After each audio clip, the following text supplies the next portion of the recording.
response to major turning points. Our team is on the ground and in the studio. We'll join the dots across the states in real time. We look at what is driving the mandate on the ground. Stay with us through the day as we break down the verdict.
Good morning and welcome. You're watching DeKoder. I'm Nidhi Razdan, and in about 30 minutes from now, the ballot boxes as they were will open. The postal ballots first, followed by the EVMs, and we will finally know the results of these 5 crucial assembly elections. This is not an ordinary assembly election. It has huge national consequences, and we will be talking about that throughout the day. Let me first introduce our reporters and analysts on the ground. West Bengal, the big one today. We have Monideepa Banerjee, who will be with us all day today to take us through the results. We have Manish Kumar at Mamata Banerjee's residence. This morning, Alok Pandey is at the BJP headquarters in Kolkata. Also joining us this morning, Sudhir from Chennai. The other big battle today in Tamil Nadu. Will there be a big upset, or will the DMK be back, or will the NDA spring a surprise?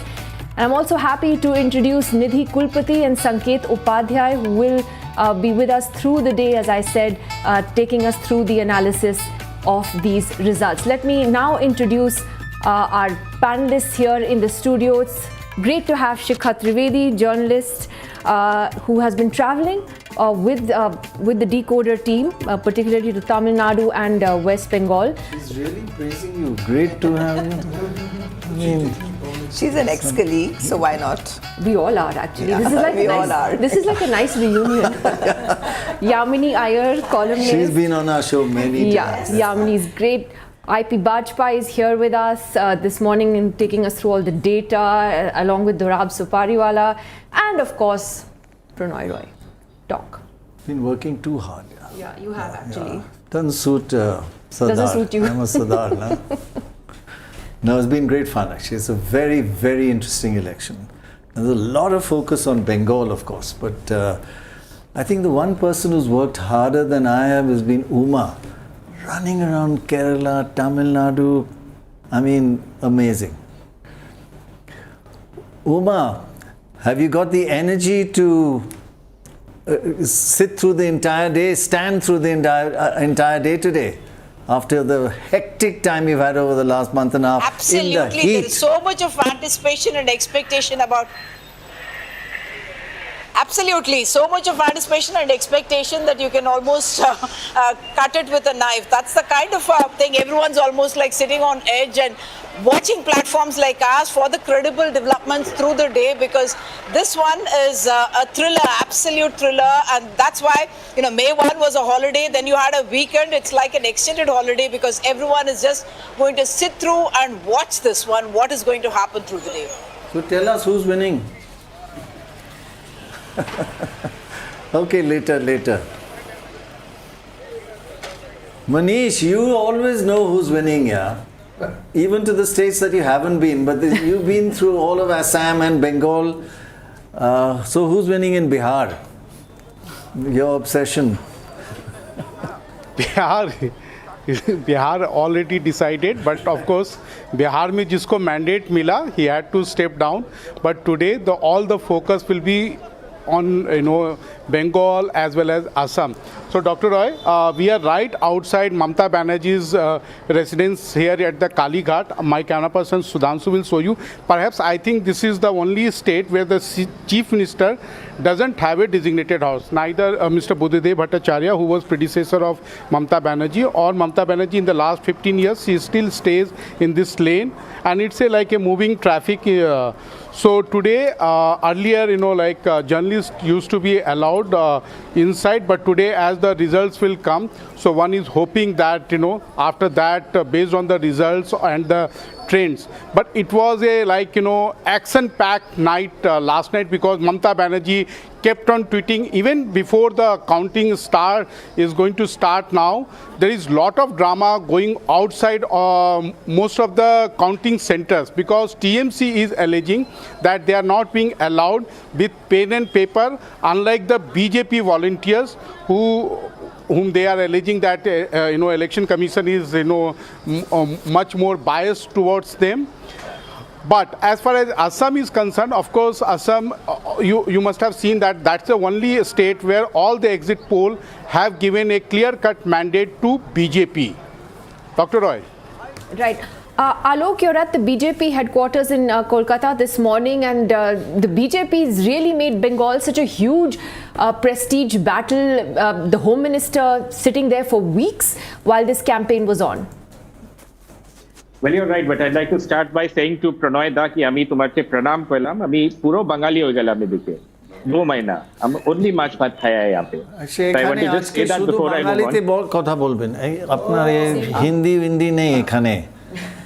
আমি তো try all day Bengali, okay? If you give us then we will speak in Bengali. ভাত মাছ আর মাংস. No such thing as a free language. Just to get on to where I am, so I am at the BJP office here, and of course right now abhi to utna bheed bhaad nahi hai yahan pe, but like you said, the BJP has been betting big on this election. It really in a way is a make or break for them. They've pushed very hard. You have of course cutouts of the Prime Minister, of the BJP chief, and of the local BJP leaders here. The two gentlemen to the right here, Shubhendu Adhikari and Shamik Bhattacharya, really leading the campaign for the BJP in Bengal. But one needs to see how this will play out for the BJP. Of course, there's not too much time now for the EVMs to be counted. The BJP's campaign here, some of those posters reflecting how they have campaigned here in Bengal, taking on the Mamata Banerjee government over law and order, over governance, over welfare, and so on. And also, of course, SIR has been a big campaign plank for them. How this plays out for them in the counting process now, what the voters have decided, that of course, we'll get to know very soon in just about half an hour from now.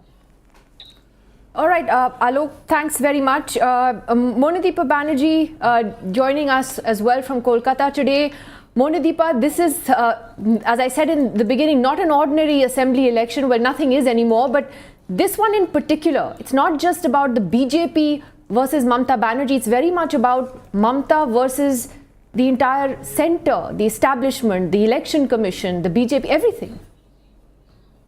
That's right, Nidhi. What an election this has been. Everybody, certainly the BJP has pulled out its Brahmastras, and so has Mamata Banerjee. Every weapon they had at their disposal, they have deployed, and today is the big day to figure out ultimately what happens. How soon do you think we'll have the elections this morning? I think the results should be clear by noon.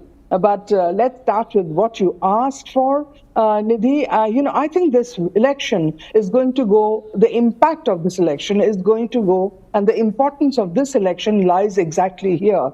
The impact of this election is going to go well beyond the borders of West Bengal. I mean, that's for sure. Either way, whoever wins, all of India will be feeling the impact. And what is so interesting is that all of India is today watching the West Bengal elections. I believe in some places, the BJP has already planned celebrations in other states, and in West Bengal too, I can promise you, despite the tension, the Trinamool must have piled up supplies of green gulal at every possible position to celebrate what will be its most hard-fought victory, if that's what they get. Easily Mamata Banerjee's most difficult election this time, but the ramifications of it across India will definitely be felt. Let's talk a little bit about that. Can I just say something about Monideepa? She has worked so long and so hard. It's terrible to go on a campaign with her. You have to just run all day here, there, and then at the end of the day you're exhausted and she goes off somewhere else. So she doesn't analyze Bengal. Bengal is in her DNA and Bengal analyzes her. What she says happens. So who's winning? March Bharat at the end of the day, believe me, taking a line from Alok, who has been across the state, as perhaps I haven't been, so at the end of the day, it's going to be on test, Bengali Ashmita, and we'll have to see what comes of that. Ilish March, Ilish. Monideepa, as the results come in... The season is coming up. Is there something we should be looking for as the results come in that will give us an indication of how things are moving? What should we be looking for? Yeah. Yes. Okay, what you should be looking for is results perhaps from what is called the presidency division, which is the segment or the division of Bengal that starts from Nadia up, in the middle of Bengal, geographically sort of, and then down south in a triangle. And that's the area to watch. That's where the results will be making all the difference. If you want me to name districts, it's Murshidabad and Malda. These two districts will define the way the wind blows in Bengal this time. The results of these two districts, both these districts are, have a dominant minority presence, and they are probably going to be defining what the Bengali results will be looking like at the end of the day. And what is your assessment of what SIR has done to the electorate? Impossible to say. In fact, that is what has gone and confounded the normal, ordinary, routine calculation of election results in West Bengal. There are people who are talking about minority coming out to vote in huge strength and huge numbers for a party that they are known to favor. And on the other hand, there is so much talk of a reaction, which is a Hindu consolidation. And it's a sad truth, but West Bengal ultimately, the communal divides are going to come through and define the way the results emerge today. Let's just go across to Sanket and Nidhi Kulpati as well. Sanket, whichever way the results go today, then I think it would be fair to say that the national impact will be huge, both on the BJP and the opposition bloc. Morning. Nidhi, I don't know why you're so serious. Let's have some fun in the morning. Here are the 5 guaranteed headlines. Whoever wins or loses, this is definitely going to happen. Number 1, if BJP wins, then opposition will question SIR. If BJP loses Bengal, BJP will say, look, they were crying so much about SIR. If BJP wins, then suddenly all channel headlines will be about Parivartan. If BJP loses, then suddenly all channels will remember Iran and America war. Suddenly, there will be a hot switch. Number 3, and most importantly, don't forget, there will be a price rise on fuel prices. This is bound to happen, guaranteed headline. 4th of May is here. This will happen. Exit poll will fail again. Another headline, which you and I will discuss closer to the evening. So these are the 5 headlines which are guaranteed even before the polls have begun. National impact. Very well put. Actually, Nidhi, क्या आपके headlines भी ऐसे ही हैं or is it something else? नमस्कार करना चाहूँगी decoder के तमाम दर्शकों को और स्टूडियो में भी सबको। निधि, मुझे तो मैं हेडलाइंस के बारे में इतना भी नहीं कह सकती, सुबह की शुरुआत है इस समय, लेकिन वाकई में पश्चिम बंगाल पर सबकी नज़र है। 5 राज्य महत्वपूर्ण हैं, लेकिन जो पश्चिम बंगाल के नतीजे आएंगे या जो रुझान आने शुरू होंगे वो वाकई में बहुत महत्वपूर्ण रहेंगे। मेरी नज़र खास तौर से पश्चिम बंगाल की महिलाओं पर रहेगी। मैं ये देखना चाहूँगी कि जो लक्ष्मी भंडार स्कीम है या वहाँ पर जिस तरह से जो रूपाश्री स्कीम है, कन्याश्री स्कीम है, हालांकि बहुत पहले से चली आ रही है, कहा जा रहा है कि उनका पुरजोर तरीके से जो क्रियान्वयन है, जो एक्टिवेशन है, वो इसी दौरान 21 के बाद हुआ। क्या उसका असर महिलाओं पर है इस बार, कैसा रहा, इसको देखने जो असर होगा नतीजों पर वो खासा दिलचस्प रहेगा। That's right, because women are a huge vote bank, as it were, for Mamata Banerjee and Shikha Trivedy. You were traveling extensively in Bengal. Tell us a little bit about the sense you got about these women-centric schemes. How is that playing out on the ground, or is there a desire that we've got these schemes, that's great, but we also need more stability, jobs, etc.? Of course, they want more than what they have, but unlike some of the other states, in West Bengal, this is a scheme that these schemes have been ongoing for some time. It's not that it happened on the eve of polling. Exactly, yeah. That just before the elections, you announce, we'll give you so much money.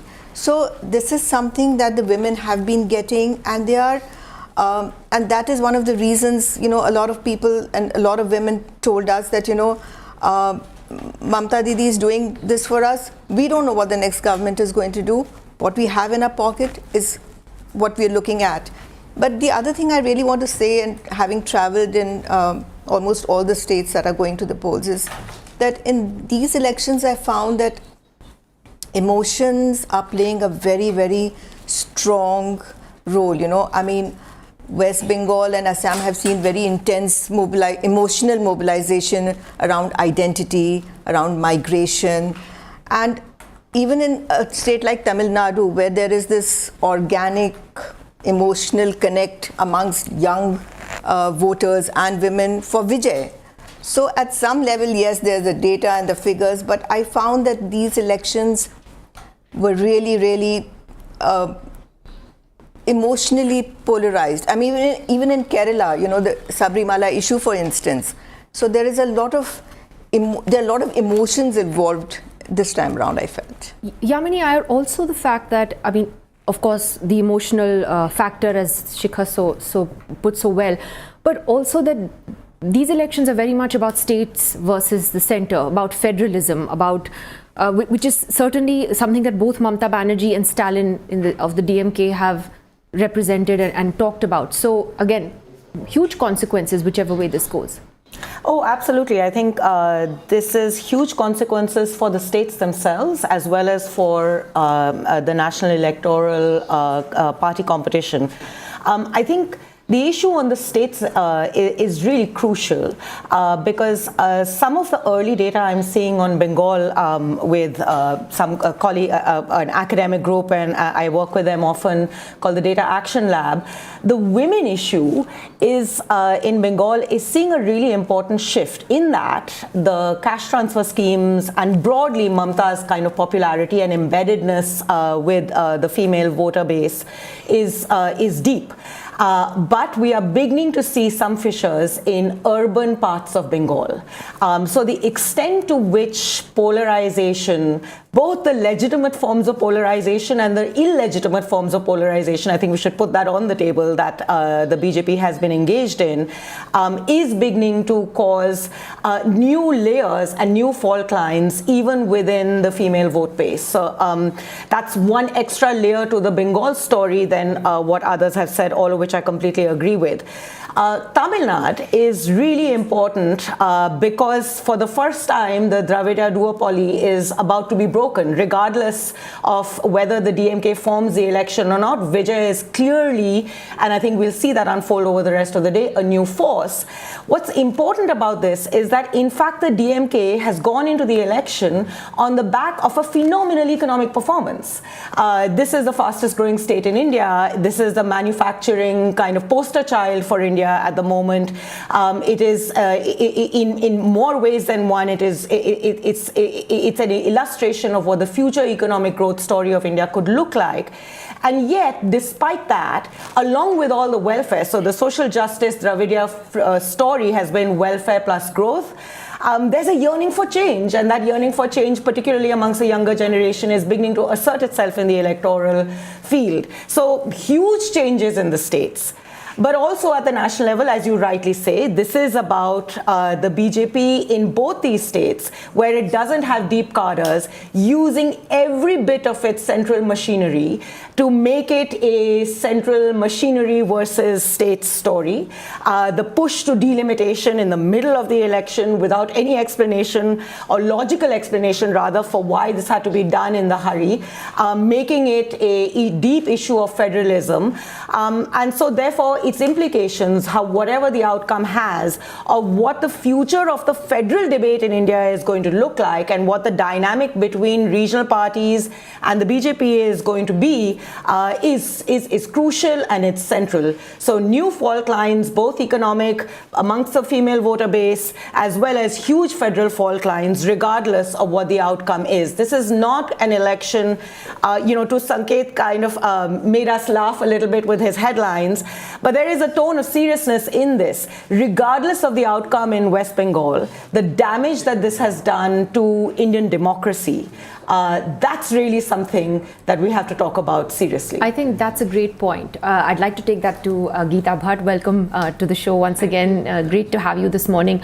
The point that Yamini Iyer is making about the fact that if you look at the Election Commission as an institution that was once so respected, and with election after election, more and more fingers are being pointed at the way it is conducting elections. And to be very honest, if you looked at this during this campaign, it put its partisanship out there. I mean, the way it, for instance, put out a tweet about the Bengal elections. It took a political side. So is that whatever happens today, even if Mamta wins, isn't that a worry that the Election Commission today has become partisan, and blatantly so?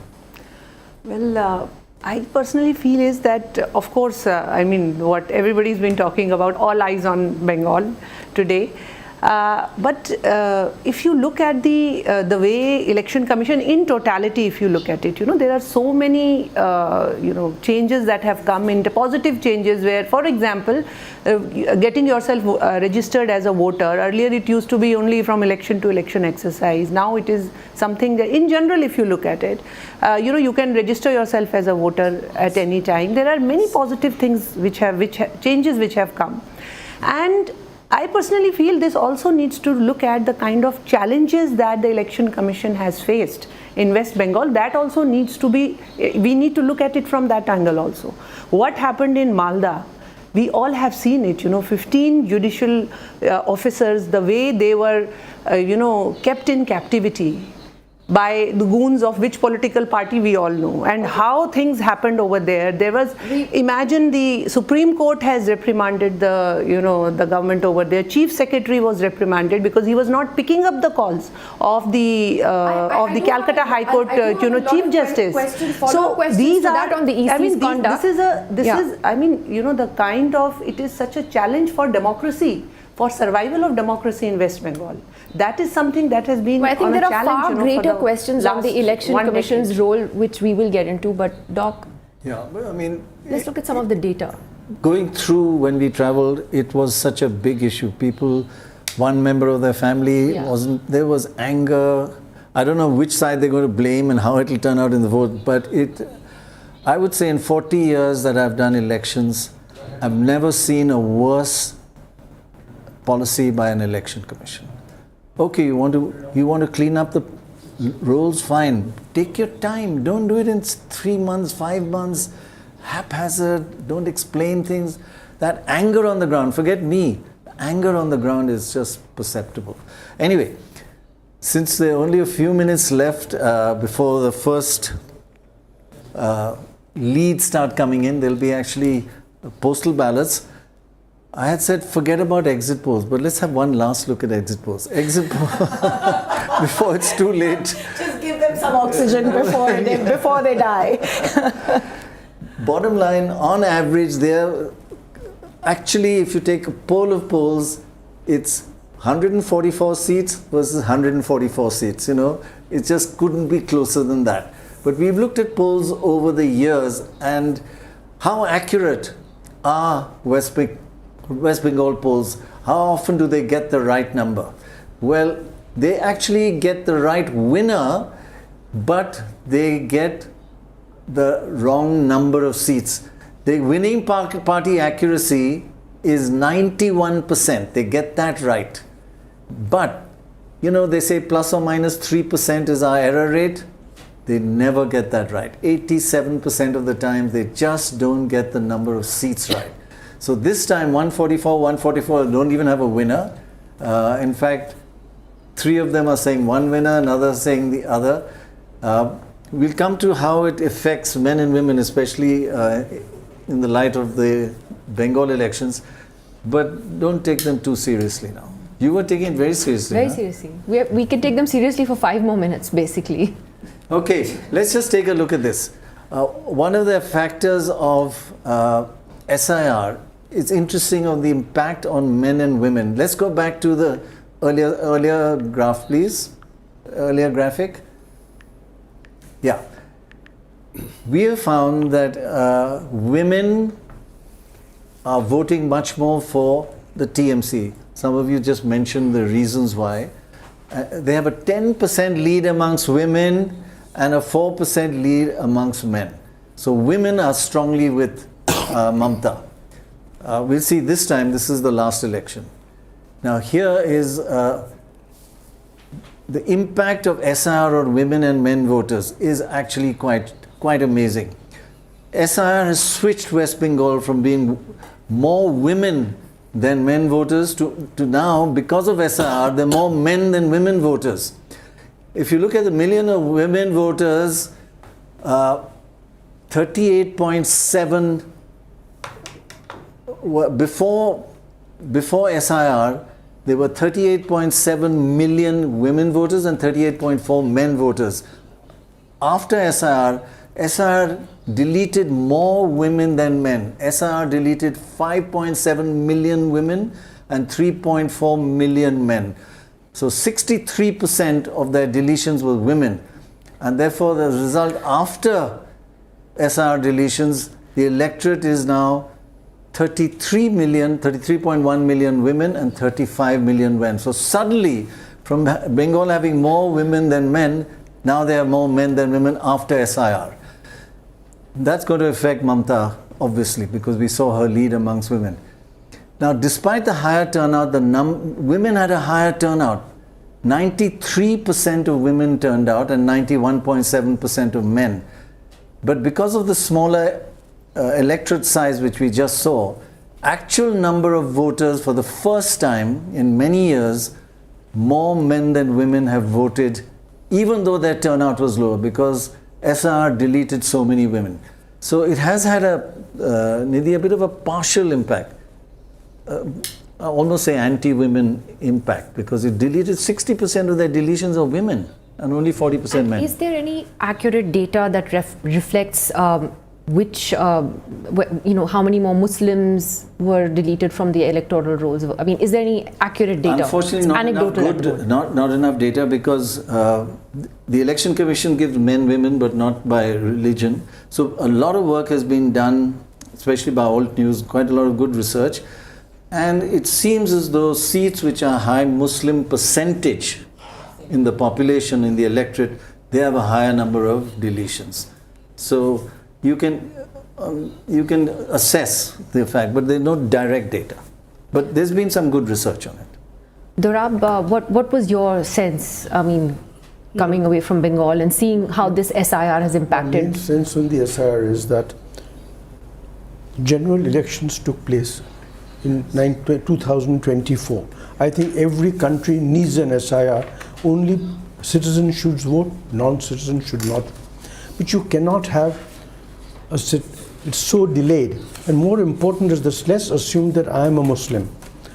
If I don't get an SIR over a longer period, my citizenship goes and I go.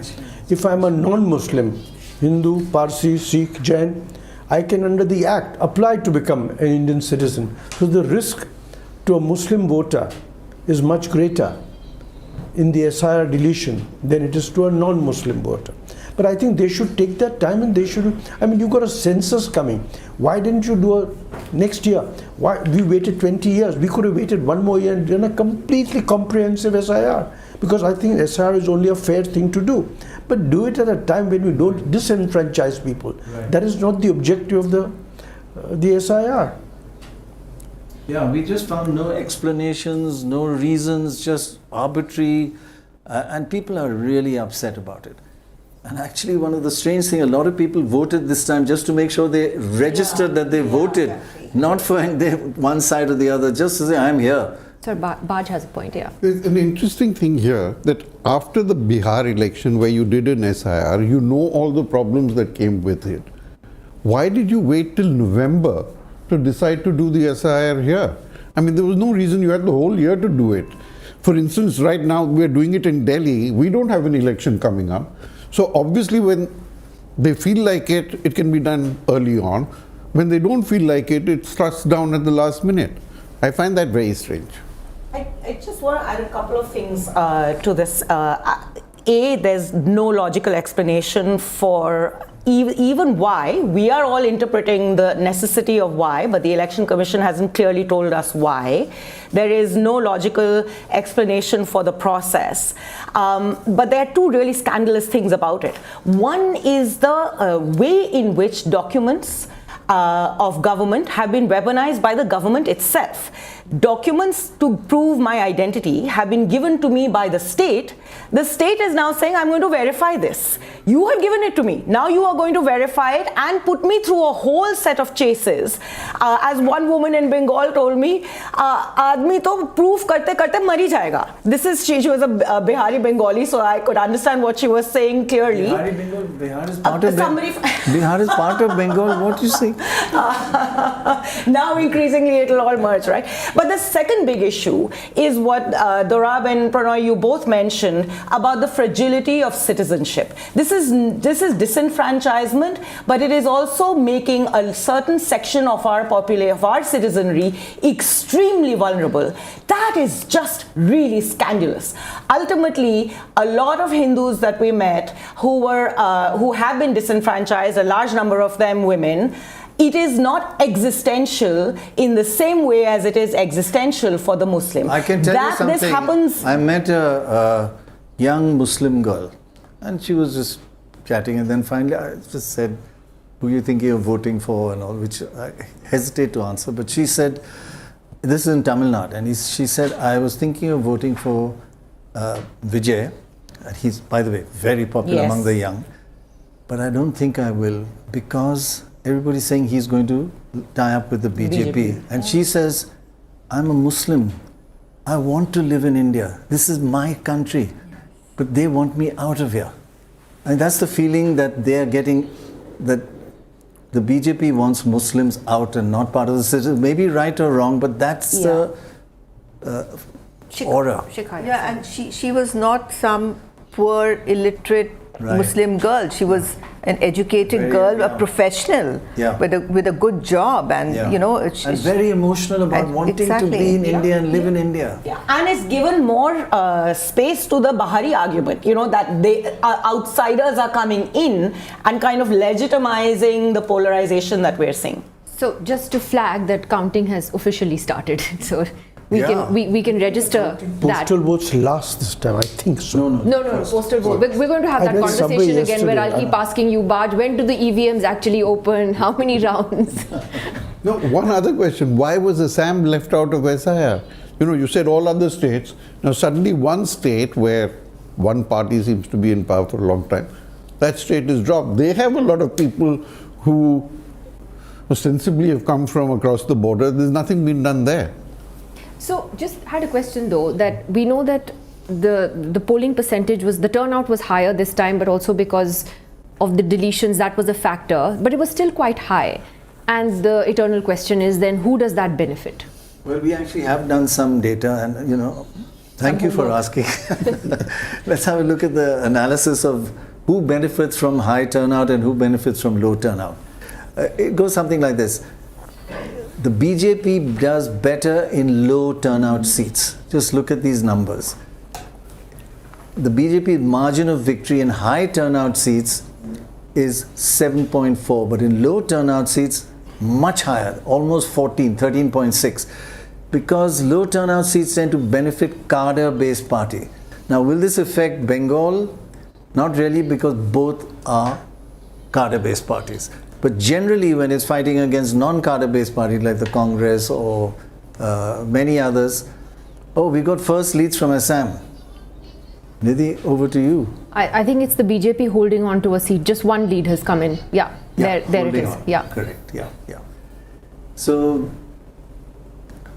it's interesting to find that generally the BJP doesn't benefit from high turnout because they get their cadre out anyway, even if it's low turnout. High turnout's indication of non-organized, voluntary, non-cadre based people turning out. Geeta Bhatt, one of the interesting things was, again, very anecdotally, is how... Which one? Tamil Nadu. DMK holding on to.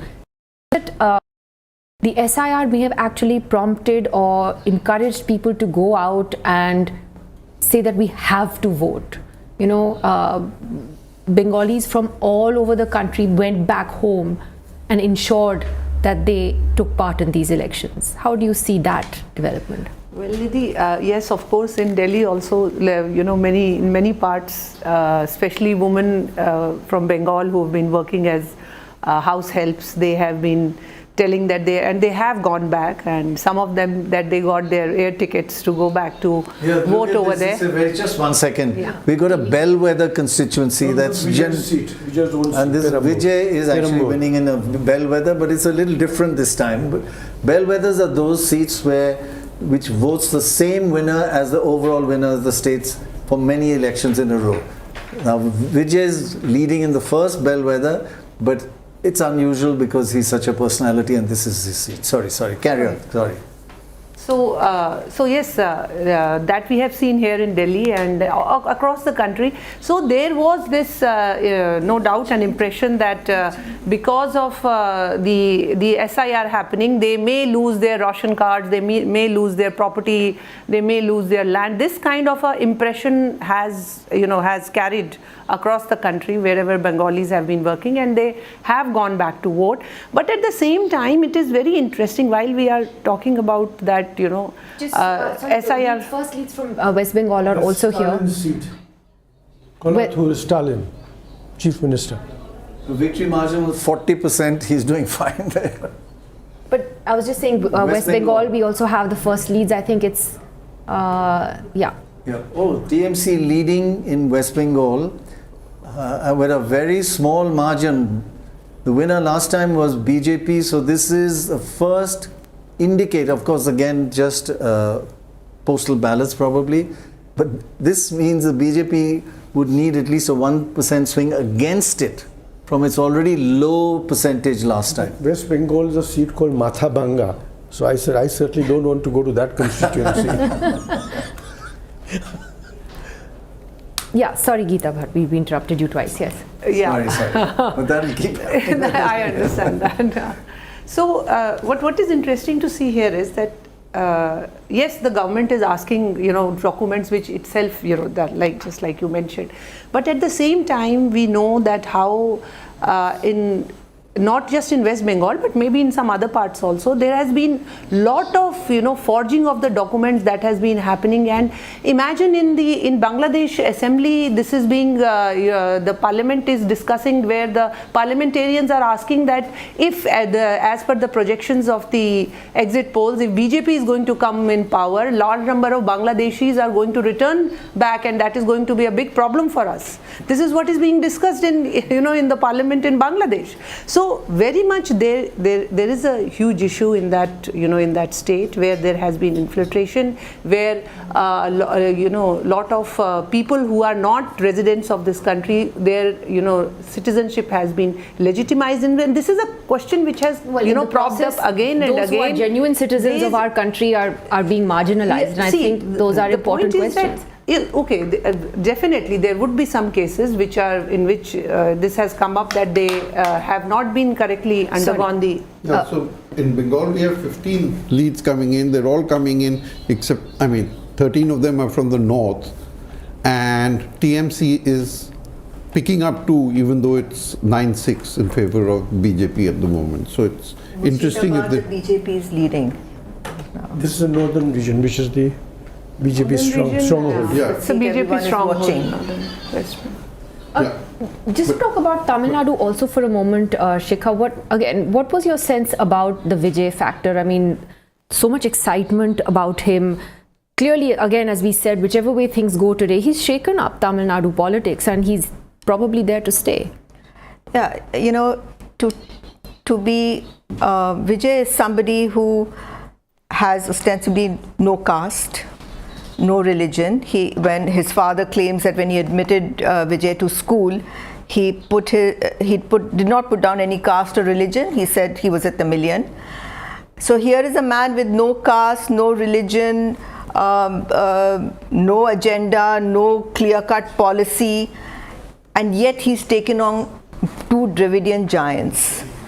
So I think this says a lot for what is happening. He's the X factor in this election, And the other thing about Vijay is that he's like Teflon. Nothing sticks to him. There was the Karur tragedy in which so many people lost their lives, but the people don't blame him. They say, oh, the organization was not good enough. The law and order situation was terrible. So the police was not there. So it's not his responsibility. His domestic problems. So even the political parties, I think sometime back, decided that they would not attack him. Every time they attacked him, his popularity ratings went up.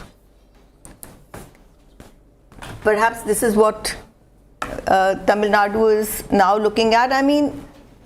I would certainly expect him to do well, but whether his fan clubs can translate votes into seats, or even can come out and vote in the kind of numbers that people are talking about, we'll have to see. Actually, a slight change in West Bengal now. Yeah. The BJP is up 1 since last time, and the TMC down 1. Again, postal ballots, but they won't be unhappy with the fact that they're 1 up. A change is what is important, not the number. And by the way, Kerala, which we haven't talked about yet, it looks like a Kante ki takkar, Dorab. Well, it has always been a Kante ki takkar in terms of votes. And if you look at the last 4 elections, Assembly and Lok Sabha, the UDF does well in the Lok Sabha elections, and the LDF in the Assembly elections, across 4 elections. So we're going to see what happens this time. It's not looking too good. The UDF is up, and LDF is down in terms of the change since last time. By the way, Tamil Nadu and Vijay, the voting percentage is up. Now that perhaps assume younger people are less prone to vote. So when the voting turnout goes up, there is a possibility the younger people are coming out, and that might help Vijay, because the older people are more reliable voters. Much doesn't happen there. It's down the line that the voting percentage shoots up, and it has shot up by about 3 or 4% since last time. But what do we expect now? in terms of counting, actually, that dreaded question of postal versus EVM. Do the EVMs only open at 9? Do they open at 8:30? I looked at Tamil Nadu. They had last time about 120,000 postal ballots. So over 200 odd constituencies. That's not a lot of ballots, 500 here or there. So I expect by 8:30 most constituencies should be counting. The machine result. 20 counting centers, at least 20-25 counting centers, In fact, if not more. Sudhir is at Loyola College in Chennai, which is one of the major counting centers this morning. Uma, just take us through. We're seeing some of the leads come in. It's very, very early at the moment. There's only one lead for the TVK at the moment. The DMK is down one from last time, but it is in the lead. Just about the Vijay factor, where do you think his maximum appeal lay? Was it with Gen Z voters, women, across communities, castes? How did it pan out? So first of all, about the counting centers, there are about 62 counting centers throughout the state, and yes, there are about 418,000 postal ballots that have been polled, and therefore the counting of that, of course, has started now, and we are expecting that to get over in about half hour from now, and then of course the EVM countings will start. The Vijay factor, the biggest factor, X factor, everyone's been talking about it, is cult status, and what we are talking about is the cumulative kind of a fatigue with what seems like the Dravidian politics of the AIADMK and the DMK as well, and that's one reason why everywhere we went, people spoke about that one buzzword, Matram. Matram is change, and that's what people were talking about when they spoke about Matram. Of course, the youth were very vocal, and even the women, in fact, were very vocal, and that's one reason why we were talking about women and youth as possibly big voters and very vocal voters of the TVK and of Vijay. His own candidates perhaps did not matter because he didn't even visit, more than almost 200 of the constituencies. Vijay did not physically go and visit nor introduce the candidates, which is the usual tradition of any political leader. And yet it is on that one figure of Vijay that all this is happening. Two other things that I must point out. Tamil Nadu has always been big on manifestos, the promises that they make. This time, the manifesto factor seems to be almost neutralized. One, because of course the DMK and the AIADMK have made very similar promises. And even though the TVK and the fourth player in this, the Nam Tamilar Katchi of Seeman, spoke about not giving any freebies at all, even Vijay ended up extending those freebies or the welfare measures to the different segments, including the women and other segments as well. And therefore, manifesto per se did not become a factor in this particular election. Of course, the women factor is going to be big because we have seen on the ground, wherever we went, we saw women talking about bringing in that kind of a change. Of course, for the DMK, the welfare measures could work in big numbers. Yes, they did get those monthly doles, but now everyone else is also matched up, and the perception in Tamil Nadu, or what they seem to convey to us, is that we are not only voting on the welfare factor. Of course, we met a family where the daughter spoke about voting for a Vijay, and the mother reminded her that she became an IT professional because they got the help from the government, the DMK government here, and therefore the mother spoke about it. I'm just going to interrupt you there for just a moment, because the leads are really coming in quite quickly from Bengal, and you can see if once it switches that the TMC is actually down 11 seats, Doc. That will be very worrying for the TMC, except that these are still postal ballots, as we were saying earlier, when they were in the lead also. But, it's a big change. Also, if you could see the regions through which it is coming, it would help us. Which regions is coming from? Whatever it is, the change is the crucial. And if this pattern continues, it's very worrying for the TMC.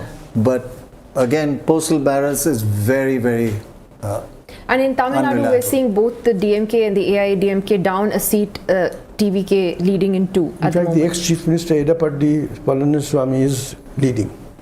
He joined the... So here we are, one second, the central region, you asked about regions. The TMC in the central region, where it's very strong, is down just 2 seats, 23 to 21.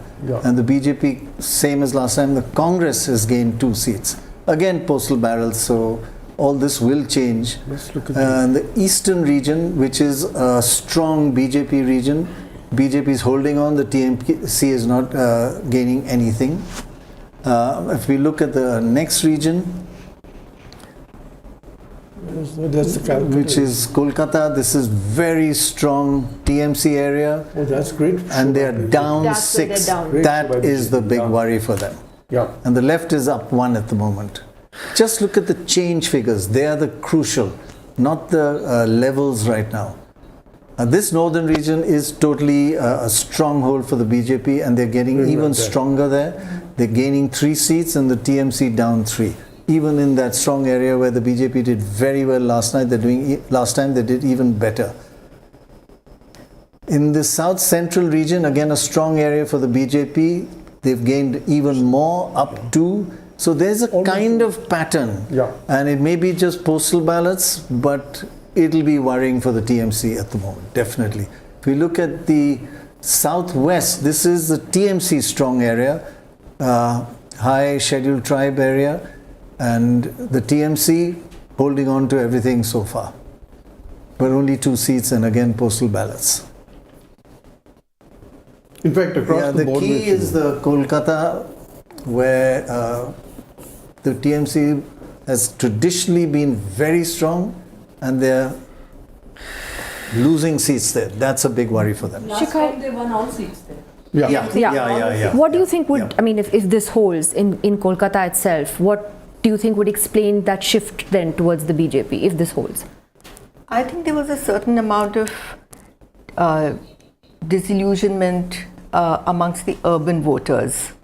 Whether it was around the safety of women, so a lot of women came out and said, the RG card, the rape and murder case. But I think we shouldn't actually analyze the implications yet, because these may not be correct. If you saw some amount of them are in round 0, which is postal ballots. They're not.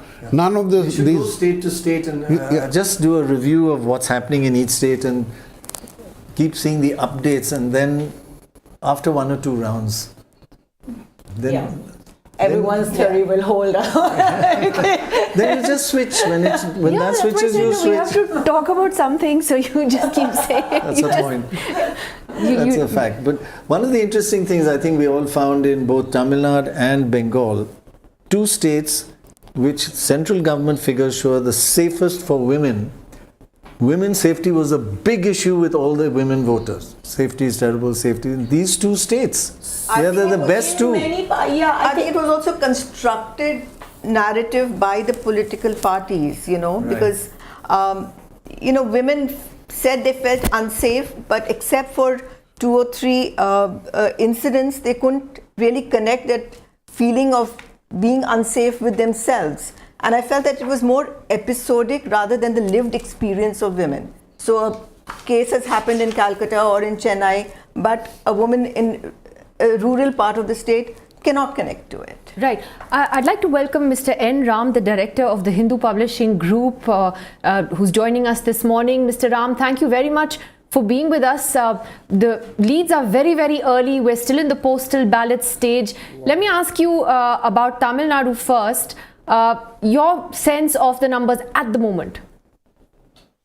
I think DMK clearly are doing well, ahead. I realize these are largely postal ballots, but I think the lead will increase, I think. That's my impression, based on earlier inputs and what we are seeing now. Yeah. No one understands Tamil Nadu better than Ram, both the politics and the numbers. So one of the factors that will be disappointing for Vijay is not doing as well as some people thought. So we've seen superstars coming in the south, getting huge crowds but not converting into votes. Did you suspect, or do you suspect that will happen to Vijay as well? Very, very much, Prannoy. Hello, Prannoy. Hi, good to see you. We saw you in Chennai recently, and had a great time. Learned a lot from you. Admire the work you're doing. Yes, I think I'm not surprised. That it's not converting into votes. Actually, the popular support, but again, postal ballots only. So we can say that now and change our minds later. Only 2 seats come in. I'd like to see, one is Perambur, which is Vijay's own seat. I'd like to see if the other seat is Tiruchirappalli East, which again is Vijay's seat. Which is the second seat, do we know? Right, we'll have a look. But Mr. Ram, just also looking at the state elections as a whole, you follow national politics so closely yourself. The implications of these results today, whichever way this goes, especially for opposition leaders like Stalin and Mamta taking on the might of the BJP and the entire central machinery, what are the implications here? I think Chief Minister Stalin has really stood up against this on a number of issues that matter. And I think that's paying off, because I think the mood in Tamil Nadu, BJP has a little bit, but I think if BJP comes down heavily here and looks like becoming a major player in the electoral sense, then I think there'll be a lot of opposition to it. So there is a embedded opposition to communal politics and anything that is heavy-handed and seems to go against the interests of the Tamil people for a delimitation at the moment, or if there's an impression that Hindi is being imposed, and if you don't just allow people to make up their minds on what language they want to speak, I think then there's very strong pushback. And that, I think, is embedded in the political situation in Tamil Nadu. Do you think the attempt to push through delimitation in Parliament, which failed, was a factor on voters' minds when in Tamil Nadu? We don't know to what extent, but certainly the DMK and its leader took a very strong stand on this, and I think in a sense, it played into their hands. Yes. I'd just like to move on to West Bengal, Ram, because you do study all these elections very closely. Again, postal ballots only, but at the moment, the BJP is shooting ahead. Its improvement since last time, it's got 74, up 23 since last time. That, again, 74, 75, up 25, it keeps changing every second. So it may change once the rounds start getting counted, but it'll be a worry at the moment for the TMC, right? Yes, but I think that was expected, that the BJP the union government was putting everything into this, and to some extent, I think they've been able to resist this, and much hinges on it. And early hours, it must be a concern, but that was somewhat expected. And what about Kerala? Again, here the UDF, again, postal ballots, have to keep putting in that caveat, doing much better. It looks like the traditional thing of revolving door governments is back again, or what was expected there, and what were the issues there in Kerala? Yes, I think it was expected after the local body elections showed that the UDF had recovered. And I think there's been consolidation of the Muslim vote in a large part of Kerala, which has hurt the LDF. So again, along expected lines, but looking at your numbers, it's a bit closer than I would have expected. Right. Dorab, when you look at some of the constituencies, I did see that some bellwether constituencies were flagged in Bengal, etc. at the moment. Anything that was significant? Postal. Yeah, of course, it's postal. There are 37 bellwether. There are 37 bellwether constituencies. 37, which is more than I think all the other states put together. If you count, this is 10 out of 10. Last 10 elections, 100% bellwethers. So I call them super bellwethers. Now I think one should start looking at them by 11 or 12 and see whether they have gone. Because if they have gone, TMC is gone. If she holds them, she's back. Because you can't drop 37 or 20 bellwethers out of 37 and still hold on to power in Bengal. In the other states are very low on bellwethers, 2, 3, 4. These are 10 out of 10 every single time since 1977.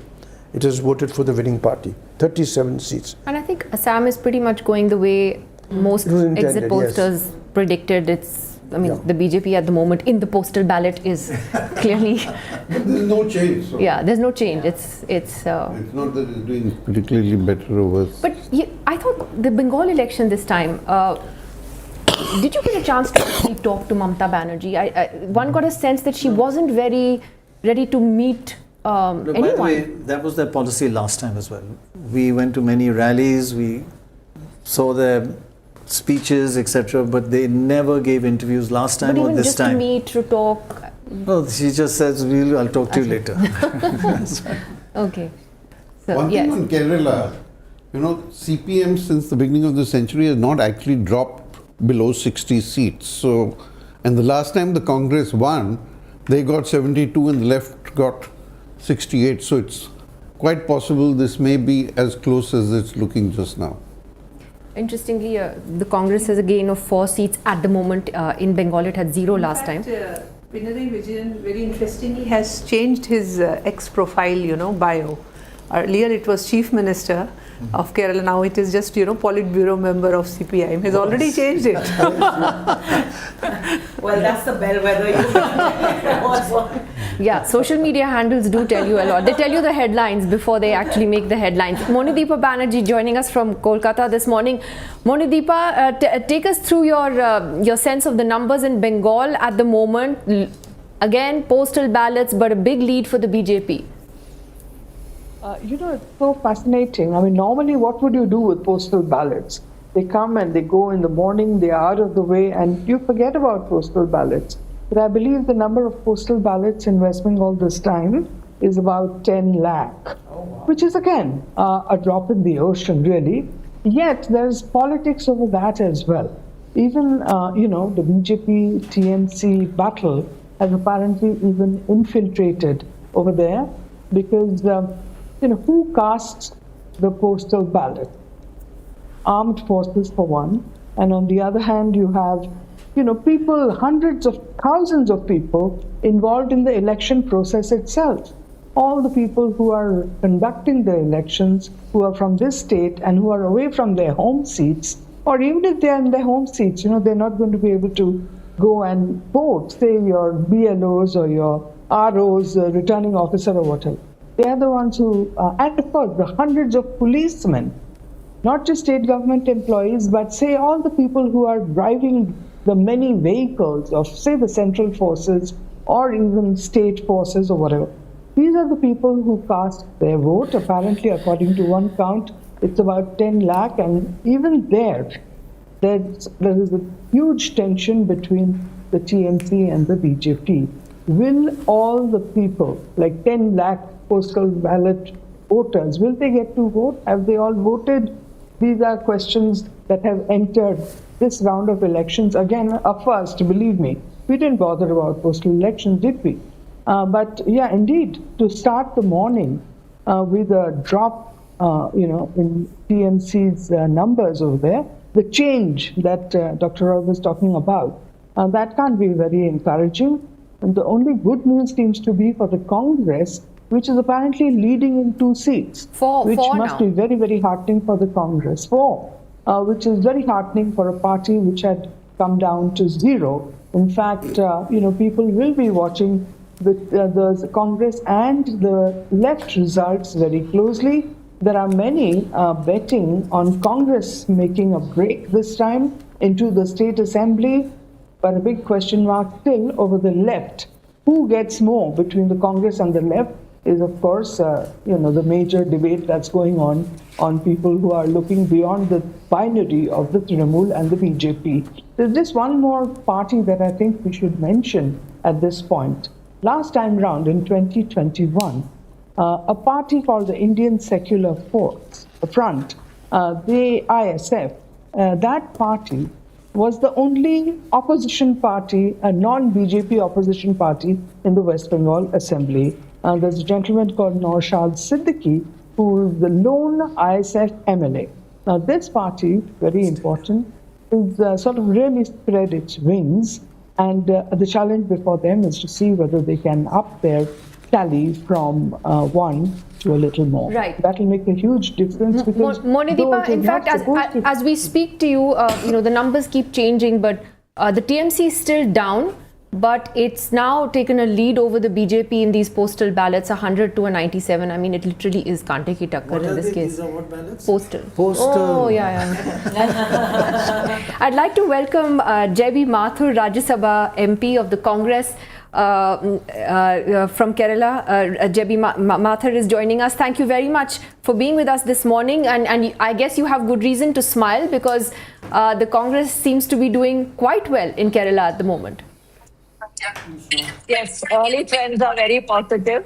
So we are even in the postal ballots, when the counting is on, we are showing it's all positive. So we are very happy, excited. I am in the party headquarters in PCC office in Trivandrum. So here everybody has gathered. It is the feel, it is the mood, it is the excitement, it is the exuberance. 10 years we have been in opposition. So this time we are hoping that it's going to be a very, very positive victory for Congress-led UDF. What do you think changed in this election? I mean, Kerala used to have that sort of revolving door of voting one party and then voting another, and that was broken by the left last time. This time, if these leads hold, what do you think has changed? I think last time was a very peculiar situation of COVID and the COVID-related activities and the other factors had a downplay. And COVID took the edge, and that is why I think the pattern changed. But this time, the people of Kerala have realized that 10 years of LDF, it has been disastrous both in terms of not giving them the people given go by, and also the corruption and all. Kerala, we have always been proud of any government, be it any government in the past of LDF or UDF, that we were very proud of our health sector and education. But both these have seen a downfall in this Federalism-led CPM UDF government. So people have that anti-incumbency factor, we are sure has played in favor of Congress. So this is a people's decision. People wanted a change is what we believe in. So this is a very unfair question to ask with only postal ballots, as Nidhi keeps pointing out. But if this trend continues, who's your chief minister? Unfair. I mean, as a child, I have been watching you ever since my childhood. So you ask all relevant questions. Since before you were born, actually. Okay, nursery. But as long as I can remember right from your world this week. So this your question is the most sought after question, the $1 billion question. But we have faced this election with a collective leadership. And with collective leadership, the appropriate time, the decision will be taken. We have a system, you know it very well more than anyone else, that we have a process, Congress has a process. So the MLAs will have the first meeting before AICC representatives will be, and final decision certainly will be taken by the Congress High Command, which we are sure will be accepted by all. Well, right. Sorry to ask you an unfair question. Things may change, and you might make a clear decision I think this must be the first time that we've asked a party about its chief ministerial candidate at 8:45 while postal ballots are still on. Thank you very much, Jebi Mathur, for joining us, and good luck to you. Mr. Ram is back with us. Again, your thoughts on Kerala, Mr. Ram, and why this may go in the Congress's favor, and what's shifted there. Before that, let me say that your data, you're far in advance of the TV channels I see. I don't know how you do it, Prannoy and the team, but you're far ahead on every state. You seem to get the data much quicker than their journalists or their you use tech. I must find out from Prannoy after it's all over. I'll tell you the secret later. Okay. On Kerala, I think it's the pattern. You see, Nidhi, I've been intrigued by this term anti-incumbency because there are people, West Bengal, Jyoti Basu, when he was chief minister, there was no anti-incumbency. Naveen Patnaik, Mamta Banerjee for a long time, and so on. But suddenly everyone is using the term anti-incumbency. even if the governments do relatively well. I think in Kerala, the Pinarayi Vijayan government, particularly the second term, I think has done extremely well. But there's a pattern. This is a bit of a mystery. I mean, an issue that needs to be, maybe AI-assisted analysis can help figure it out.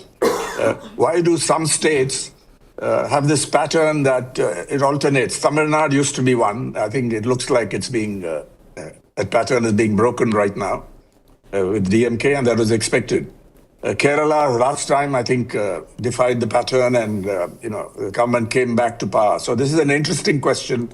But after 2 terms, I think this pattern is bound to assert itself. I think the probability is very great. Right. That's my lay opinion on it. Let's leave it to the data people to give us. AI, and may I just congratulate you on the Hindu winning the award for using AI professionally and responsibly in journalism.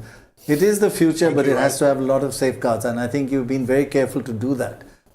Congratulations. Yes, thank you. I'll convey it to this people. I think the data team is pretty good. Yeah, they are. And yesterday at our ACJ convocation, I mentioned it. It's not just the Hindu, but I think you're having a body of journalists in media, including digital-only media ventures. They're doing very good work, and you, Prannoy, I think are the undisputed leader in this. I'd like to say that as you're speaking, you're also speaking in Tamil and in Hindi through AI. We have simultaneous translations by AI with your voice clone as much as possible. I want to hear myself in Tamil. That would be interesting. Yamini. Okay, is this the real me or the AI version of me that is speaking? No, but I just wanted to add one more layer which AI will not give you. I think the interesting thing about both Tamil Nadu and Kerala in terms of this, the sort of rotation between parties is that there is a very clear, broad societal consensus on some of the core things that all political parties have to do. The delivery of core public services, basic governance, that's an established flow. So the churning that takes place reflects a kind of, a different set of factors, part of which also is a sense of the necessity of change. And I think what's really important about the Vijay element in Tamil Nadu is that in some senses people are looking for something beyond that basic social consensus now, especially amongst the youth. Remember the Jallikattu movement back in now I think more than a decade ago? Look what happened in Nepal. Yeah, it just, in some ways, all factors of caste, public service delivery, economic growth that we take into account as things that matter to voters, sometimes is also an exhaustion. We need to think beyond. And I think that's also what's getting reflected in Tamil Nadu, more so than Kerala. And the opening that the BJP has occasionally found in Kerala, I think is also symptomatic of this desire for more, because there's an understanding that this basic flow is core to the social contract. It's not going to break. Shikha, your thoughts on Tamil Nadu at the moment, where I think Vijay is now leading in about 7 seats, but it's not like a surge that some people at the moment. Interestingly, he seems to be hurting the DMK more than the AIDMK at the moment. The 6 are coming from the DMK. Why is that happening? I think it was an anti-DMK vote. Yeah, but I think the anti-incumbency vote is going to Vijay. And not... also, until it all changes after postal votes. But we also, I don't know how many young people who seem to be driving Vijay's do postal ballot. That's true. That's true. Even EC is not reporting any seats as yet, so it's just postal ballots. I think we should be... I think Tamil Nadu I have one question. Do postal ballots actually favor the BJP? I mean, there are more people from the armed forces and things services. I think that's Monideepa. They do. So I think we should work done on that, but it's possible. Good question. You know the answer. Both of his seats. Not that it's a surprise, but of the 7 seats, 2 are his. No, but I think the point is that even in these postal ballots, you're not seeing a massive TVK surge at the moment. It's 7 seats. On the just before voting day in Chennai, there were reports of young people getting onto buses, trains, and leaving the city where a lot of them come to work from distant towns and to vote, and they were all 9 out of 10 people said we were going to vote for Vijay. So let's see how this plays out. Yeah. Well, we still have what, another 17 minutes till the EVMs open. He's a factor, and that's shaking the the Dravidian duopoly. Yeah. Yes. What I observed was that before the exit polls came, which actually gave a very clear-cut lead to Vijay in Tamil Nadu, earlier to that, the discussion was centered around that the BJP and the alliance there, they had a good lead, like the anti-incumbency factor, but when the Nari Shakti Vandan Adhiniyam was bought, and that gave DMK, to counter it in terms of again bringing the Tamil identity and all that, the fear factor, and that is what that has given them a lead, and they are in a good formidable position. But as soon as the exit poll, they started, they started announcing that, Vijay is going to be like, he's going to really change the scene in Tamil Nadu. That is when the whole conversation again started, the new factor that Vijay is going to be, the deciding factor in Tamil Nadu. Quick interruption, you can take that off now. First, first round information, not postal ballots, DMK holding onto a seat. Sorry, carry on. There's also one in Kerala, by the way. Okay, so finally we are in the EVM era. We can... In the non-EVM era, TMC has taken a lead, finally. Lead, but change. Very small. But the change is the key. The change is the key.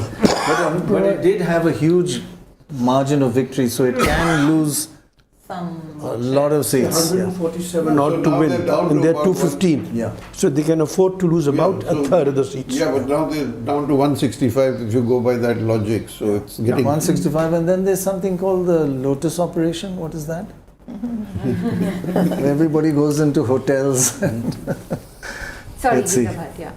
Yeah. So the whole in Tamil Nadu, I mean, the whole conversation, at least on the national TV channels, suddenly changed from DMK was able to counter BJP and allies in terms of bringing the Tamil identity again, because this delimitation and the women reservation bill came, and now everyone is talking about Vijay, how much it is going to translate into give him victory. But that has after that it has suddenly this has become a very. Everyone who was there in Tamil Nadu and on the reporting from the ground felt that Vijay was a very, very big factor. Actually, and I think that conversation has remained. I think pretty much only unchanged. Interesting thing about the exit polls this time, Dorab, I thought, was the fact that two big pollsters didn't actually give an exit poll for Bengal, Axis and C Voter. Axis put out a statement saying that people just didn't want to talk about who they voted for. What did that tell you? I was a bit surprised by that, because they said people are scared to respond and give you an answer. People no longer give you an answer. There is a tablet with the names put, and you punch the tablet. Now you could turn around and say, even that petrifies you. But it petrifies you more if you have to name a party. So I'm quite surprised. I thought probably it's much too close to call. So they decided, having been wrong the last time, why take a chance? Okay. And by the way, their poll was not sponsored by anybody. It was available to anybody. Any publication could carry it for free. The Tamil Nadu poll, which again is a poll they've done, where there is a surprise. I think they are a fairly adventurous organization in Access by India. A couple of times they've gone wrong. Couple of times they've gone right. One thing is adventurous. They've been very wrong, like in the last Lok Sabha election, we said 401. But by gosh, they've got guts. Because they said Vijay is going to get 100 seats this time. Yeah. You have to have guts to say that. But if you're right, you're flying. But Mr. Ram, on the Vijay factor, even if he doesn't win a massive number of seats, and we don't know that yet, but would you say that he's here to stay, that he has made that dent in Tamil Nadu politics and he'll be a factor going forward? I think he's made a significant difference to the game, perhaps even the nature of the game, but it may not. But the but reporters on the ground were clear that he was not going to win many seats. It's not just in our newspaper, but I think I heard many people say that. He couldn't square, somebody is going to cry again on television, that's for sure, after that prediction. But one of the pollsters, I think journalists got that part right, I think, that it didn't make sense that they would, approach anything like 70, 80, not to mention 100 seats. Although a lot of people said, Vijay and the young people, a retired High Court judge rang me up to say that a 3-year-old child in a rural area, his area, a relative's family said Vijay, Vijay, and so on. So you have this anecdotal evidence, a lot of it, but hard-boiled journalists, I think reporters felt that this is not going to translate into seats. And as for your question, who knows? If he does decently, he may be encouraged to stay, but given the inaccessibility of Vijay, his refusal to go, his failure to go and campaign for individual candidates, hardly knowing them in many areas. So I think it is a question mark whether he will stay, because his film, the film was leaked. He has promised to make good to his producers and financiers. So who knows? But he's been I don't know what a disruptor is, but certainly he's made a significant difference to the nature of the game. Question, will he, let's assume that he doesn't become the CM and that he does sort of well, will he stay on or will he become a figure like the captain? Partly movies, partly this, or will he stay full-time in politics, do you think? Vijay Kant, I think, was a more serious player. I think he had experience and he had built an organization. It was not just the fan clubs. And he saw the limits of how far he could go, given the lack of space in the state. The alliances have been occupying almost all the space, huge, from 1967 onwards. The two major alliances, the DMK and after the split, the AIDMK-led alliance, the BJP coming in, Congress coming in, but they've not been able to shake up the state. Whether this is going to be a shake-up, who knows? But as of now, the impact that he seems to be making, very early hours, of course, is very limited. And it's the AIDMK that seems to be the principal opposition. Which is what we expected. I'll just interrupt you for a moment. We have senior BJP leader Dilip Ghosh joining us from Bengal this morning. Mr. Ghosh, I know it's a little chaotic this morning as the results are coming in. Your first thoughts on the lead so far? Yeah.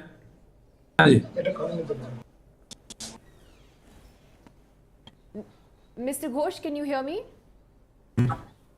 Okay, I think we're going to come back to him. It's the connectivity at the moment, but certainly I think the fact that he's here means the BJP is obviously pleased with how it's going so far. If I can get back to Ram. Ram, one of the things that we've all noticed, and I think you've also highlighted, is the rise of regional parties and the fall of national parties in Lok Sabha and in state assembly elections. Do you feel that the AIDMK tying up with the BJP was a tactical error on their behalf? They're not doing well. They did very badly last time and they're not improving much this time either. If they'd gone on their own, it would have been more kind of regionalism. Yes, I think, but what we learned is there was huge pressure on the AIDMK leader, EPS, to go with the BJP and not go with Vijay. I think the BJP strategy was to let Vijay fight on his own in the hope that minority votes would be, he would gain, the DMK's base would be eroded, DMK Congress base would be eroded, and so on. So I think there was the AIDMK leader knew that this was probably a liability, but he has no choice, I think. A lot of pressure was brought upon him. They are vulnerable in many ways. The agencies can be set to work. On many of them. Sorry, I'm always the one interrupting you, but we're going to try to go back to Mr. Dilip Ghosh of the BJP again. We've just got that connection back, I hope. Mr. Ghosh, thank you for joining us. Based on the lead so far, How do you look at where this is going? I mean, I know you're going to say you'll win, but is this better than you thought, even in this first hour? नहीं, हमें तो उम्मीद है बहुत ज़्यादा। अभी तो neck to neck fight है, लेकिन बीजेपी आगे जाएगी। ट्रेंड बीजेपी की तरफ है। यहाँ जो सरकारी कर्मचारी गए हैं काउंटिंग में, उनका वोटिंग आ रहा है। जो लोग पोलिंग ऑफिसर थे उनका वोटिंग आ रहा है, इसलिए इसमें तो थोड़ा इधर उधर होगा। जनता की वोट जब शुरू होगा, ईवीएम जो खोला जाएगा 9 बजे के बाद, तब असल जो है वो रिफ्लेक्शन होगा। You can speak in Bengali. No problem. Sorry, carry on. Yeah, you're right. These are just postal votes. What did you find was the main issue in this election? We spoke earlier, but now in the light of the trends coming in. देश के 50 लाख युवा बंगाल से भाग चुके हैं, बंगाल छोड़ करके पूरा देश में। वो देश में बीजेपी का राज देख रहे हैं 21 राज्यों में, केंद्र में। तो उनको भी जो चाहिए कि बंगाल में भी स्वराज हो, डेवलपमेंट हो, यहाँ की कानून व्यवस्था चुस्त दुरुस्त हो, यहाँ की एजुकेशन डिपार्टमेंट, हेल्थ डिपार्टमेंट, यहाँ की इंडस्ट्री ठीक ठाक हो। इसलिए लोग नरेंद्र मोदी जी का राज के लिए यहाँ डबल इंजन के लिए वोटिंग करेंगे। लोग त्राही त्राही कर रहे हैं। पिछले 5 साल से जो घटनाएं घट रही है बंगाल में, महिला, युवा, किसान, श्रमिक, सब लोग पीड़ित हैं। महिलाओं की सुरक्षा कुछ है ही नहीं। एजुकेशन डिपार्टमेंट टूट चुकी है, इंडस्ट्री 8,000 इंडस्ट्री बंद हो चुकी है, 6,500 इंडस्ट्री बंद हो चुकी है। यहाँ की कम्युनिकेशन का रोड्स वगैरह शहर के अंदर बहुत ख़राब है। सर्वोपरि यहाँ की किसान की हालत ख़राब है। आलू का किसान आलू रास्ता में फेंक करके सुसाइड कर रहे हैं। हर तरह से बंगाल पीछे जा रहा है और बांग्लादेशी यहाँ घुस करके यहाँ सब लूट के खा रहे हैं। लोग इससे मुक्ति चाहते हैं, इसलिए मोदी जी को वोटिंग करेंगे। दिलीप जी, ये पूछना चाहते हैं कि जो लोग जैसे कि टीएमसी ऑपोजिशन पार्टीज हैं और कई लोग मानते हैं कि ये इलेक्शन सिर्फ बीजेपी और ममता का इलेक्शन नहीं है, it is Mamata versus EC also. Election commission ने भी आपको बहुत मदद करी है बंगाल में। नहीं, देखिए ममता बनर्जी कैसे जीती 11 साल में। उस समय भी ईसी ने फ्री फेयर इलेक्शन कराया था, तभी सीपीएम हारा। एफआईआर तो नहीं हुआ था ना उस टाइम। इलेक्शन में भी सीपीएम का वोट बढ़ा था, लेकिन सीपीएम हारा क्योंकि सारी जनता टीएमसी की तरफ आई थी। आज वही स्थिति है। ईसी तो एक लोगों को वोटिंग करने का मौका दिया है, लोगों ने उसको धन्यवाद कर रहे हैं और भरपूर ऐतिहासिक वोटिंग हुई है। इस बार बंगाल की जनता ममता को हराएगा, चाहे उनका वोट बढ़े या घटे। सारी विरोधी वोट एक तरफ होकर ममता को हराएंगे। लेकिन उस टाइम तो एसआईआर नहीं हुआ था ना। इस बार तो लोगों को वोट करने नहीं दिया है, लोगों को डिलीट किया है वोटर रोल से। 2004 में एसआईआर हुआ था, फिर भी सीपीएम जीता था। लेकिन इस बार एसआईआर हो गया तो टीएमसी क्यों डर रही है? उनको तो आशा रखना चाहिए कि वो जीत जाएंगे। वो जानते थे 10% कम से कम यहाँ वोटिंग होती थी, फर्जी वोटिंग, वो सीपीएम के जमाने से होती थी। इस बार उसको बंद किया गया और जो 10, 12, 15% लोग वोटिंग करते नहीं थे, इस बार वो भी वोटिंग किया है। ये उनके अगेंस्ट में जाएगा। Monideepa Banerjee is also with us. Monideepa, you have a question for Dilip Ghosh? Dilip দা, গুড মর্নিং। খুব ভালো লাগলো আপনাকে দেখে আমাদের ডিकोडर चैनले।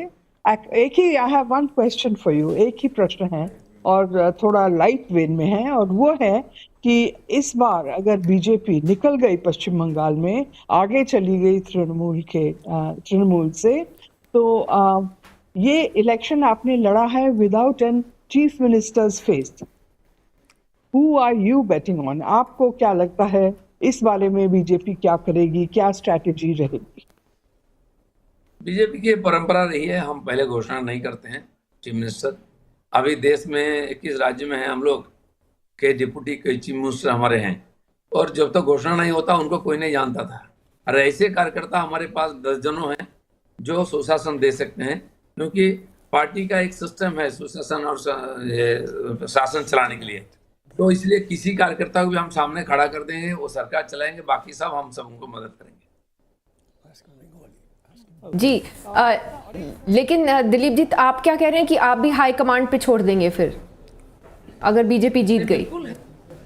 पार्टी की जो सिस्टम है उसके बाहर कोई नहीं। हम एक कार्यकर्ता है, हमको पार्टी एमएलए बनाया, एमपी बनाया, अध्यक्ष बनाया, राष्ट्रीय उपाध्यक्ष बना दिया। हम उसको भरपूर पूरा करने का प्रयास किए।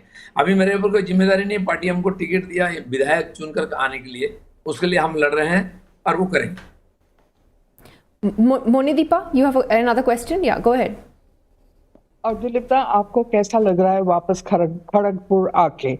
पिछले बार 2024 में आपको खड़गपुर जो जीता हुआ सीट था आपका वहां से आपको हटा के कहीं और दिया गया और वापस आप खड़गपुर पे इस बार आए to fight an MLA election. कैसा रिसेप्शन रहा आपका? खड़गपुर में मैं 10 साल से हूँ। जब से मेरा राजनीतिक जीवन शुरू हुआ, अध्यक्ष बना, फिर पहला एमपी, 2016 में एमएलए यहाँ से बना, फिर एमपी बना। और पार्टी ने निर्णय किया था पिछले चुनाव में मुझे दूसरी जगह से लड़ाने के लिए, मैं गया। हमारे मुख्यमंत्री भी 21 साल में भवानीपुर छोड़ करके नंदीग्राम आई थी। तो पार्टी जब जैसा सोचता है हम उनका साथ देते हैं, जो आदेश मिलता है उसको पूरा करते हैं। वो पेज निकल गया है, अब तो सरकार बनाने के लिए हम लड़ रहे हैं और उसी तरफ आगे बढ़ रहे हैं।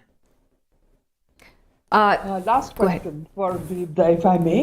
दिलीप, आपको इस समय ममता बनर्जी को इस इलेक्शन में आपका क्या एडवाइस रहा होगा क्योंकि आप मिले भी थे उनके साथ जगन्नाथ के मंदिर में।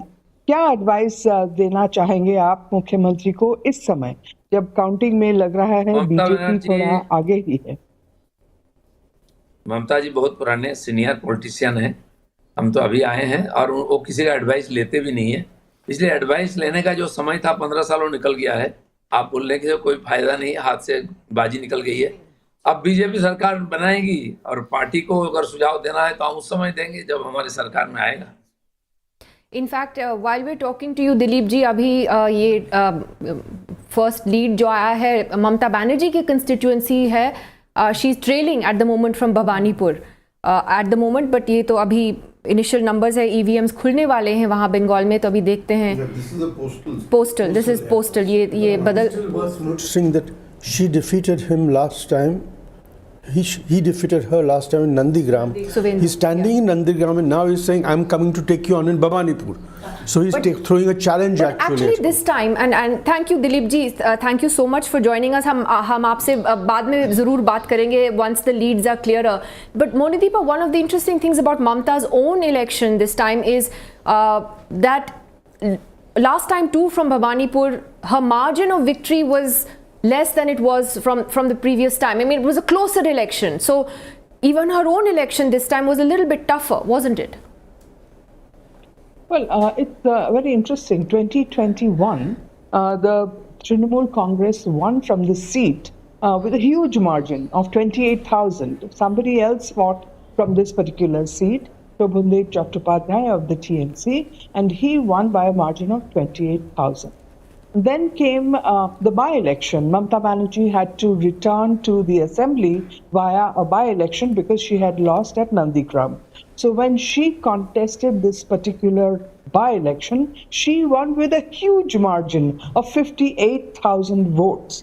And yet in 2024, when the Lok Sabha elections came about, it was found that the Trinamool Congress's pride Bhawanipur constituency, where Mamta was the main candidate, in that constituency, the Trinamool was trailing by 8,000 votes. So when Mamta went into Bhawanipur this time to contest the elections, really on both sides, there was a great deal of nervousness, even within the TMC. There was some nervousness, certainly, because the 8,000 margin is no margin at all. And that's what is going to be put to test today. Whether that 8,000 margin has been overcome, whether it is specific only to the Lok Sabha election results, or whether it will spill over into the assembly election results. I think there's something interesting actually just coming in. We can see now the BJP's got a clear lead in terms of postal vote information in Bengal, 131 to 129. But the rounds 1 to 5, basically round 1 that's come in, we have 9, of which TMC's got 8 and BJP 1. 8-1. So, well, it's 8-2 now. It's just gone to 8-2. Also, well, it's 9-2 now. About the Bhawanipur seat. Bhawanipur is surrounded by, it's a middle class area. It's surrounded by several middle class constituents like Rashbihari, like Entali, like Baliganj, like Calcutta Port, like Chaurangi. These are all they all had huge majorities. So if this goes down, those two might, I think Suvendu Adhikari has come here to throw a challenge. If that challenge, the challenge overflows into neighboring constituencies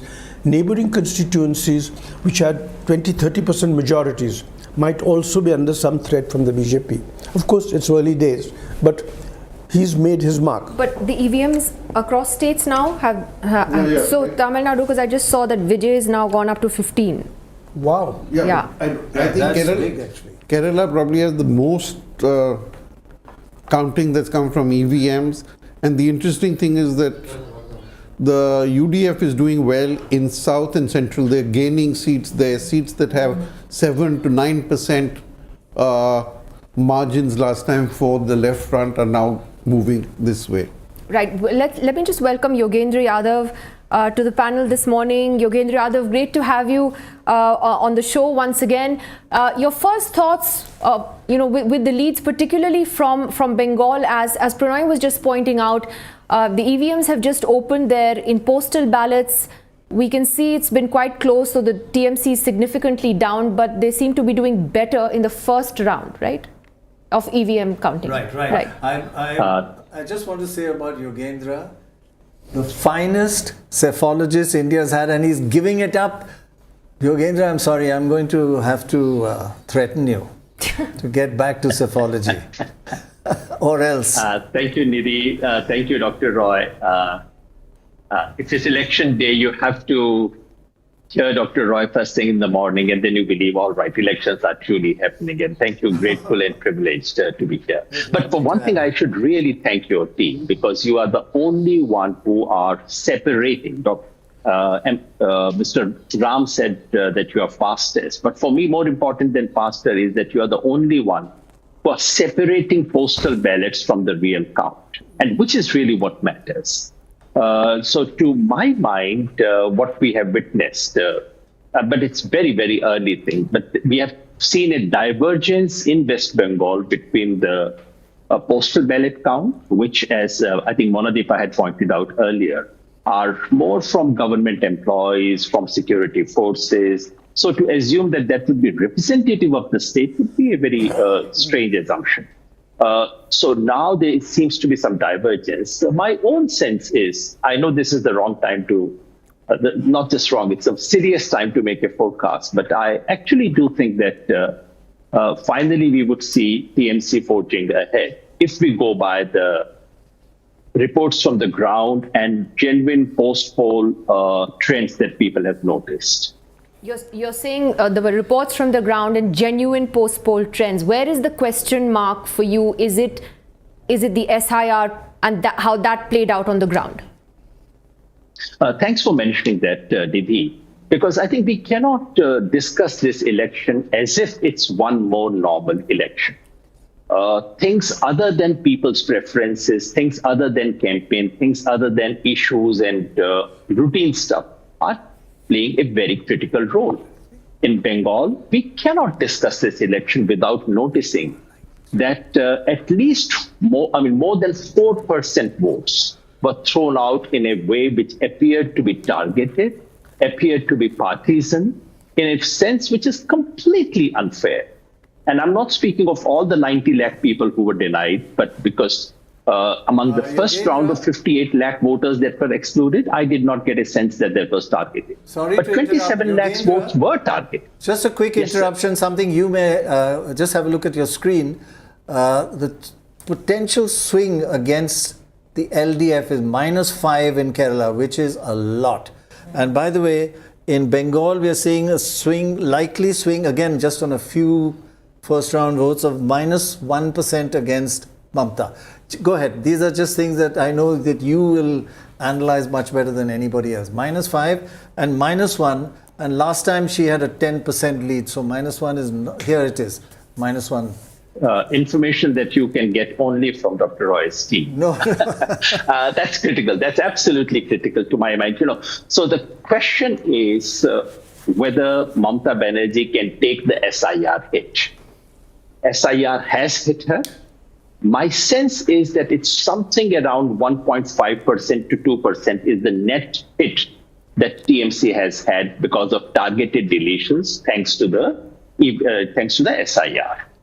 But as we all know, Mamata Banerjee's initial lead was much bigger, and from the swing that we see, -1%, that's something that she can easily take, but it may grow further. So, I mean, she can take not just 1%. I think she can take up to 3 or even, up to 3% swing, which is to say 3% of her vote going down and BJP going up by 2.5 or something of that kind. Right. She can take that much of damage, and that's my sense from whatever reports I've had, that TMC votes may go down, but net, Mamata Banerjee and TMC should be able to take the damage of SIR and should emerge much ahead of the BJP finally. I just want to shift focus to Tamil Nadu for a second, Yogendra Yadav, and as the leads are coming in, we're seeing that the TVK is now leading in 21 seats and the DMK is down in 20? Yeah, sorry, without my glasses I really can't see. But what is your sense of Tamil Nadu, Yogendra Yadav? And the Vijay factor. When I was looking at the postal ballots, I was slightly surprised. Mr. Enram was quite sanguine, and I mean, he should know Tamil Nadu infinitely more than people like me can. But I personally thought that Vijay would do a little better than he was doing in postal ballots. So I'm not surprised that he's coming up. Finally, as Mr. Ram said, it might actually contribute to DMK's victory because anti-DMK votes are getting divided. But Vijay appears to be much more of a factor than we all anticipated. Vijay, I don't know him as a person, Mr. Ram does, but if he wants to stay, there cannot be a better launching pad than the one he appears to have had. So could it be that there is a space in Tamil Nadu now for an anti-DMK but Dravidian politics, which AIDMK does not seem to be doing because they have diluted because of their continued association with BJP. I think we must remember that Vijay has gone out of his way to underline his affinity with Tamil nationalism, Dravidian nationalism. He's gone out of his way to invoke Periyar, Ambedkar, and Kamaraj. He has also been very strong on secularism, and he has said, DMK is my political enemy, BJP is my ideological enemy. So are we witnessing a space, which is an important space in the long term, which is non-DMK, but which is very Dravidian, which could in principle replace the AIA-DMK? That is the more interesting thing. Yogendra, something interesting for you is more data. Just a few rounds have come in, first round, second round in Tamil Nadu, and the trend is totally different. DMK 3, AIDMK 2, and TVK 8. So 8 out of 13 to the TVK in the rounds information only. And it's actually indicating a swing of over minus 10% for against the DMK. So that minus 10% is very large. Very large, yeah. The picture might change, but as you know, because of the change in index of opposition unity, DMK can absorb a substantial swing against it. Yes. I mean, basically, but I think you and I should not speak that lingo. Basically, because the opposition is divided. So it's quite possible that DMK's votes go down. But because non-DMK votes are now split across AIA-DMK and TVK, therefore DMK may still end up ahead. But 10%, even by that standard, looks too large. Isn't that, Dr. Roy? Yeah, I agree. Too large. It's too early. It's just one round, and getting votes from that is very tough. Mr. Ram, do you want to sort of weigh in on that, the first sort of round from the EVMs and the surge for the TVK there, at least? Yes, I think this is a surprise. We'll have to wait and see. Yeah, I don't have anything to add to what has been said. It remains to be seen. It's a surprise. Yes. Right. Shikha Trivedi wanted to make a point on Mamta Banerjee seat where she is trailing at the moment. We were talking about how it's been a tougher fight there. You know, but the SIR of the electoral rolls has resulted in the deletion of nearly 47,000 names in Bhabanipur, which is roughly 11,000 fewer than the over 58,000 vote margin secured by Banerjee in 2021 by poll. So it's not really, it's something that could be expected that she's trailing. Also, this segment has a large population of Gujaratis, Marwadis, Sindhis, Sikhs, along with Bengalis, of course. So maybe there is some kind of influence of where these people actually come from, where the BJP is, you know, in power. So it's a mixed area, and like Dorab was saying, it has an urban, semi-urban population surrounded by constituencies which also have a large migrant or population from other states. So I think all these factors will play out in deciding who the winner in Bhabanipur is. Middle class seats, you know, Yeah. all Yeah. middle class seats, and perhaps the middle class is moving away from SIR is important here because the margin is then very small. And coming back to SIR, which, you know, Yogendra Yadav, you've written so much on that particular issue, and this is something we were talking about earlier.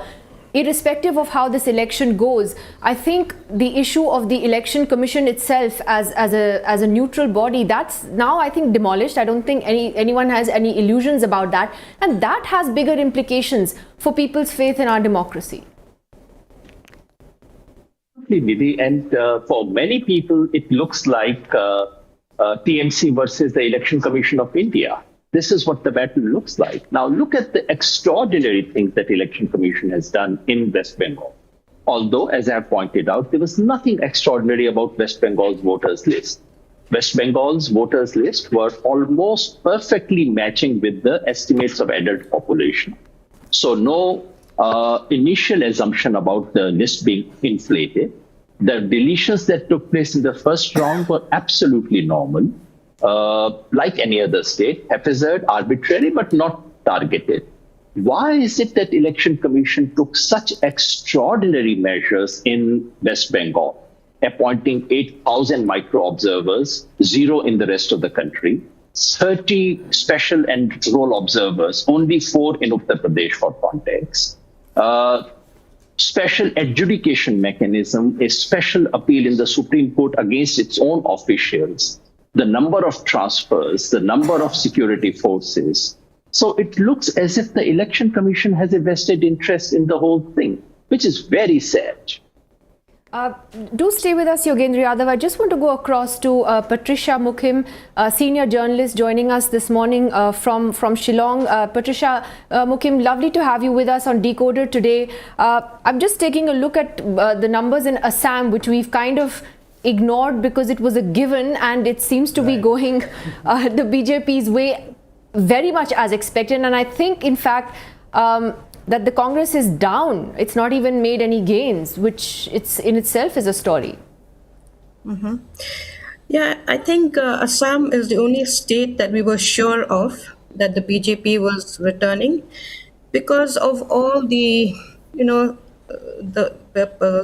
in the process of electioneering, there was so much of bad blood. There was this whole idea of identity, homeland, migrants, and that they should not take over Assam. So this has been going on since the 80s, of course. And I think this was expected. So I really, you don't need a psephologist actually to understand Assam as it is today. Yeah, we are calling it actually this anti-migrant, anti-immigrants coming in. It's their Trump card. Yes, Trump, it is. Trump. It was, it is, and maybe That's a bad one, if sorry. Congress cannot come up with an alternative, it will continue to remain in the agenda. Doesn't get worse. Yeah, Yamini, yeah. I just wanted to add, we've talked a lot about SIR, but don't forget that the delimitation exercise in Assam also changed the terms of the election. So it's very important for us to keep that in mind. Both Bengal and Assam are not quote-unquote normal elections, i.e. you're not actually creating a world where voters are assessing and making determining their preferences on the basis of performance of the government in power and what the opposition has on offer. There is a whole different set of factors that are playing in. And please don't forget that the Election Commission allowed that horrific advertisement. I mean, it was just horrific right in the beginning of the campaign. Yes. It was so horrific that it's hard to even... Exactly. I mean, how can we accept that? That is what creates the context in which these issues, which are real and complex, of movement of people, of identity, of migration, all of which are part and parcel of how the democratic process unfolds. But that's the context in which it skews it and makes these absolutely abnormal elections. Yeah, we mustn't forget that. Actually, the delimitation point is a very important one, and I'll come back to Yogendra Yadav on that, which is that, you know, this attempt to rush delimitation through was defeated by the opposition in parliament. They came together for once on an important issue. But delimitation is going to eventually happen, Yogendra Yadav. The thing is that we've seen boundaries being redrawn in different states as per the way the BJP would like it, whether it's been in Assam or in Jammu and Kashmir. So therefore, what does the opposition have to be on guard for when this does eventually happen? You're right, Nidhi. Delimitation is a normal thing for democracy. So reallocation of seats and also redrawing of boundary is something that normally does take place. But as Yamini has correctly pointed out, what happened in Assam was most extraordinary. Just for context, in the rest of the country, the delimitation took place, the redrawing of boundaries took place in 2006-07. But in Assam, for various special reasons, it happened in 2023. And Nidhi, if you have time and if your team can pull it up, please show the maps of constituencies, because no matter how much I speak, it would not explain it. Yeah. If you just show the map, I'd sent it to Dr. Roy. So at some stage, please do bring it up and show your viewers what has actually happened in Assam. It's an extraordinary story. You see, so normally you have the shape of a constituency, which is squarish or whatever. You know, there's a little compact thing which is called a constituency.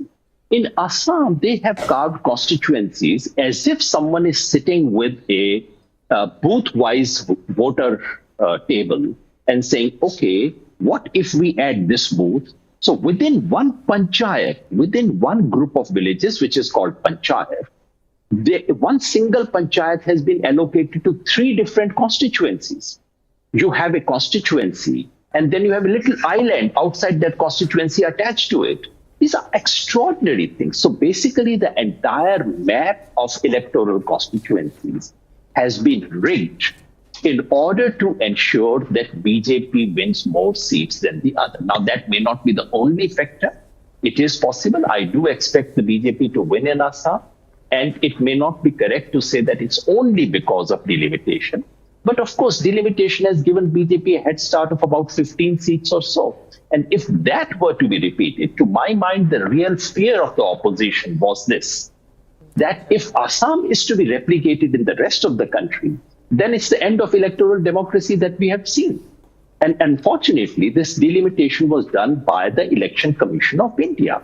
I would really urge, just show it, because gerrymandering is a word we have heard about America. This is an American disease we did not have in India. Yeah. But if you show the Assam maps, Americans would come and take lessons from India about how to gerrymander. Shocking. It is shocking. Look at the map, the figures.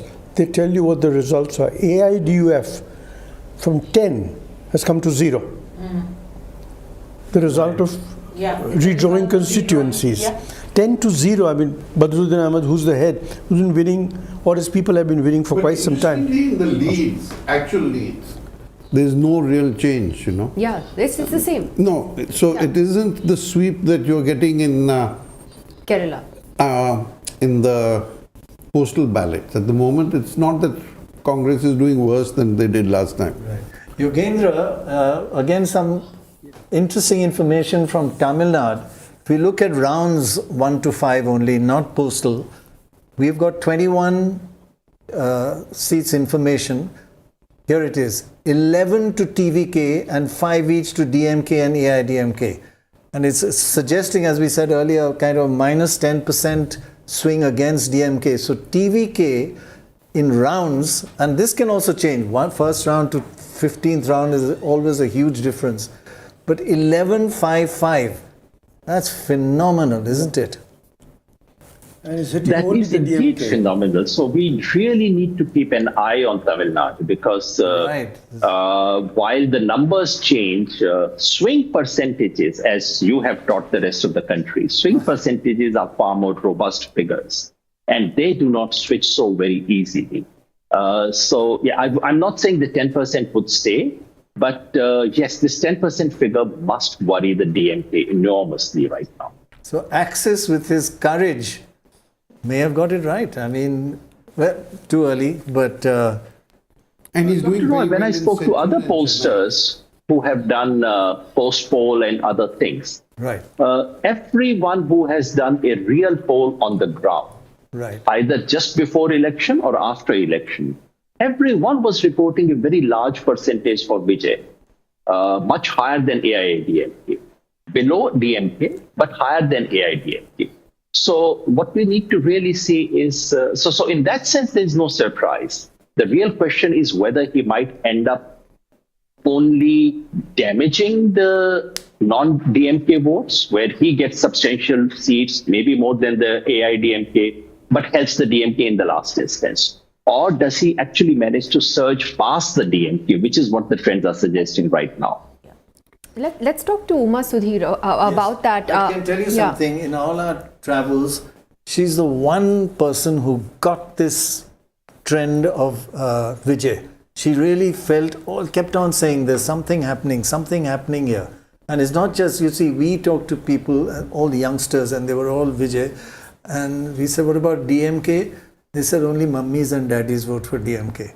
Mummies and daddies. So the thing was, generational divide. Yeah, but then they started convincing their mummies and daddies that Vijay is the way to go. Uma, you want to sort of weigh in on that? Unbelievable things are happening here in Tamil Nadu, and yes, it does look like Access My India is getting it right, because if we are talking about 156 leads that we are seeing, more than 70 TVK is leading in, and the DMK is at about 46, and the TVK and the AIADMK plus is at 38 or so. What it means is that TVK by itself we are talking about, and DMK plus and ADMK plus we are talking along with their alliance partners, and even then the lead for the TVK is far ahead of everyone else here. So, immediately after the elections on the 23rd of April, I was just too curious about what was happening, and I spoke to about 30 people, random people standing at different bus stands and different places. And what we are seeing here is exactly what I thought. It was very difficult for us to extrapolate that for an entire state and say that this is what is going to happen. But if about 4 to 5 people were not willing to tell what they are going to do, 4 to 5 people were telling us DMK or ADMK, and the rest of the people were all telling us it is TVK, Vijay, Matram, TVK. That's what we heard. And Vijay, in his last speech, you would remember, Prannoy, that he was in fact appealing to children in the household. That of course came in for criticism, where he said, just like you would, nag your parents for getting a Kinder Joy chocolate, similarly, for Vijay Anna here, please nag your parents. And that's exactly what anecdotally, narratively, we were hearing from multiple families. And even post that, I was meeting some IT employees, some other manufacturing sector people, and everywhere somehow they were talking about Vijay. Was it because Vijay's own supporters were very vocal, they were more willing to come out and talk, whereas the traditional parties were not? That is something we kept thinking about, pondering about, but it was very obvious that it was far beyond what Vijay himself may have anticipated, for the simple reason that he did not even go out and campaign to the extent that one would have thought would have been necessary to be able to touch everyone. But yes, everyone kept saying this is probably a social media phenomenon, but we must remember that in a state like Tamil Nadu, even in a country like India, the connectivity is so high that everyone is connecting on social media and talking about this kind of changes that are happening. So it's not just the women and the youngsters that seem to be weighing in favor of Vijay or voting for Vijay. There were others as well, the family members as well, saying that yes, this is there with the DMK. Yes, we got some welfare measures. With ADMK, maybe law and order will be better. But no, why not change and see? Why not give Vijay a chance? So one is the cult figure of Vijay itself working for him. And second is that fatigue with the Dravidian parties. And therefore, even though he has actually, spoken about the ideologies of all the different Dravidian leaders and the big figures, starting from an MGR, he does look like, without the political experience of an MGR, Vijay seems to be heading that same way as 1977. Of course, these are still early days, but the leads seem to give a very clear indication of which way Tamil Nadu elections are going. In fact, it's important, as you said, Uma, that it's in these EVMs that Vijay is really sort of surging ahead. And that's very significant if you can give us the latest numbers as soon as you get them. But I also found it fascinating, since you covered his campaign so closely, that he just didn't give any media interviews. I mean, he had to say what he had to say through his rallies and campaign speeches. There was just no interaction with the media. Not on record, not on camera. Nidhi, that is why he is such a mysterious figure. He did not speak to anyone on camera. It was only a photo opportunity that he gave to a few people. But that did not seem to change anything on the ground. I mean, Vijay didn't do anything that you would expect a political leader who's making his debut, who is wanting to create this kind of, electoral, magic or history to do. He did not meet the media. He would not address any press conference. He would in fact cancel many of his programs, and yet when you ask people about it, they themselves would give you justification saying that, there are too many restrictions on Vijay, that's why he is not able to do this. They're not allowing him to come out and speak, and that's why he's not doing it. So people themselves seem to be coming up with the explanations necessary. Sorry, Uma, just before Yogendra Yadav goes, I do want to throw this question to Yogendra Yadav as well. That whole issue of identity being so central to these elections in Tamil Nadu in particular, and Vijay tapping into that. As you were saying earlier, the AIADMK is today suffering on count of its association with the BJP. I think we've just lost Yogendra to that. But N. Ram, I'll take that question to you. The importance of Tamil identity, in these elections, and how Vijay has tapped into that. That's hard to say, because all of them, and in particular the DMK, emphasizes that. I think this campaign has to be studied. He avoided going with the BJP and declared that he believed in Periyar, but then he was also very religious and so on. But the Tamil identity issue does not seem to have figured very prominently in his campaign, as far as I can see. It's film. Maybe the desire for change, maybe his appeal, and so on. It's intriguing, yes. Trinamool Congress Rajya Sabha MP Sagarika Ghosh joining us this morning now, the first voice from the TMC to speak on the lead so far. Sagarika Ghosh, your thoughts on how it's going? Are you all nervously tracking the results today?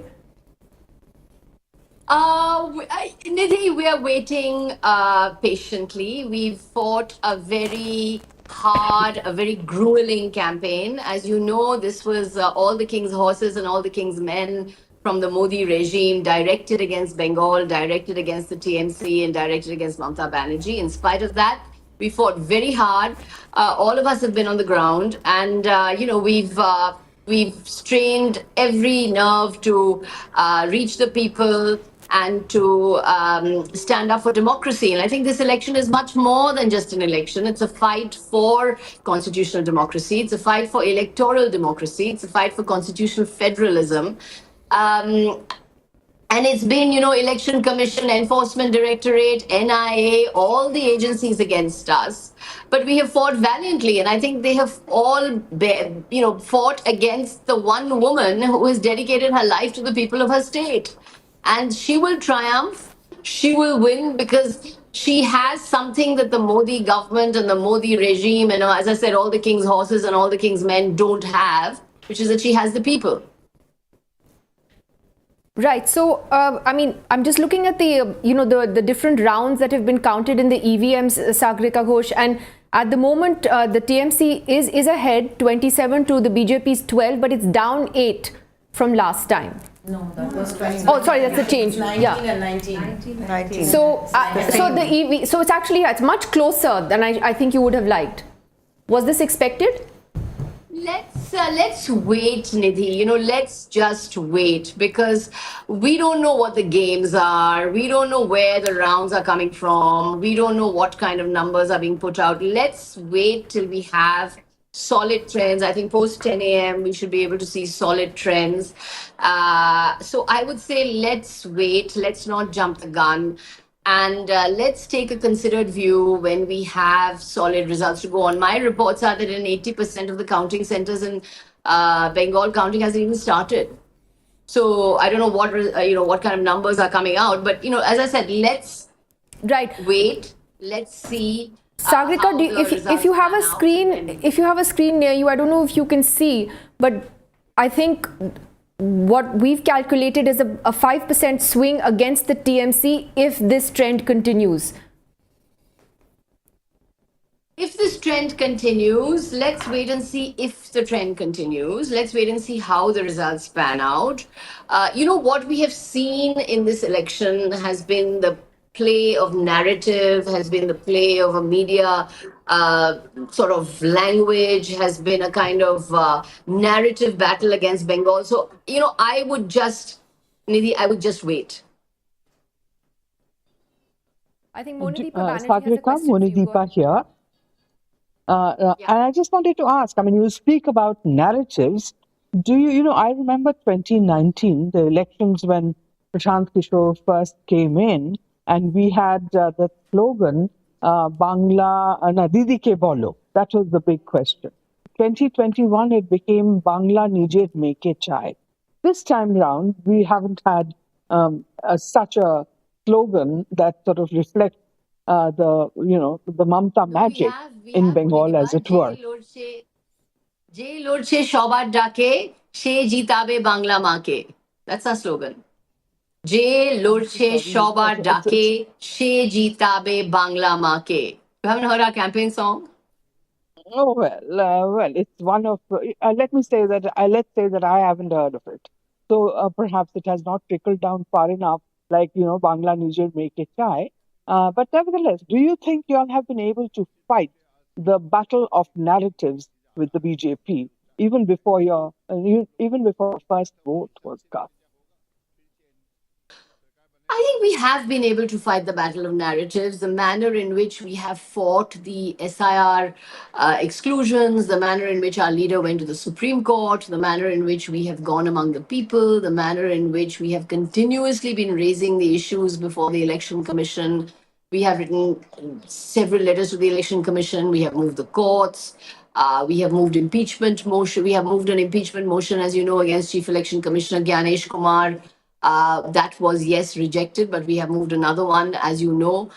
We are continuously monitoring the missteps by the Election Commission, the manner in which the Election Commission is pushing in massive force into Bengal, the television tropes of some encounter cop and the Singham who is sort of, there making threats. So all of this, I think, is part of the psychological operations that has been mounted against the TMC, PSYOPs against the TMC.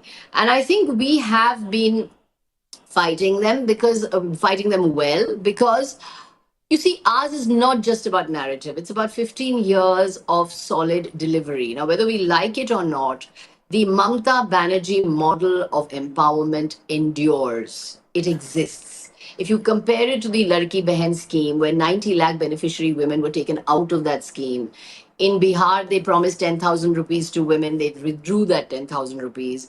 In Delhi, they promised 2,500 to women. They withdrew that 10,500 to women. In Bengal, on the other hand, the structured, layered welfare schemes of the Lokhir Bhandar, Kanya Shri, Rupushi Kanya Shri, as you know, has been awarded a UN award. These have endured over time, and they are not just electoral quick fixes. This is policy on the part of the government. It is structured policy on part of the government, which I believe has stood the test of time, which is why women, and if you know, I think the story of this election is going to be the woman. Never underestimate the Bengali woman. Women have outnumbered men in voting percentage, and I think the support of Bengal's women will once again be totally with the TMC. Right. That's right. The Mohila vote. Nidhi. Right. So, Sagarika, we wish you the best. I know it's a long morning and still many rounds to go. So, we will try and come back to you a little later once the picture is clearer. I'd also like to welcome Dr. Kalanidhi Veeraswamy, Member of Parliament of the DMK, to DeKoder this morning. Thank you very much, Dr. Veeraswamy, for being with us. What are your first thoughts? It's quite incredible how this Tamil Nadu, the leads are panning out.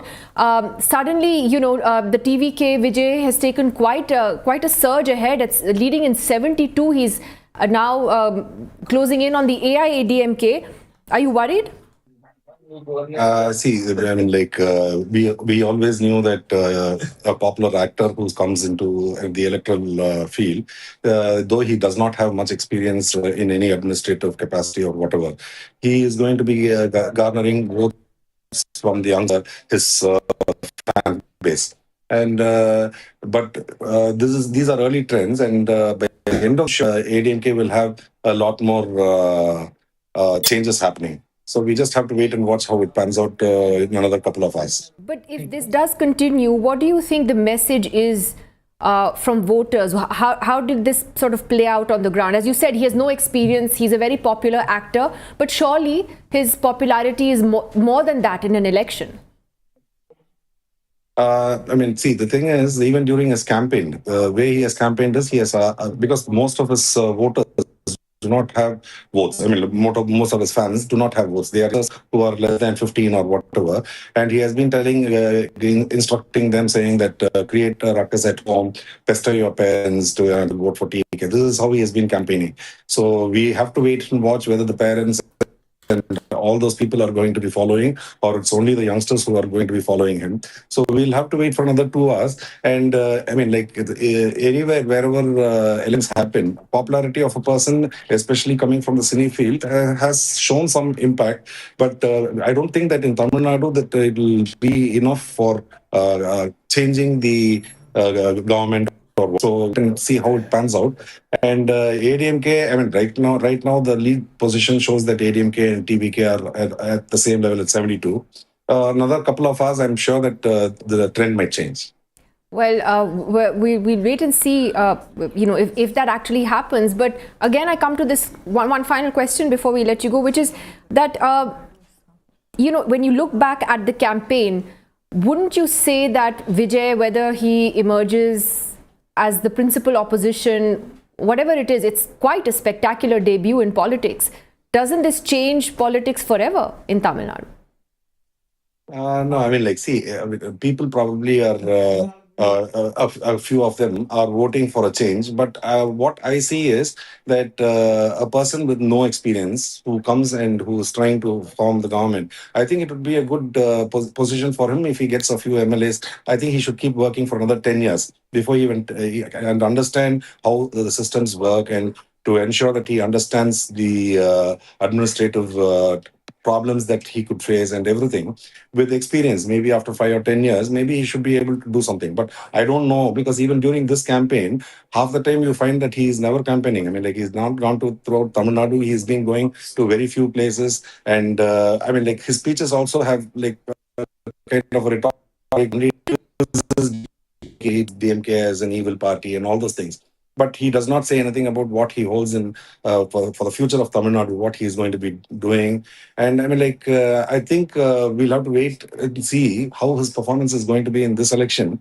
and whether he is going to be continuing after this election is over, whether he is going to be continuing his political fray or he is going to go back to the. We've got quite a few questions that our panelists want to ask you. Shikha Trivedy, who was in Tamil Nadu as well. Shikha. You know, the whole narrative that Vijay is this overnight sensation is really not true. He has been carefully crafting his cinematic career over the last 2 decades as a hero who takes on the system, fights corruption, and this is what has struck a chord with young voters and other voters in Tamil Nadu, as we can see now. And also this his fan clubs, which people said, oh, will those fans then come out and vote? Obviously, the fan clubs and the charity associations associated with him have emerged as powerful platforms. So it's something that he has been working on. And now, because he sees a gap and a sort of tiredness with the two DMK giants, and he's found the perfect opening. Won't you agree with that? No, I mean, see, when you're talking about a movie, it is basically not a hero who decides upon the story. It's basically a team of people who are working to make a profitable movie. This is how they are looking at it, and they are trying to see whatever themes which are going to be attracting the people. And if you're talking about corruption, and him talking about corruption and all those things, there have been a lot of allegations where he has evaded income tax, and where even his movies, I mean, he encourages the same. I mean, all these things show that he is not a person who is actually what he is portraying himself to be. So people will get to know about him more. Surprisingly, he has never given up a press meet. I mean, he does not meet reporters. He does not answer questions. He does not want to see anybody like our Honorable Prime Minister Modi and even our Madam Jayalalitha when she was in power. So he wants to be a person who is going to be unreachable by any person who is going to be asking him questions. During this campaign, Mr. Stalin and his son also didn't meet the press. So it's not something that you can say only Vijay didn't do. I'm actually surprised that you're saying that, which means that you have not been watching TV at all. Because every time there is, wherever they go, whenever the press meets them and they ask questions, they answer. I'm surprised that you are making a statement like this. I mean, I can share with you all the press meets that our Honorable Chief Minister and the Deputy Chief Minister have given. And even when the media comes, when they are on visit somewhere, when they ask questions, they answer them. Whereas even in Karur, where there was a stampede, when Vijay was asked for questions for accountability for the loss of those 42 lives, or at the point of time it was 31, 42 lives, and he just rushed away. I mean, I am surprised that you are saying that the Honorable CM and Honorable Deputy CM have never met the press. I mean, that's a fantastic thought. You've said that because he's a newcomer, he doesn't have any experience, how will he do anything? But this was true of NTR, this was true of the AAP party, it was actually true of the DMK when they originally came to power. They had no experience either. So is that a legitimate criticism?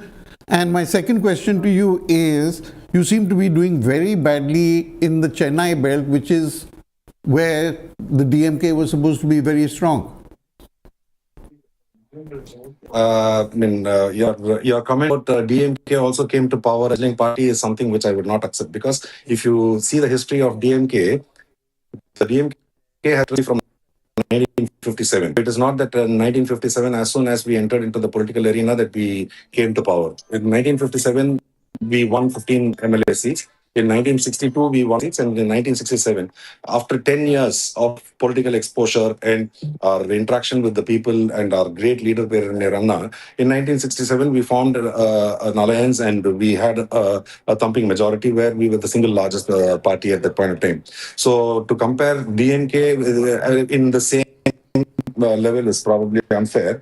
And also you have to look at, when you're talking NTR and Aam Aadmi Party, these two parties were being promoted by groups where NTR again was from the cine industry, and but he had a lot of political exposure and experience. But here we find that TVK, none of the people in his party are having any kind of political exposure or experience. And I mean, like, I have always made this, comparison. If supposing I'm a plastic surgeon, and after 10 years, I still am trying to understand the means in which the administrative machinery works and how to get things done for my constituency. And if supposing Vijay comes and says that tomorrow I'm going to become a plastic surgeon, would anybody want to go and get treated by him? The same way, if he says that I want to become the chief minister, I mean, see, anybody can come into politics. We are not against that. But when you say that I want to become the chief minister on day one, I think it is disaster for the state wherever that happens. Well, I think there's a difference between plastic surgery and politics, or I hope so. Really. The same thing. The same thing. Some politicians want plastic surgery. Can I make a slight comment on the Tamil Nadu figures? It's surprising that TVK is hitting DMK exclusively. It is not touching the AIDMK. Yeah. I mean, I don't know how he's planned that. He's hitting only one party. But Uma Sudhir, who's there in Chennai on the ground, Uma, you had a question for Dr. Veeraswamy. Dr. Veeraswamy, this is Uma Sudhir from Chennai. One, it is very obvious that, the Vijay's party and Vijay himself positioning himself as the challenger to the DMK obviously seems to have hit the DMK very badly in such a way that even though we can't call the election yet, 200 plus seats we are having early trends, and Vijay seems to be far ahead, and ADMK is coming second place. In fact, DMK is ending up third is what all the trends seem to be indicating as of now. What really went wrong? Was it your alliance that did not work at all, or is it the anti-incumbency that kicked in, or is it just the star status of Vijay that you attribute this to? Because now the trends seem to indicate that you are ending up in fact in third position from a position where just 2 to 3 months ago everyone would have said DMK as a clear lead. No, I mean, like, going by even what your television channel is showing, what I'm seeing on the screen, it shows that DMK is at 83 and ADMK is at 72, and TVK is in the third position. So I don't know, understand how you are giving this. But you have to understand that in electoral politics, like most of the youngsters, we were aware that most of the youngsters are going to be voting for TVK. I mean, like, his fan base and the youngsters' understanding of politics is going to be a little bit different. So we are waiting to see how the thing pans out in another couple of hours. So let's wait and watch. Okay. And by the end of it, I'm sure that DMK is going to be getting a majority on its own. The ADMK probably will be the... in 2 hours, as promised. Thank you very much, Dr. Veeraswamy. Thank you so much. I'd just like to introduce Karnataka vocalist and writer T.M. Krishna, who joins us on DeKoder this morning. Always great to talk to you, T.M. Krishna. Thank you so much for being with us. Thank you, thank you. What do you make of the Vijay wave, the Vijay phenomenon?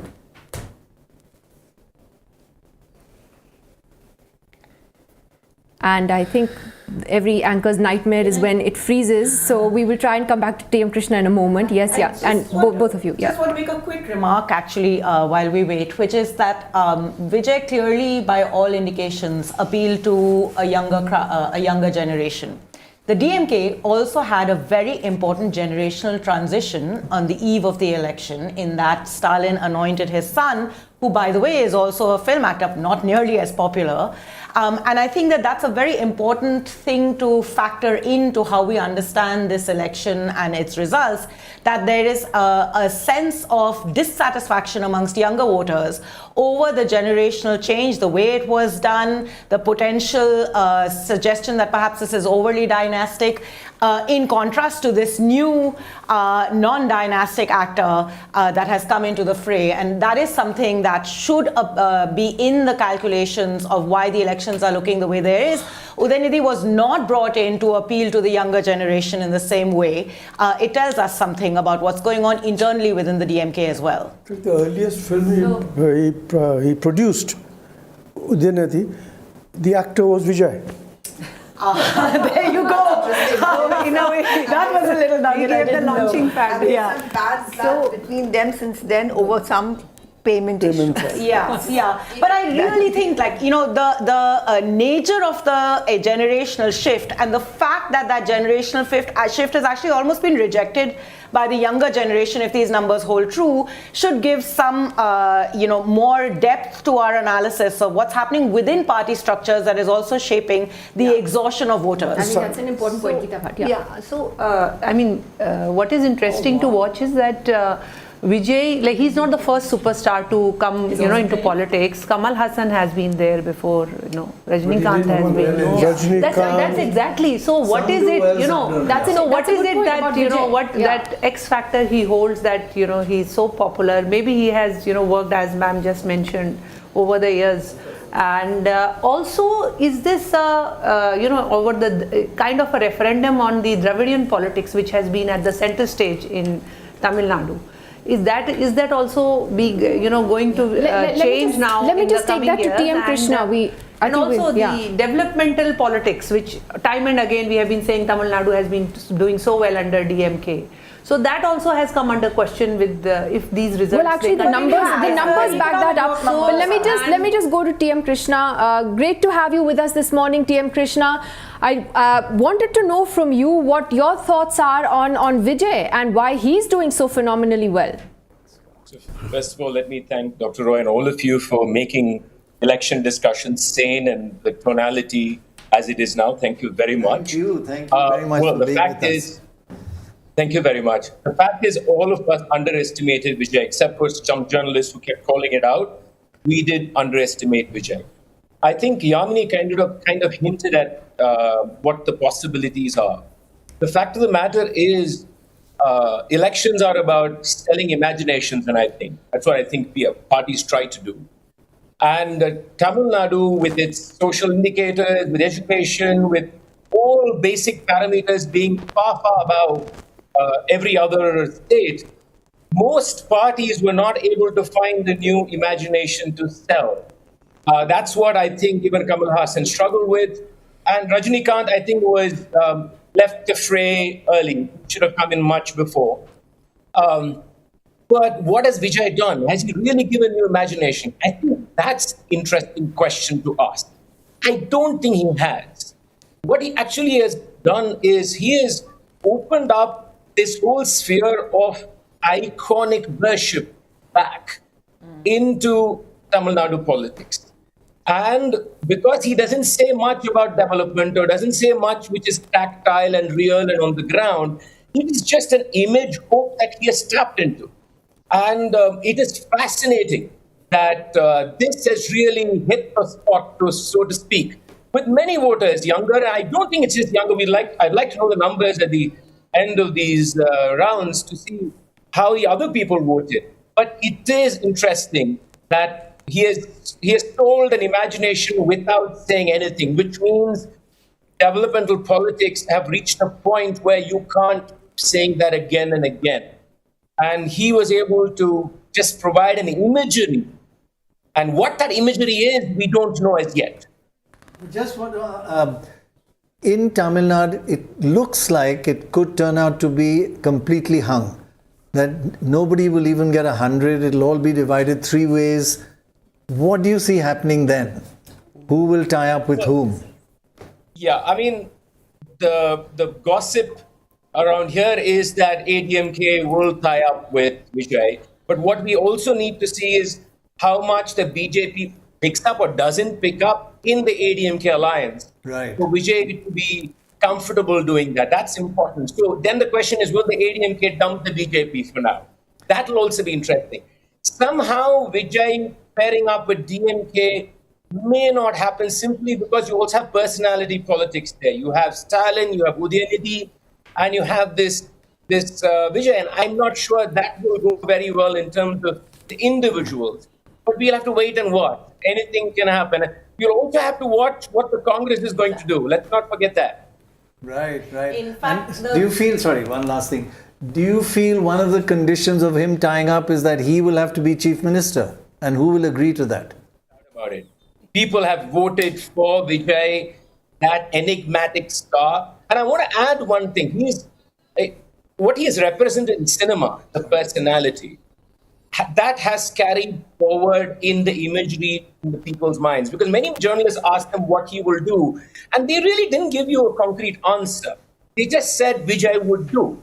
It almost seems irrational, but in some ways that's the beauty of how people respond, I guess, and we'll have to understand that it was an emotive claim. And I don't agree that this is a verdict against Dravidian politics. I don't think that's really true.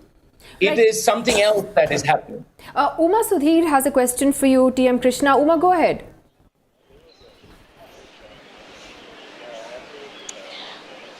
Krishna, very clearly, Vijay has managed a first day, first show, big showing as well. And incidentally, his first film was called Nale Tirpu, which is tomorrow's verdict. And he has today managed to get that kind of a verdict, it appears, which would be a dream verdict for anyone at all. I'm going back to what Prannoy was asking you about. Vijay may end up at 100 plus if the trends hold up the way they are now. And it is very obvious that because he has described DMK as a Tiya Shakti, he cannot go with them. And he has called the BJP the ideological enemy, so he cannot go with that either. The Congress has to be able to get sufficient number of seats to be able to even lend that support to the thing. So the bigger possibility seems to be that an ADMK actually splits to be able to give that support to TVK to be able to come to power. Isn't that really the only other possibility? Because we are not seeing any other players here. In the ADMK plus, it seems to be emerging as the second largest party. But will the ADMK by itself be able to give any support? That is the only group with which he can actually ally to be able to form a government, isn't it? I completely agree. That's my point too. ADMK seems the most likely partner. And I'm just looking at the stats here, and you say the BJP is up by 2 this election, if I'm right, from reading from what you put up in the stats there. But we'll have to see what BJP ends up with. And I think ADMK will have to give up the BJP. And it will, if required, to align with Vijay. And I think what we are looking at least from what I see at 9:58 in the morning, is a possibility of Vijay being in power with the support of ADMK if the trends hold as they are now. I agree with Uma entirely. That seems the most plausible future. Actually, Krishna, I just wanted you to also comment a little bit on ADMK, because going into today morning, there was a general sense that ADMK is now a spent force, its cadres are not as mobilized, the BJP alliance has actually potentially hurt it. And if you look at these numbers now, it's pretty clear that the ADMK actually remains a strong force. As you rightly said, this is not necessarily a kind of verdict on Dravida politics as much as a new entity coming in and capturing the imagination for reasons we still need to better understand. But this is also an important story to my reading, and I'd like to hear your thoughts on the staying power of the ADMK. Absolutely. I think ADMK also proves something, that you don't need a superstar to hold a party together. Yeah. That's, I think, politically, it is something really powerful. I think that's the notice. But we should also factor in the caste equations here in terms of the Mukkuluthur votes, the Tevar votes, what happened there, because people believe that ADMK may lose those votes, may not be a hold on, but they've been able to hold their fort, despite Jayalalitha long gone. So that's very interesting. Again, I would presume it is the older group that is voting for them. The other question is, why are there people shifting from DMK to ADMK in terms of vote? That's something I would like to also look at. And if they are, that's very rare. If they're only shifting to TVK, it may, it's more understandable. So that's also something in terms of votes I would like to know what is happening. So ADMK, again, has really proven its worth. Nobody expected them to hold the fortress. Absolutely. Possibly not even them. Right. I don't think they did. But there's something I want to say generally that's really troublesome, is that whether it's Vijay, whether it is Mamta or anybody else, or starting from the Prime Minister, this ignoring of the press, not talking to, holding press conference, not discussing this with the media, is something that should trouble us. as a democracy. I think it should trouble us. There is so much about this election that should trouble us as a democracy. Yeah, the press is part of it. But Yes. Uma Sudhir had a point to make, I think, on the AIADMK that we were just talking about. Grossly underestimated, Uma? Absolutely, because one, the ADMK and EPS personally did have a good image as an administrator and as someone who is able to take people along, even though, of course, within his own party, he managed to cut the competition absolutely with the throwing out of an OPS and the other Tevar leaders, which, of course, cost him that particular vote, the Mukulator vote, as we call it. But two things here. Like TM Krishna was mentioning, in Tamil Nadu, we always say traditionally that there is either a pro-DMK vote or an anti-DMK vote. And the shifting of a vote between the DMK and the ADMK is not really known about at all. But EPS did carry out a very comprehensive campaign. He had done a tour of the entire state, not once but twice through this. And therefore, their alliance partners coming together as well. The coming together of the PMK and the ADMK was a big plus. And of course, you had a TTV also joining in there, even in in areas like the Madurai region. We saw them campaigning together. So meaning to say that the ADMK and EPS were making an attempt to reach out to that vote as well. And therefore, the other conclusion would be that whether a Sasikala or a Ramdas did not manage to damage the alliance as much as may have been expected otherwise in this particular case. The main point that I wanted to say was, for EPS, this was a political survival battle. He could not have afforded to sit in the opposition, but now it looks the TVK is pushing him at least to second position, definitely.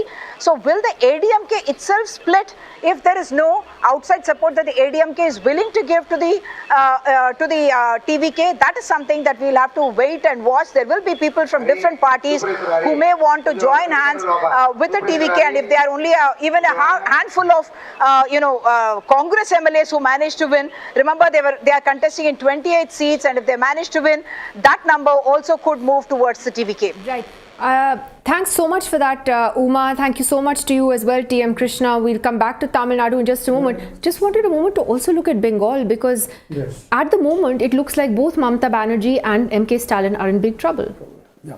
They are, I think, Also, but I think Yogindra Yadavji was again and again mentioning that, TVK has eaten on the DMK votes, but it is on the contrary. If you see, it is on the AIDMK vote, but it is actually on the DMK vote, which he has eaten. Terrible dancing. But DMK is a family party. AIDMK is not a family party with any strong links. So I would think it's easier for TVK to tie up with an AIADMK. I mean, EPS is not a ball of fire. By the way, I've heard him speak. He was not a bad speaker. He's quite a good I'm just saying orator. that he doesn't have And he's very smart. 2 children, 2 sons. And he's also not the charismatic politician. He's not bad. I've watched him in the campaign, in his processions and all that. He kept the crowd going. And he's meant to be very smart at handling how he handled OPS. He's brilliant in internal party work and not appalling at all. He's a good orator.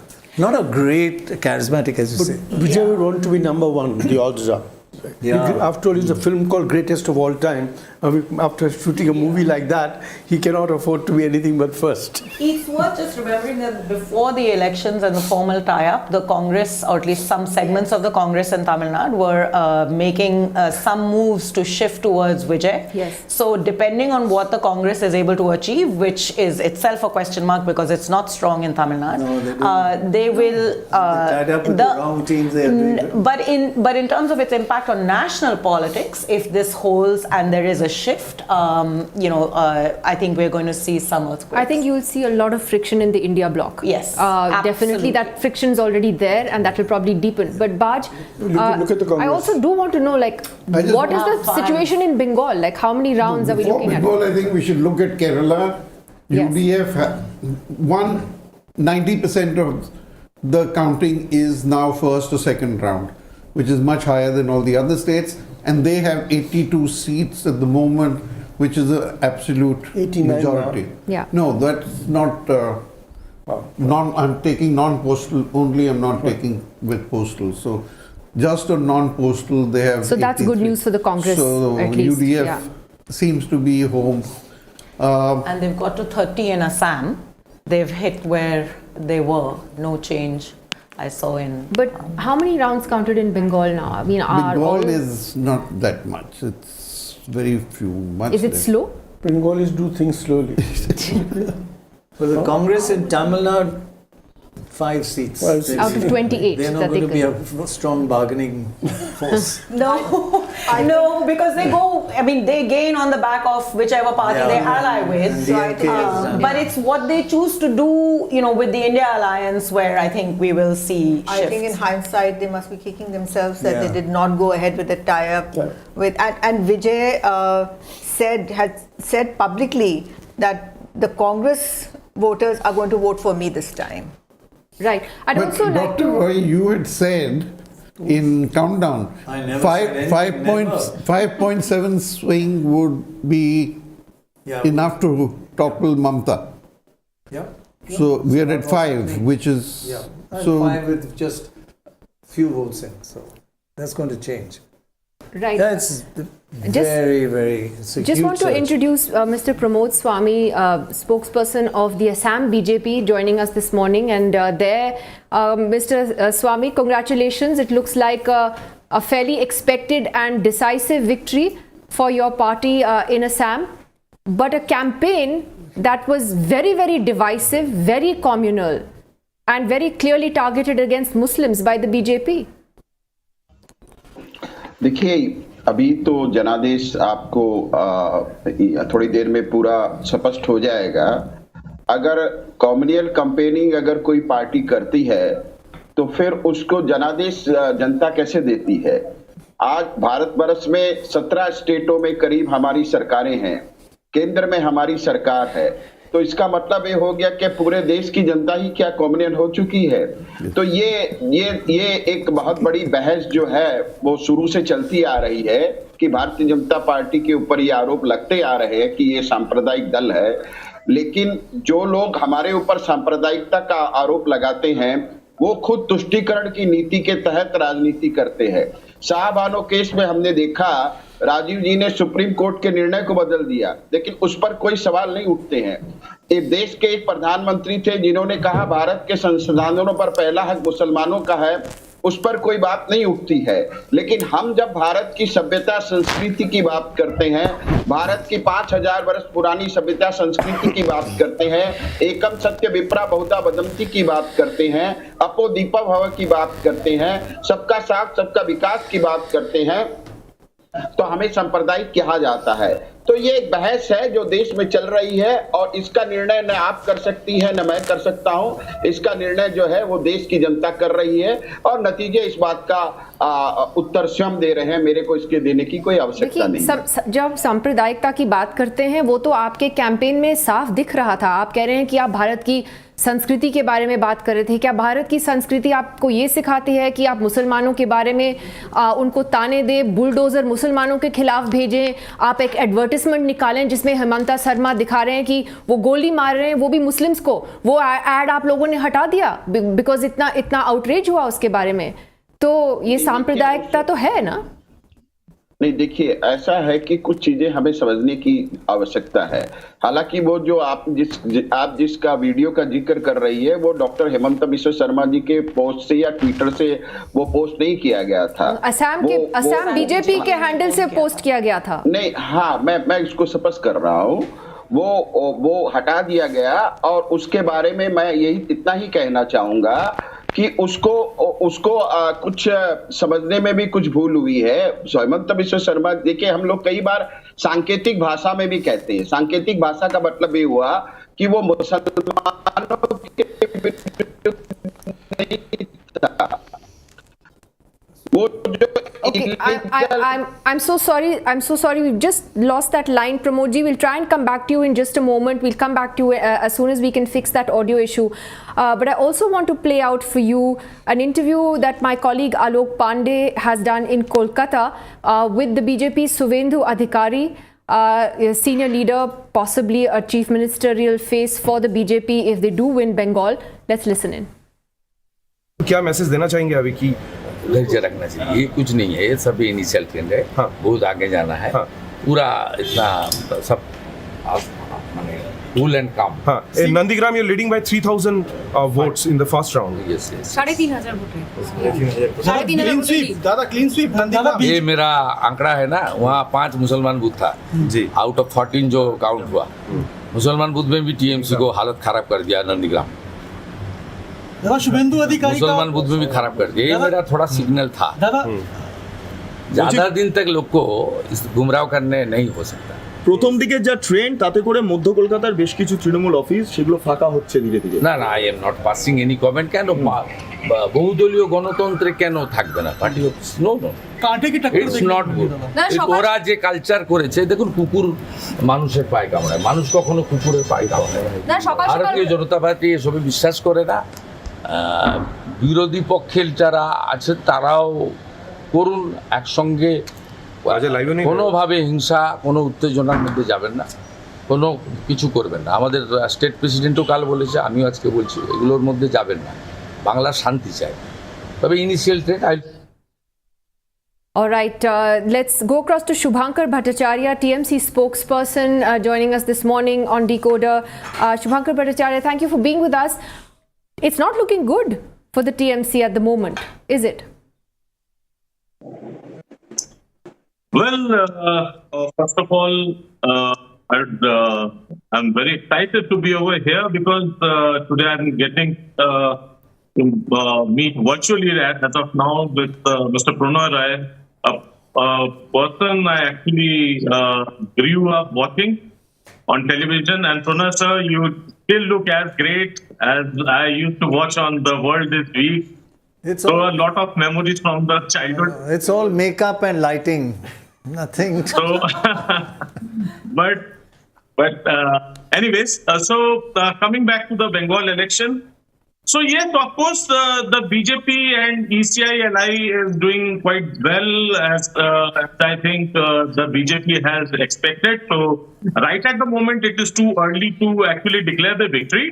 And I guess that we would very soon see a lot of changes brought in. But at the very same time, I was just listening to Shubhendu Adhikari on your portal only, and just now what I heard, it's quite strange that we get to hear such things in a democracy like in India, where now we are calling Muslim booths and Hindu booths. I don't know how come we divide the booths as well. That now I think this is a new change that is being brought in. So Hindu booths and Muslim booths. So of course, I guess the change in demography is being seen as the BJP is on rise in Bengal. But at the very same time, it is not. The game is still not over, and it's just like cricket that nothing can be said till the last ball is bowled. It remains to be seen. So wait and watch. I guess the numbers you will see, and a lot of numbers coming up and down, and the entire day is still over here. And I'll remain in touch. So we'll see a lot of ups and downs over here. That's quite sweet how you said you'll remain in touch. I think Monideepa has a question for you as well, Mr. Bhattacharya. One moment. That's right. Good morning, and thank you for being here. I just wanted to ask, does anti-incumbency not worry the TMC at all? Mamata Banerjee and other TMC leaders have come out with forecasts saying 230 seats, 226 seats this time. So is anti-incumbency a piece of fiction for the Trinamool Congress? Nidhi, first of all, very good morning. And if we talk about anti-incumbency, now, even if from the BJP's perspective, if you see that if really, in Bengal, the anti-incumbency was a big factor, then I don't think there was any need of, I call it, I still take it as a conspiracy, the way the SIR was planned over there. So it was completely meant, to benefit a particular party. So, of course, if anti-incumbency was as such, and the BJP, who has their ears and eyes always on an election mode, so they could have easily guessed that the anti-incumbency is much over there, and they could have gone directly over there.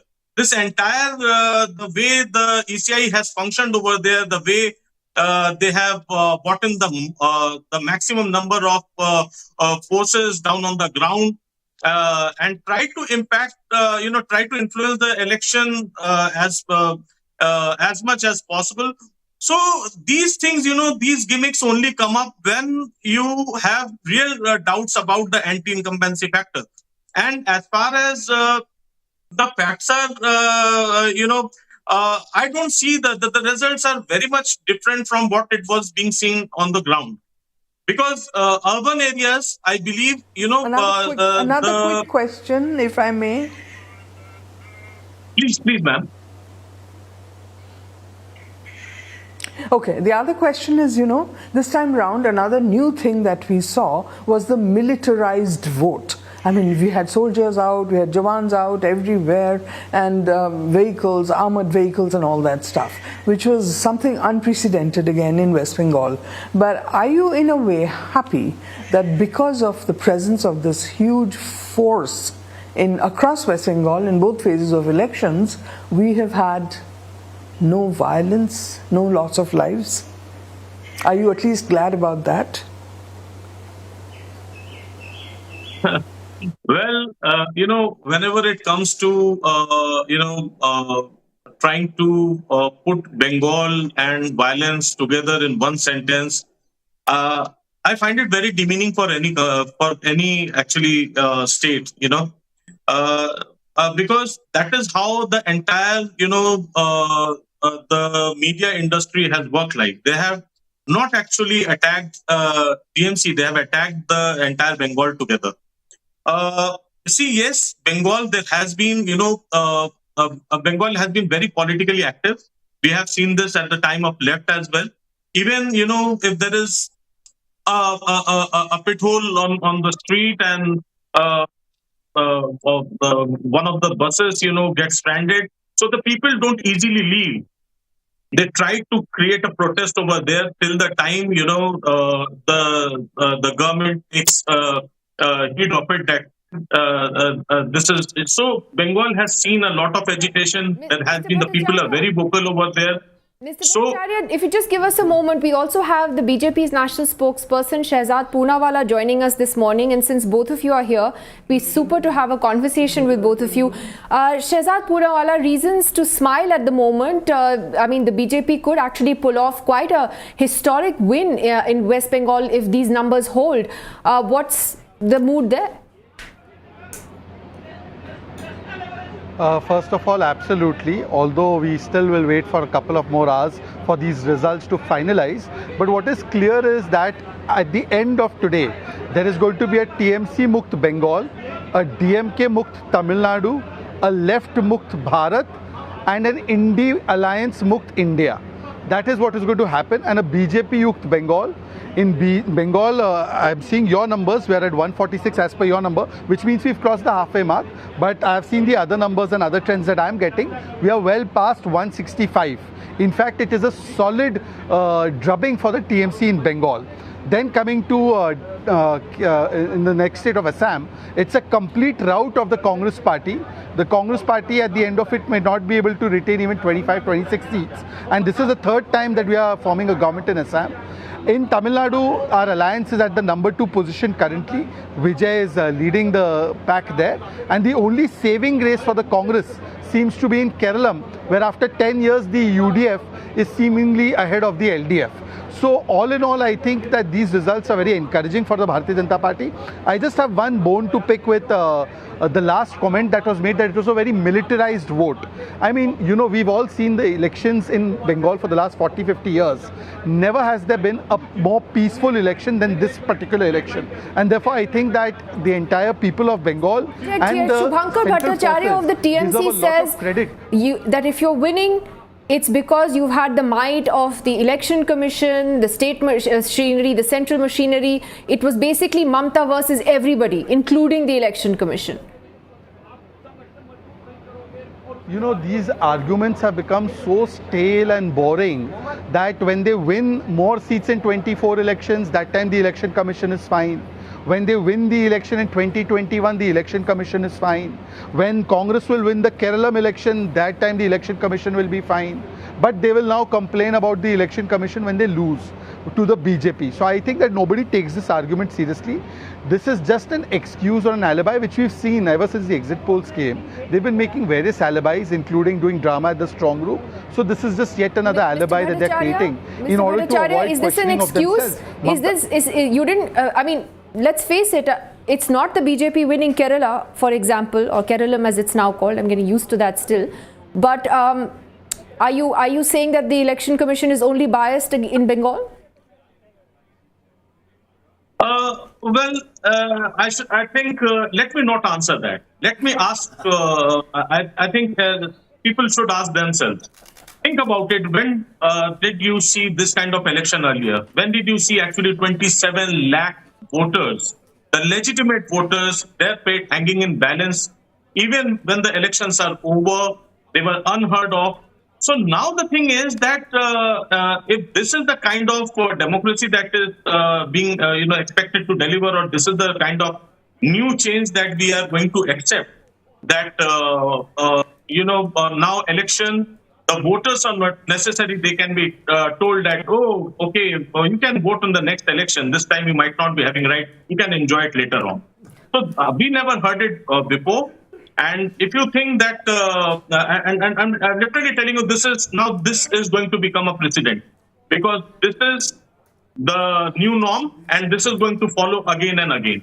So if the people of India are ready to accept it, if you think that this was valid and an election without 27 lakh of legitimate voters, so I think then you can go ahead, you can say that whatever you want. If you want to show it as that no ECI or the other agencies had nothing to do with it, so fine enough, you can, if there is a proverb in Hindi, meetha meetha gab gab kadwa kadwa thu. So you can accept whatever comes to you.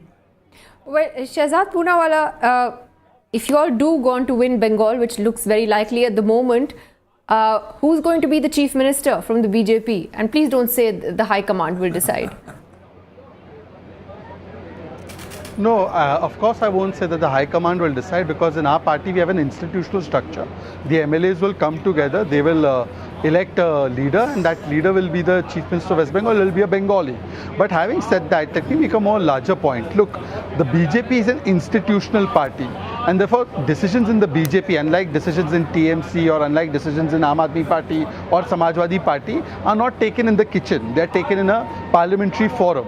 So we will elect, all our elected MLAs will come together and decide. Having said that, one messaging that Suvendu Adhikari has done ever since the polls have got over is that he has made an appeal to even TMC cadres and others that now the elections are over, the bitter blood must stop, and we must all come together to make a prosperous Bengal. I think that is the kind of maturity that needs to prevail, whoever becomes the Chief Minister. I think the sense that needs to prevail is that violence cannot be a solution, because we've seen in the case of the TMC 21 and other instances, they have institutionalized political violence, and political violence cannot be the 21st century beckoning of Bengal, and therefore I hope that the TMC will be gracious in accepting the verdict that is handed to them by the people of Bengal. We also have Chitra Bhatam, a Congress spokesperson, joining us now, and it's great to have all the party spokespersons together at the same time. First of all, Chitra Bhatam, congratulations. Looks like Kerala is a big win for the UDF, for the Congress there. Although bad news for you all in Assam, and you're not doing well in Tamil Nadu either. Bengal is another story. How do you look at the lead so far? Morning, Nidhi. I believe it is definitely very early to speak a lot about things or to share exuberate your arrogance for gerrymandering to SI and all. We directly accept the verdict of Keralam people, and we thank them graciously for giving us such a landslide victory. I believe my party has completely improved across the board. The manner in which the TVK has gotten such a huge mandate is because of the way in which Charisma or Youth Icon was harassed by BP and its goons day again. and I believe the sentiments of Tamil Nadu people have spoken in retaliation of the same. So I think it's a lesson learned for them, and must go back to the drawing board and see to it as to how do they want to. Chitra Bhattam, sorry about that. The line is just playing up a little bit. We're going to try and get back to you in a little while. I'd like to thank you to thank Shehzad Poonawala and Shubhankar Bhattacharya for joining us. We'll be back with all of you when the picture is much clearer, hopefully in the next hour or two. Actually, quite interesting right now in Bengal, and it's still early days. Time will tell. Postal ballot is over. No, if you look at non-postal ballot, the votes, the BJP is 45%.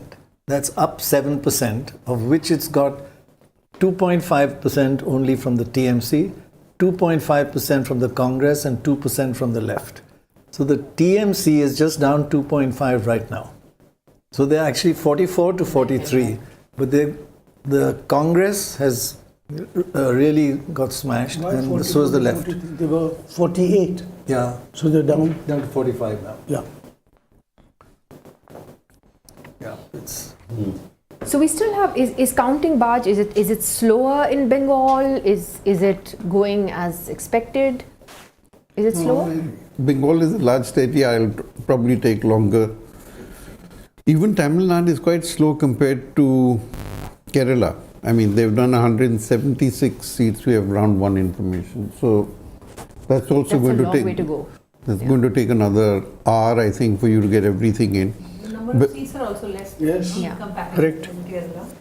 Where? Tamil Nadu? No, Tamil Nadu. Kerala has less. Kerala and Assam have about the same number of seats. Yeah. While the other two are about the same number.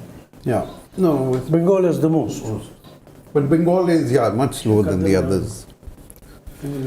So the interesting thing to see then now, Shikha, would be, as we were discussing earlier, also in Tamil Nadu, if it's a hung assembly, how does this pan out? Did anyone predict that? Did you ever get a sense of that on the ground?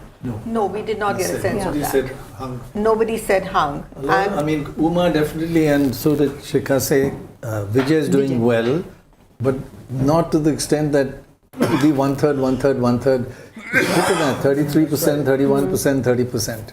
And frankly, we thought that the AIA-DMK would do worse than the DMK, and the DMK would do much better. But obviously, the fact that the AIA-DMK was also able to stitch so many alliances, they have so many.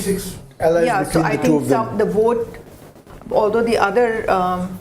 I don't think the other alliance members have done well. So what's the betting now? Who's the next chief minister in Tamil Nadu? Really good idea not to bet. I'm playing totally Even now? Are you Even a tiger now? or a mouse? Prannoy, if you now notice... Tiger?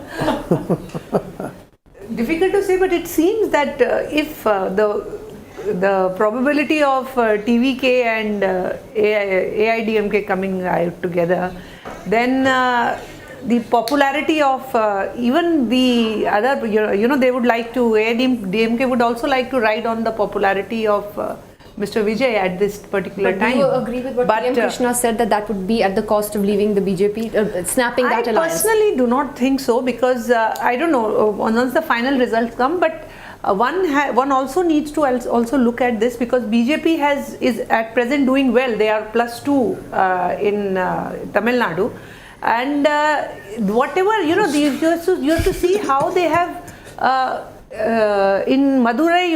The incidents which happened in Madurai in terms of where the Deepam, the lighting of the Deepam was in spite of the High Court giving it a consent and giving a direction rather, and the Tamil Nadu government, DMK government not allowing it at that time. All this has also, contributed there in these election results. Although I think it will take some time to decipher that, but these things, leaving BJP, I don't think would be something that AIDMK would as a play, as a political player. Hoping for? No. What the outcome will be.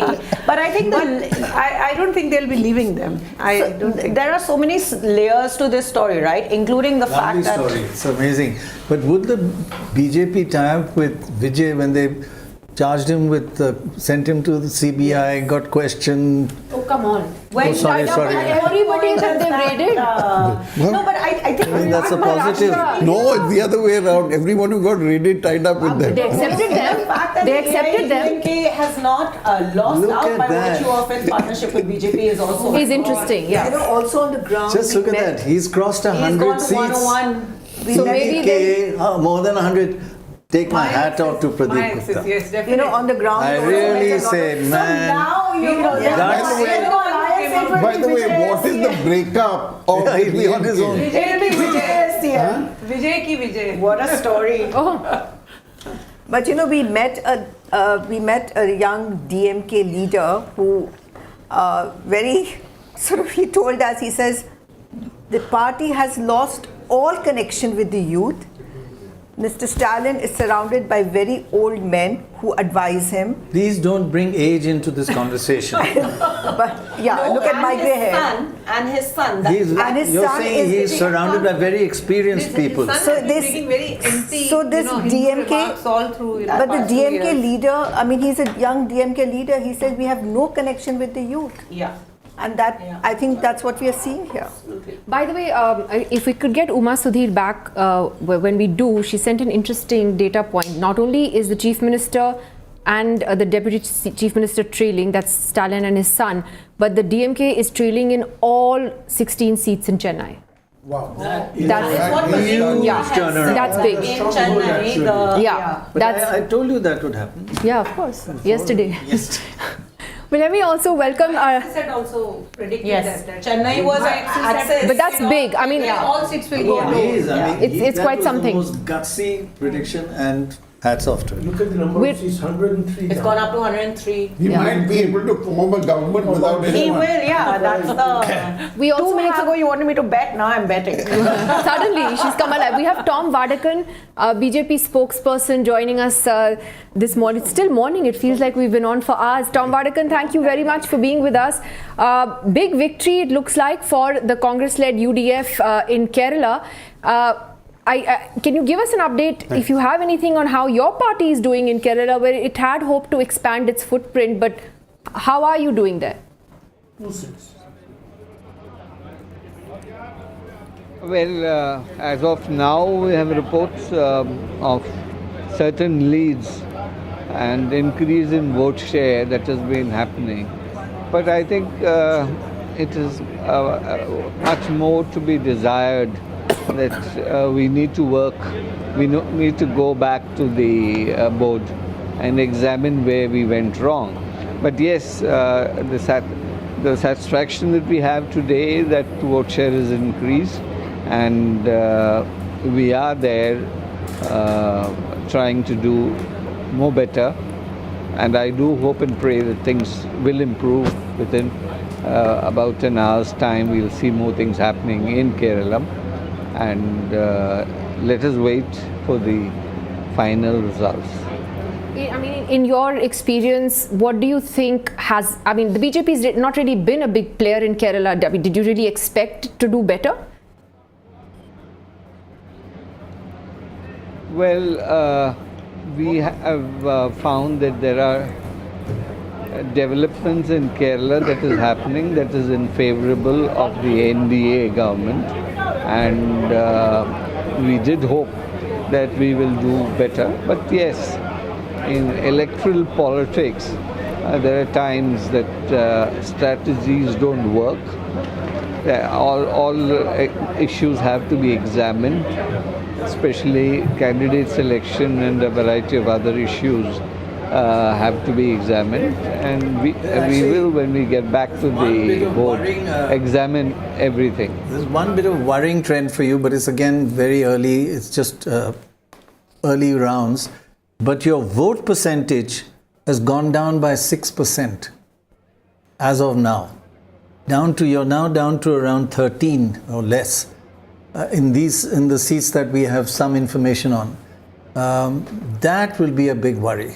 Not the seats as much as the votes. Yes, that definitely is a worry. That definitely is a worry.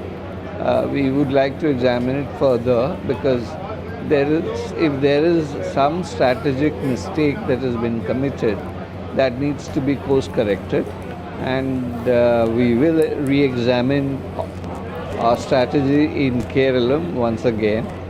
But we did put up a fight, and well, the results that are coming in are not so satisfactory. But yes, the party under the leadership of Rajiv Chandrasekhar has put up a good fight. This much I can say, especially the Christian outreach and the kind of campaign that they ran was very useful. But you know, sometimes you win, sometimes you lose. You really don't know what the people's mind works. You had an LDF government, right, and now you have the UDF coming up. So these are issues that will have to be examined very closely. Right. Mr. Vadakan, thank you for joining us this morning. Thank you. I'd just like to welcome Pawan Khera, Senior Congress Leader, now on the program. Pawan Khera, thanks so much for being with us. And Pawan has been through a lot personally as well over the last few days, running from the Assam police and then getting bail from the Supreme Court in what turned out to be a very bitter and nasty campaign all across, but in Assam in particular. But let me start with the good news first for the Congress, Pawan Khera, and that is of course Kerala, and what appears to be a really big victory which would come as a huge sort of relief to you. First of all, I was not running away from anyone. I was just seeking legal remedies. That's why, as an Indian, and that's what I was doing. And having said that, these are early trends, whether we're talking about Kerala, where we are seemingly headed towards a victory, or we're talking about Bengal or any other. I would not, as a responsible political activist, comment on the early trends. All right. Especially when they're not going well. No, I said even Kerala. Okay, fair enough. Fair enough. Say hi. So we come back to you later then, Pawan Khera. We come back to you when the trends are clearer. Thank you. Kerala is one seat which the BJP won for the first time ever in 2016. Mr. O. Rajagopal won it. They're leading in that seat. Same. Chandrasekhar is now. Rajiv Chandrasekhar is now playing. And it was currently held by a CPIM guy. But Rajiv Chandrasekhar is leading. In Kerala, the area that they've done really well in is the area that CPM did well in last time, which is where the Christians are. So a lot of people said that the Christian vote may be splitting, going to the BJP, some of them, because they were upset over various things. But it seems that it's gone the other way. UDF has got 50% of the vote in that area. You know, if you recall, when we met Mr. Satishan, who is the leader of the opposition in the assembly, he said, oh, this time we are going to do well because we have been able to get many social groups back into our fold. And I think he meant the Christian denominations which had backed the BJP the last time, or some Muslim groups. So he made that very clear. He says we are going to win because they come back to us. Yeah. And they obviously have, because you can't get, in that region, you can't get 50% of the vote without geting a large majority of the Christians. Just trailing. He's trailing. Who's trailing? Is trailing. Well, there are a lot of big names actually. So he's not going to establish, had he been CM for another 6 months, he would have established the record for longest ever Chief Minister of Kerala. He's done 10 years. Mr. Nayanar had done 10 years and 3 months something. Actually, they're doing much better than I think even the polls forecast. They've got close to 100 seats now. Congress has. The UDF, yeah, which is much better than. I think the polls had basically suggested a much closer fight. But normally it is so, polls. Right. Yeah. We're hoping to go across to Uma Sudhir. Okay, great. She is there in Chennai. Uma, very interesting update that you sent us about the DMK trailing in all of the 16 seats in Chennai. That's huge.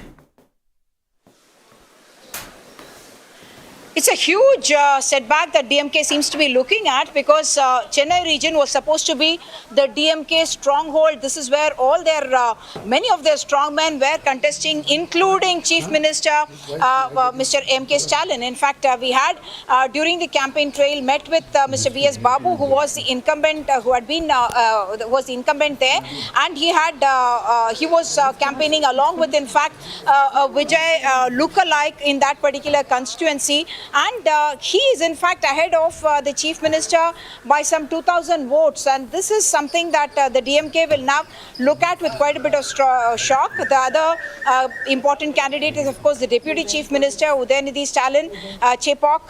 There also he seems to be trailing. You have Sekhar Babu, another strong man of the DMK in Harbour. He's also trailing. So all 16 constituencies we're talking about. Tamilisai, who is contesting from Mylapore, she's also trailing, and Venkatramanan, who is the TVK candidate, is ahead in the counts now. You also have in the case of T Nagar, where Bussi Anand, who had originally won many years ago from Bussi in Puducherry, he's contesting, and he is the organizing secretary of the TVK.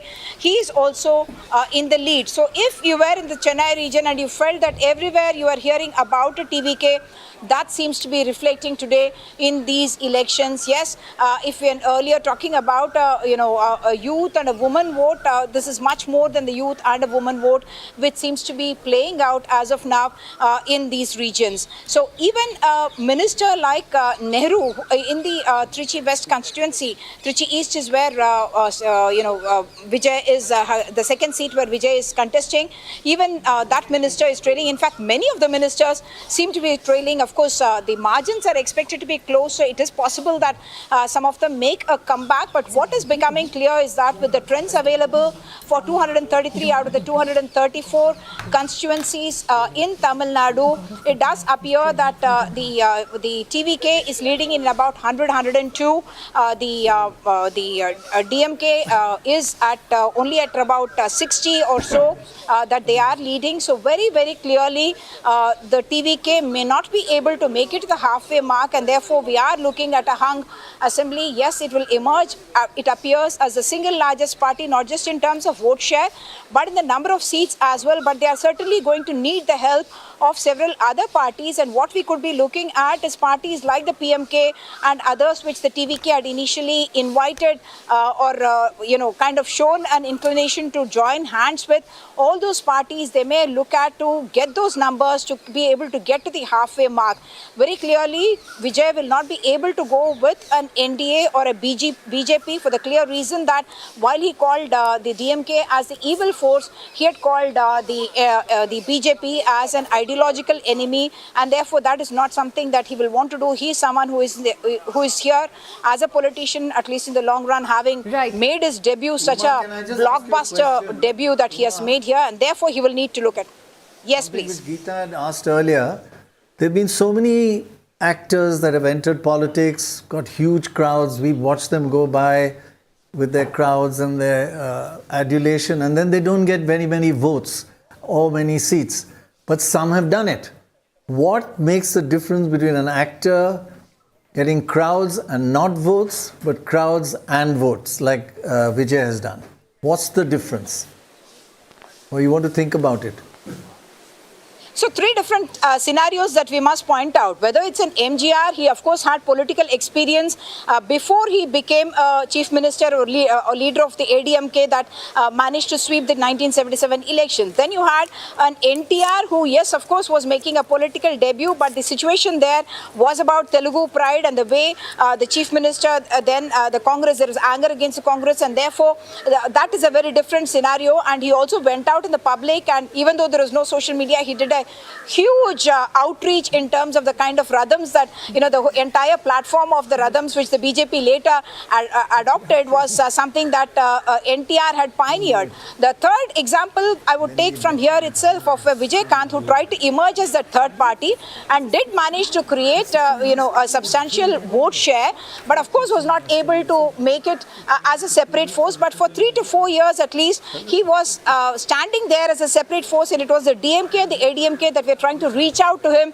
and realize that they would like to use his political power as well. But Vijay here has been a completely different phenomenon. He comes in a different age and time. He did not go out and campaign. He did not hold a press conference. But now what is very obvious is that you don't need to hold press conferences or meet with media or be on television channels in order to be successful. You can do it through your social media, through your own platforms, at your own, it's completely in your control what you want to put out there, and be able to multiply that effect, because when we are talking about the youth who are voting for Vijay, very clearly they are the ones who have provided the momentum, the visibility, everything that is going for Vijay in that manner, to be able to spring him to that position of the numero uno in the state of Tamil Nadu. But now the next question will come about how he is going to form that government. Right now, Vijay, I must point out, while the first few years of his career he was only a romantic hero who would do those kind of masala films where he was playing the romantic roles. But it is from 2014 onwards, I must say, with his films like Marcel or Bigil or even the Sarkar, all of them, and of course the Jananayagan, the last one, which talks about the democratic leader. Jananayagan itself means democratic leader.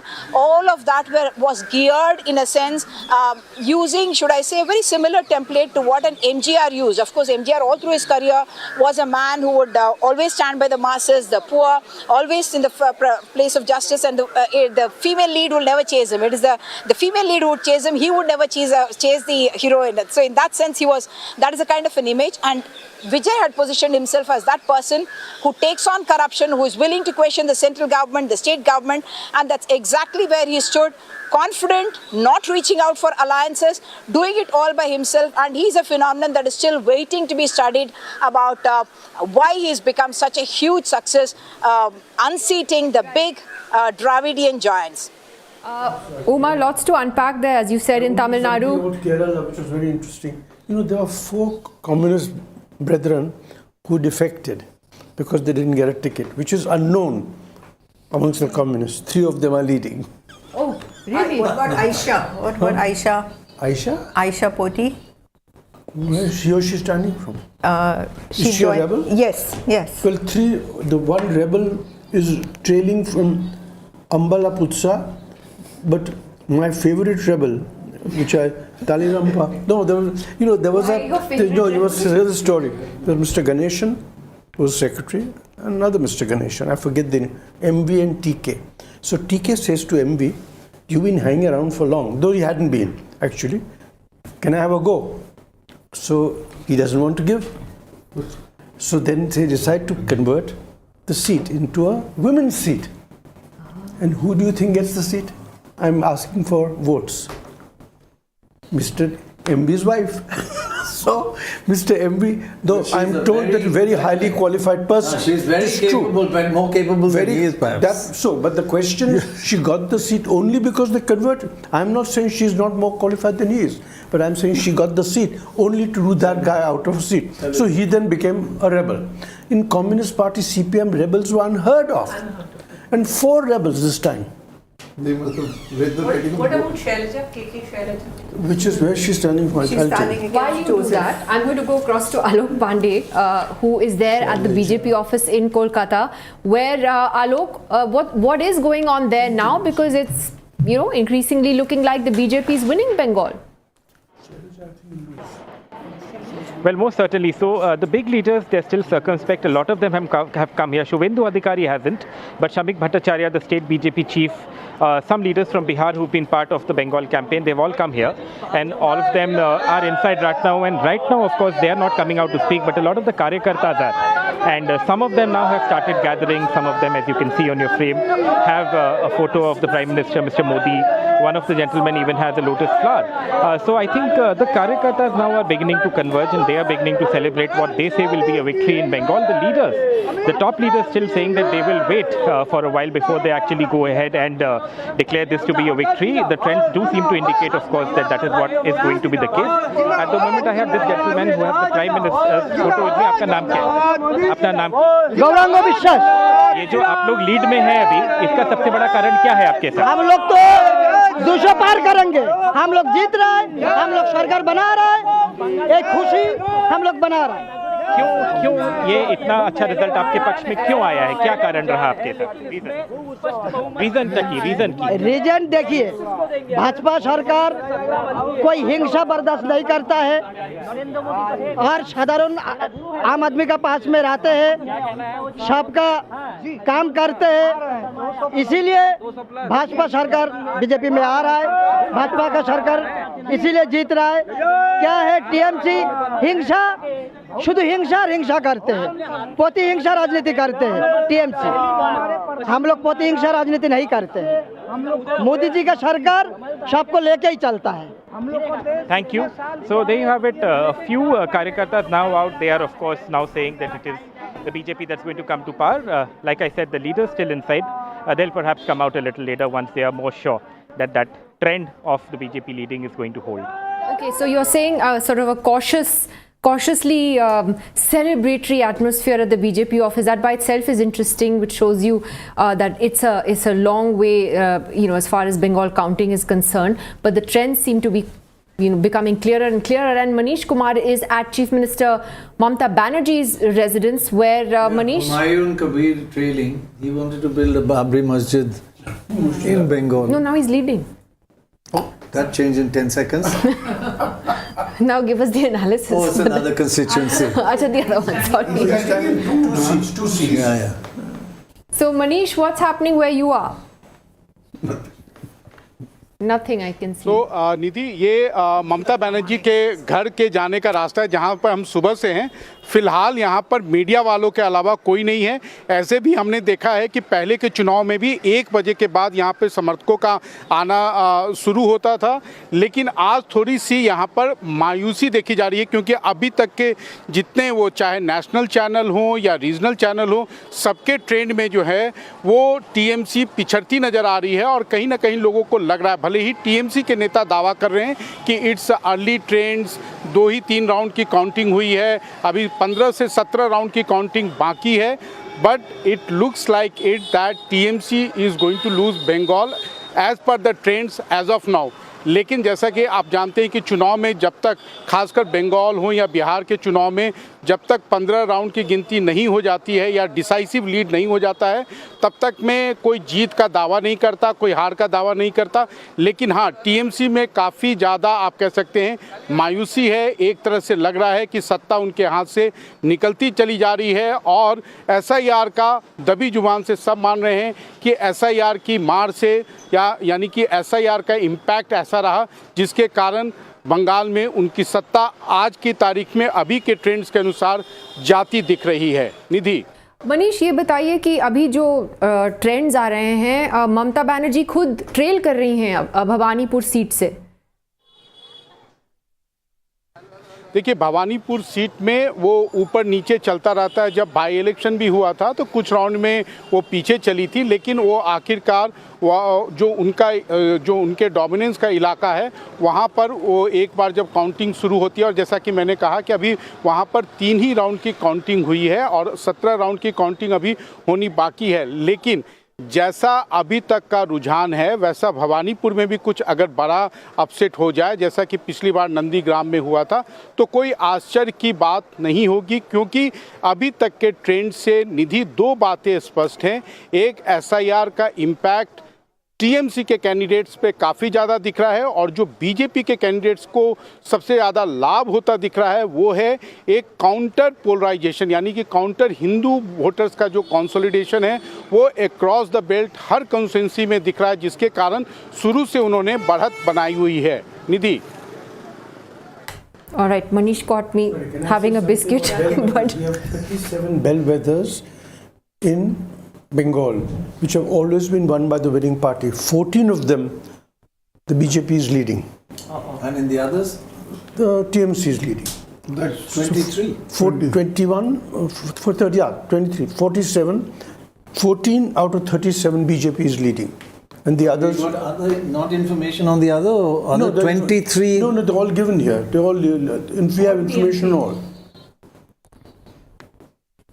So we've only had basically So what, they're a couple no of longer- rounds of they're leads, counting. by the way, they're leads. So there's not- But it's only, Baj, it's only been what, a couple of rounds of counting in Bengal right now? But the fact that 14 of them have moved suggests that there is some. Also in Bhabanipur, like I said No, a earlier, lot of them are into fourth or almost fifth round now. Okay. No, but still, 116 of them are not even first round. Wow. That's quite a bit.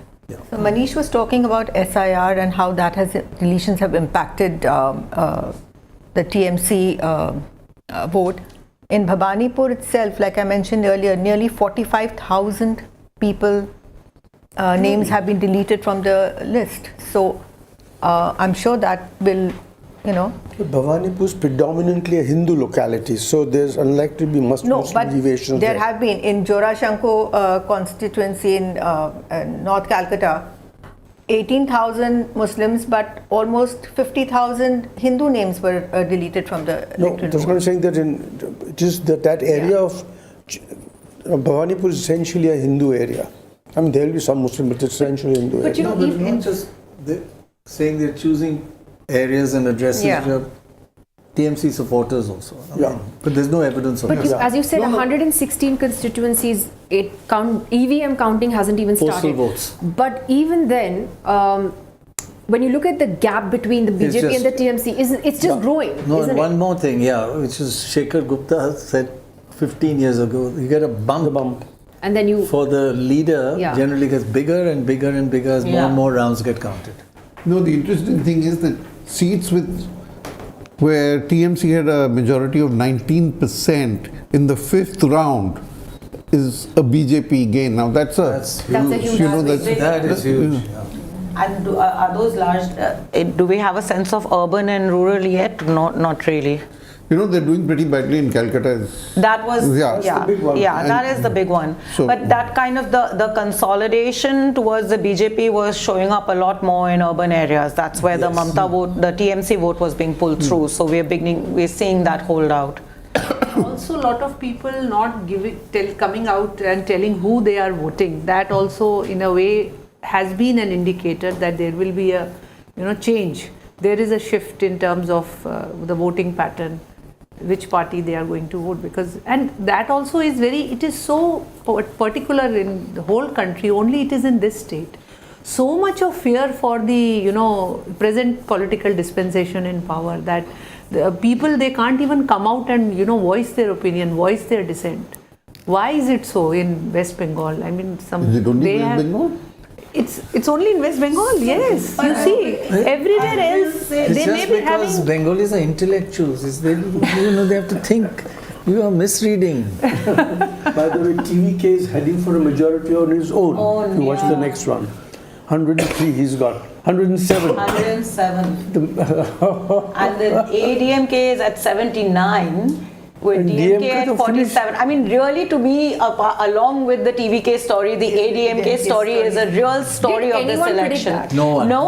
And the other really important thing is that the assumption was the tie-up with the BJP would not serve the ADMK well, given particularly all the federal questions you were asking in the earlier today. And identity. And the subnational story of Tamil Dravida politics. But I think that the ADMK seems to have really shown itself to be quite resilient, and of course all the multiple alliances have, I think, also shored up a lot of the fragmented subcaste votes. But there's one strong thing. In actual votes, AIDMK is only getting 30%, DMK is getting 31%, and TVK is getting 33%. So if you look at 2021, AIDMK is down 12%. It's not that they're doing brilliantly. And DMK is down 15%. So what I'm saying is he's eaten into both slightly more. It's a 60-40 kind of thing. So it's not that, I think AIDMK is winning because he, in other places where they're not winning, he has cut into DMK votes. So it gives No, absolutely. No, that's an important point. Absolutely. The votes are down 13%. Yeah. DMK more seats to give. So Except that the assumption was that there would be a lot more movement from the ADMK vote to TVK. But the it's fact like that there more or less isn't- 50-50. Yeah, and that is actually what so somebody far. told us in Chennai. He said up to about 15-16%. It's if the first 15-16% if TVK gets, that's coming AIDMK. After that, it's all coming. It's all going to be DMK. So that I don't know, but you're getting a similar kind of number, 14. No, but it's not the first 15 and all that. But the point is that nobody saw this DMK rout. Nobody saw it. Let me just introduce Thopali Srinivasan, BJP spokesperson, joining us at this hour. Thank you very much for being with us. What are your first thoughts on Tamil Nadu? I mean, as we've been talking about, only one exit poll actually predicted a victory for Vijay, and so congratulations to Pradeep Gupta and Access, but nobody predicted such a rout for the DMK. Very good morning, Nidhi, and it's a pleasure to be with you, and it's my immense pleasure to be on the same panel with Dr. Roy, with whom I have seen many times since I was growing up. So I'm just trying to be a little fanboy here, a fanboy moment. But having said this, I have read his analysis and I've been following your channel since morning. Now, there is some intricate in between details which we have been not addressing here. First is the Gen Zs, the millennials, the women. They have voted in large numbers to Vijay and to the AIADMK alliance. Now, what the route for DMK is, I would say, is the anti-dynasty, the losing connection with the ground, and those statements which don't go with the public, which are against certain religious sentiments which they should have taken care, and now they are facing the karma. This is what my analysis is. Facing the karma. And what do you think was the biggest factor in the the DMK's performance today, apart from dynasty, which you mentioned? Okay, DMK performance is basically the lack of governance. For example, whenever there was floods in Tamil Nadu, especially the cities, there were actually no relief. If you see Chennai floods, if I take one example, every time we used to see the CM floating in the water and going there, either wearing gumboots, but there was no mitigation of these problems which were affecting the common man. So, and second thing is that every time you cannot put your basis of governance, your leadership on anti-center policies or anti-Hindi policies, because I know Tamil people and even Telugu people are very much attached to a language. But on a broader sense, when we talk about the nation, we have to understand about certain things that India comes first.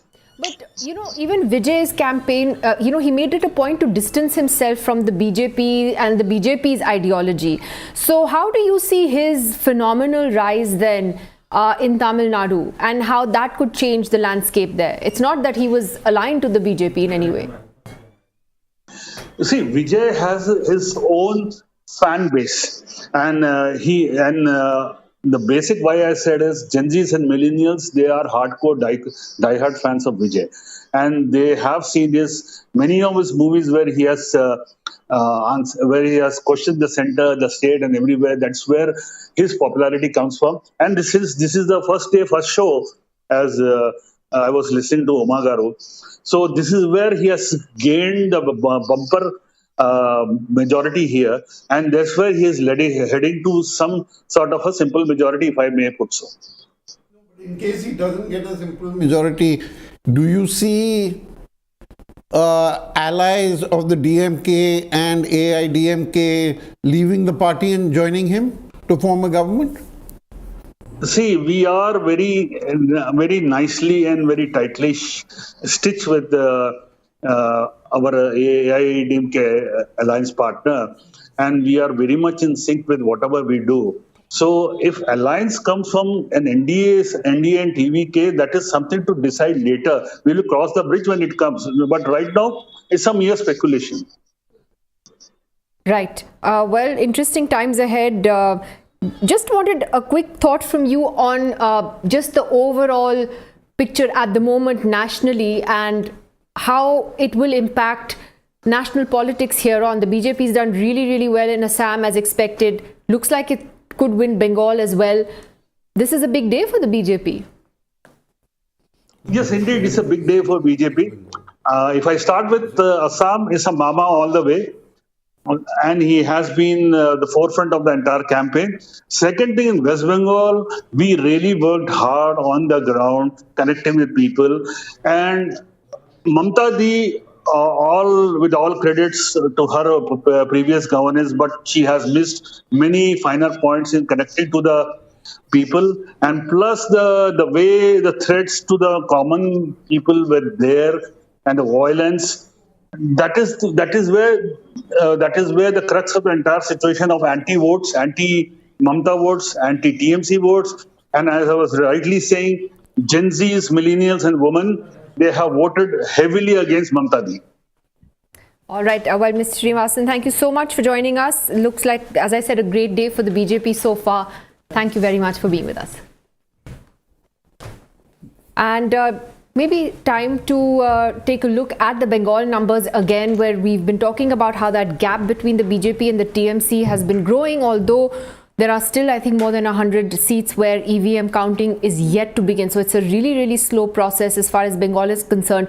And maybe Monideepa Banerjee can weigh in on that. Monideepa, I don't know if you've been able to speak to anyone in the TMC yet.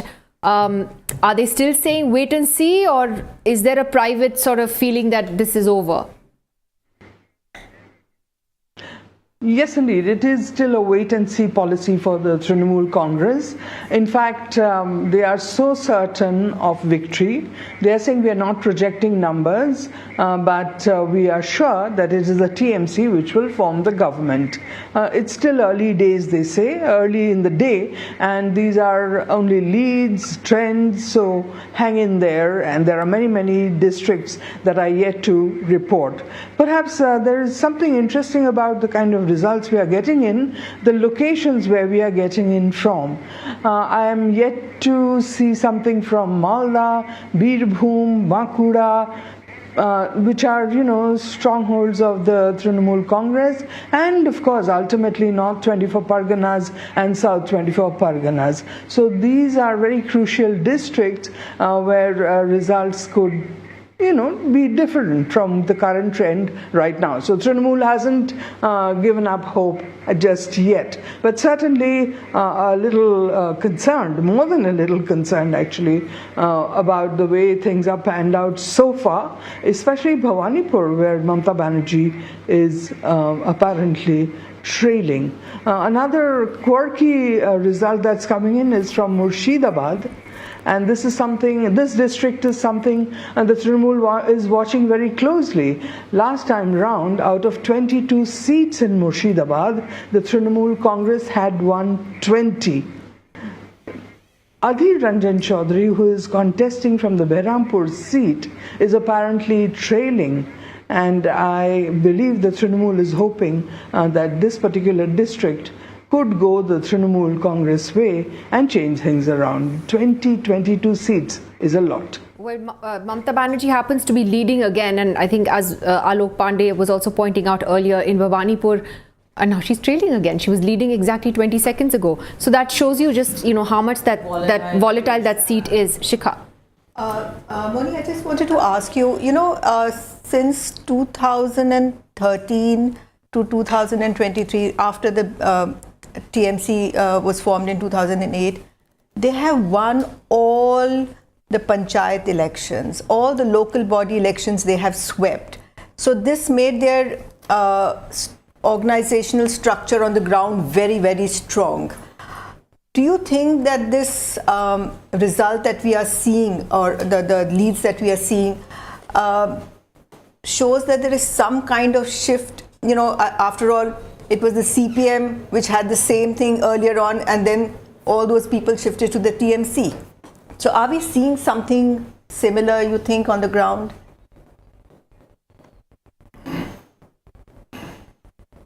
It's such an interesting question to answer. I will go back to Lokhir Bhandar, and I will tell you that in 2021, before the elections, Mamata Banerjee announced Lokhir Bhandar, the 1,500 rupee at the moment, payout to over almost 2.5 crore women across West Bengal today. But this plan actually came into implementation in August of 2021. And the real beneficiary of this particular scheme was there for all to see in the 2023 Panchayat elections. We all looked at the figure in 2024, but in 2023 already in the Panchayat elections, Trinamool Congress reaped the benefit of Lokhir Bhandar and, repeated that in 2024. This time round, so Panchayat situation, Mamata Banerjee had a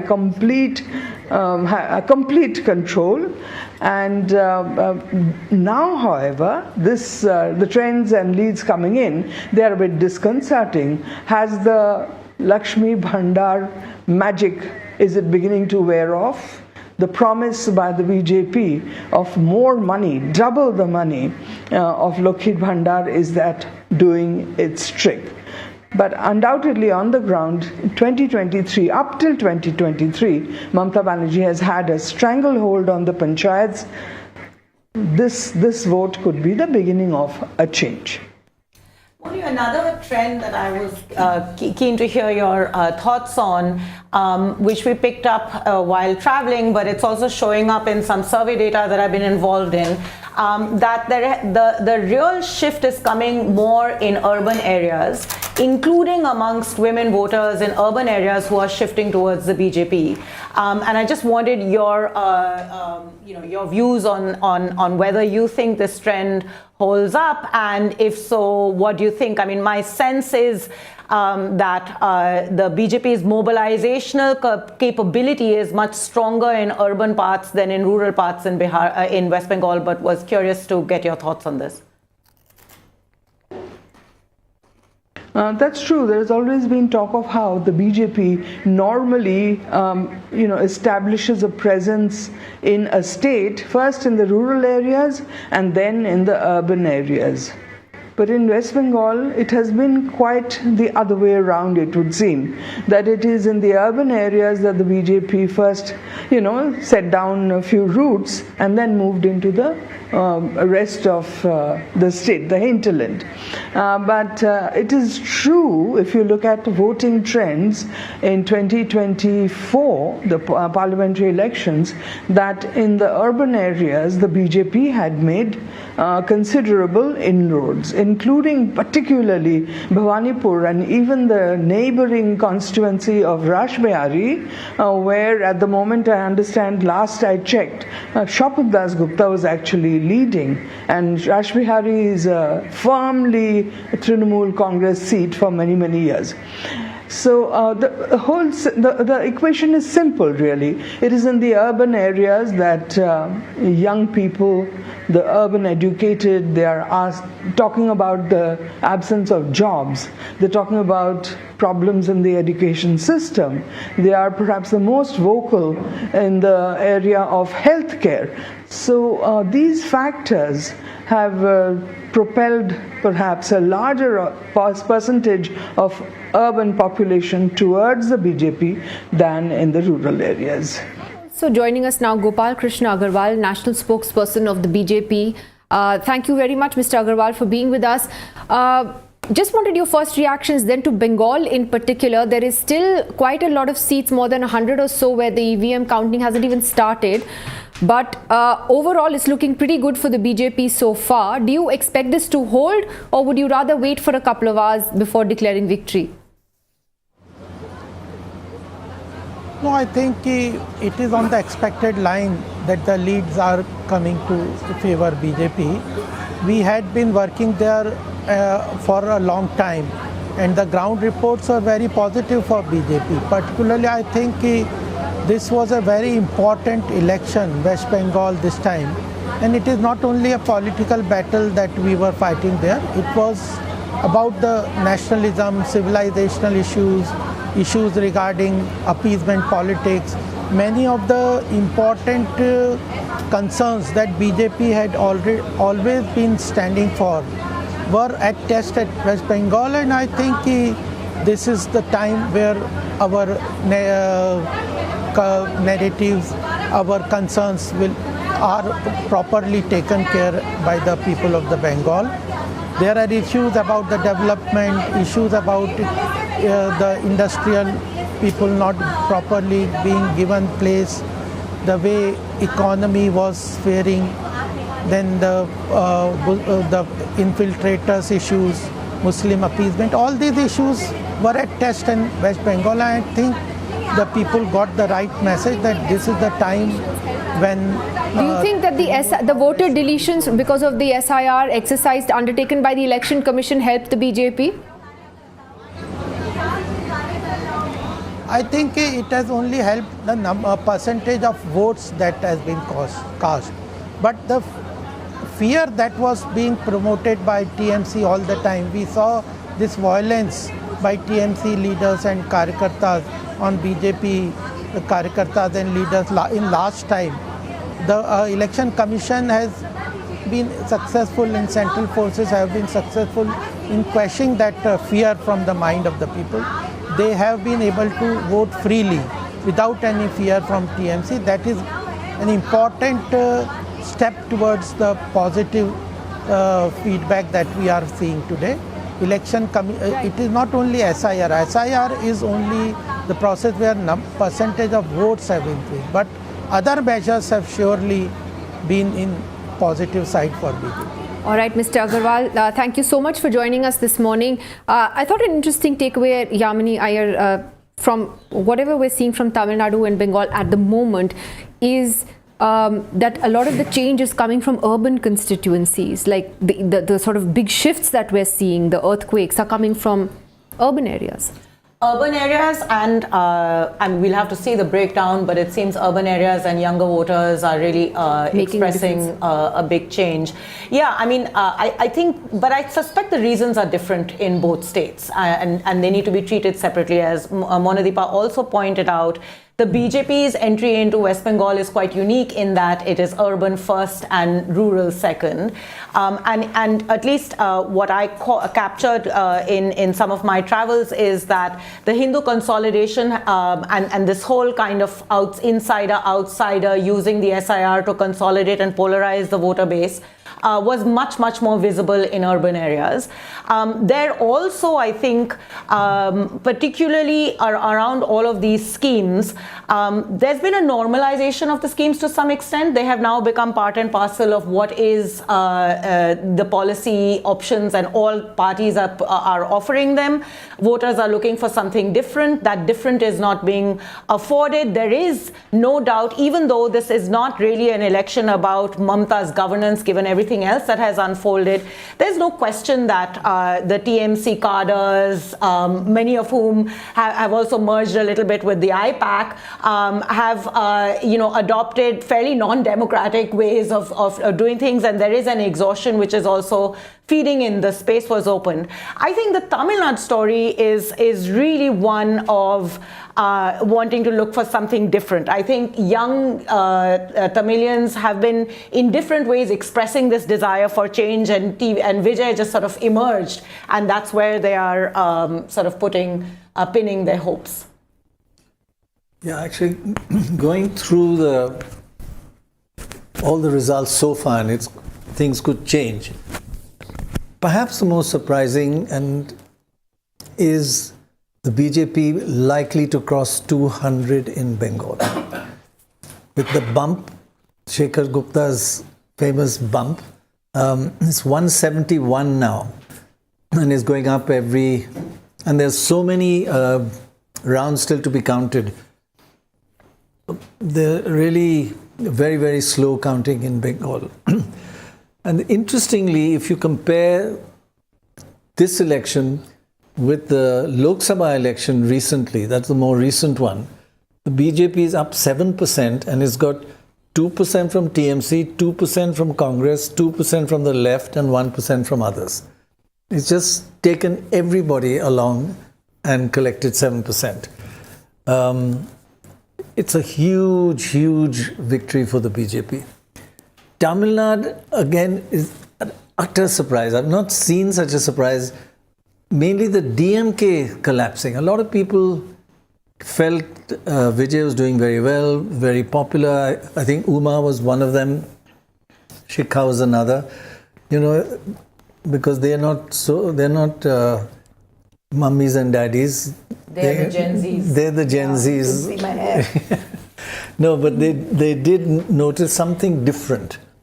And he's going to be pretty close to a majority, and people could defect quite easily, and he could be the next chief minister. Yeah. What a change for Tamil Nadu. Kerala also a little unusual, because the Congress there, or the UDF, could get 100 seats, which nobody thought they'd get that much. It's unusual for Kerala. Assam is the only predictable one.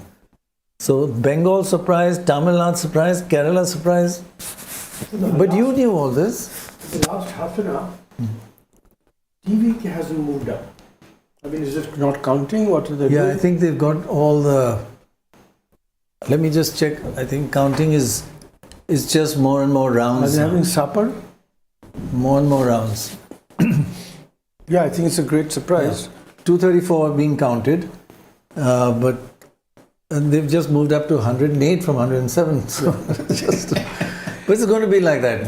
One seat every 10 minutes. But they have done really well in Chennai. We got 48% of the vote. Yeah. And TMC done well just swipe in Calcutta. Yeah. Wow. Yeah, the big urban shift. So. Yeah, in Tamil Nadu, not a single is postal votes here. That's finished. It's all rounds now. In Bengal, 89 are still not started EVMs now. Monday is a long weekend, didn't you know? But in Calcutta, you will get your Parsi name taken off CAA. In Calcutta area in south, we are showing 31 leads to TMC with 53% of the vote. BJP on 25. Say it again. 31 Where leads. are you talking about? Calcutta and South. Calcutta, okay. You're 90 seats in all, right, approximately? 101 we've got. So it's showing 31 to TMC with 53% of the vote. Wow. And BJP 25 with 36% of the vote. So we haven't looked at individual constituencies, but I think there is some places where the concentration of votes taking place. Interesting. But Monideepa, how much is the character of Bengal going to change now? Or will it remain much the same because the Bengalis will not lose their identity? It's a question one will have to worry about, I suspect. Okay, ভীষণ চিন্তা তো বটেই কি আমার শুধু ভয় I'd like to tell everybody that also speaking in Tamil and in Hindi with AI translations automatic. So if you want to listen to her, Tamil is superb. And you can see it on YouTube or on the DeKoder.com website. Thank you. Carry on. Sorry. Serious question. Okay. Sorry, serious question. When Mamata Banerjee came to power, the first thing she did was she painted the city blue and white. Nothing to do with the Trinamool colors, but she chose, I think it's the Argentinian football colors, right? Am I right there? Argentina, blue and white, or is it Brazil? Right, so Argentina colors is what Kolkata came to be. Every flyover, every bridge, every government building that one could see was painted white and blue.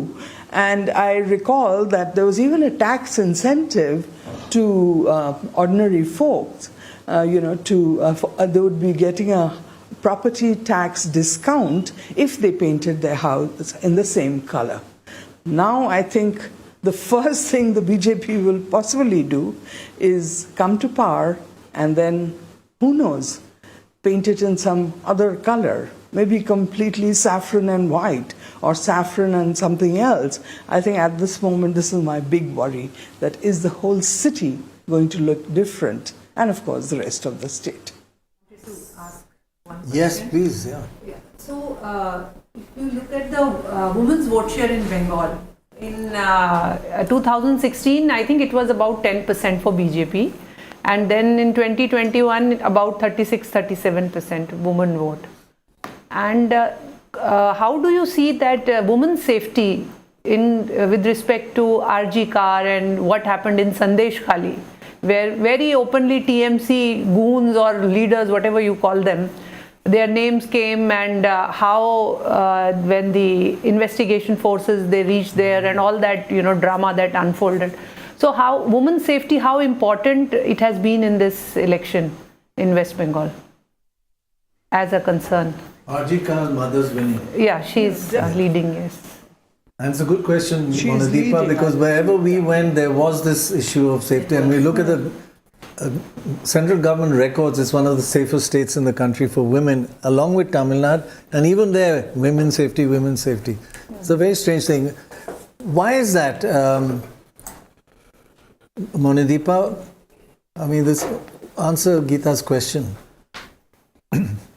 But I heard your question. I'm going to refer back to what Shikha said earlier this morning, and that is in West Bengal, certainly women are largely safe, but there are these episodic issues that happen that really, upset everybody. For example, you have RG Kar. That particular incident was so horrific. I mean, the entire city, the entire state, rural areas, all came out in protest. And the way it was handled is perhaps one of the things that has gone against Mamata Banerjee. Earlier too, we had the Park Street rape case, and then we had the Kamduni rape and murder case. These are all these enormous incidents which every time shook the state.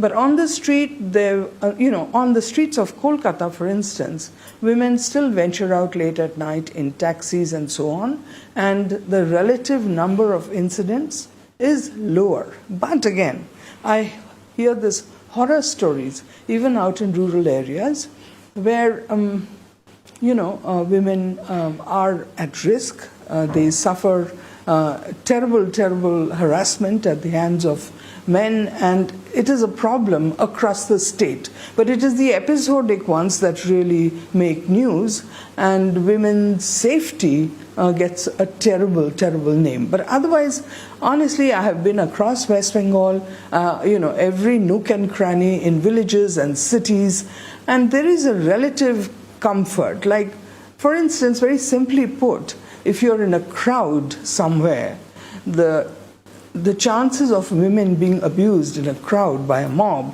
or something like that are, I suspect, lower in West Bengal than perhaps in some other places.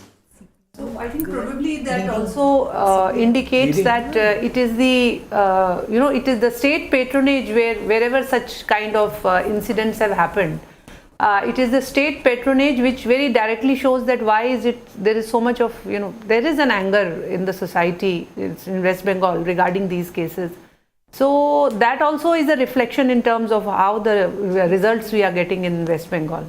But according to this, women in Delhi should not vote for the BJP at all, because it's one of the most unsafe cities in the world for women. No. So my point is, it is the state patronage. There in West Bengal, whether it was in the KG Car or whether in Sandesh Khali, the way it was indicative of that there were TMC people who were, at the forefront, and how they were being given a protection. So you're saying women's safety is not an issue. It's only state patronage of women. No, that's what Monideepa said, that women are, by and large very safe. They can travel late at night. That's what she said. But these are sporadic incidences which are given a bad name. So that reflects that it is basically the state patronage which is, because of which this message is going. But ultimately, if this result doesn't go Mamata Banerjee's way, Yamini, which it doesn't look like it will, I think the TMC will obviously blame it on the election commission, it will blame it on SIR, and clearly that is a factor. But is it fair to say that then that's the only factor? That these other things that we're talking about, aren't they coming into play as well? Look, I don't think it can be anybody's case that there aren't serious concerns around quality of governance, the nature in which Bengal's political violence has always been part and parcel of the nature of Bengal politics. And, you know, in some ways, a lot of the cadres of the left kind of moved to the TMC. And unlike the left, which has a core ideological project, the TMC's project is not, political project is not core ideological in the same way. You hear a lot of real stories of how the cadres have behaved or misbehaved rather. So there is no question that anti-incumbency, as we call it, or a kind of dissatisfaction after 15 years would have played. The positive elements of Mamta's rule, particularly related to women, it has been a core part of her voter base. That too is fraying a little bit because after all, people are looking for more. And what's been really important about this election is that this wasn't about an election about the promises of governance that either the BJP or the TMC would offer. This was an election about many of these other things, particularly around the polarization environment that was built up. Yes, the anti-incumbency story and the dissatisfaction and search for something new is part of this. But I think that there's all these other aspects and we cannot discount that. The larger questions that we need to ask outside of what has happened in a particular state are questions about the ways in which core institutions that are meant to protect the integrity of elections are behaving, what that does during an election campaign, and how that is shaping the choices that voters have available to them and the choices that they have to make. And of course, in Bengal, Dorab, the big story really has been the remarkable rise of the BJP in the last few years. I mean, it was nowhere. You're spot on. 2 elections ago, it got 10% of the vote. And look at where they now are it's getting 47%. That's a 37, unheard of, 400% increase in 2 elections. In 2021, 2016, the Congress and the left collapsed. Yeah. And the only beneficiary was the BJP. Right. So they went in the first election, those two parties were around, so BJP was kept relatively low numbers. But they both collapsed together. It's incredible how those who, I mean, here's the left and here's the BJP. And, you know, how that shift is happening. It's a circle. Yeah. So actually the BJP and the left are close to each other. Not really. I think it's also a bit of hatred for the TMC. Because the TMC and the demolished the Congress and there was a lot of gundagiri, etc. And they will never forgive them for that. And you know, I think the left cadre, I mean, if the TMC loses cadre, might move back to CPM. Because these are guns for hire. Also, there is a vacuum in the BJP as well. And, you know, in some places, there's a lot of fluidity on the ground. So I think we shall have to see how that works going forward. Time will tell.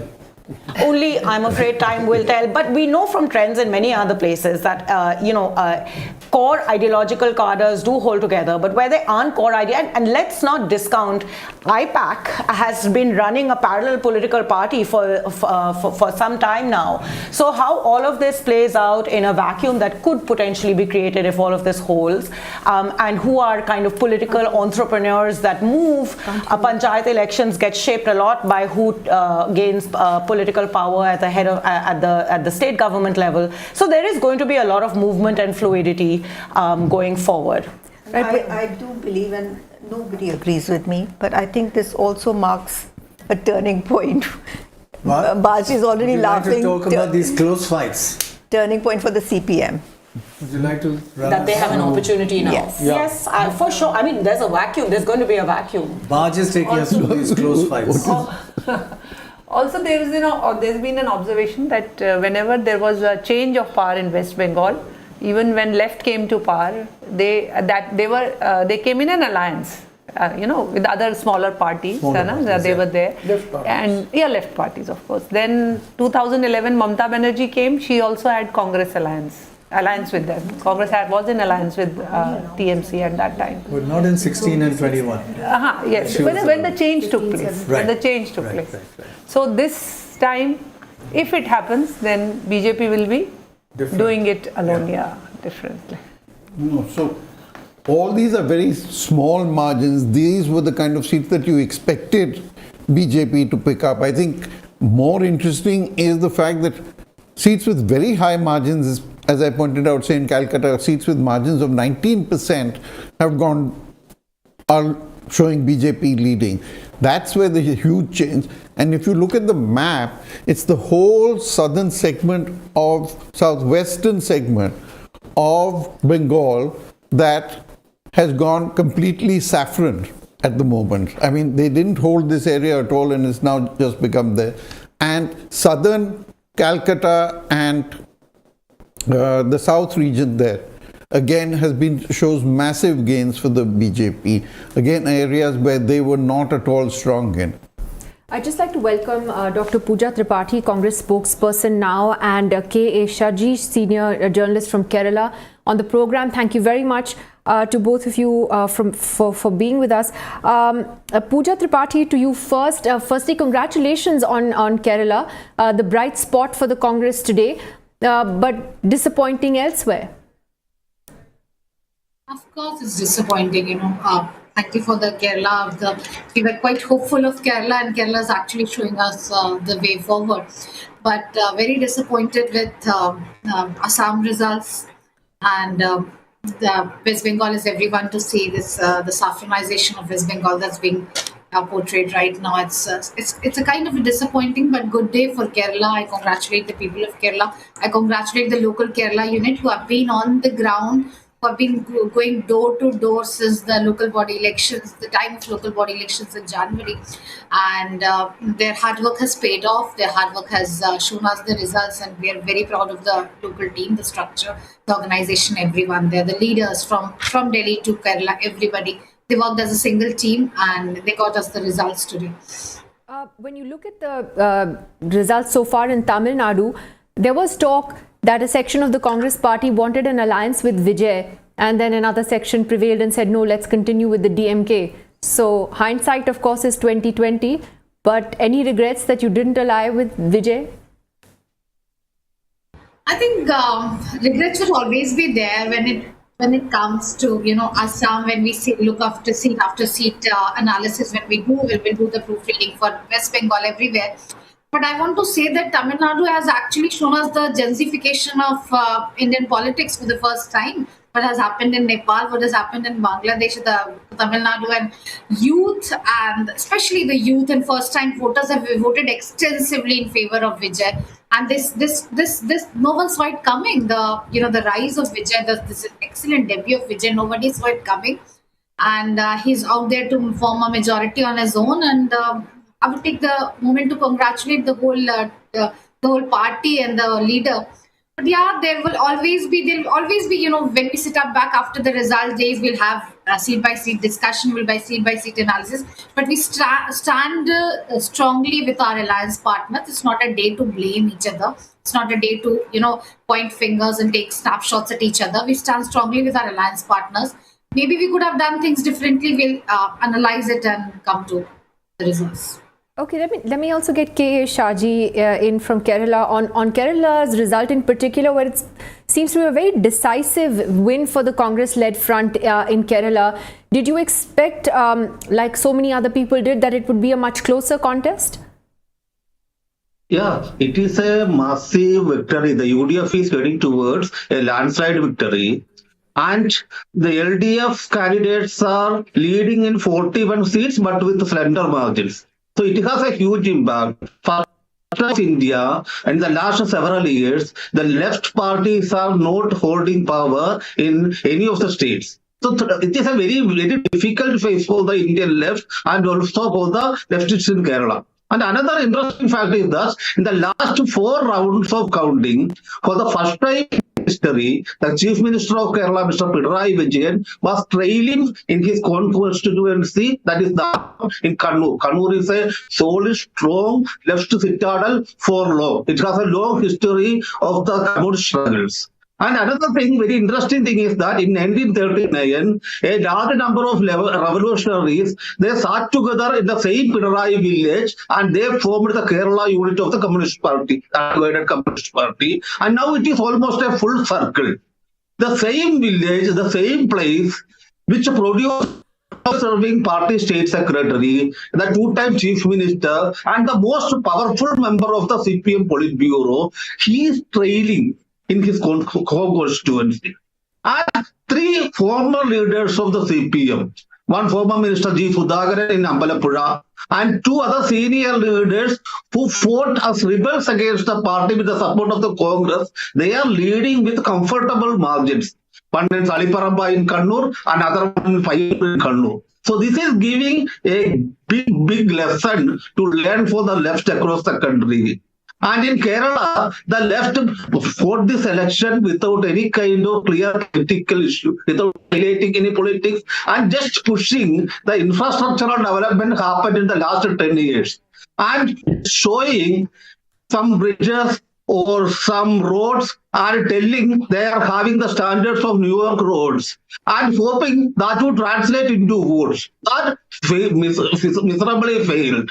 And no technology was discussed, no politics was discussed. And that is why there was an erosion of faith about the party leadership among the cadres of the left in Kerala. So they voted in large numbers in favoring the Congress-led UDF. That is one significant thing. There is a huge erosion in the support base of the left in Kerala. So it happened not all of a sudden. It was reflective in the last Panchayat election, and it has been happening in the last 5 years. And the anti-incumbency was very high. And another one is that the strong PR, the second Prannoy government, showed it is spent crores of rupees from the public fund, from the exchequer, to create into PR exercise, almost combating with what Narendra Modi is doing at the national level. Right. So they spend about 300 crores and everywhere on the public transport buses, on the roadside huge hoardings, on the jackets of the newspapers. Everywhere we have been seeing for the last 3 months only one face, and that was Prannoy Vijay. So that kind of campaigning was something new to Kerala. Thank you so much. Thank you so much for joining us. I mean, like you said, that this was in so many ways an unexpected result in Kerala. This kind of a margin of victory for the Congress-led UDF wasn't something that anybody had actually predicted. And it does look like now, as Uma Sudhir has also just messaged, looks like the TVK is just now a few seats short of getting that majority on its own. So they may not need. It is amazing. Yeah, it's really quite something. 34% of the vote in one, from 0 to 34. The BJP might cross 200 in Bengal. Yeah, it will. Which is yeah. So there you go. So that's quite something as well. Shikha. But I forecast that a long time ago. Last year. And if it, last year you said no. Tamil Nadu. Yeah, you opened countdown by saying 5.7% swing, and that's it. You guys don't appreciate. We didn't listen to you carefully. He told me. Tamil Nadu is 7 to 8 seats away, and I'm sure Mr. PMK will be waiting tomorrow morning with his 14. There'll be a whole lot of. There'll be a huge. I think even those 5 congressmen will quickly, because you can't to split a 5-man party is not. That's what they wanted in the first place. No, I was just seeing that Mr. Vijay, the chief in Prannoy, is trailing in his seat, and in Kerala on the ground we found that while people were not unhappy with their sitting MLAs, they were deeply unhappy with Mr. Vijay's leadership. They felt he was too autocratic, too arrogant. So and that's why a lot of the MLAs were repeated, because people had no problem with the MLAs, but Mr. Vijay. And it could have been actually a wrong tactic every poster had only him. Yes. And they didn't mention the record, they didn't say what they were going to do, just his face. There is another smiling. party that does that, you know, and keeps winning. Who could I be talking about? They show something like bridges and... Not always. Sometimes. Even here there's an interesting succession story. Yeah, but the bridges, etc. If you talk to people, then if you see that a lot of the development projects which Mr. Vijay claimed as his own were actually started by the Umachandi government when the UDF was in power. But they were started then. I think there's also an interesting succession story here as well, in that Pinari Vijayan had also been indicating that there would be quote-unquote succession. His son-in-law was getting, you know, so... This is actually an example of what went wrong for the LDF in Kerala. Their sitting MLAs only about 1 in 3 won, while the UDF 100%. So you were just saying they didn't mind the MLAs, but here even the sitting MLAs were kicked out, and new candidates no chance. Very interesting. But there's, sorry, you were saying, carry on. No, all I was saying was that just as when we were talking about the DMK, if you think all the three regional, all the three parties that look like they're suffering quite a big setback right now, TMC, DMK and the CPIM, there's a succession story that is baked into all these three, and I think that there is in some senses also a little bit of a rejection of the kind of succession that is being placed in all these three regional parties, and that's really the big story of the regional parties in India today, whether they are aligned with the NDA or not. All of them are going through a process of leadership transition, and Odisha as well, and it is making and shaping the future of regional parties. That's something going forward that we really need to look out for, because there's going to be a big shift. There's a bigger question from that, which is also that when you look at the weakening,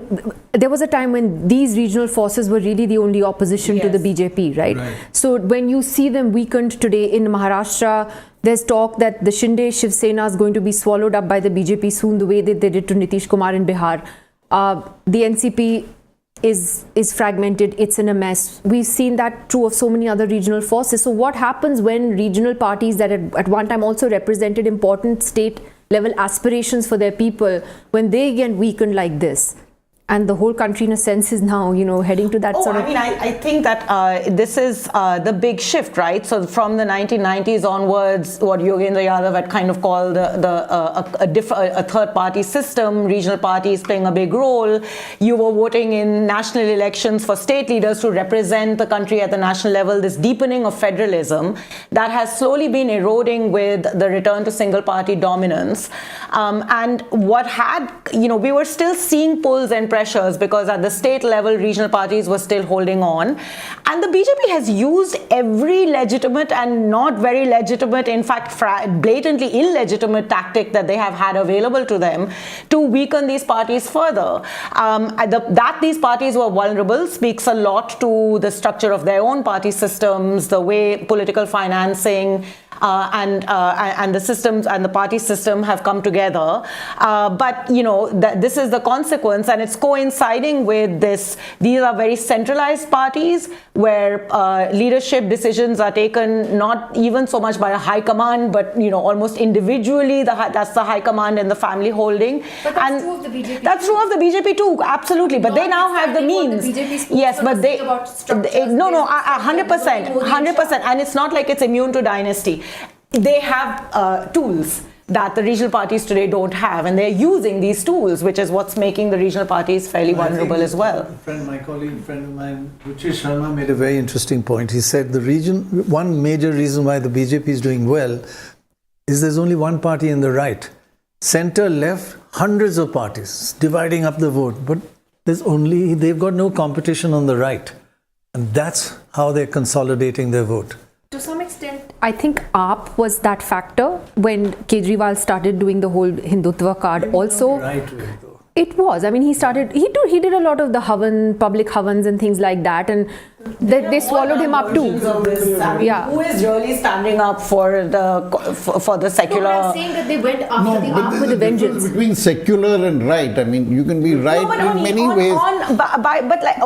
So on questions of the economy, there is more consensus than there is not.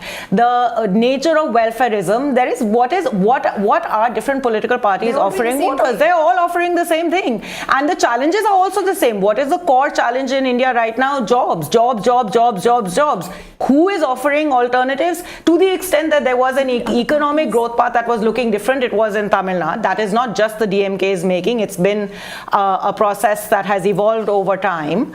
But I think clearly there was an aspirational desire for something more that kind of spoke beyond the social justice and growth framework, which is what is unfolding now. In terms of the regional parties, one also has to see that largely the regional parties have been, become like family-owned businesses, and that is one of the major reasons that they have not been able to, hold their positions in their states. And if we look at terms of, like, for example, in Tamil Nadu, it is one regional party which is going down, but there is another one which is coming up, because that in itself is at present, if you look at TVK. It does not have any baggage with it. So there is no, political lineage. So it's a fresh face. So I mean, it is not that the regional parties they themselves are one. If one is going down, another is coming. It is only how they are in the coming decades, how they are going to hold to in terms of governance, in terms of delivery. All these aspects are going to play a matter. We haven't had a party, national party, that is non-family. So there are only two parties, BJP and CPM, who are non-family parties. The rest are all private limited companies. And one can see, not in the CPM, but in the BJP, the sun rising. So over a period, maybe a long period, it will also become little fiefdoms in different. I think Mr. Modi appointing those unknown chief ministers suggests they want to break the fiefdoms. Factor that's happened in Kerala. We can put up the vote percentages, but even while we're waiting, the UDF vote has gone up just over 7%. And where's that come from? Independents and others. They're down 7%. LDF down 2. A lot of it has gone to the NDA, up 1.4. But +7, -7. BJP is where it is. Just look at that. Yeah. Others down from 8 to -7, and they're up 8. So all these independents switched to the UDF. Very unusual in an assembly election for them to fall to just 2%. Assembly elections. Why do you think that's happened? Only time. Time will tell. Time will tell. No, and in fact, taking your point further, in North Central, they've gone down by 14%. Others. I mean, they were 17.5%. So, can we have the North Central map? Well, perhaps a bit of. I'm just saying, what kind of communal break does it have? Mostly independents, apparently. But they got 8% last time, they're down to under 2% this time. 1.6. North Central, no. What is the. We have a communal composition of each zone. Can we look at the North Central? Muslim zone. North Central, that way? Yeah. No, I think. Yeah. That's very Muslim. So Congress has also fielded a Muslim candidate against Prannoy Vijay. They have IUF. You need to Muslim is a partner. But that is always has been. It's nothing new. But again, in terms of the national impact, now that we're sort of getting a clearer picture, Dorab, what do you think it means nationally now? He was just worried about, are they going to change the name of Victoria Memorial? But he's worried about it. Huh? So, you're an Englishman, you're worried about it. I can imagine. Your queen. But I think that this will certainly embolden parts of the legislative agenda that is awaiting us. One nation, one election in the monsoon session. Delimitation has not gone away.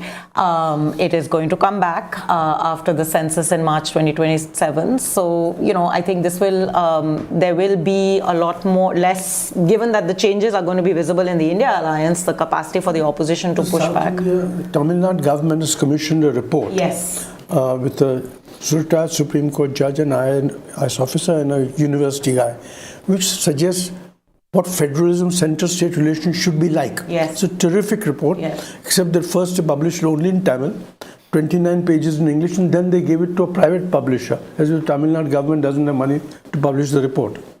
You don't know how to use If you care about federalism, AI spend the refused. 800 rupees.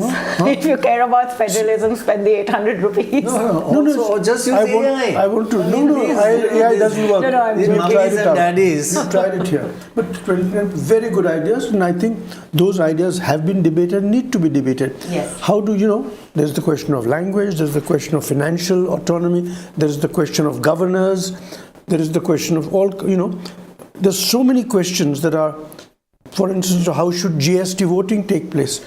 It is a report that, because I think every 60, 70, 80 years, I think a constitution needs to be looked at because times change and we need to be able to look at things. I agree with you. I've actually looked at that report quite carefully. It's a very, very good report, and it's a very important starting point for a serious dialogue on federalism that frankly should come from the states. And I tell you one thing, you don't need to read the 680 pages. The recommendations, just the recommendation, good enough. Yeah, 29 pages, absolutely. very good. But there's a lot of dialogue and debate that needs to be had. The question is, who is going to lead that in a principled way and not a partisan way? I was going to have a dialogue with one of the guys who's just lost the election in Tamil Nadu. So, but I think it raises that to Nidhi, to your question about what does this do to national politics. This is precisely, we are at a very critical juncture when it comes to dynamics of federalism, particularly on the back of the fact that you have a complete divergence of economic growth across states, with the southern and western states growing at a significantly faster rate. Arvind Subramaniam and Devesh Kapoor say southern states have grown almost faster than China over the last 3 to 4 decades, while the northern and eastern states remain poor. There are many questions: sharing of taxes, equity in representation, the functions of the center, the movement of labor. I mean, the Finance Commission has introduced this sort of contribution to GDP as one of the measures of how we, in the formula for how we share taxes across states. It raises many questions about what do you define as contribution to GDP. After all, poorer states are sending labor to richer states. So there's many things that need to be debated. These debates need to be wrested away from partisan concerns and seriously be had. If we end up in this double engine kind of reality, I think it is for regional parties. They've not gone away. They still play an important role. They still hold on to a significant percentage of vote share. They need to sort of start and push this conversation, and it has to be a mobilization from the bottom up. That's what Tamil Nadu government. I hope that report doesn't go away. Now next week. Yeah. Let's see what they come up with, but I don't see them coming up with very much. That is that of course. I think. Yeah. I think we should recognize the fact that now, from Delhi eastwards, Khushbu's husband. There is Madurai. Khushbu, the actress, or husband? A BJP government all the way down till Andhra, and even in Andhra they're in an alliance. So I think met her. Yeah, they are, and now they've got their sights set on Punjab. Yeah, so the east is gone. You met Dr. Sundarajan, didn't you? Yes. She's trailing. Yeah. Mailapur, she must be trailing to Vijay, because this is Mailapur is pure, the only Brahmin constituency left, I think, in Tamil Nadu. So, Baj, give us an update on Bengal, though. Now, is counting now fully on full and final? No, we have leads from only 200 seats. So, in those, the BJP has 131 and 66 to TMC. Wow. And their vote share is 48%, which is what TMC had last time. TMC is down to 42, which is showing, I mean, all this is showing that BJP is gaining 7.5%.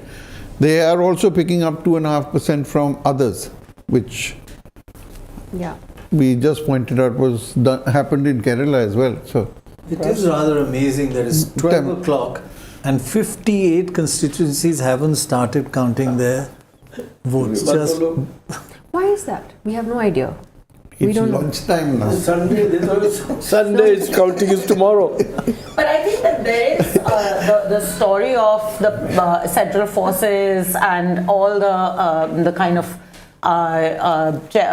big presence of the EC and Government of India is also part of the story of why counting is going slower. I think there's probably a lot of things happening in different counting booths, polling booths and counting centers right now that is, we need to hear. It should even take so long Ideally, for results. Look when the last day of polling was and when counting is, and you want one nation, one election. You can't even have. Yeah. I mean, look, one set of elections, 9th of April, another set of elections. There's 20-something April. Yeah, Shikha. No, all this is very well, but at the end of the day, I think a lot of people in West Bengal were ready for change.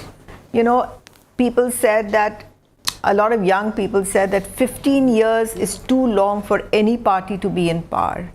And, they said, in Orissa, we saw that, while Naveen Patnaik himself was popular, they loved him, but they said, too long. Let's try out somebody else. And one of the reasons I think Kerala is if you go to Kerala, you see how different it is from the rest of the country. It's because every term the government has changed, every time. Tamil Nadu as well, except for once. Yeah. I mean, both of them have the same thing. Yeah, but look at the development in those states is very different from what you see elsewhere. And so I think this idea that nobody should be in power for such a long time term limits is also what. But it doesn't seem to work in Assam, Madhya Pradesh, Gujarat, Bihar. Let's see what happens. Let me welcome. But this is an idea that they keep saying we want to. Nobody should be in power for this long. But I mean, if you irrespective of who it is. Well, Gujarat, the BJP's been in power now how long? But then there's no alternative, right? To retain the other non-BJP states, where barring Mamta and maybe left this time, the last time, none of the non-BJP, especially Congress states. Actually, Karnataka is the only state which has had. Your views. Give us a summary of what you. Let's introduce Javed Ansari, one of India's best veteran journalists. It's an honor to share screen with Dr. Roy. We've shared more than screens before. After 8 o'clock, that is, not now. Cheers. Tell us what your reaction to each state result, because there have been really some amazing surprises. It's a very good day to be a BJP supporter. Yes. They've won Assam, which is not a surprise.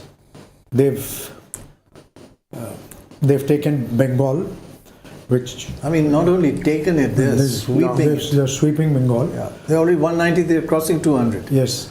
And I think in all this euphoria over Bengal and Assam, etc., what people tend to forget, look at the inroads they've established a foothold in Kerala, which was absolutely unimaginable till a couple of years. Only 2 or 3 seats. No, that's fine. This is what happened 10 years ago, 12, 15 years ago in Bengal. But the votes are the same. The votes are the same as last time.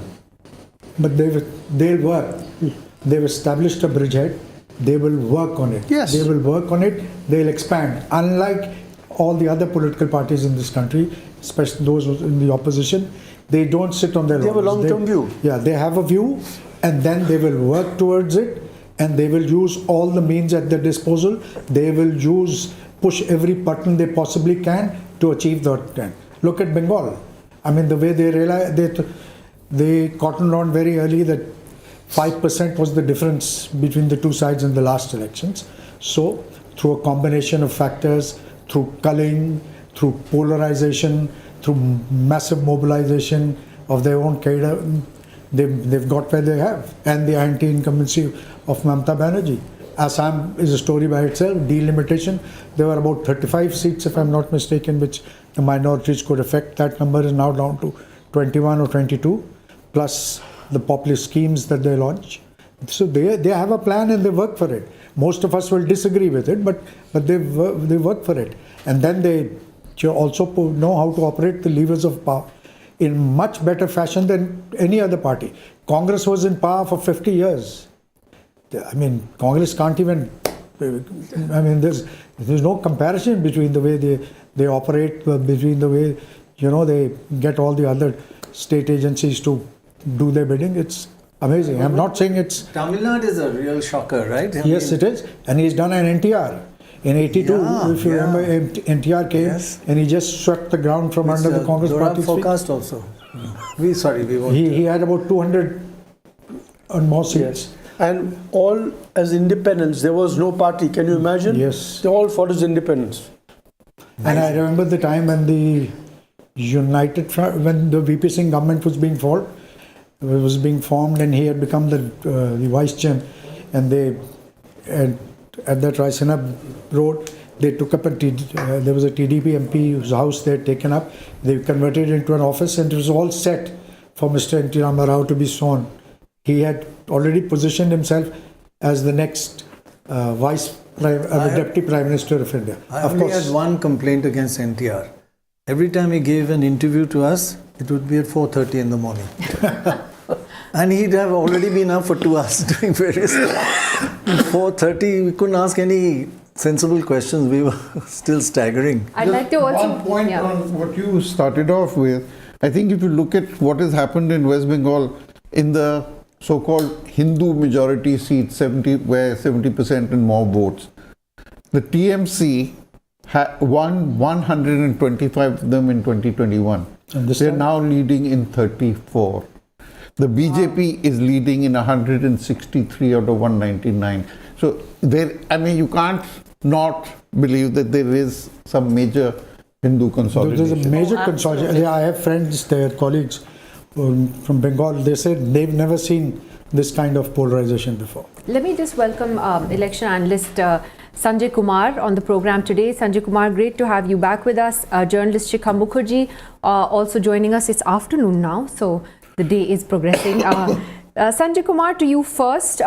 Your thoughts on this huge sort of result today that we're seeing unfolding both in Bengal and in Tamil Nadu in particular. What are your main takeaways?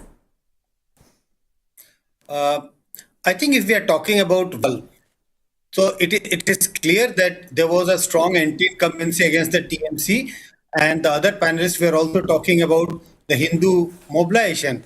So I would not say consolidation, it's a mobilization. So BJP has used all the strategies to mobilize the Hindu vote. And it is clear, in the earlier discussions also, the BJP spokesperson used to say that what they need is to mobilize additional 10%, 15% Hindu vote. That seems to have happened, and there was a sign of anti-incumbency against Trinamool, which has resulted into the kind of results which we are witnessing in Bengal right now. If we look at Tamil Nadu, I think Tamil Nadu earlier also, if you look at the elections 30, 40 years ago, so Tamil Nadu has a history of giving surprises when a celebrity in politics. So there were some signs. It is clear that Tamil Nadu were eagerly waiting for a third alternative. As soon as they saw a viable alternative, they did. And I suspect that a lot of urban voters, and Tamil Nadu is a very urban state, urban young voter has shifted in favor of TVK in a big way. I think that's right, because we were looking at Chennai, which has been a DMK stronghold, and they were trailing in all seats in Chennai as of a little while ago, and amazing change. It shows a huge change. Shikha Mukherjee, in terms of the Bengal election, what would you pin down, the sort of the three main takeaways as to why there's been this huge BJP sweep? Is it SIR? Is it polarization? Is it both? Also, anti-incumbency against Mamta? What is it? It's all three in a combination which is unexpected, in the sense that the SIR effect has been of voters of deletions in certain in various pockets, including Murshidabad, Malda, Uttar Dinajpur, North 24 Parganas, some in South 24 Parganas, even in Kolkata. So you have very, very precise deletions which have impacted the Muslim vote bank for Mamata Banerjee. There has also been, I think, a split within the Muslim vote bank, which is very interesting, because this is something which was not quite unexpected, but the BJP obviously understood it very well because they were telling people that this is going to happen, and that is the surprising factor. So the deletions plus the polarization of the Hindu and Muslim vote, but at the moment, what we are seeing is a Hindu consolidation against a fragmentation of Muslim votes that the Trinamool Congress depended on.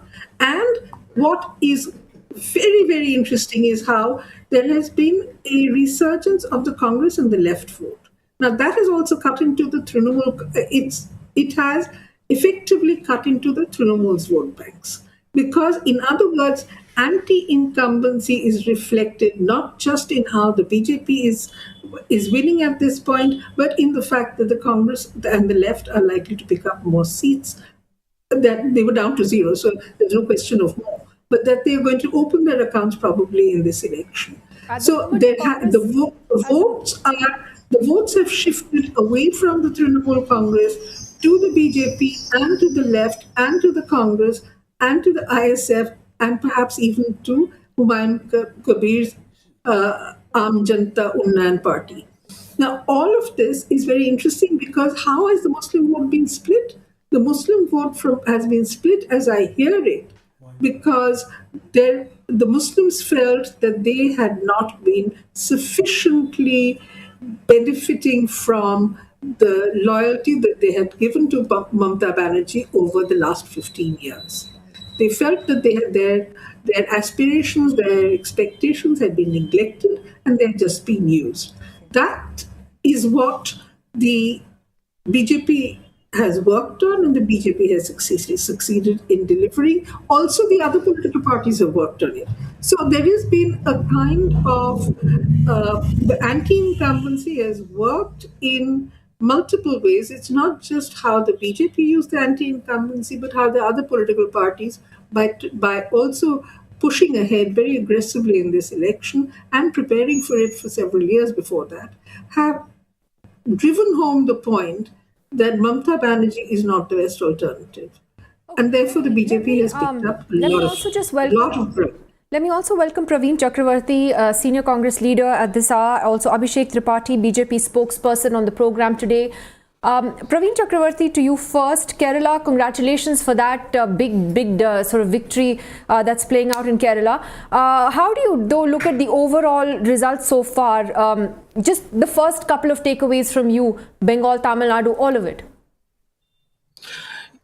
Yes, I look at it as a case of huge missed opportunity for the Congress party. I say that from the point of view of Tamil Nadu and Puducherry. It is now very clear that had the Congress party aligned with the TVK, would have won a 2/3 majority or close to it. And we did not. And had we done that, please remember what was the opportunity lost. Had we done that, we would have won Tamil Nadu and Puducherry and Kerala this time. We are already in government in Telangana and Karnataka. We would have dominated the south of India. And that was the lost opportunity. And Bengal, I'm glad that we decided to put up a fight in every constituency. And that is how a Congress party builds itself. Sorry, interesting what you're saying about Tamil Nadu. Was there a very sort of sharp divide on this internally within the party about this alliance, about whether to go with Vijay or stick to the DMK? I think it is now no secret. I think all the ones influenced by all of you in Delhi didn't quite understand the Vijay phenomenon. And I think close to more than 3/4 of the Tamil Nadu Congress was very absolutely clear that this was a once in a 50-year opportunity. And that's where the divide was. Of course, the divide was also about age. The Congress party is an old party and a party of old people, so old leaders. So there was that as well.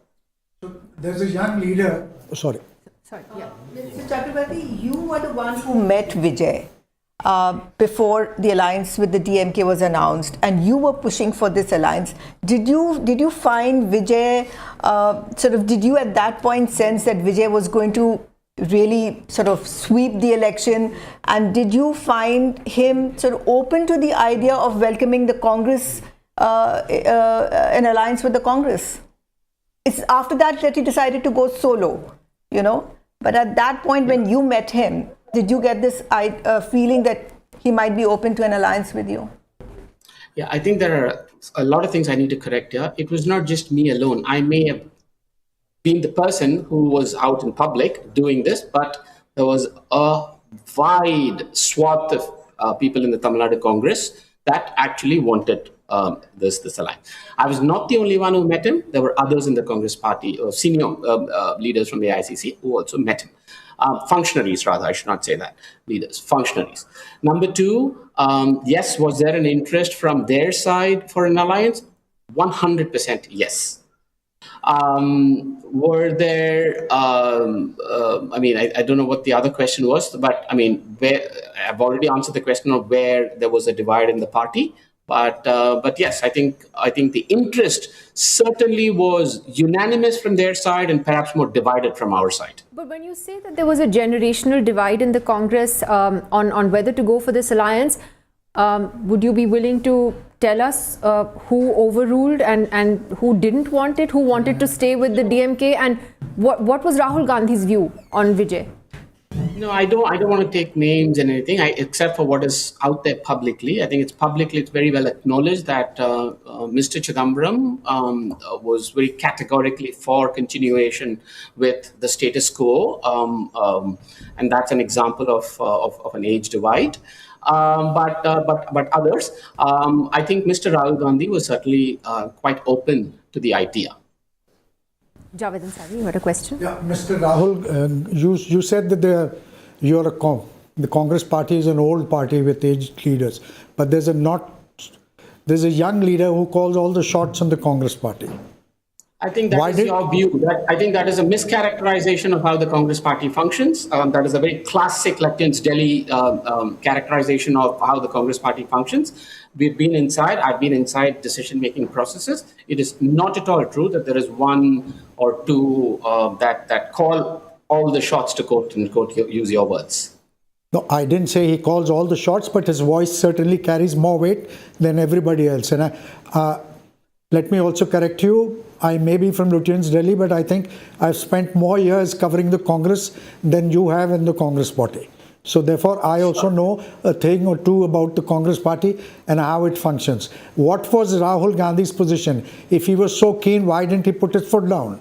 Or his personal relations with Mr. Like I said, I mean, you know, this is not some, I don't want to indulge in any of those things, what has been and what is not. You asked me for what my characterization of the elections were, and I said it's a case of missed opportunity. Now, it is very clear, it's those of us who have skin in the game, who are inside, who are not mere observers of politics, that suffer the consequences of such decisions. So we are entitled to our emotions and our views and our opinions about the consequences of such a lost opportunity. Can I just ask you about Kerala, though, where there has actually been a big victory for the Congress in the state? Now, please don't say the High Command will decide, but who's likely to be the Chief Minister? Or who do you think, in your own candid way, should be the Chief Minister? No, I have nobody to even offer a view on this. But I think it's only safe to say that there is a certain process, right? I mean, it's not so much high command. I mean, it's not so much high command as in somebody just waves the wand. But I think there is a certain process, especially in states like Kerala, where there is a lot more kind of inner party democracy. I think that's what will determine, actually. And you know, there are various factors, seniority and, people who've been there, or, grounded leaders, all of those things. So I think all of those will be taken into consideration, and I'm sure it'll follow a certain process. But will you be consulting your allies on this? There's been some talk about the IUML saying that they wanted a role in who was going to be Chief Minister. I think their opinion could be considered, but generally from how I know the Congress party approaches alliances, I mean, I think absolutely there's an alliance dharma, but I'm not sure that there is anyone has a veto on this. So you will not give them a veto? What is the bigger takeaway, though, for you when you look at these sort of massive, Bengal in particular, for the BJP to to sweep Bengal in the way that it seems to be doing at the moment. The fact that the DMK has been routed in Tamil Nadu, what does this mean for the India alliance, which has already been riddled with a lot of strain and contradictions? See, I think the idea of an India alliance is really around parliament elections. I think parliament elections can determine who can come together and who cannot. Beyond that, I think every party has its right to build itself, to grow. Every party will have the desire to. And so I'm not so sure some formation of some idea of an India alliance should act as a barrier for state level decisions. And I think that probably is the biggest lesson for the Congress party in this time.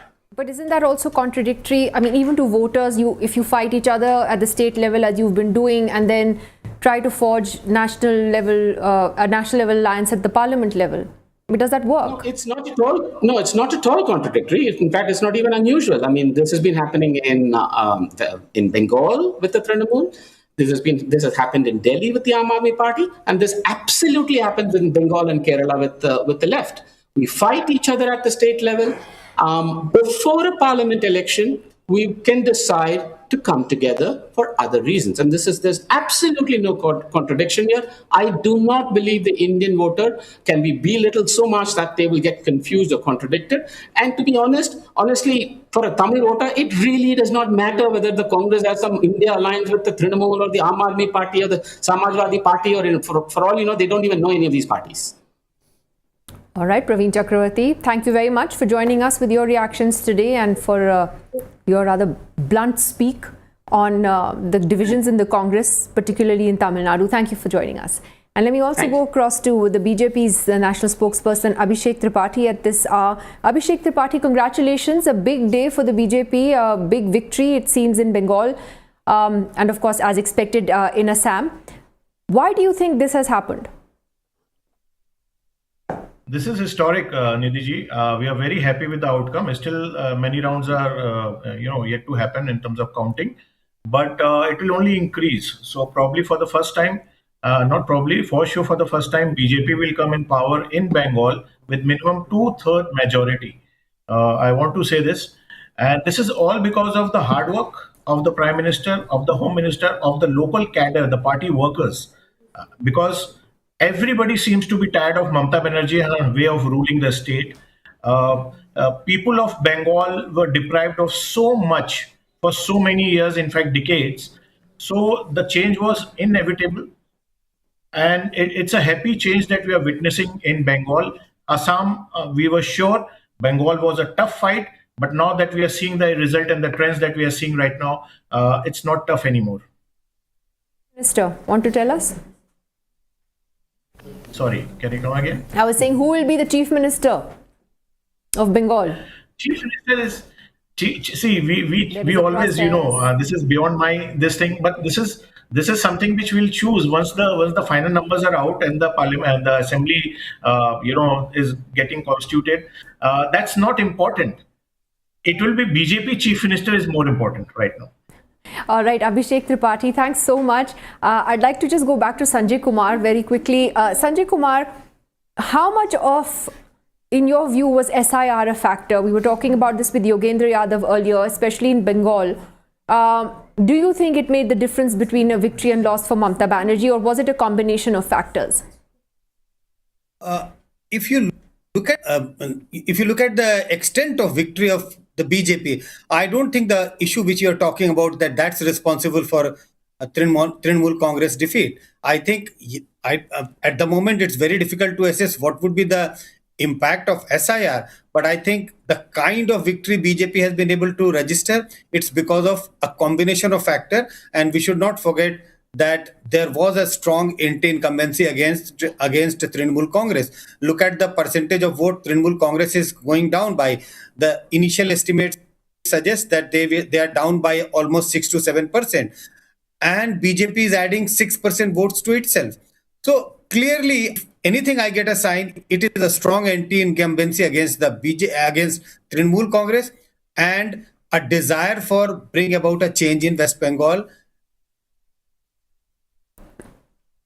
Right. Sorry, I thought we lost your connection there for a moment. And in Tamil Nadu, you were talking about. I'll just ask about this graphic. If you can have a look at it, Sanjay. The big area where the BJP has done well is expanded to the southwest. Now that southwest, where you can see that whole green area in 2021, has now become saffron. That is a high Hindu percentage area, but it didn't do well last time because a lot of it was scheduled caste and scheduled tribe. Now that seems to have switched, and they've spread to the southwest enormously. A big change. So is that's just another indicator, is it, of Hindu consolidation for the BJP? If a party registered such a massive victory, and we can see that what's happening in Bengal, you can see that saffron is sweeping the state from one end to the another. But the region which you're talking about, yes, there is almost kind of a saffron all over. So definitely I can see that there is a strong Hindu consolidation in favor of BJP, which includes the upper caste, OBC, and also the Dalits and the Adivasis. If that has not happened, this kind of a result would not have been visible in West Bengal. Right. I mean, up to the last election, they were getting about 55% of upper caste and OBCs, but under 45% of scheduled castes and Dalits. But this time, it's clearly going to be over 50% for all of them. Certainly, if you look at the vote percentages, BJP is roughly, the estimates are now 45%. We don't expect Muslims to be voting in favor of BJP in a large numbers, and Muslim voters are roughly 25-26% of total voters. So certainly there is a huge shift of the Hindu voters in favor of BJP. In fact, if you look at the Muslim seats, 88 of them, TMC swept 86 of them last time. This time, the BJP is leading in 27 of them. Wow. So what explains this? I can only assume Hindu consolidation. Consolidation and the SIR. Muslim seats meaning above 30% Muslim. State averages 27%.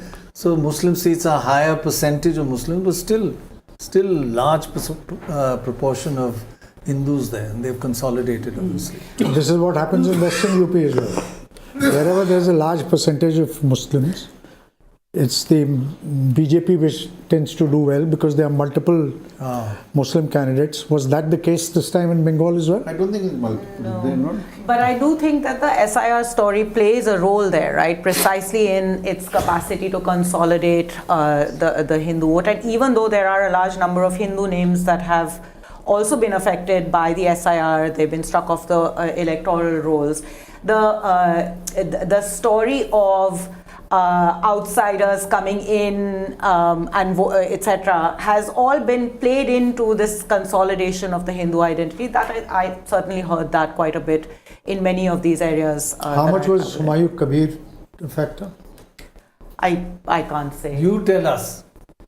We ask questions you're meant to answer. You're asking all the questions. Sometimes the role should be reversed. Yeah, exactly. Old habits. Would you like to answer? No, seriously. What's your answer to that question? I think Shikhaji flagged one issue, which is that the Muslims felt that they didn't get enough. They've been totally identified with Mamta for what they gave her. They didn't get enough. And political parties must also, especially secular parties, must also look beyond this thing of just providing protection. Okay, there will be no riots. We'll protect you from Hindutva and etc. But there are, there's an aspirational class amongst Muslims also. They also want jobs. They also want, educational institutions. They want to get on with life, rather than just live. But on the contrary, when we were traveling around Bengal, everybody says there's Muslim appeasement. She's favoring the Muslims, although the Muslim areas we went to were very poor, very poor. And she was caught between a rock and a hard place. Yeah. She gets hammered because she's seen to be as appeasing Muslims. Muslims feel that, and so therefore she's very careful not to be very careful with how she goes about, treating the minorities. The minorities in turn feel that, we haven't got what we expected, what we aspired for, and therefore she's paid for it from both sides. This is the kind of problem that most secular parties are now facing. In UP, Akhilesh will face the same problem. One worry I have, and I want your opinion on that.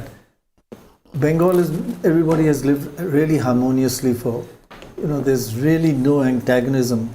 But I went to a speech, and a couple of others as well, but one speech I went to by a very, very senior leader, the most hatred-filled speech I have ever heard. And I've heard quite a few, but this was and what's worrying is the crowd was loving it. That connection of hate getting votes was terribly worrying. So will that change in Bengal now, do you feel? Well, I hope not. Although Mr. Adhikari, if you've noticed, his tone and tenor has changed a bit in the last couple of days.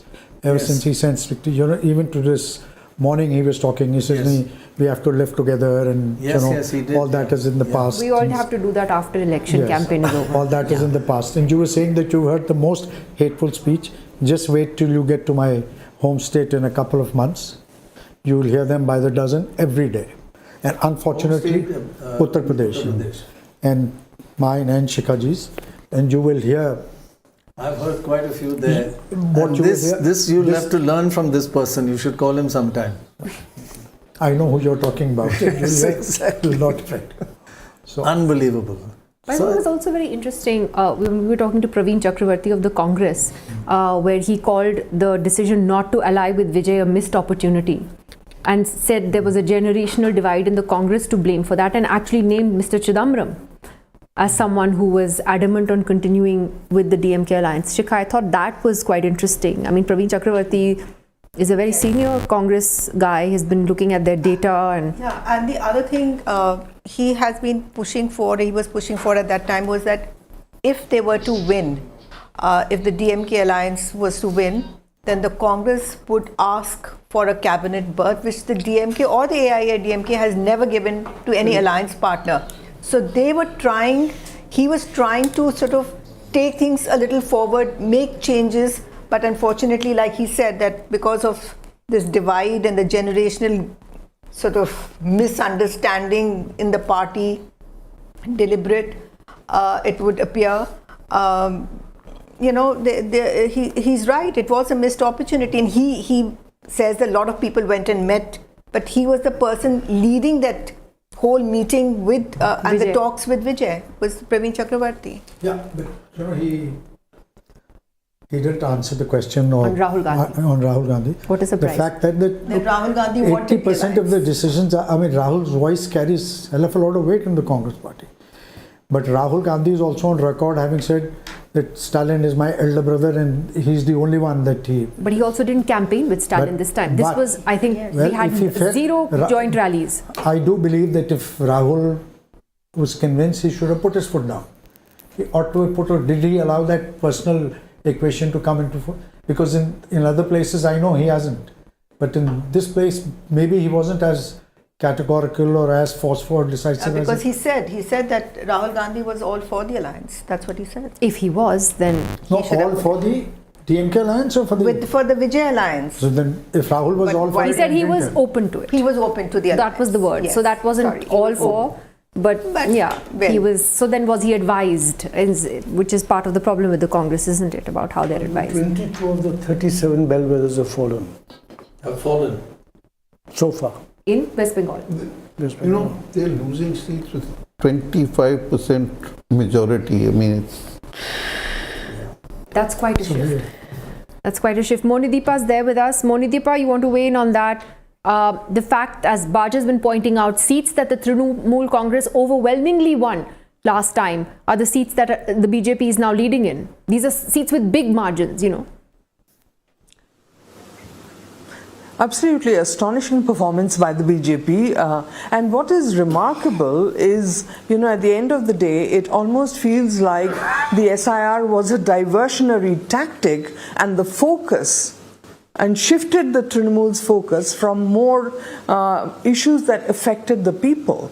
I think that seems to be the picture that is emerging for me, that SIR was one thing, and certainly, Hindu consolidation, Muslim consolidation, these are factors that have affected the way the results have panned out. But, I have been living in Kolkata almost all my life now, you realize that what probably the TMC overlooked is the issues that concern the people, bread and butter issues, the anti-incumbency issues.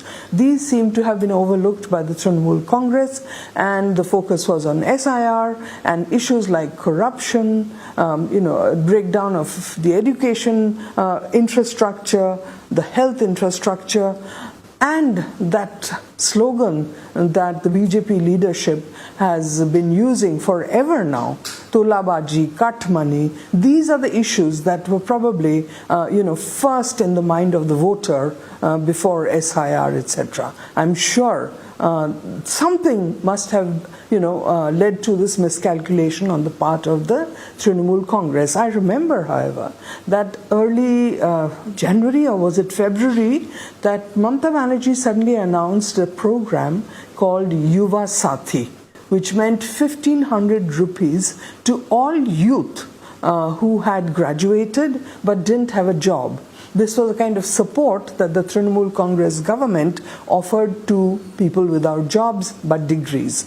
1,500 rupees don't go very far, but the point of what I'm trying to tell you is that, I think the people had tired of the SOP and SOP government or a dole government or welfare schemes, call them what you will. And that seems to have been doing the undoing of the Trinamool Congress. Lived experience in Bengal, like I said, women's safety is not a huge issue for the woman on the street in Bengal, in Kolkata.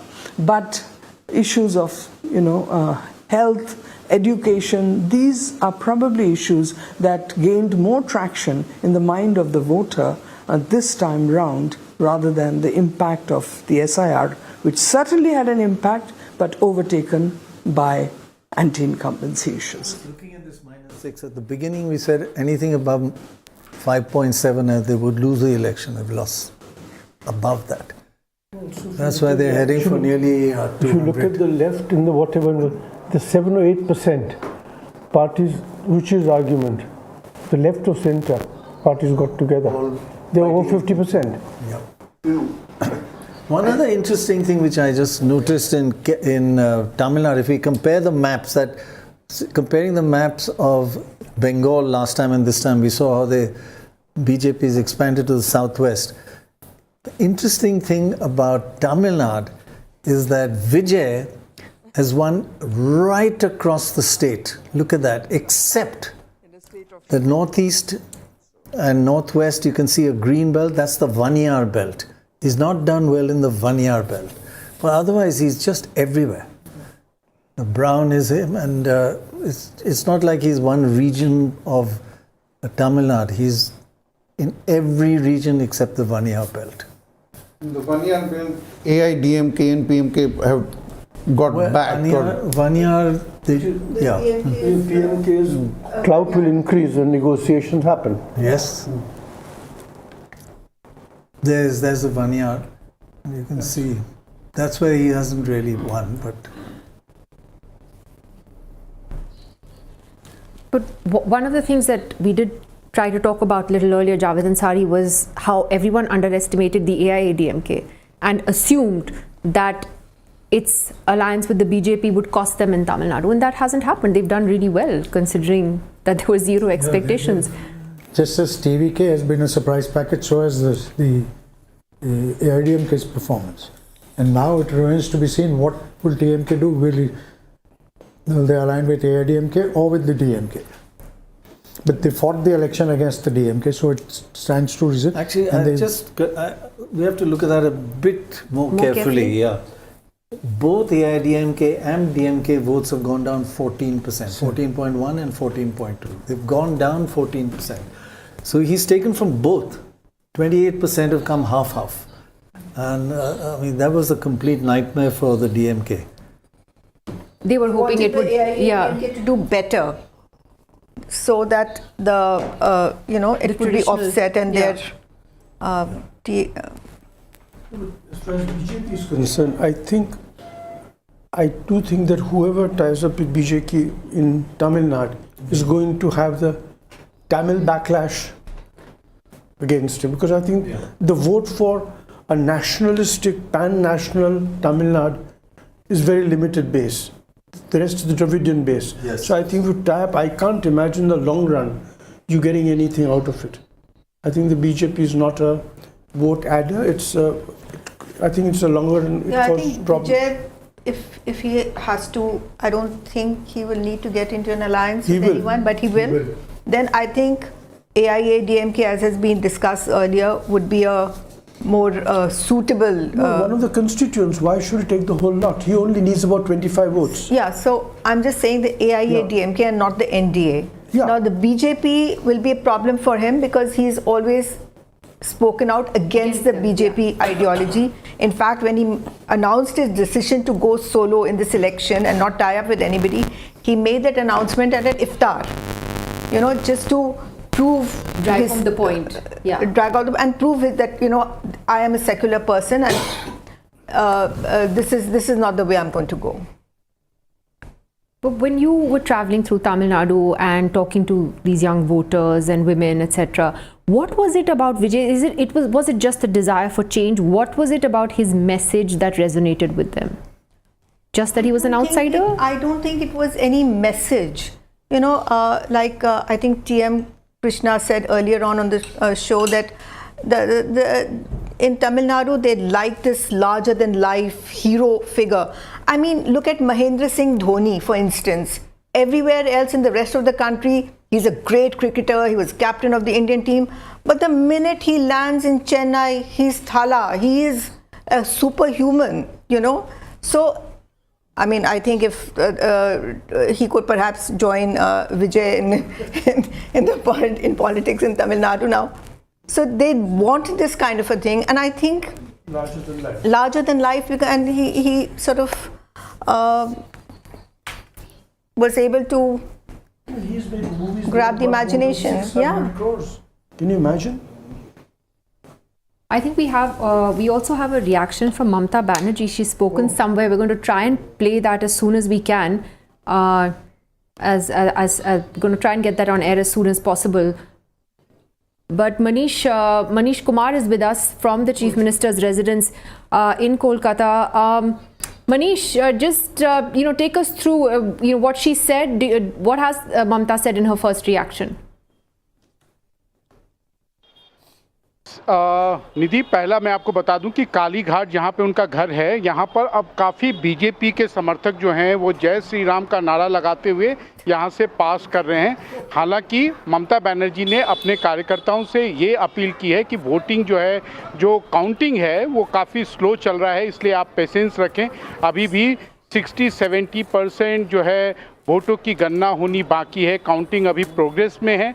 लेकिन जिस प्रकार का gap है निधि, उससे तो यही लगता है कि बीजेपी बंगाल में ममता बनर्जी को हराकर सत्ता में आ रही है।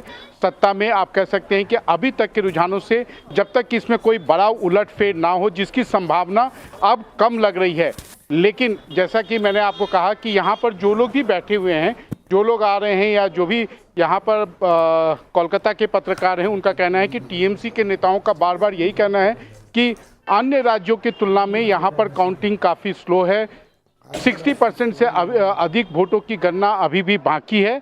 लेकिन जैसा मैंने कहा कि अगर आप सीटों में देखें और वोट का आप गैप देखेंगे तो करीब 4 से 5% वोट का गैप है, और सीटों में भी कम से कम ये अभी तक जो ECI का डेटा है उसमें अभी टीएमसी 100 सीटों से भी नीचे है, और बीजेपी और टीएमसी के बीच में जो फासला है वो काफ़ी बड़ा है, जो नहीं लगता है कि अगले कुछ घंटों में काउंटिंग के दौरान जो है टीएमसी उसे ओवरटेक कर पाएगी। निधि,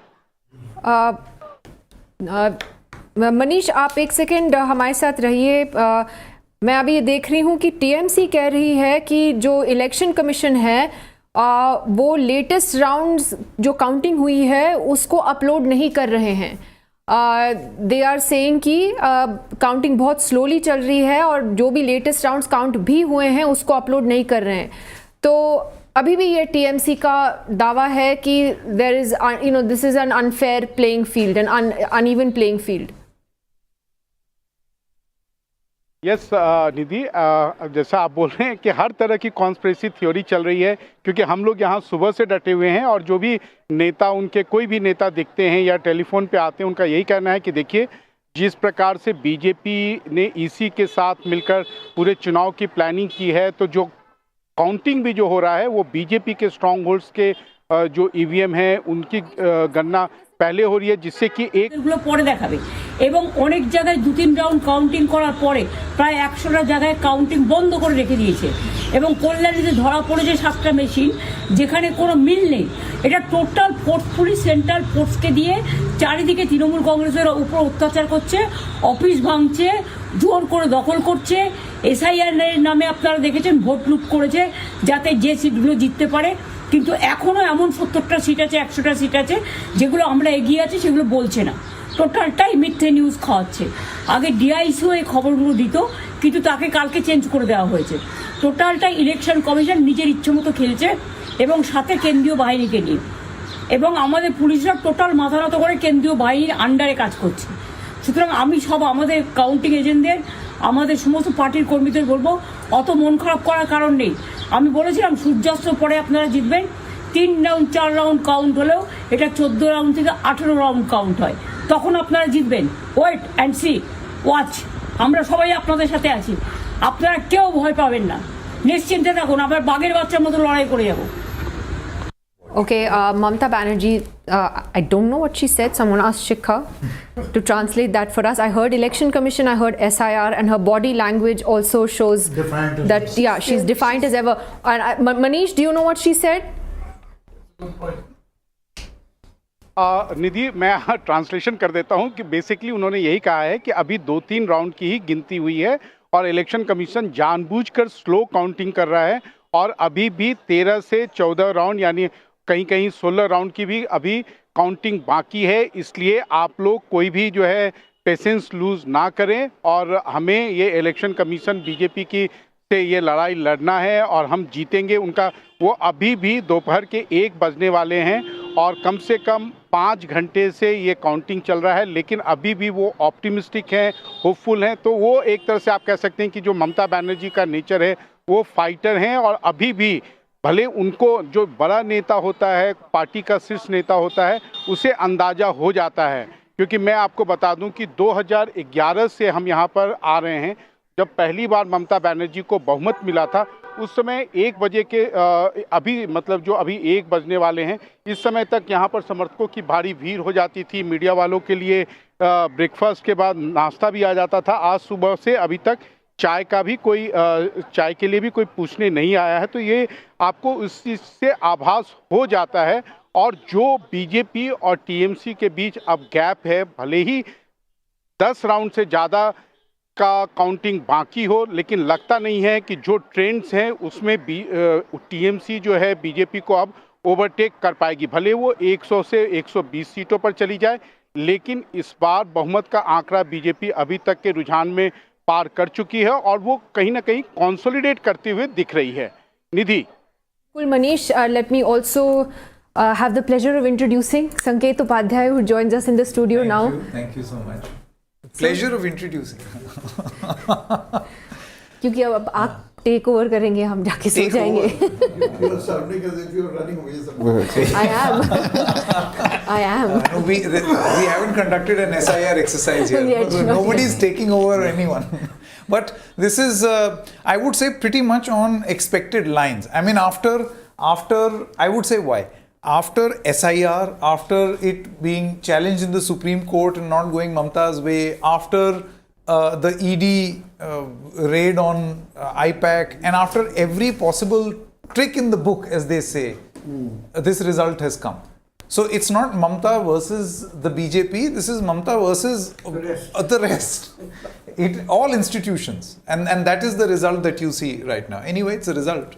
But she's still fighting. It's very, very evident. She's not going anywhere. Yeah. I thought that was interesting about her body language, right? Very defiant. And she's always said this is not Mamta versus Modi. It is the people of Bengal versus the Election Commission. But I want to say one thing on her point, that rounds are going slowly, yes. But I'm looking at data which is third round and above, just in Calcutta and region, where Mamta won 98 seats last time out of 100. They are trailing in 14 of these seats.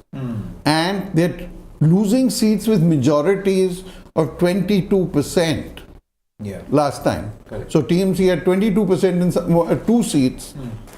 They're trailing them. They had 4 seats at 18%. They're trailing in them. Interesting. So while I'm sure the counting is not going as it normally does, it's slower, it's all that, there is enough data on some sides to show that, this is the trend. This is how it will happen. I mean, if these were 5%, 4%, 3%, one would have understood. But at 16, 20%, I don't know. I think I would say that, But what are the margins at this point? Are they very narrow margins? We don't or know. they're very large margins? Because a lot of seats were won and lost. Something's happening with Manish. Manish, what's going on? तो आप देखिए यहाँ पर फिर एक BJP का जत्था आया हुआ है और जय श्री राम के नारे लग रहे हैं।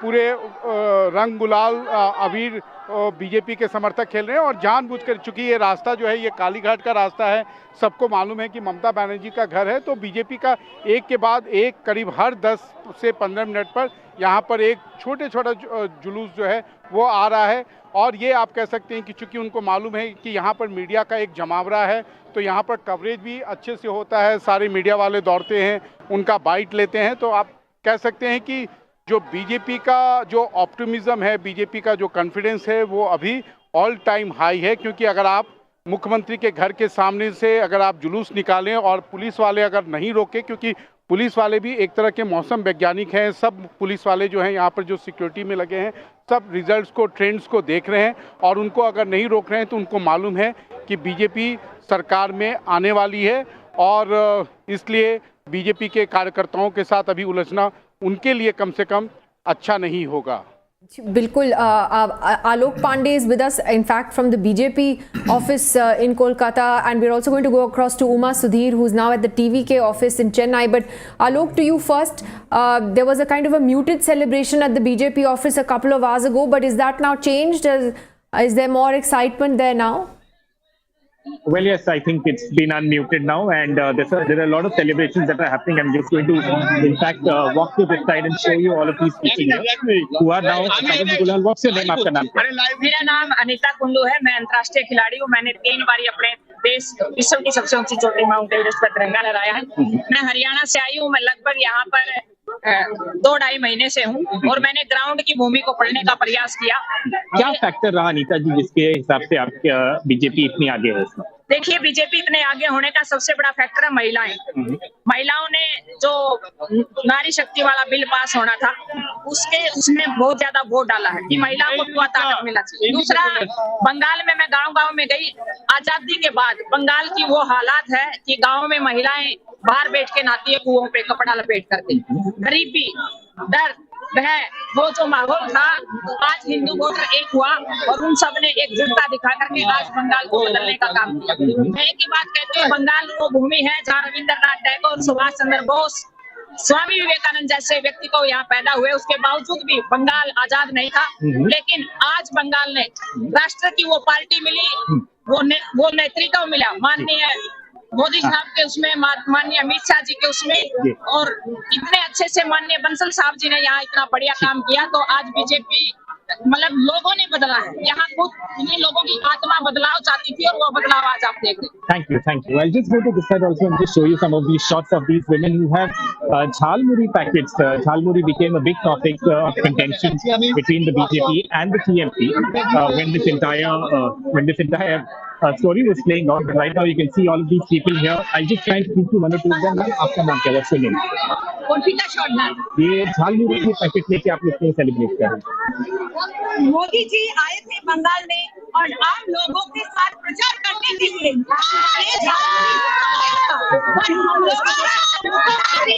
मुख्यमंत्री ममता बनर्जी में पॉलिटिक्स क्या है, इसीलिए हम लोग आम आदमी का परिचय है, ये कोई पॉलिटिक्स नहीं है। तो झाल मुड़ी भी अब प्रॉपरली पॉलिटिक्स में आ गया है।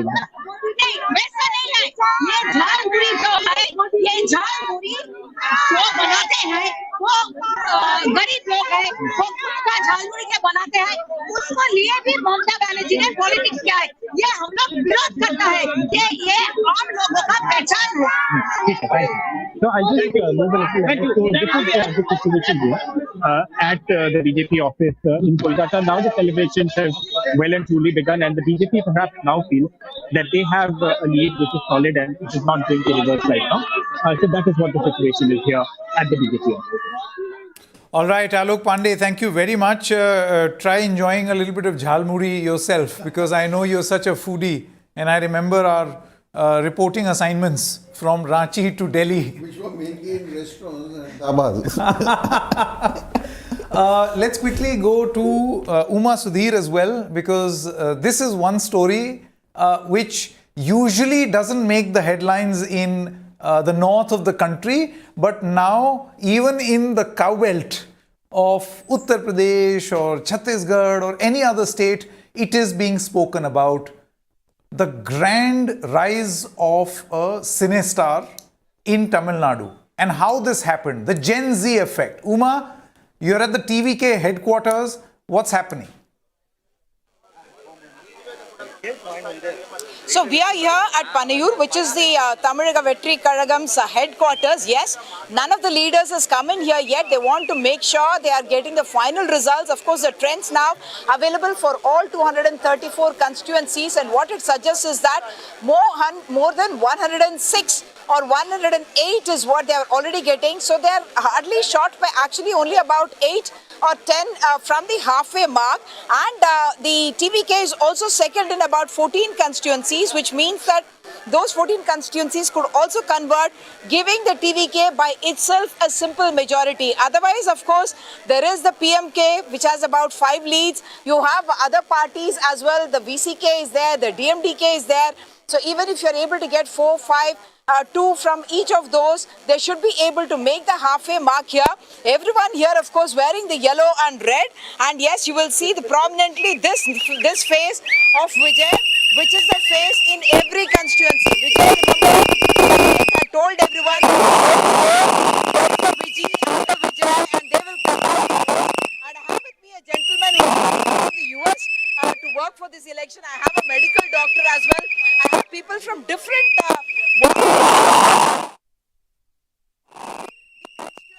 party workers of this party. Tell me about you. What's your name and where have you come from, and what's the reason why this victory has happened? Yes, my name is Raghuram from Chennai. Okay, so already you know, right, all exit poll says, right, TVK will win only for less than 25%. So you ended up at more than 35% by all indications. 38% is what we hear as of now. Yes, but our Anna says, right, don't believe these any exit poll. Wait for the May 4th. The people will give their result. Definitely, we will win the full majority, right? So now you know, right, from morning, right, TVK only is going for the leading. Definitely, Vijay Anna is a CM for the full majority. Congratulations, Anna. Congratulations. So, right.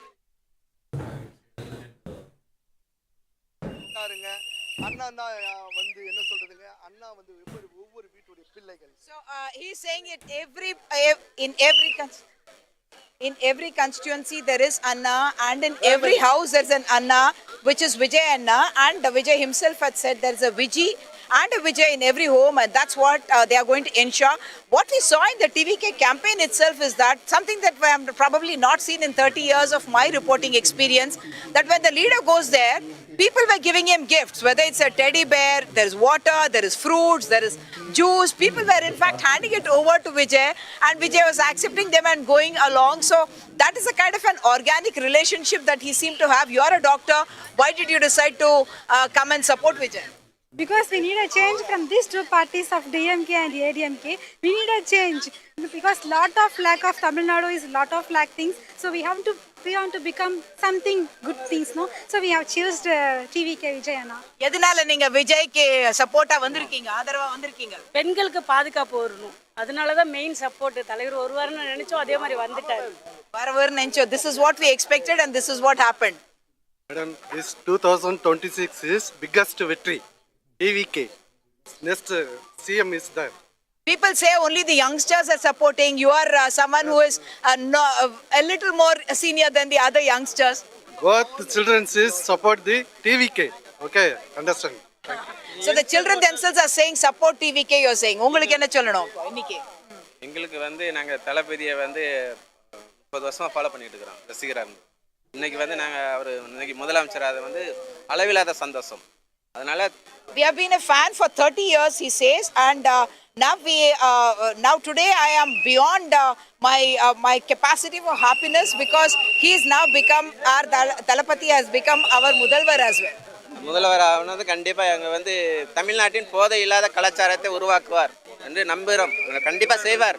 அதனால எங்களுக்கு ஓட்டு அளித்த எல்லா மக்களுக்கும் நன்றி. So thank you to all the voters because he believes that there will be no liquor and no drugs actually brought in here. What is your...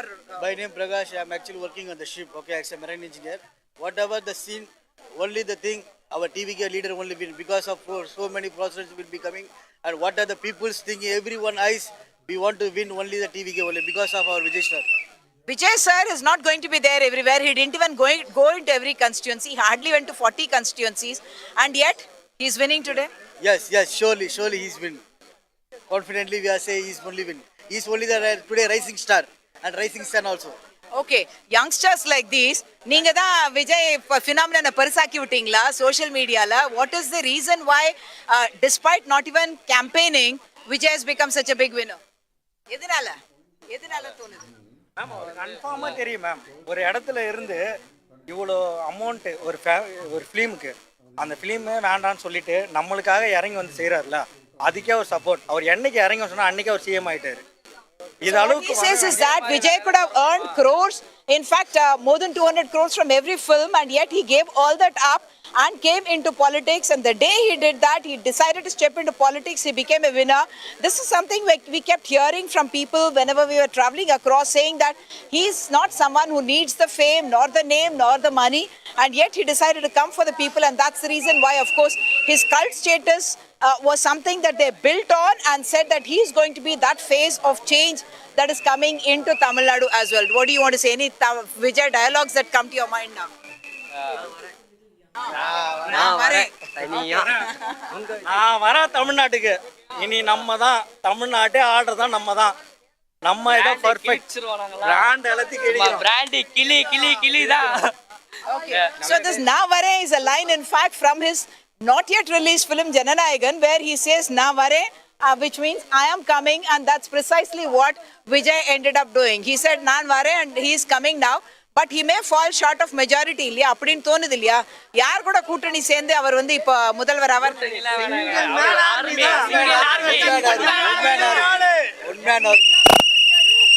அண்ணன் தண்ணி ஆளு. Okay, let's sing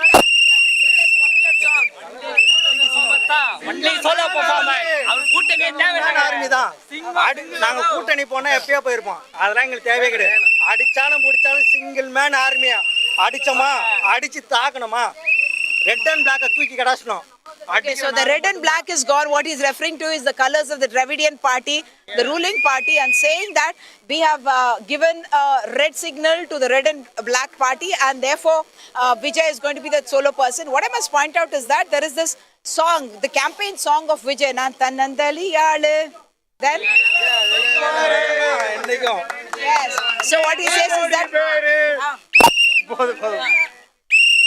Okay, that whistle is something that everyone believes now has become the whistleblower in that sense, showing the signal for the other parties to retreat and for the TVK to make its entry into this. Two things that I must point out here. That we can welcome, one thing is the cult status of Vijay, but the other thing that we must point out is that that is a good trend in Indian politics itself, that Vijay was beyond gender, beyond religion, beyond caste. All these segments have come together to vote for him, and even the fact that Vijay, even though he did not use Joseph Vijay as his screen name, did talk of himself as Joseph Vijay, and they did not hurt his chances, and that's something very positive in a Tamil Nadu where the caste or the religion of a Vijay did not matter. The second thing he said was that I'm not going to give any money in Tamil Nadu. We do know that the DMK as well as the ADMK, both the dominant parties did distribute a lot of money, and there was muzzle and money that we spoke about, and even when who's coming? Well, so one of the leaders seems to be coming in, and that's the reason why they're all screaming, let's see who is in fact coming in, and let's try and see if we can get their reaction as well. So Vijay largely did not distribute any money, and despite that, he managed to make such an impact on the electorate and managed to get people to vote for him, bagging not just 20% of the vote or 25% of the vote as was being predicted, but by 38% of the vote is what we are talking about. 1 minute. We are trying to get to that leader.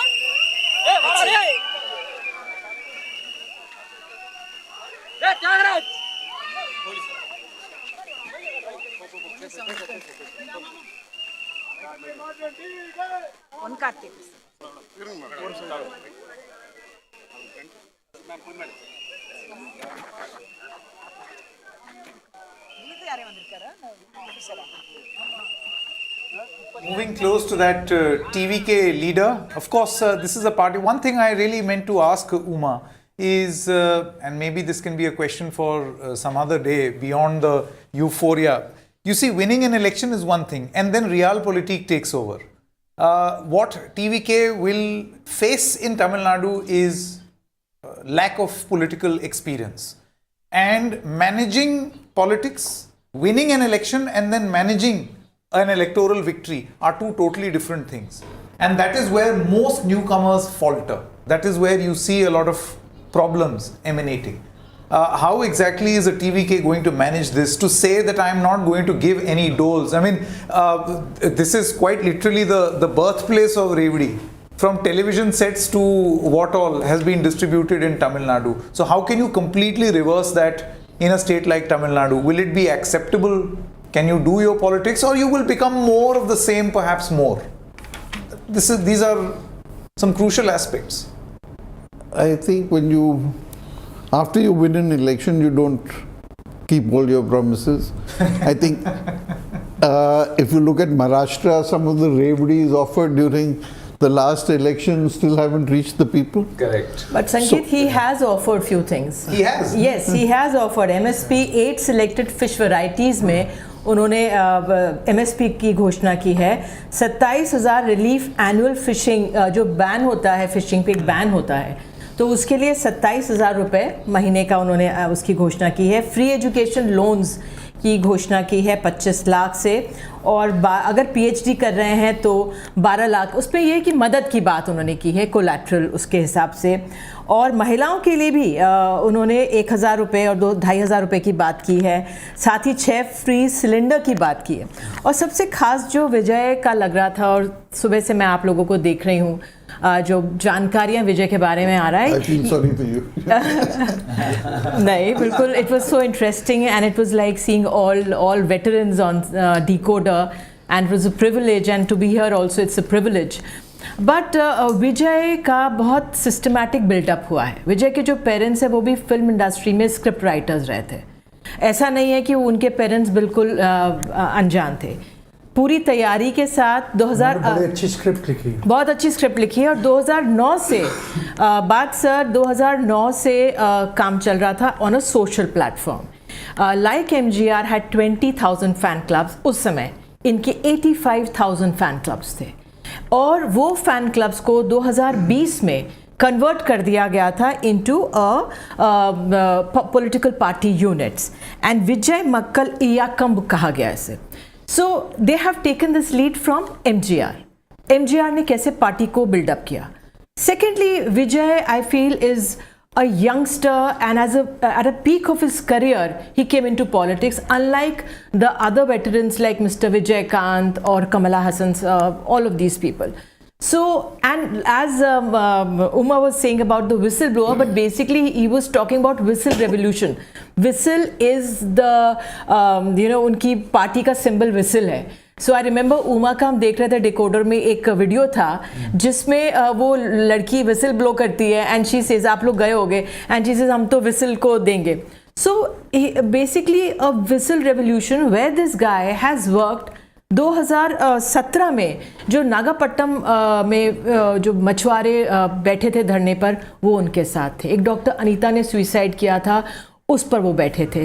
इन्होंने जो घपलेबाजी होती है electoral उसमें वो मुद्दा उठाया, corruption का मुद्दा उठाया, और जो विसंगतियाँ होती है समाज में, इंफ्रास्ट्रक्चर में, एडमिनिस्ट्रेशन में, वो लगातार ये उठाते रहे. इनफैक्ट तमाम पिक्चर्स की बात की है, मैं तो तमिल जानती नहीं हूँ, लेकिन एक मूवी उनकी कह रहे थे 2013 में आई थी Thalaivaa, time to lead. So basically as Uma was also saying that through his films he has been sending messages that how clear he was about entering politics. And of course youngsters, अब 40% अगर 39 साल से तमिलनाडु में आफ्टर SIR के बाद 40% जो हैं वो 39 ईयर्स से नीचे के हैं और 17% 30 से 39 साल के हैं. तो आप सोच सकते हैं कि जो ये जेन ज़ी या जो यंगस्टर्स हैं, दे वांटेड अ चेंज. एक तरह से जो द्रविडियन पॉलिटिक्स का ये एक नया फ्रेश नया चेहरा है. I think that's a very significant point. Yes. By the way, however so belated, let me introduce Madam Nidhi Kulpati. No introduction, nonetheless. Introduction in this panel. Otherwise, nobody needs to introduce her. She needs no introduction. But you see, Javed, the point is, we all know that in politics, in order to win and in order to stay, certain compromises need to be made. And as far as TVK is concerned, if these results settle where they do, he will be short of, I think, about 10 odd seats from the halfway mark, which means that he will have to settle for either independence or a faction of the ADMK or someone. And that's where compromises begin. And that is when he gets introduced to the world of politics. I would like to draw your attention with this revolution that happened in Delhi in 2013 and 15 and Sanket, started exactly like this. My limited experience has shown that politicians will adopt a position depending on where they stand. And like my good friend Jaipal Reddy used to say, we speak of public sector publicly and private sector privately. So when in opposition, you say something else. Once you're in government, you do something. And also the hard facts of governance hit you. How much of when you are out of power, especially when you are facing the electorate for the first time, you're full of idealism. You promise the moon, You promise to change the political landscape, the way things happen. And we've seen what happened in 1984 when Rajiv Gandhi came. He was the knight in the shining armor, There was nothing that he could do wrong. And he said, I'll change the Congress party. But the system, as we've seen even with Mr. Kejriwal, the system after a while absorbs you. And you need to, and the pulls and pressures of politics force you to make compromises. You will have to compromise on your programs, on your policies, on the manner in which you work, on the kind of changes that you want to bring in. We'll be dubbed overtly cynical that up until yesterday we were not willing to even acknowledge that TVK will come this close, and now we are doubting. Forward. I mean, it's a reality. It's done and dusted. He's going to be the next Chief Minister of Tamil Nadu. But then what next? What do you expect of him? How different will he be? Yeah. He's been voted to power because he's promised something which was different from what DMK and AIDMK had to offer. How different is it from when NTR came to power? He had no experience either. He didn't have an experience. And he actually turned out to be quite a successful chief minister. Yeah, but he then when he was on the cusp. He imagined that he would be Deputy Prime Minister of India when VP Singh was forming that government, and he lost that election. So after the first flash of victory, the reality hits home, and that's where his real test was, whether he has that kind of administrative acumen. If you don't have it yourself, you surround yourself with the kind of advisors, because the thing is, political management, you ultimately have to do it yourself. Correct. I once asked VP Singh, late VP Singh, when DeKoder and Gujral in that succession when they became prime, I said, who will do their political management? It's all people like you are around, and he says, look, that doesn't work. You have to do it yourself. Ultimately, you have to do it yourself. So there will be a big test. The tough part of his job begins now. Sir but TV के विजय का इस तरह से जिस तरह से बहुमत की ओर वो बढ़ रहे हैं, हमारे देश की राजनीति के लिए क्या ये एक मैसेजिंग या संदेश देता है? क्या इसका देश की और राजनीति पर भी असर पड़ेगा? क्योंकि तमिलनाडु एक ऐसा शिक्षित राज्य है, वहाँ पे वेलफेयर स्कीम्स जैसे संकेत ने भी बोला बहुत अरसे सबसे पहले से सबसे चली आ रही हैं, साड़ियाँ, प्रेशर कुकर, वॉशिंग मशीन, है ना, टीवी, तमाम चीज़ें ये तमिलनाडु ने नींव रखी थी इन चीज़ों की, जो हमने देखा था। तो अब ये क्या संकेत, क्योंकि जिस तरह से बदलाव आया है बंगाल में अगर हम देखें या असम के जो हमारे रुझान हैं, तो अगर एक युवा चेहरा इस तरह से बिल्कुल अनजान नहीं है, क्योंकि टीवी के माध्यम से तो लोग जानते हैं, फिल्म्स के माध्यम से लोग जानते हैं उन्हें, तमिलनाडु के लोग तो जानते ही हैं, क्या संदेश या कुछ क्या असर डाल सकता है? ये सब कुछ डिपेंड करेगा वो how he functions as chief minister, how he runs his government. He comes riding on the back of a huge amount of expectations, of promises, of expectations. But जितनी ज़्यादा उम्मीद होती है, डिलीवरी और उम्मीद में बड़ा मिसमैच होता है अक्सर, उतनी ज़्यादा फिर डिसअपॉइंटमेंट भी होता है. तो how he manages those contradictions, how he manages the task of governance, that's his real test. That's इसीलिए मैंने कहा कि the tough job begins now. But एक चीज तो साबित हो गई. I think one thing is very clear, that he has been able to successfully prove that in recent times what other actors were unable to do in Tamil Nadu, namely Mr. Kamal Haasan, Mr. Rajnikant, he's been able to do. I mean, it's been a while since Tamil Nadu saw a very, very successful rise of an actor politician.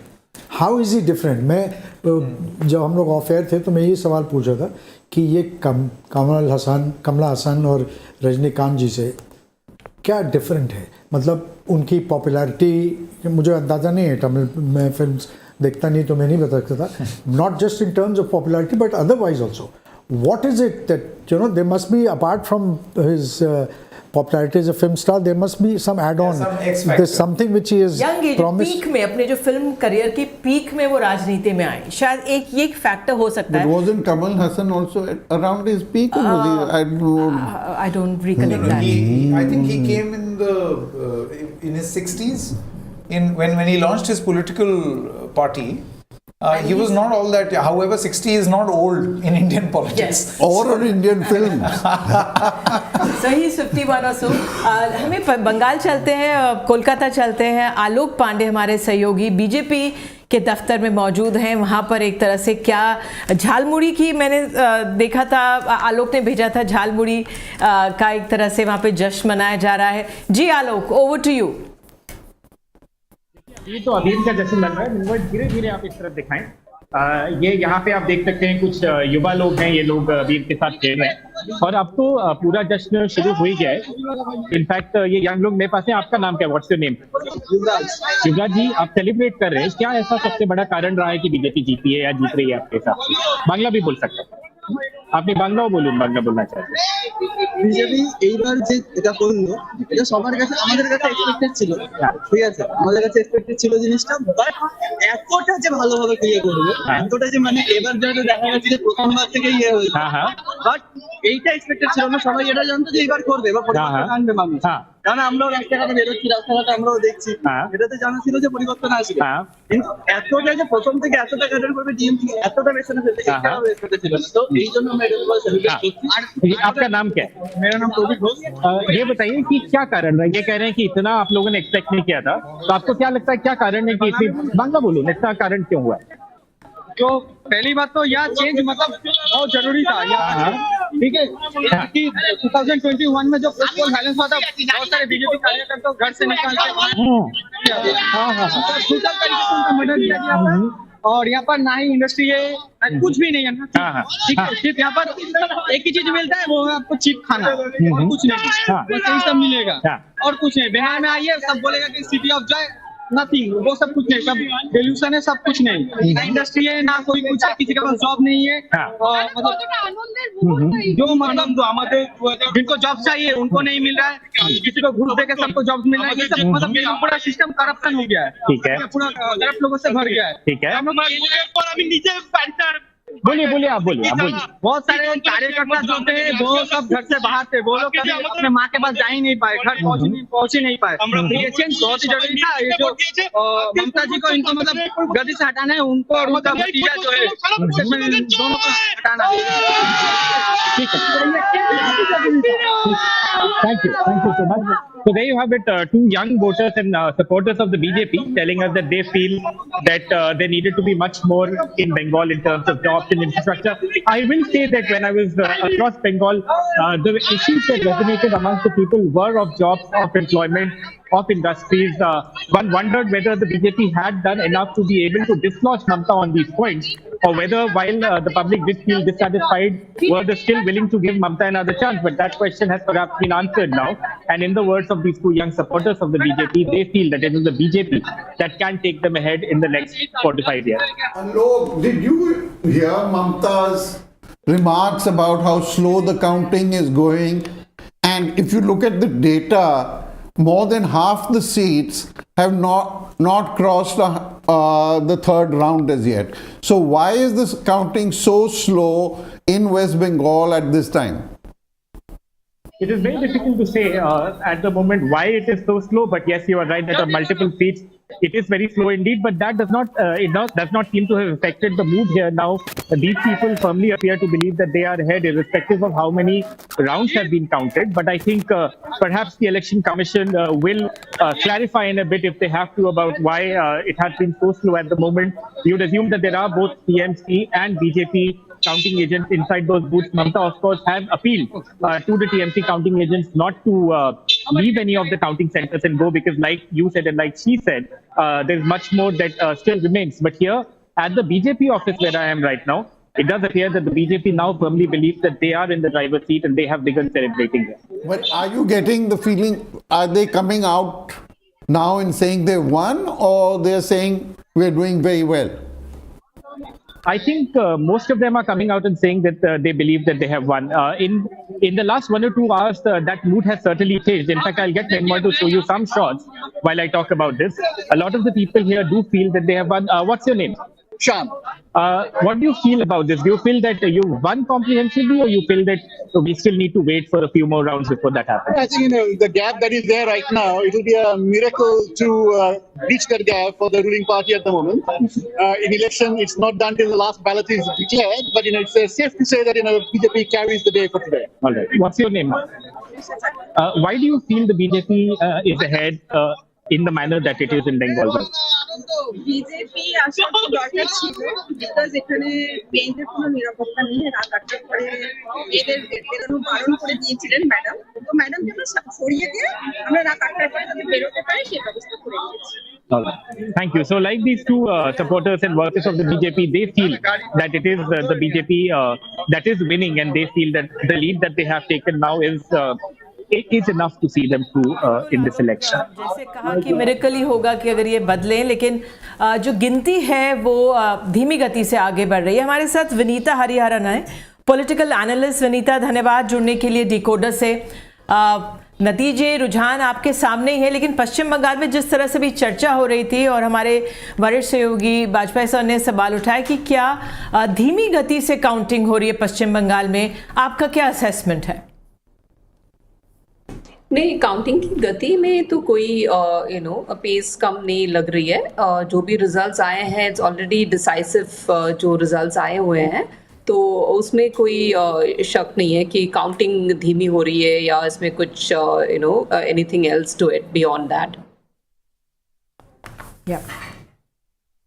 Let me also introduce Dr. Pula Rao. He's a journalist. He's also with us. Hi, Dr. Rao. Can you hear me? Hi, yes, I can. Hi. First of all, your views on this dramatic rise of the TVK in Tamil Nadu. Did you see it coming, or were you also one of those cynical ones, cynical journalists or cynical political analysts who thought, newcomer, what will he do? No cynicism in me for anything. I always expect the unexpected. But I don't want to sound wise of it. I never thought he would go so high. I thought he'll be stuck around 20%. 20% doesn't mean he won't get seats. 20% meant that in cities he will have 30% or 35% in some places. But in the last 15 days, there was a surge in his favor. Definitely there was a surge. And there was one poll, everybody talks about it now, Access poll, which gave one fact that anybody between the age of 18 and 39 in Tamil Nadu, they constitute 30% of the population, voting population in Tamil Nadu. 65% were inclined to Vijay. That was, I said that if the survey was correct, then definitely there was something cooking there. And the survey happened to be right. There was outright change. And let me tell you, this caste religion did not work there. People of all persuasions went for him. And strangely, I believe he also fielded Brahmin candidates, which the other parties did not. This man showed that he had a little bit of common sense there. This is an It made a difference that he was not against any religion. He was working very relevant. Listen to me. It's a 120-year movement in Tamil Nadu, Dravidian movement. It did not come as Stalin or his father. 120. And there was anti-Brahmanism, other things. But all those were old issues. People should have realized that people are not going after this and that. Those are a background noise. And that's what he did. He said, I am for the future. I am doing this. He went against the DMK, said he won't ally with the BJP. Yet he showed some social common sense. He showed, a lot of not only common sense, other things which we never knew he had. And he was brave also, an actor coming into the field against behemoths, political behemoths there. And, Rajinikanth was going to enter and walked away. He said, I won't be able to take the fight. He did it. And, whatever you may say. The question is, which side would he go? Suppose he needs support. Which side would he pick up? Would he be needing? Which side he could tilt? Any guesses there? You see, he will, there are 11 or 12 MLAs who won with the DMK. I'm sure they will all say, we'll support you. Don't take ADMK support. On the other hand, ADMK may say, we'll give you outside support. And, the thing is, Vijay brought in one new aspect in Tamil Nadu politics on 67. He says, I don't want simple allies, I want partners. If you're my ally, you'll have a share in power. DMK, ADMK never did that in Tamil Nadu from 67. They gave you a few seats, be happy with it, no power. That was an issue before the election. You remember the Congress party said we want a share in the power to DMK. Even BJP told the ADMK, they said we'll see. Now that is the fact. He needs only 8 MLAs, 10 MLAs. There are so many with Stalin who will go. ADMK may support him. He's very near power. It's very difficult to stop him. The shock is too much. I can tell you, it was not an ordinary shock in Tamil Nadu. For the first time, you're seeing two avowedly Dravidian parties out from 67. Out. And as I said, that pollster who said there was a Gen X factor, though he didn't use that word, 18 to 39. He says, I went by this poll. And I felt if that was a correct survey, it was not some survey done, falsely, then he had something going.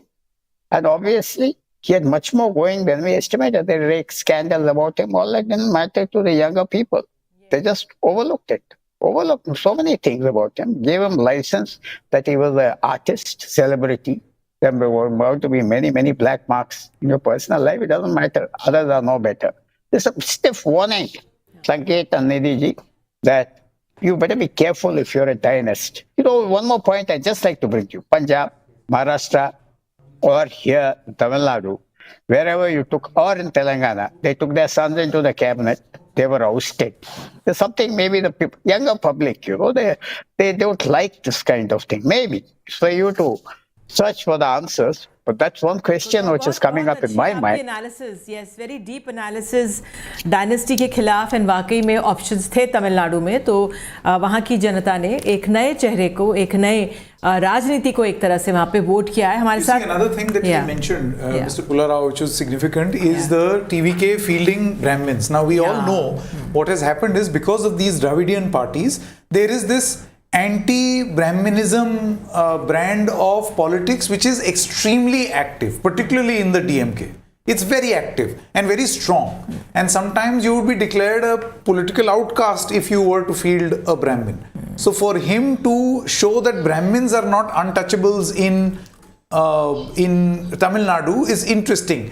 Mr. Javed, you see, and Nidhi, the BJP tried to do this.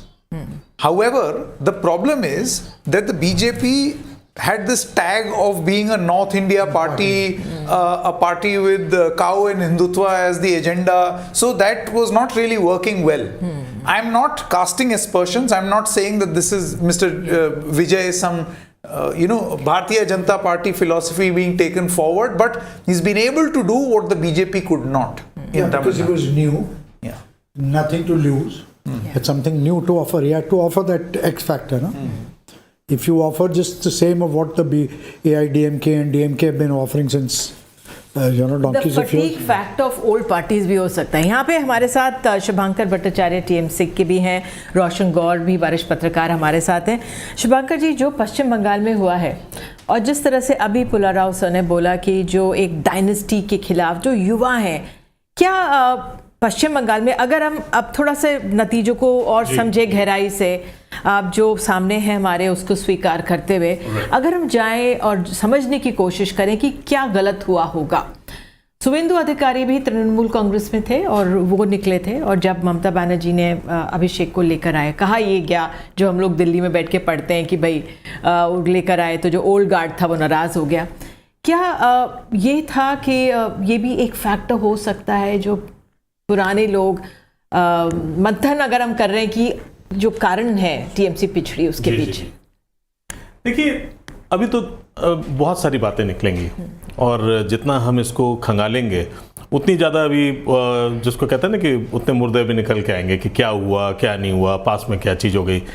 लेकिन largely अगर देखा जाए तो what worked for BJP is actually again that Hindutva factor over there. What they tried to I think they played it right over there because अब वहाँ पे क्या हो रहा है कि जिसको आप कह सकते हैं कि आज आपने शुभेंदु अधिकारी की आज सुबह का आपने वो सुना होगा जिसमें उन्होंने कहा कि वहाँ पे हिंदू बूथ कुछ थे और मुस्लिम बूथ. अब बताइए, बूथ भी अब हिंदू मुस्लिम हो गए.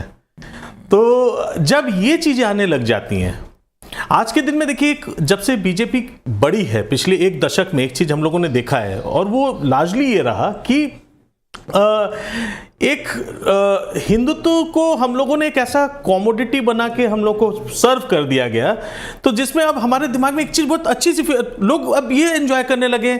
अगर कहीं पे मुस्लिम का अगर कुछ हम लोग देख लेते हैं, ऐसे वीडियोस आते कुछ आते, वो एंजॉय करने लग जाते, उसमें कुछ पावर, सेंस ऑफ पावर, और ये अचानक बढ़ाया गया और ये इधर बहुत ज्यादा चला. आप पूरे इलेक्शन में आपकी बात में समझोगे क्योंकि मुझे अपने सहयोगी मनीष कुमार के पास जाना, लेकिन आलोक पांडे बीजेपी ऑफिस में थे और कुछ युवा वहां पे गुलाल लगा रहे थे, जश्न मना रहे थे. तो उनमें से एक ने कहा था रोजगार को लेकर, जॉब्स को लेकर. तो जो आपने जैसे कहा कि भी जो खामियां हैं वो अब खंगाली जाएंगी, तो वो सामने आएगा.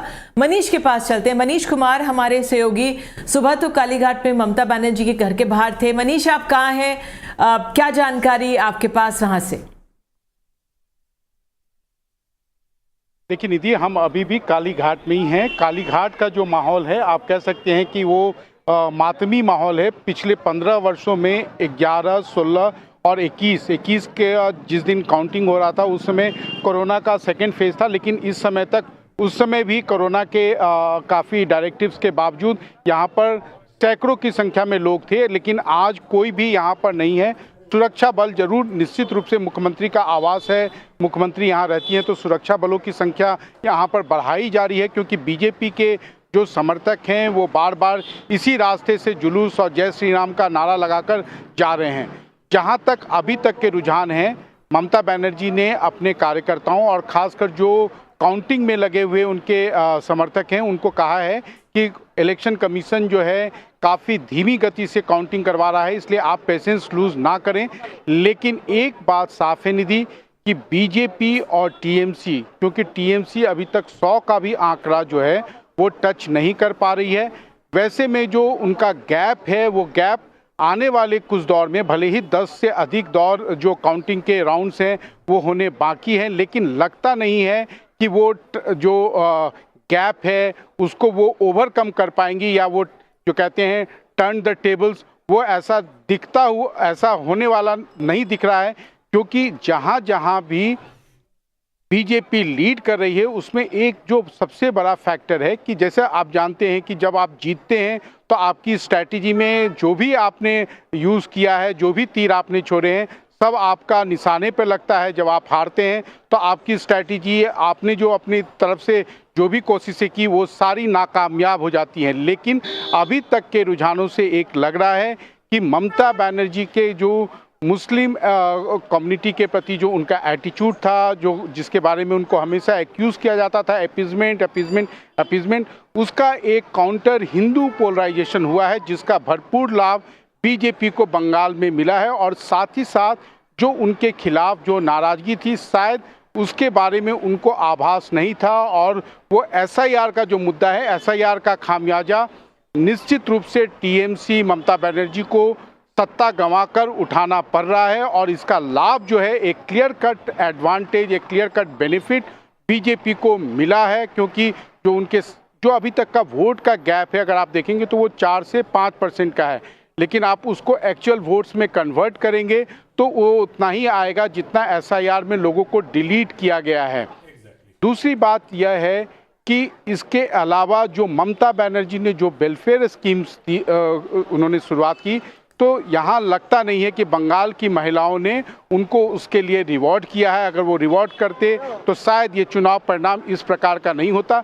हो सकता है कि बीजेपी ने जो ऑफ़र किया था कि हम आपको सत्ता में आने के बाद ये राशि जो है 3000 बढ़ा देंगे, तो वो यहाँ पर काम करता हुआ दिखा है। लेकिन जो सबसे बड़ी बात यही है कि एक हिंदू पोलराइजेशन का निश्चित रूप से भरपूर लाभ और एसआईआर का खामियाजा जो है वो टीएमसी को उठाना पड़ा है। हिंदू कंसोलिडेशन का लाभ बीजेपी को मिला है इस चुनाव में। और इसके अलावा बहुत सारे फैक्टर हैं जो आप कह सकते हैं कि जो टीएमसी का एक एलिगेशन है कि जो पूरी चुनाव की प्रक्रिया है वो कहीं ना कहीं फेयर नहीं थी, उसका लाभ बीजेपी को मिला। लेकिन जो पोलिंग था, जो ममता बनर्जी के समर्थक हैं वो भी वो भी दबी जुबान से ये कहते हैं कि यह अब तक का सबसे फेयर इलेक्शन रहा है। उसका एक बड़ा कारण यह है कि 2 लाख से अधिक अर्धसैनिक बलों के जवान की तैनाती थी, इसलिए लोगों ने खुलकर वोट दिया। और लोगों ने जब खुलकर वोट दिया तो टीएमसी को सत्ता से बाहर जाना पड़ रहा है। निधि, ये बहुत इंटरेस्टिंग है जो मनीष जी कह रहे हैं, लेकिन रोशन जी मैं आपसे जानना चाहता हूँ। देखिए, I understand that in the political discourse there is a lot of conversation around SIR and ED's use against IPAC and all other, basically Mamta versus not BJP but every other arm and leg and limb of the system. However, having said that, politically speaking, what was it that was going against Mamta Banerjee? Even Manish is mentioning very clearly over here कि वो एक sentiment ज़मीन पर ये था बहुत हद तक, specially something which the BJP was able to materialise and manage, कि आप बहुत ज़्यादा मुस्लिम अपीजमेंट करते हैं और उसका फ़ायदा बीजेपी ने उठाने की कोशिश की। So what could have Mamata done differently which she did not over the past many decades? देखिए, मुझे लगता है अगर आप 2011 में देखें, जब लेफ्ट फ्रंट से ममता बनर्जी की सरकार आई थी, तो जो लेफ्ट फ्रंट के ज़माने में जो हिंसा होती थी, राजनीतिक हत्याएं होती थी, उसी के खिलाफ लोग टीएमसी के पास गए और टीएमसी का जो पहला शासन ठीक था, दूसरा 2-3 साल के बाद ऐसा लगा वहाँ कि वही सब चीज़ें हो रही है, क्योंकि जो उनका कैडर था वो लेफ्ट का ही कैडर था, तो वो कैडर टीएमसी में जाके वही उसने वहाँ जो उसने हंगामा करना शुरू किया, हिंसाएं करने शुरू की, मारकाट शुरू की, तो उससे लोग आजिज़ आने लगे और वो फिर बीजेपी ने उसको इशू बनाया। और धीरे धीरे आपने कई बार ऐसा देखा होगा कि जहाँ दुर्गा पूजा हो रही है वहाँ हिंसा हुई, फिर ममता बनर्जी या उनकी सरकार ने कई बार ऐसा भी किया कि दुर्गा पूजा के दिन अगर उस दिन छुट्टी मना दी और दूसरे धर्म की अगर वहाँ कोई फंक्शन हो रहा है तो उसको अनुमति दे दी, तो वो वहाँ बहुत बड़े वहाँ इस तरह के इशू बने। और हमने खासकर लॉ एंड ऑर्डर की जो प्रॉब्लम थी वो हमने देखा, और जिस धर्म की आप बात कर रहे हैं कि थोड़ा सा मुस्लिम की तरफ उनका एटीट्यूड रहा, थोड़ा सा अपीजमेंट रहा, वो मुझे लगता है कहीं ना कहीं लोगों के दिलो दिमाग पर आया। और एक जो घुसपैठ का मुद्दा था, घुसपैठ का मुद्दा बहुत बड़ा वहाँ बना कि डेमोग्राफिक चेंज हो रही है, उसको बीजेपी ने बुनाया और इतनी अच्छे से बुनाया कि लोगों के दिलो दिमाग में डाल दिया कि अगर आपने परिवर्तन नहीं किया, बदलाव नहीं किया, तो यहाँ पे बांग्लादेश मैं तो इसको फिर नैरेटिव लॉस भी मानता हूँ ना। अब आप मुझे बताइए सर, मिस्टर भट्टाचार्य, कोई भी पलट करके ये बोल सकता है कि अगर घुसपैठ का मुद्दा उठाया जा रहा है तो घुसपैठ कोई राज्य की सरकार नहीं करवाती। Who mans the international borders? You tell me. Central agencies. Exactly. नहीं, मैं पॉइंट दूसरा कह रहा हूं। Mr. Bhattacharya, while the BJP was able to mount successfully the argument that you are bringing in infiltrators, right, you were not able to challenge that. आपका narrative कहां था जिसमें आप ये बोलते कि भाई अपनी एजेंसी से पूछो ना वो आ कैसे गए? ममता ने हालांकि कहा था, मगर बीजेपी ने जो कहा कि जमीन नहीं दे रही है, वो कैसे बैठ गया? देखिए, एक बात है, एक पिक्चर आई थी Drishyam, right, creating a vision, ये बहुत लार्जली हुआ वहाँ पे। और ये जानते क्या है कि मेरा मानना है, ये मेरा व्यक्तिगत मानना हो सकता है। अब तो देखिए, जब एक कहते हैं ना कि जब इंडिया मैच हार जाती है तो तमाम चीज़ें हैं, अरे सचिन ने थोड़ा बाहर पाँव निकाल के क्यों नहीं खेला, इस बॉल को यहाँ क्यों छोड़ दिया, उस बॉल को वहाँ क्या छोड़ दिया। The crux of the story is that India lost that game. Similarly over here, यहाँ पे क्या हुआ कि यहाँ पे पहले एक दृश्यम तैयार किया गया, उसी फिल्म की तरह। क्या तैयार किया गया? बार बार अगर हम कंप्लीटली एक ऑर्गेनाइज मीडिया के माध्यम से इससे ये जो अपीजमेंट, जैसे बताइए अभी जैसे सर बता रहे थे कि वहां पे दुर्गा पूजा, सर एक बात बताऊं मैं आपको, बंगाल में दुर्गा पूजा को ममता बनर्जी छोड़ दीजिए, स्वयं मोदी जी भी चैलेंज नहीं कर सकते।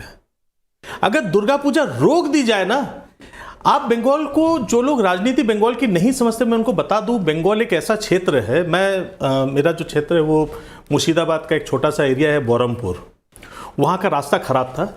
वहाँ अचानक जो है, मैं लेफ्ट के टाइम की बात कर रहा हूँ, वहाँ एक बस का पहिया जो है गड्ढे में गिर जाता है, इमीडिएटली उसके जो लोग हैं बाहर सड़कों पर बैठ जाते हैं। कहाँ पे आपने देखा है, किस प्रदेश में देखा है, मुझे बता सकते हैं? और वो तब तक बैठे थे जब तक वहाँ के ऑफिशियल्स ने आके बाकायदा ये नहीं बताया कि ये यहाँ पे बना दिया जाएगा। आप वहाँ छोटे छोटे क्षेत्रों में देखिए, मैं मेदिनीपुर के क्षेत्र में थोड़ा सा, इस डेमोग्राफी के लिए थोड़ा सा मैम टाइम देना पड़ेगा, समझना पड़ेगा। वहां पे देखिए मेदिनीपुर पे जहां पे आपको रोका जाता है, गाड़ी रुकती है, लोग जाते हैं, वो मंदारमनी एक बहुत बड़ा टूरिस्ट डेस्टिनेशन है। पहले क्या था, गांव गांव गांव गांव गांव बिल्कुल वहां तक चला जाता था। क्या इंडस्ट्री थी? कुछ नहीं थी। तो मेन वहां पे क्या हुआ, वो डेवलपमेंट लोगों ने देखा इसलिए नहीं क्योंकि हमने ये नहीं देखा, अदानी ने कुछ नहीं खरीदा, अंबानी ने कुछ नहीं खरीदा, तो इंडस्ट्रियल डेवलपमेंट कैसे हो सकता है? ये तो हमारा फ्रेमवर्क है दिमाग का। लेकिन ये भी तो समझिए कि वहां पे आज के दिन में क्या हुआ, माइक्रो इंडस्ट्री शुरू हुई। Why don't we discuss about it? Why don't we show it on the screen? Mamata Banerjee ने कौन कौन से क्षेत्र दिए, कितना बड़ा झूठ है। MSME हुई, वहाँ पे इम्प्रूवमेंट हुआ लोकल लेवल पर, लेकिन जब बीजेपी का नैरेटिव ये सेट हुआ कि भाई 6000 चली गई, हाँ, तो वो भी समझ में आया लोगों को। अब ये तमाम अखबारों में आया। मैं आपसे पूछूं, जो हिंदू कंसोलिडेशन की बात है, हम सब जानते हैं ममता बनर्जी शक्ति की भक्ति करती हैं, और ये मैंने भी पढ़ा किस तरह से जब दुर्गा पूजा होती है वो प्रसाद खुद बनाती हैं। तो अगर ये जो चीज़ें हैं, ये वो दौर है जब उसका शायद अगर वो दिखाती या वो नहीं हुआ, ये कैसे पॉसिबल हुआ कि जो काली की भक्ति करती हैं वो उतनी हिंदुत्व नहीं रही, या उसको कैसे हम समझें? आप ये कह सकते हैं कि एक ना, अभी क्या है कि हर चीज़ एक फैशन बना है। रिलीजन को भी हमने धीमे धीमे फैशन की तरीके से परोसा है। आप हाँ, आपने ये देखा होगा, एक टाइम होता है, हर चीज़ का एक परिप्रेक्ष्य होता है, एक समय के अनुसार चीज़ें बदलती रहती हैं। एक समय आता है, अचानक देखते हैं साईं बाबा का बहुत उधर से होता है, आविर्भाव होता है, और बहुत ज़्यादा शिरडी में उस समय सब लोग बहुत ज़्यादा जाना चाहते हैं।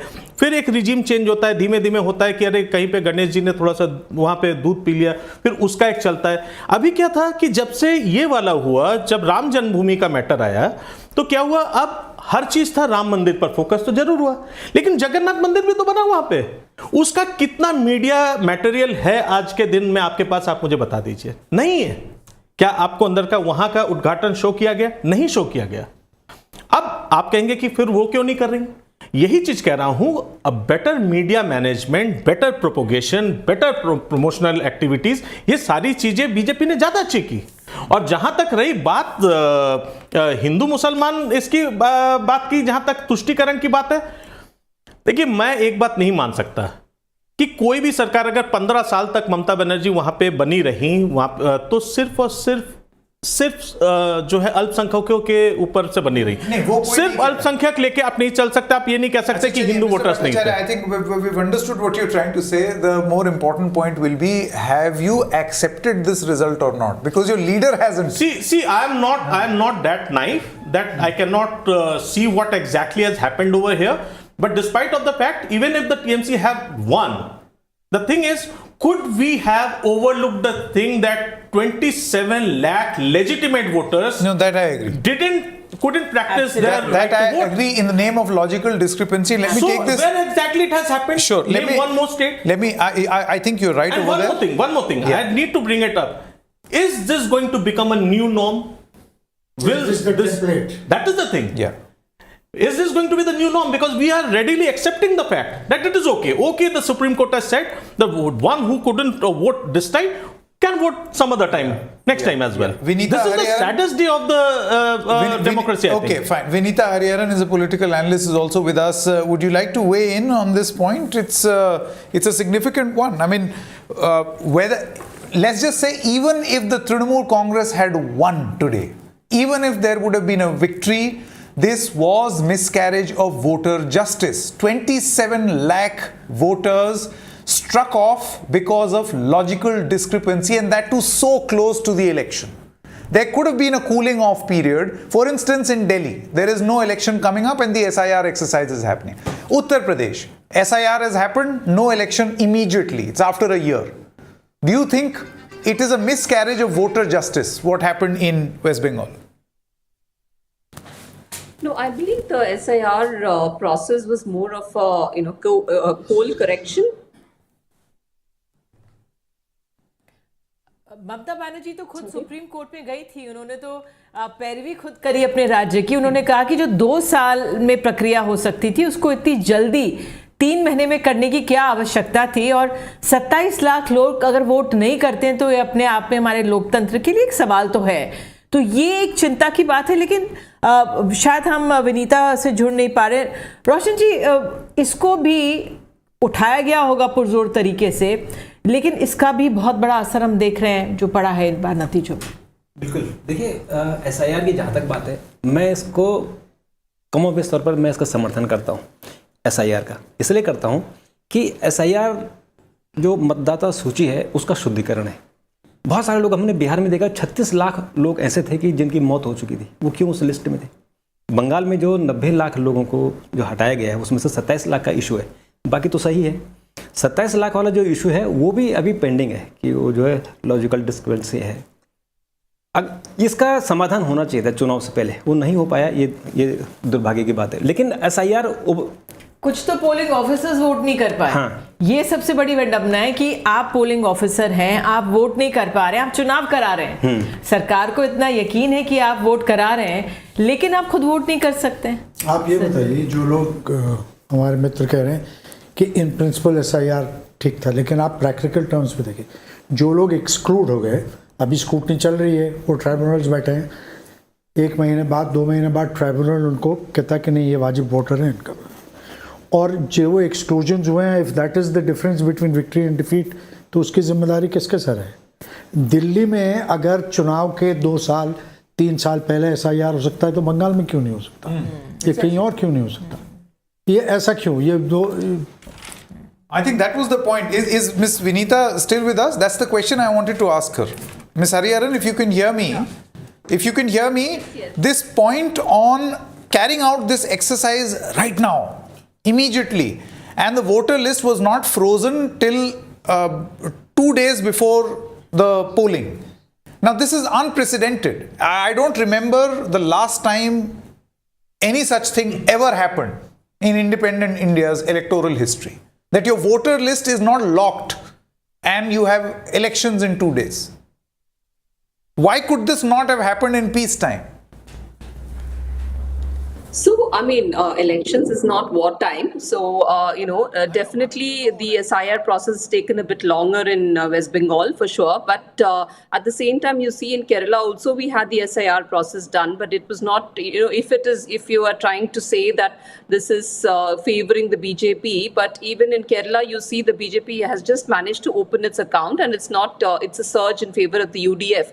So this is an electoral process which is neutral and which is happening across the country. So we cannot actually pin down in any election result, basis. They just blaming the SIR always. The SIR process, I believe, is an independent process, and it's being done to correct the the voter list, which is long overdue, just like how our delimitation exercise is a long overdue exercise. So we cannot live in the past, and we cannot be, still pegging our database to age-old, the census and the age-old databases that we have.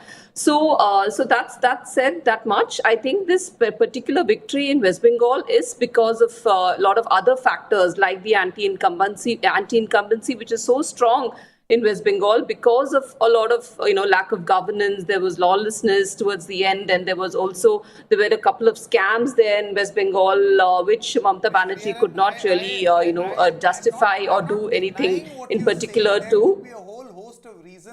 The point here simply is that something very special happened in the context of West Bengal, which we have not seen happen anywhere else. For instance, 27 lakh logical discrepancies and very little or no window of grievance redressal. I think that is the point. And this is not just a question only to you. It's a question to the agencies. It's a question to the Election Commission. It's a question to the Supreme Court. Exactly. To the Supreme Court of the country. That why did the Supreme Court in its wisdom think that this is right? That people can vote some other time? No, absolutely. I mean, when we conduct such an electoral correction across a country like India, which is so massive, there will be definitely some lapses, and I wouldn't say lapses, but operational, delays would definitely be there, considering the scale that India is at today. So I think I would just leave it at that without any more connotations to the fact that to the victory that has happened in West Bengal. That I would leave it at that, because I have seen the SIR exercise happening in Kerala too, and there was a lot of corrections and again corrections after corrections. But at the end of it, we had a neutral victory. We had a victory which is going beyond any conspiracies, so to speak.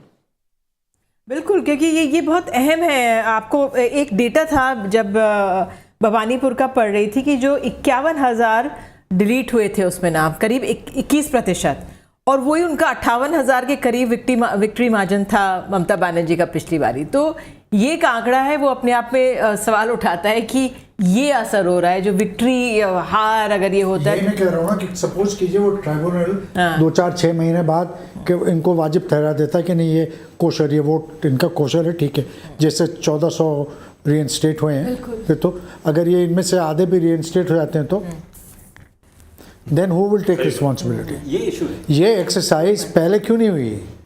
Election right on the cusp 11th hour पे क्यों हुई? And कोई redressal mechanism नहीं है. There is no transparent redressal mechanism. कल को अगर मेरा वोट निकाल दिया, आप फर्ज कीजिए, एक I say this with all respect to the learned supreme court जज, उन्होंने कह दिया कि अगली बारी वोट दे देते. 5 साल तो ये ये हमारा कॉन्स्टिट्यूशनल राइट है। ये बार्गेन चिप नहीं है कि चलो अभी नहीं तो अगली बार वो 3 से 6 वाला शो मिस हो गया तो 9 से 12 देख लो। Exactly, it's not like another bus is coming. This is you see, there is sanctity involved to voting. When you turn 18, there is some. I understand in Indian elections, Indians must vote. And foreigners must not. That is understandable. But my point is, this exercise could have. Anyway, it's an ongoing debate. It has happened on a number of occasions. Let me quickly introduce Mr. Pradyut Dev Burman of the Tipra Motha Party. Hi, Pradyut Da.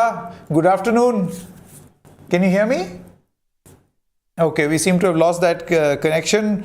Another. Monideepa Banerjee भी हमारे साथ है शायद.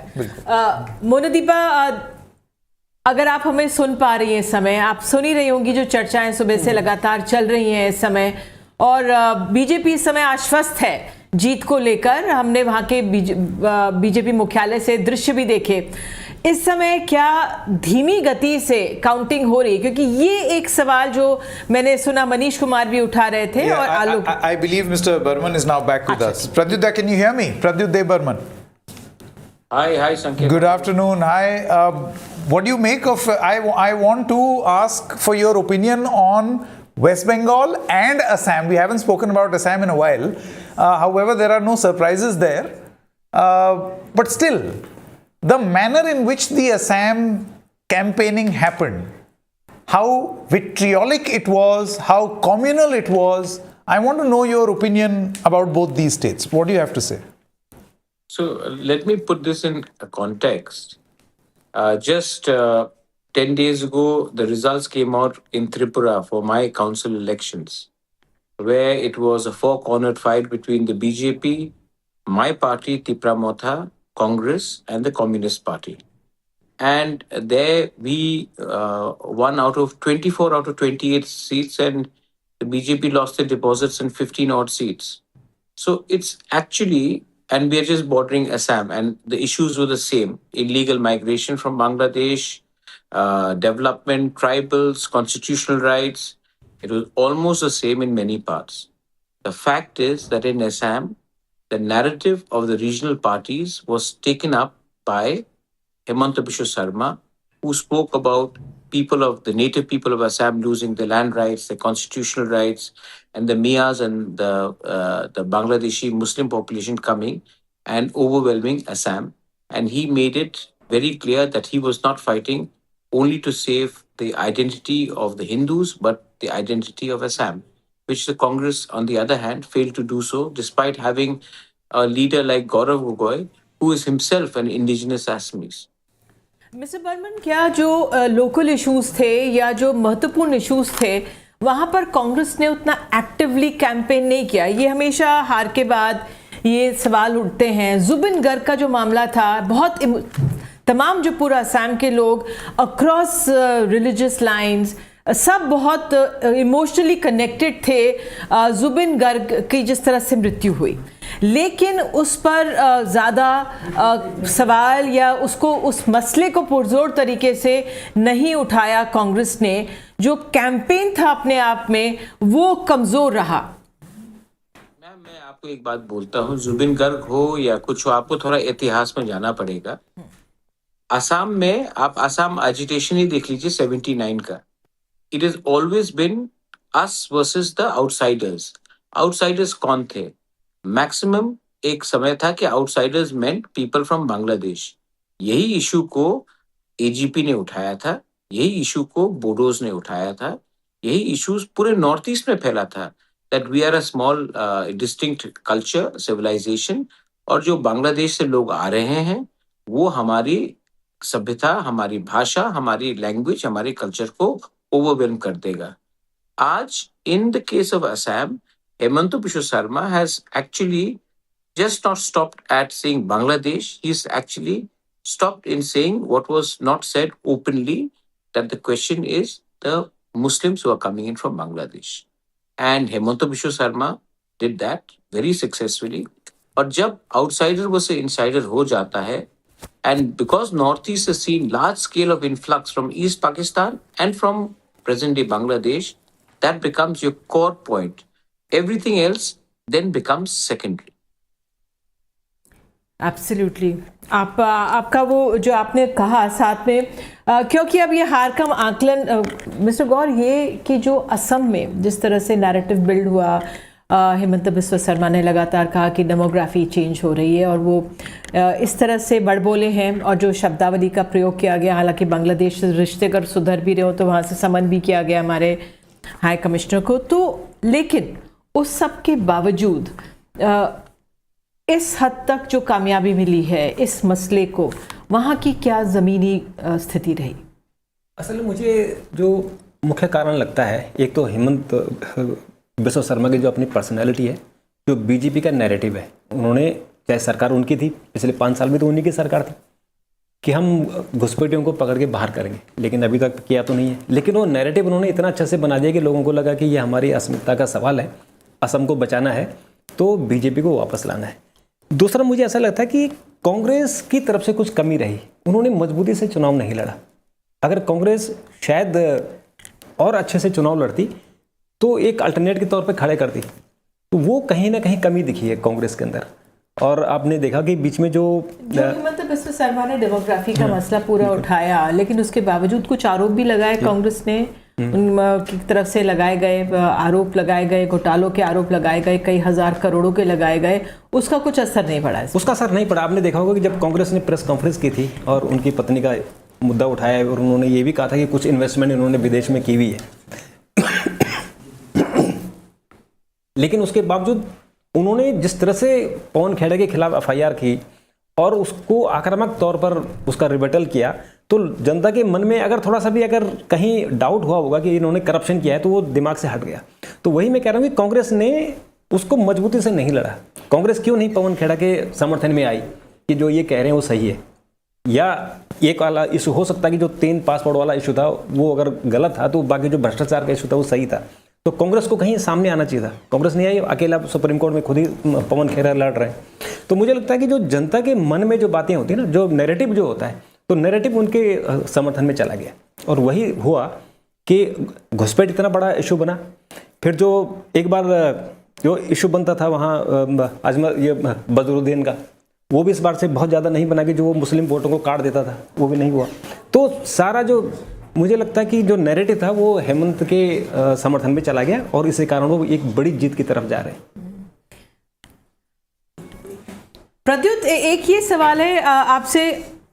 अच्छा, इस कुमार तो हमारे साथ बीजेपी के भी नेता आ गए हैं यहाँ पर स्टूडियो में, इनको माइक देते हैं। आलोक वत्स जी मौजूद हैं, अभी माइक पहना देते हैं पहले, शायद जब तक माइक पहनते हैं। बिल्कुल, है ना, माइक पहन लेते हैं। आलोक वत्स जी के बारे में ये बोला जाता है कि बहुत ब्लाइंडली ये बीजेपी को सपोर्ट नहीं करते हैं। I have notice that sometimes he goes against, sometimes नहीं, more often he goes against his party.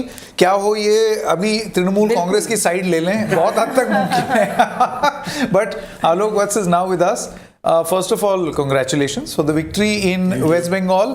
However, as we were discussing, it appeared that this was a contest between Mamata Banerjee and the entire system, not one political party, but an entire system, particularly in the backdrop of the SIR exercise. Do you think that the SIR exercise was a huge miscarriage of voter justice? Many voters could not cast their vote. Well, I agree with you to some extent that down the line, the people involved in this were not so truthful and some genuine voters have been omitted. But when you look at the percentage of voters in terms, like people were saying, we are getting the SIR done to eliminate most of the Muslim voters so that the Hindus consolidate and we have a victory. But that's not the case. Out of 91 lakhs, 60.34% were Hindu voters who were deleted. And rest were Muslims. So that I agree with that some genuine voters were deleted, omitted rather. In a situation like this, do you feel conducting an election? You see, election is a means to an end. And that means to an end is democracy. It is not the end itself. Do you think that the priority this time around was election karwa do? Let's just be done with this exercise called elections.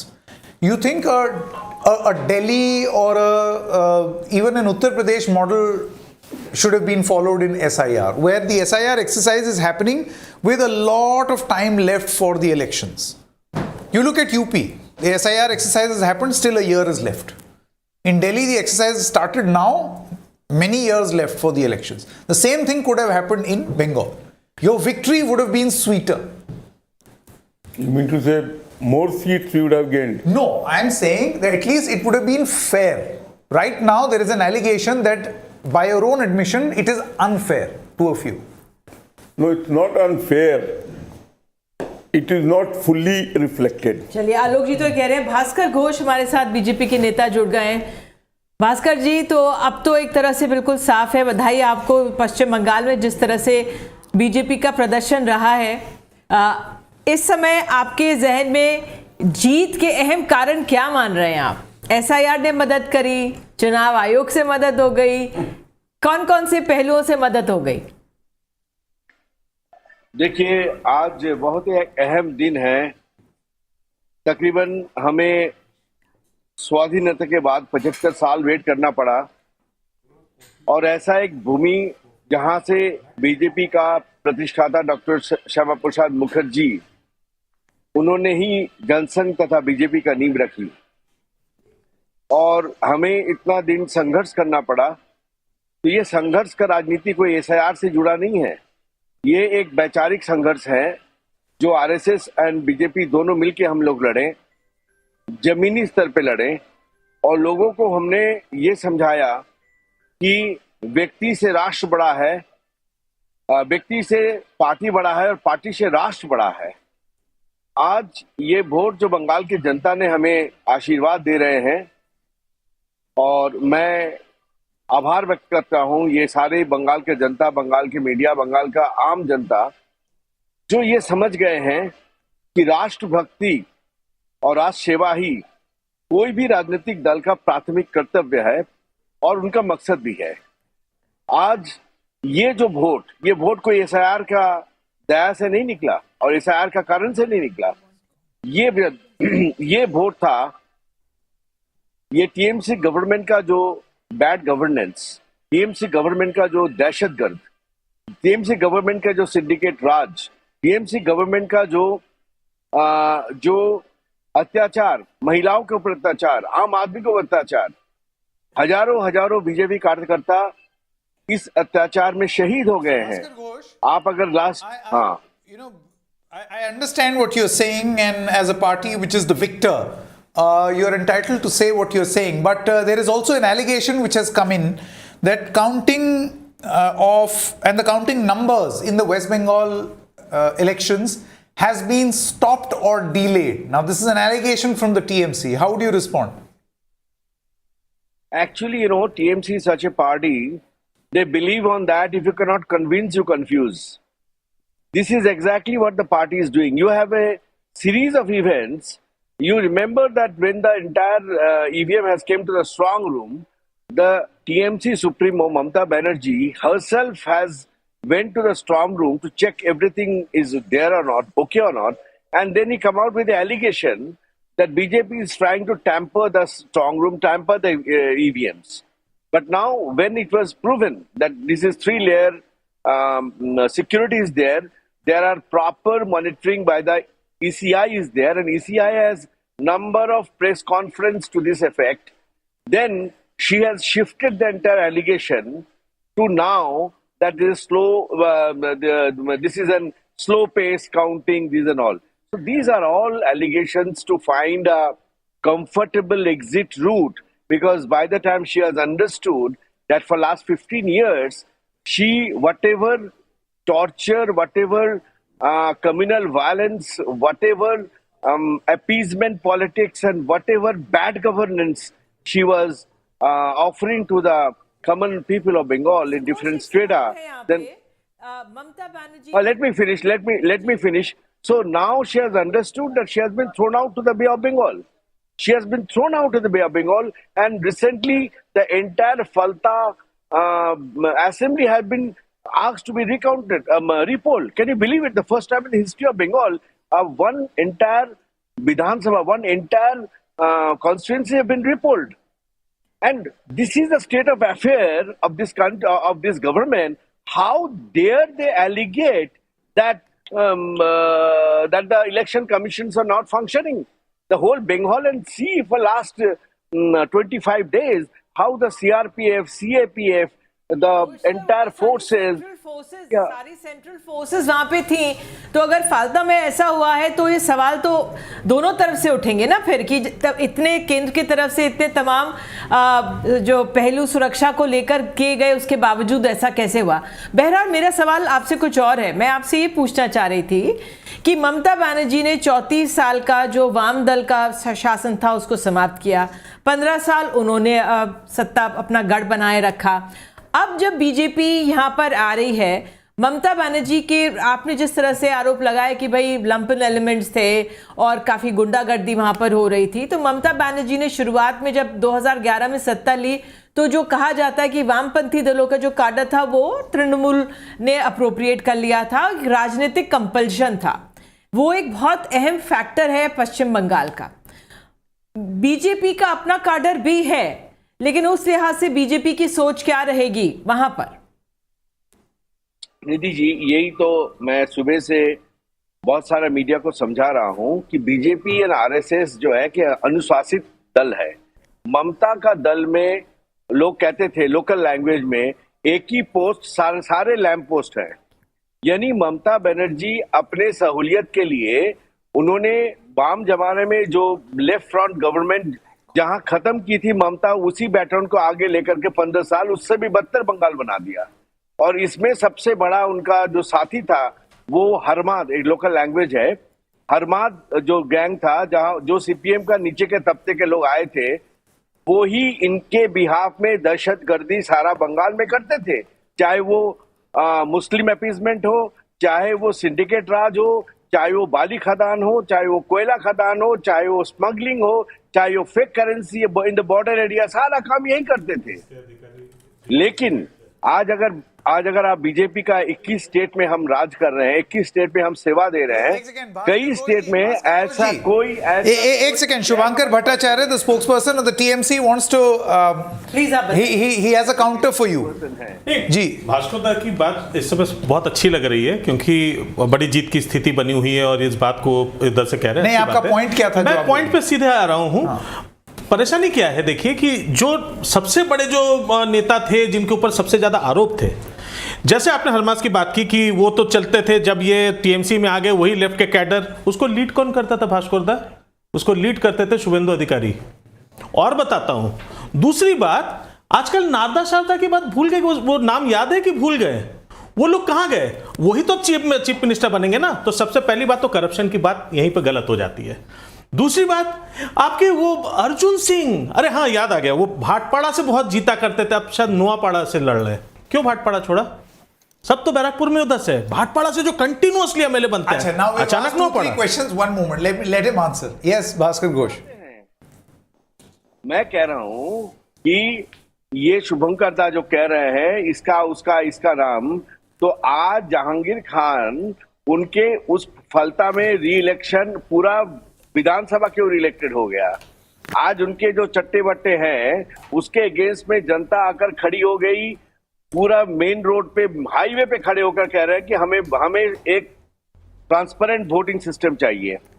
ये हम नहीं कह रहे हैं, ये बंगाल का जनता कह रहे हैं. और उसी का नतीजा आप सुबह से देख रहे हैं कि तृणमूल अभी 3 डिजिट पे ही नहीं आ पाया. तो मैं ये कह रहा हूं कि शुभंकर दा अपना गिरवान में झांके, देखे कि 15 साल से जो शुभांकर दा शुभेंदु का बात तो जनता करेगी. शुभेंदु को तो लीड दे रहा है जनता नंदीग्राम में और भवानी को मिला देगा. You have 5 years to do all this. Bhaskar da, tell me something. Bhaskar Ghosh, tell me something. Who's going to be your chief ministerial face? Who's the chief minister? मैं बहुत बार यही उत्तर मैंने lot of times I've given the answer. Who was our chief minister face in Madhya Pradesh? Who was our chief minister face in Rajasthan, in Chhattisgarh, in Haryana, in Bihar? Okay, let me phrase this differently. One moment. Will it be some strong, decisive, well-known leader, or will it be someone who will be decided from New Delhi and pasted, copied in New Delhi and pasted. Control C, Control V. Sanket ji, I think you are not updated. Amit Shah has categorically given a reply in the press conference that a Bengali who has been born in Bengal, educated in Bengal, nourished in Bengal, practiced in Bengal, doing politics in Bengal will be given the chief Subservient to New minister. Delhi. No. New Delhi is a central authority, but they respect the culture of Bengal. They respect the formats of Bengal. They respect the leadership of Bengal. So they will be chosen out of it. New Delhi has not chosen the CM of Bihar. New Delhi has not chosen the CM of Rajasthan from the state of Assam. New Delhi has not chosen the CM of Assam from the state of Madhya Pradesh. Every state has got its own legislative council. Then there is a parliamentary body. They will choose it. I understand the system, and the idea is not to be unnecessarily critical. You have won an election, but my job as a journalist and Nidhi ji's job here is to ask questions which may or may not please you. So I hope you do not mind. It is our duty to ask these questions. We are not TMC. We are a democratic party. We are welcome all kind of questions. Be it comfortable, be it not comfortable, we are welcome all kind of questions. Thank you, Bhaskar Ghosh. Thank you so much. बहुत ज़रूरी है कि हम आपसे बेबाकी से पूछ पाए सब कुछ. तहसीन पूनावाला हमारे साथ हैं. हमने पश्चिम बंगाल पे बहुत बात कर ली. तहसीन पूनावाला, बधाई. एक तरह से केरल में कांग्रेस ने वापसी की है. इनको कह रही है कि वेस्ट बंगाल की बधाई. नहीं, मैं केरला की बात कर रही हूँ. पश्चिम बंगाल पे हमने काफ़ी बात की, तो अगर केरल पे भी कर लें, वहाँ पे भी. Tehseen, your thoughts right now. Thank you so much. आपके साथ शो में, संकेत के साथ शो में शिरकत करने का मौका मिल रहा है. आई थिंक ये बहुत ही अच्छा केरला में जो रिजल्ट है वो अच्छा रिजल्ट आया कांग्रेस के लिए. लेकिन क्योंकि मैं कांग्रेस पॉइंट ऑफ व्यू से मुझे सोचना है, क्योंकि मैं कांग्रेस का समर्थक हूँ, उनके लिए वोट करता हूँ. कांग्रेस बहुत सारे राज्यों में चुनाव हार रही है. तमिलनाडु में जो हुआ कांग्रेस के साथ, बंगाल में, वेस्ट बंगाल में, आसाम में, पुडुचेरी में, कांग्रेस को इसके बारे में चिंता करनी चाहिए. It should look with it. दूसरी चीज के लगातार मुझे लगता है कि कांग्रेस को जिस तरह से वो राज्यों से समाप्त हो रही है, चाहे आसाम हो जाए, चाहे वेस्ट बंगाल हो जाए, ये चिंता का विषय है. क्योंकि अगर लोकसभा चुनाव में कांग्रेस को दोबारा से अच्छा करना है तो बड़े राज्यों में जहां पर ज्यादा लोकसभा सीटें, वहां पर उनको चुनाव जीतना होगा. तो I think while there is celebration in left in winning Kerala, उन्होंने लेफ्ट को हराया. कांग्रेस वर्तमान में भाजपा को हरा नहीं पा रही, हिमाचल के एक्सेप्शन को छोड़कर. तो ये बहुत जरूरी है कि कांग्रेस अब चुनाव जीते और बीजेपी के खिलाफ जीतना वो शुरू करे. बिल्कुल, ये अपने आप में बहुत अहम है कि बीजेपी के खिलाफ जीतना शुरू करे. वो चुनौती है अपने आप में. आपने पश्चिम बंगाल में अगर आप जिक्र करना चाहें, कांग्रेस के प्रदर्शन का इस बार, पिछली बार शून्य थे, लेफ्ट शून्य थे. क्या इस बार जो शायद खाता खुलता हुआ नजर आ रहा है, उस लिहाज से कुछ एनालिसिस? हाँ, बट ये देखिए, 1 सीट कहीं से आ जाएगी, 2 सीट कहीं से आ जाएगी. बिहार में 6 सीट आए, 3 चले गए भाजपा के साथ वोट के. उड़ीसा में 1-2 सीट आए, 3-4 सीट आए, वो जाकर फिर वापस भाजपा के साथ वोट किया किसी और पार्टी में, तो किसी और पार्टी में मिल जाएगी. उससे नहीं होगा. कांग्रेस एक राष्ट्रीय दल है, वो देश की सबसे पुरानी राजनीतिक दल है और गंभीरता से पॉलिटिक्स करना चाहिए. देखिए, केरला बताता है कि जहां पर संगठन मजबूत हो, जहां पर आप अच्छी तरह से स्ट्रैटेजी के साथ लड़ते हो, आप चुनाव जीत सकते हो. आसाम में क्या स्ट्रैटेजी थी, मैं माफी चाहता हूँ, लेकिन किस लिए आपने गौरव गोगोई को प्रोजेक्ट किया? गौरव गोगोई का क्या लोकस है, क्यों उसको प्रोजेक्ट कर रहे हैं? क्योंकि वो गोगोई साहब के बेटे हैं. तो कहीं ना कहीं आपने पूरा आसाम का स्टेट आप हार गए. अब आसाम में आप हार गए, वेस्ट बंगाल में आप शून्य हो गए, तमिलनाडु में आपके पास एक अच्छी अपॉर्चुनिटी थी. उदयनिधि स्टैलिन ने जिस तरह की बातें की थी, you could have sideline DMK को साइडलाइन नहीं किया. You could have had a good alliance, वो नहीं किया. तो ये स्ट्रैटेजी की गलती हो रही है. और कहीं ना कहीं मैं बहुत बड़ी बात कर रहा हूँ, लेकिन आपके शो पे कह रहा हूँ, मैंने ये बात और कहीं नहीं कही, मैं इसको थोड़ी देर के बाद भी करूँगा. आई थिंक आदरणीय खड़गे जी को सोचना पड़ेगा, party president, what is his role, वो क्या कर रहे हैं. अगर एक ऑफर था जो विजय के साथ तमिलनाडु में, वहां डेप्यूटी चीफ मिनिस्टर बन सकती थी कांग्रेस, ज्यादा सीटों पर लड़ सकती थी, जीत सकती थी, क्यों नहीं लिए? क्या उनकी स्ट्रेटेजी? क्या संगठन की जो जनरल ये भी कहा गया कि तमिलनाडु में तमिलनाडु में शायद कांग्रेस के अंदर विभाजन थे। एक पक्ष, शायद राहुल का पक्ष चाहता था कि विजय के साथ आए, लेकिन एक पक्ष जो दूसरा पक्ष था वो नहीं चाहता था, क्योंकि आप देखिए राहुल गांधी ने स्टालिन के साथ तो कोई रैली की नहीं, जॉइंट रैली हुई नहीं, शेड्यूलिंग की प्रॉब्लम बताई गई। तो क्या वो भी एक मसला है कांग्रेस में, जो ये विभाजन वहां पे तमिलनाडु में हुआ उसका खामियाजा भुगतना पड़ा है कांग्रेस को? They should have gone with विजय। और अगर खड़गे जी इसको मना करते तो खड़गे जी की अकाउंटेबिलिटी ये नहीं होगी ना। पूछना होगा खड़गे जी से, जब से वो अध्यक्ष, आप हरियाणा का चुनाव हारे, महाराष्ट्र का चुनाव हारे, तमिलनाडु में यह हालत हुई है, बंगाल का चुनाव हारे, बिहार का चुनाव है, तो खड़गे जी तो अध्यक्ष है ना पार्टी को, सवाल पूछेंगे। तो जो भी जिन्होंने भी इसको मना किया, मैं बड़े अदब से कह रहा हूँ, किसी को तो इसकी जिम्मेदारी लेनी होगी। अब केरला में संगठन के जो जनरल सेक्रेटरी है वो केरला पे फोकस थे, लेकिन वो संगठन की जनरल सेक्रेटरी है। अब प्रॉब्लम आएगा केरला में मुख्यमंत्री कौन बनेगा। Okay, so you know, Tehseen, this is a very important point that you're making, and here is my question, because I really want you to press on this further. You see, what you have achieved in Kerala is a decisive victory. But the problem is, we know that Congress has a tendency of shooting itself in the foot. Right now, the cadre says that they are firmly behind Mr. Satish. And then Mr. K.C. Venugopal would have ambitions of being the chief minister. So for a party which was able to set aside its political differences, internal differences in the run-up to the elections and get a decisive mandate, do you feel will again start faltering now that there will be a choice of the chief minister? I hope they learn from Madhya Pradesh, Rajasthan, Karnataka at present, Himachal, there are frictions. I hope they learn from that, and it shouldn't happen. Because Kerala is a very important victory. And those who the cadre want, those who the electorate want, those who the organization and the state want should be made. Don't send leaders. Look, again, let me, Sanket, say this very openly. And again, I say this because I care for the Congress. I know some part of this clip will be trimmed. It will be put to show that I am anti-Congress and all this nonsense that the IT cell does of the Congress. But let's be clear. Where are we winning? Sanket, you and Nidhi understand politics. The big states in India for 2029. What is Congress's performance going to be in Uttar Pradesh, Maharashtra, West Bengal, Bihar, Tamil Nadu? These are the five biggest states. Result से पूरी एक तस्वीर साफ हो, वो बहुत महत्वपूर्ण हो जाता है। शुभांकर भट्टाचार्य को जाना है, इसलिए मैं शुभांकर से पूछ रही थी, क्योंकि हम कांग्रेस का जिक्र कर रहे हैं। राहुल गांधी वहां पे गए और एक विपक्ष की एक एकता की जो एक पहले बात हो रही थी केंद्र की सरकार के खिलाफ, और ममता बनर्जी जिस तरह से जुझारू नेता रही है, लेकिन जब राहुल गांधी वहां पे गए उन्होंने कहा कि बीजेपी और ममता ने, देखिए ममता बनर्जी के खिलाफ कोई मामला दर्ज नहीं है, तो वो उसने भी हर्ट किया होगा जो प्रोस्पेक्ट्स हैं टीएमसी के उसको। देखिए एक बहुत मतलब मैं नहीं जानता, काफ़ी चैनलों में कहा जाता था, लेकिन मुझे हमेशा जब ये कहते हैं ना कि इंडिया अलायंस की एकता की बात आती है, मैं कभी कभी थोड़ा सा सरप्राइज होता हूँ। उसका कारण क्या है?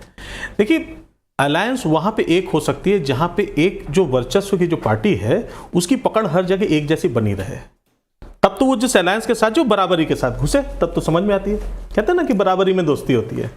यहाँ क्या हुआ? कांग्रेस वो जो खुद वेस्ट बंगाल में अपने अस्तित्व के लिए लड़ रही है, या जब बात आती है यूपी की तो अपने अस्तित्व के लिए लड़ रही है, उसके बाद वहां पे जब लोकल आप कहते हो छत्रप के साथ जब मिलने जा रहे हैं, तो क्या वो खुल के आ सकते हैं? जिन नेताओं ने वहां पे ग्राउंड तैयार किया वो खुद दूसरी जगह ग्राउंड तलाशते नजर आ रहे हैं। मजे की बात है, मैं आपको एक भविष्यवाणी करते हुए जा रहा हूं। आप देखिएगा बहुत जल्दी एक बड़ा नाम जो कि लीडर ऑफ ऑपोजिशन भी रहे हैं कांग्रेस से, बंगाल के नेता है, अब आप समझ चुके हैं, खुली सी बात है, वो इधर बहुत बैठ के की उन्होंने, भाजपा के साथ बैठ के हुई बहुत जल्दी वो जो पैराडाइम शिफ्ट जिसको कह रहा, हालांकि अरे चलिए बता देता हूँ, चलिए क्या बात करें, हमारे भाई पड़ोस मतलब हमारे उनके क्षेत्र से मैं हूँ, तो बहरमपुर जो है मुर्शिदाबाद का एरिया है, बाकी सब चीज़ें, तो धीमे धीमे क्या होता है कि देखिए अधीर रंजन जी को बहुत महत्व देते हैं, तो अधीर रंजन जी आजकल अचानक पिछले जस्ट चुनाव जिस समय चल रहा था उसके दरमियान भी उनकी 2 मीटिंग्स दिलीप घोष जी के साथ होती है। क्यों होती है? उसके पहले भी, और भाषा भी धीमे धीमे वही चीज थी, वही लाइनें थी जो लाइन बीजेपी कंटिन्यूअसली बोल रही थी। 1 महीने के अंदर अधीर रंजन चौधरी 6 नेताओं को लेके वहां पे, मतलब वो जीत नहीं रहे हैं लेकिन फिर भी एक अच्छे खासे नेता अपने क्षेत्रों में माने जाते हैं, कांग्रेस के नेताओं के साथ अगर भाजपा में न चले जाए तो आप मुझे बताइएगा with in a period of 2 to 3 months. भविष्यवाणी कर रहा हूं, और ये देख लीजिएगा कारण क्या है। उसका सबसे बड़ा कारण मैं आपको बता दूं। ट्रेलिंग दिखा रहा है, अभी स्क्रीन पर दिखा रहे थे जब अधीर रंजन चौधरी ट्रेल कर रहे हैं। मैं इसीलिए मैंने तुरंत तो ट्रेलिंग देखा तो तुरंत ही बता दिया भविष्यवाणी, क्योंकि अब उनका जो है खुद अपना राजनीतिक अस्तित्व वहां पे अब खतरे में आ जा रहा है।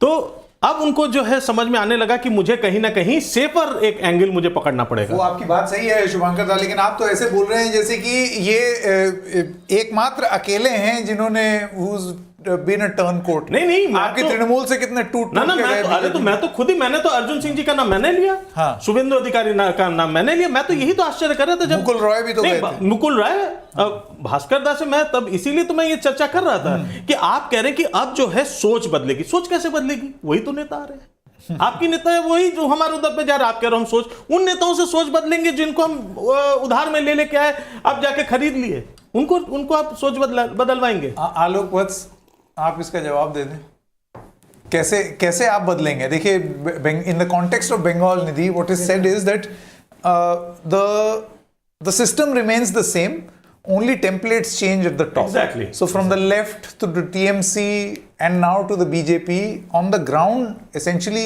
it's going to be the same. So what precious little will you change when you are filled with nothing but turncoats and imported leaders? Well, those whom you call turncoats, you see their performance at present Assam. People have voted him to power because of his good work. उन्हीं को CM बनाएंगे, इसमें अभी तक तो कोई शक नहीं है, पर वैसे हमारा आला कमान क्या कर देगा उसकी जानकारी हेमंत शर्मा का इंटरव्यू पढ़ रही थी तो उन्होंने कहा कि 1 साल के लिए बना देंगे और 4 साल के लिए नहीं बनाएंगे, वो भी ठीक है, और मैंने तो अपनी पूरी जान लगा दी है। हाँ, तो वो अपना पूरा, वो तो दावा तो उनका रहेगा ही, पूरा रहेगा। देखिए, और उनसे ये पूछा गया कि भाई क्या ही आप केंद्र में आना चाहेंगे, कोई मंत्री बना दे, तो उन्होंने कहा नहीं, मैं 5 साल विराम करना के लिए बेहतर समझूंगा। तो हेमंत बिस्वा शर्मा पक्का बनेंगे असम के मुख्यमंत्री? अभी तक के हिसाब से तो हैं, लेकिन वैसे हमारा आला कमान बहुत सरप्राइजेस स्प्रिंग करता है, तो उसके हम लोगों के जानकारी के बियॉन्ड की चीजें हो। चलिए, तो आप कह रहे हैं, तो मैं आपको ये, आपने अभी ये बोला ना turn quotes and their performance in BJP, कि वो बड़े फलते फूलते नहीं है, वो डिसिप्लिन्ड हो जाते हैं, वो उनके ऊपर पूरी कड़ी निगरानी रहती है, उनको टास्क दिया जाता है, उनको परफॉर्म करा जाता है, उनके ऊपर निगरानी नहीं रहती। नहीं, बाकियों पर भी रहती है, इन पर विशेष रहती है, ताकि let me give you some data. You see, the Trivedi Center of Ashoka University conducted a research in the year 2024 on the Lok Sabha turncoats who came to the Bharatiya Janata Party. Do you know what the performance of the turncoats was from the BJP? Only 34%. Which means more than 65% of the turncoats failed. Maybe Sanket, the others were very low. Lower than 34. So that people have liked us. I mean, after all, in democracy, people matter, and they are voting us even on 34. So maybe the other guys were 20 or 18. No, that is not true. कोई 34 से ऊपर वाला होता तब ना जनता उसको पास जाती। But yes, उसमें कोई शक नहीं है कि the standard, the character, the thinking of netas it's at the lowest at the moment. Okay. Monideepa Banerjee is now with us. Let's quickly bring her in for her assessment. Monidhi, a lot has been spoken about SIR. Mamata Banerjee saying that why is the counting numbers not being released? Why are they slow? I just want your assessment at 2:30. What have you observed? What would you say? Well, yes, I've heard Mamata Banerjee's little speech that she made, stepped out of her house, and it was a very short but very pointed and very, not nice to watch little presentation that she made, saying that the whole system was sort of geared against the Trinamool Congress. She urged Trinamool Congress workers not to lose hope, and that, in the evening they will all celebrate. And one of the things she said, of course, is that vote results are being withheld in places where the TMC is strong. This is what Mamata Banerjee has to say. Whether the vote counting is going slow or not is a little hard to assess from outside, but we have a history of things going a bit slow here. So it's probably accurate. I really don't know.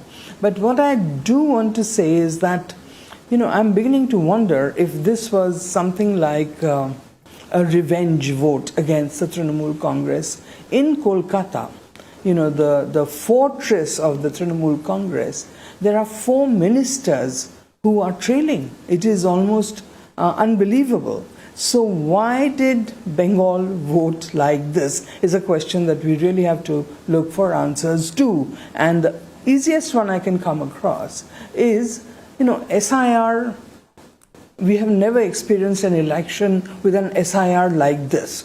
The SIR has impacted at least 1 crore people, and given their families, the number is even larger, people whose names have been left out, and so on. But I think, what has happened here is, in the total focus on the SIR issue, somehow the concentration on some very basic stuff was lost. The whole business of the charges against Trinamool Congress, like corruption, tolabaji, all these terminologies that came into easy play in West Bengal, those seem to have been forgotten. The focus was so much on SIR, and this is perhaps what the TMC is paying the price for. I just started to say another time that Shastro Shati, Jubo Shati, a scheme that Mamata Banerjee announced just ahead of the elections. It gives 1,500 rupees to the youth of Bengal who are graduates and above 18 or 21. Now, why did she do this? Because I understand from within the party that the thinking was that, the urban youth are disgruntled. So let's try and give them a welfare measure which may reduce their antagonism towards the party. And so 1,500 rupees started to be given almost immediately after the scheme was announced. It's also doubly interesting that when Mamata Banerjee announced the scheme, she first said it would be launched from the 15th of August, then brought that forward to 1st August, and then somewhere early March, she said, let's do it from now. So clearly the outreach was meant to somehow ameliorate the problem of youth voters who were unhappy with the fact that there were no jobs in the city and so on. So basically these anti-incumbency issues, I think Trinamool Congress lost focus and did not address them. The whole focus went to SIR. And today they have a situation like this, when at least 4 ministers are trailing in Kolkata itself. बहुत बड़ी बात आप कह रहे हैं, 4 ministers are trailing. मोनिदी, मुझे आपसे एक और पूछना था, जो अब हम अगर मंथन कर ही रहे हैं, और आपने कहा कि युवाओं के लिए किस तरह से 1500 रुपए की राशि की उन्होंने बात की थी, एक ये भी जानकारी सामने आई थी कि 2017-18 में 11 ड्रीम यूनिवर्सिटीज़ का एक तरह से ऐलान किया था, लेकिन उसमें से 7 have no permanent campus, many no permanent faculty, और 2022 में भी शिक्षा को लेकर स्कैम भी सामने आया, और जो हायर एजुकेशन का जो बजट था वो भी कम किया गया, और साथ ही जो हायर स्कूल एजुकेशन एनरोलमेंट था वो भी थोड़ा कम हुआ है, 28.4% से 26.3% रहा. तो क्या ये भी एक सवाल था शिक्षा को लेकर, हायर एजुकेशन को लेकर, जिसका असर बंगाल में पड़ा?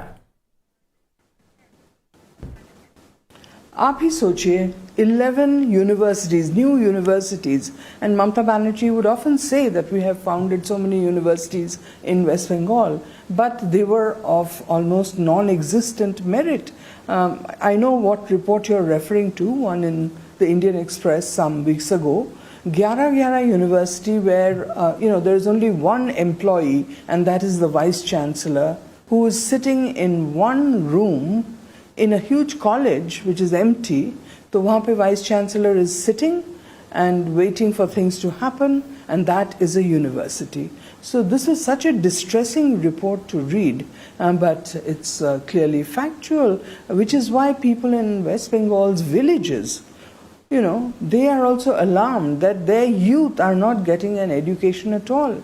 Even standards of, school teaching standards. In my dad's time, people would go to government-run municipal schools or rural schools. Such was the quality of teachers, etc. Now, people are not sending their children to government schools if they want them to get some kind of education. Sorry, I'll have to cut you short there. We'll come back to you in just a short moment. We've got BJP spokesperson with us, just trying to figure out. Pradeep Bhandari. Good afternoon, Mr. Bhandari. Can you hear me? Go ahead. Hi, Pradeep ji. Good afternoon. Congratulations, first of all, for the victory. But there is a lot of accusation even now on how the counting numbers are not being released or are slow, that CCTV footage was shut off on some critical booths, that VVPAT slips were lying strewn. How would you respond to these allegations? And of course, the SIR. I believe the people of Bengal have responded to it. Those who are giving these allegations have not been able to digest the reality that India has changed after 2014. They're still continuing to live in Nehruvian era. Please understand and realize that it is Prime Minister Narendra Modi who's got the highest mandate any world leader or any leader in the post-independent India has got. The Bharatiya Janata Party has been blessed by the people of the country in Ang, Bang, Kaling both. But the Bharatiya Janata Party's vote share is more than 45%. So I cannot answer to those. The people of Bengal have answered. Those who really believe in democracy should appreciate the fact that for the first time in Bengal, not a bullet was fired, not a bomb exploded, and not an innocent lost their life during poll. That is the true victory of democracy. बिल्कुल प्रदीप, आप ये कह रहे हैं, लेकिन कई केंद्रीय सुरक्षा बल वहाँ पे मौजूद थे और फाल्ता में अब दोबारा पोलिंग होगी 2-3 हफ्तों के बाद, वो भी हमारे सामने है। लेकिन ऐसे में अब सवाल ये है कि सबसे ज़्यादा बीजेपी अगर यहाँ पे वापसी करती है 15 साल ममता बनर्जी के शासन के बाद, अब बीजेपी को पश्चिम बंगाल की बागडोर हाथ में अगर मिलेगी, सबसे बड़ा बदलाव क्या लाना चाहेगी, क्या केंद्र में रहेगा बीजेपी के लिए? पश्चिम बंगाल आज़ादी के बाद में 30% इंडस्ट्रियल आउटपुट को कंट्रीब्यूट करता था, पिछले 70 सालों में 3.5% पे आ चुका है। पश्चिम बंगाल देश की जीडीपी में 10% कंट्रीब्यूट करता था, 5% आ चुका है। पश्चिम बंगाल की पर कैपिटा इनकम देश के टॉप 3 राज्यों के अंदर थी, बॉटम 3 राज्यों के अंदर आ चुकी है। इन सबको परिवर्तित करते हुए विकसित बंगाल 2047 प्रधानमंत्री नरेंद्र मोदी जी के नेतृत्व के हिसाब से बनाया जाएगा। घुसपैठ के लिए घुसपैठ जो पश्चिम बंगाल के अंदर हो रही थी, जिसमें कलकत्ता हाईकोर्ट ने भी अभी थोड़े समय पहले पश्चिम बंगाल की सरकार को लताड़ लगाई, घुसपैठ पे रोक लगाई जाएगी और पश्चिम बंगाल के अंदर ट्रू सेक्युलरिज्म, तुष्टीकरण मुक्त सरकार और भय मुक्त वातावरण दिया जाएगा, जहां पे पश्चिम बंगाल की मां बेटी जो है, अगर उसके खिलाफ कोई भी गुंडा कोई भी कृत्य करता है, उसके ऊपर कानूनी कार्रवाई होगी, उसको सरकार का संरक्षण नहीं मिलेगा। बिल्कुल प्रदीप, आपने अपनी बात रखी, आपका बहुत बहुत धन्यवाद। आप जो रह रहे हैं, आशीष रंजन भी हमारे साथ हैं, एनालिस्ट यहाँ पर मौजूद हैं, और हमारे साथ पत्रकार संजल शास्त्री भी जुड़े हुए हैं। आशीष से मैं पहले एक सवाल ले लेती हूँ। आशीष, जो इस समय पश्चिम बंगाल में कहा यह जा रहा है कि आ रहे हैं नतीजे और हम सबके सामने है बीजेपी ने कितना बेहतरीन प्रदर्शन किया है, आप वहाँ पे गए होंगे, क्या आपका आंकलन, जो आपके विचार थे और अब जो ये सामने नतीजे आए हैं? धन्यवाद निधि जी। 2 चीज़ें आपने कहा कि मैं ज़रूर गया था, वेस्ट बंगाल और असम दोनों जगह गए थे, और वेस्ट बंगाल में हमने फील्ड वर्क के अलावा एक छोटा सर्वे भी किया। अनफॉर्चुनेटली आप लोग को रात में नहीं भेजा, लेकिन रॉय साहब को और बाकी लोगों को मैंने रात में मेल कर दिए थे, ताकि ऐसा ना हो कि रिजल्ट के बाद कुछ बोला जा रहा है। उसमें यही चीज़ें तय थी कि जो हमारे रॉ डेटा में 45.5% बीजेपी को वोट मिल रहे थे, और टीएमसी भी 45 के आसपास थी और 2.5% का मार्जिन कांटे की टक्कर थी और सैंपल बहुत ही छोटा था क्योंकि हम लोग साइंटिफिकली करते हैं और काफ़ी रिसोर्सेज होते हैं, खैर वो एक अलग डिबेट है। तो मोर और लेस ट्रेंड जो चीज़ें थी कि वो तो था कि बीजेपी पिछले बार की तुलना में काफ़ी अच्छा परफॉर्मेंस कर रही थी, लेकिन सीटों के मामले में जो परफॉर्मेंस वो कर रही है, हालांकि एक चीज़ और देखिए कि 1971 के अलावा वेस्ट बंगाल में भी जिसमें भी जब भी चुनाव हुआ है वो एकदम से क्लियर कट वो हुआ है, जो भी जीतते हैं उनको काफ़ी मैसिव सीटें मिलती है, जो हारते हैं वो 100 से नीचे में चले जाते हैं। ये पूरा आप 71 का चुनाव छोड़ दीजिए, 1971 का कोई भी चुनाव उठा लीजिए तो वो रिजल्ट था। तो रिजल्ट तो किया है। जो बड़ी चीज़ें थी जहाँ पे हमें लगा to be as an individual, ये सर्वे एक सर्वे का एक चीज़ और मैं बोलना चाहूँगा कि जो रूरल अर्बन डिवाइड में 2021 भी चुनाव कवर किया था वहाँ पे, तो बेसिकली जो बीजेपी थोड़ी पिछड़ी थी खासकर वोटों के मामले में, वो अर्बन पॉकेट में बीजेपी बाकी देश में सब जगह अच्छा करती है, वेस्ट बंगाल में कोलकाता के उसके आसपास जो हाईली अर्बनाइज एरिया था वहाँ पिछड़ गई थी। इस बार एक्सेप्शनली काफ़ी बढ़िया किया उन्होंने। और जब आप देखेंगे कि जो खासकर कहा जाता है कि ममता बनर्जी के महिलाओं के बीच में काफ़ी पॉपुलर होते हैं, तो जब रूरल अर्बन का डिवाइड देखेंगे तो ममता बनर्जी का जो टीएमसी का जो हमारे सर्वे में आ रहे थे, रूरल महिलाएं ज़्यादा ममता जी की तरफ थी और जो अर्बन महिलाएं हैं वो मैसिवली बीजेपी के तरफ। तो जब ममता बनर्जी ने इतने योजनाएं महिलाओं को बनाई थी, दी थी, अब चाहे लक्ष्मी भंडार कर दें, कन्याश्री कर दें, रूपाश्री कर दें, अभी जिस तरह से मोनिदी बता रही थी कि हमें युवाओं को लेकर भी उन्होंने भी चुनाव से पहले एक घोषणा की, क्या कमी रह गई? क्या ये फटीक फैक्टर था क्योंकि वो बहुत पहले हो गई थी, उसके बाद पंचायत चुनाव में टीएमसी को जीत मिली? क्या अब लोगों को इस तरह से एक आदत हो गई है कि एकदम चुनाव से पहले कुछ करें, क्योंकि बीजेपी ने उसका डबल की घोषणा कर दी थी महिलाओं के लिए? तो क्या एक तरह से ये हो गया था कि ये फटीक फैक्टर है और ठीक है कुछ नया नहीं है, वो कारण था? आपको क्या लगा कि लोगों को लगता है कि नहीं कुछ नया और होना चाहिए? ठीक है, सो मैं आपके पुराने सवाल को इस सवाल को जोड़ता हूँ जो आपने इंडिविजुअल की बात की थी। देखिए फटीक इस मैंडेट को सिर्फ फटीक बोलना बहुत ही आसान शब्द है। फटीक नहीं है, मतलब फिर फटीक है तो मध्य प्रदेश में बीजेपी जीत रही है, 20 साल से ऊपर हो गए, गुजरात में 25 साल से ज़्यादा जीत रहे। ये फटीक प्लस कुछ और है। एक क्या है जो पीछे भी चुनाव में है और मुझे लग रहा है कोई भी जब वेस्ट बंगाल चुनाव कवर कर रहे हैं तो उसमें दो चीज़ें जो ममता जी के अगेंस्ट में जाती थी वो ये कि टीएमसी का जो लोकल लेवल पे जो थोड़ा सा उनके कैडर का और लीडर का जो गुंडागर्दी, कट मनी, सिंडिकेट वाला जो चीज़ है वो काफ़ी अगेंस्ट की चीज़ें थी। दूसरी बात यह है कि बीजेपी दो चीज़ों में कहीं ना कहीं हर जगह सफल रही है, सिर्फ बंगाल की बात नहीं। वो the hope for the politics of development, कि हमारे आने से विकास और विकास की रफ्तार जो है वो ज़्यादा होगी। ठीक है, विकास की बात पे लोगों ने भरोसा किया। दूसरा एक चीज़ और, दूसरी बात, और ये हमने पिछले मैं 10 साल से देख रहा हूँ, 16 और 21 में, और वो टोन काफ़ी बढ़ रहा है, वो ये कि बीजेपी एक ऐसी पार्टी है जो कम से कम कुछ करे या ना करे हिंदुओं के नेगेटिव में या हिंदुओं के अगेंस्ट में कुछ नहीं करेगी। तो ये जो एक हिंदुओं का एस्पिरेशन है वो हमारे साथ मौजूद है। Sanjal, how are you seeing what Ashish just mentioned, that BJP is successful in portraying as a party of development and also pro-Hindu, and that has deeply got ingrained now in the society, and this time in West Bengal? Yes, I think that the dual message of, on one hand, the development, on the other hand, nationalism and religion, to be decisive. And it's not the point of why, why the welfare schemes by the TMC did not work. I think one of the things we are witnessing in several elections is, I think we have reached a point where sometimes merely promising or delivery on welfare schemes itself is not enough. You probably need something more than just reliance on welfare. I think another interesting result was in Tamil Nadu, where despite relative satisfaction with the DMK's administration and the feeling that DMK generally provided good governance, you see the kind of result that's happened. So I think there's something much more the voter was looking for rather than just welfare schemes. And that's where this BJP's dual message of, on one hand, development, on the other hand, religious nationalism has sort of worked. The other thing, I think, a broader point that we need to look at is, what was the opposition's message? What was the TMC's plank?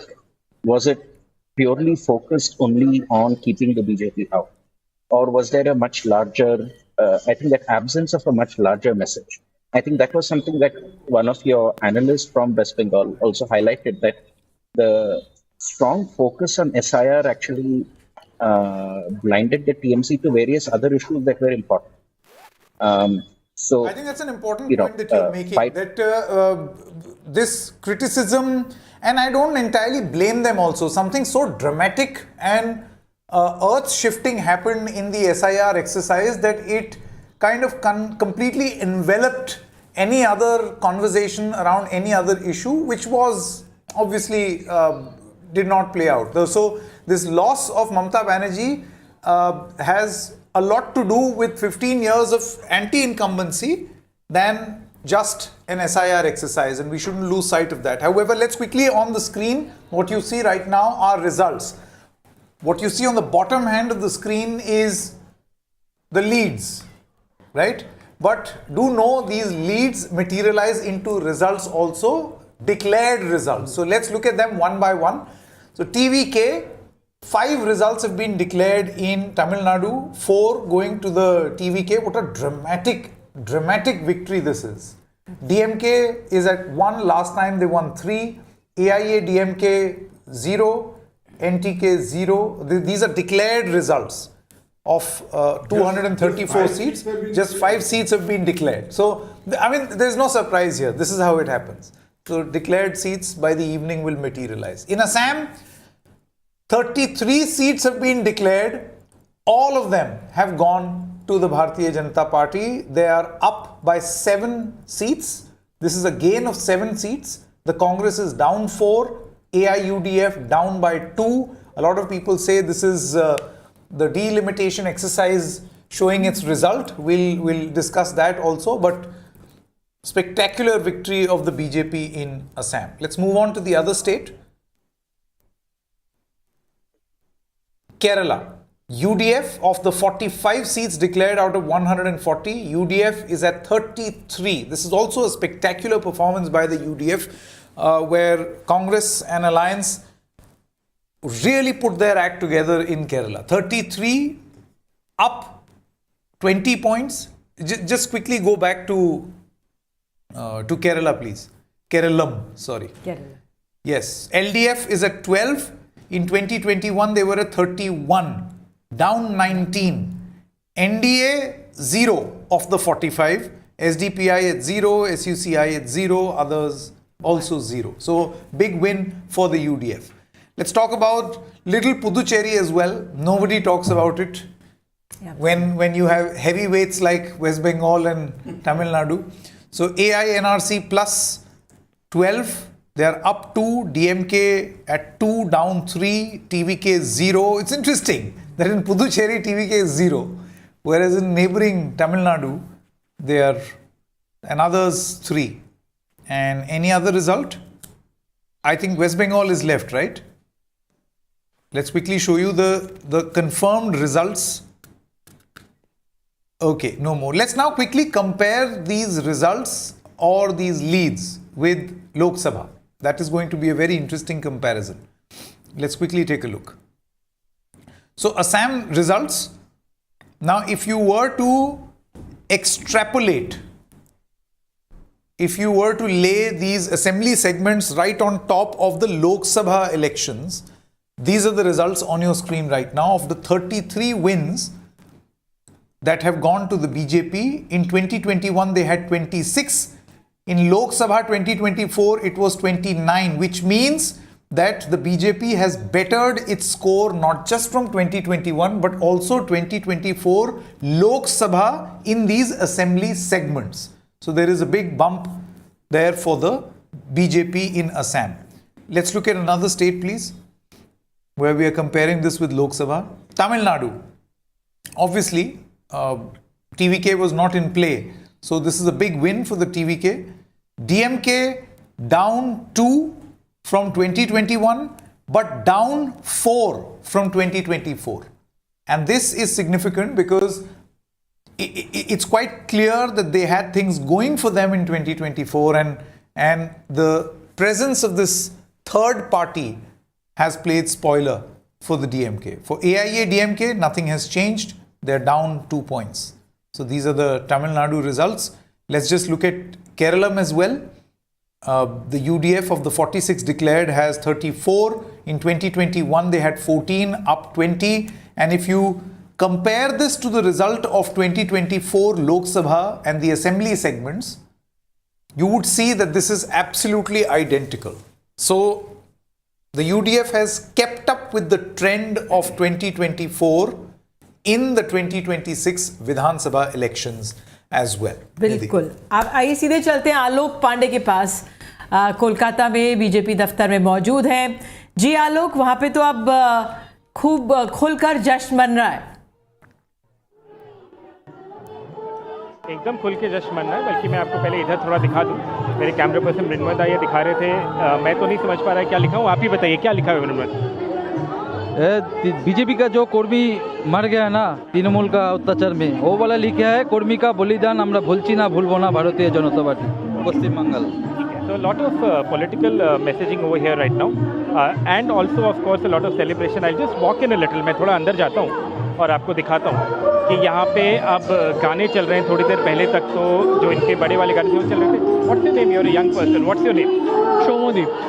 Tell me, why do you think the BJP has done so well in your opinion? What is your biggest takeaway from this?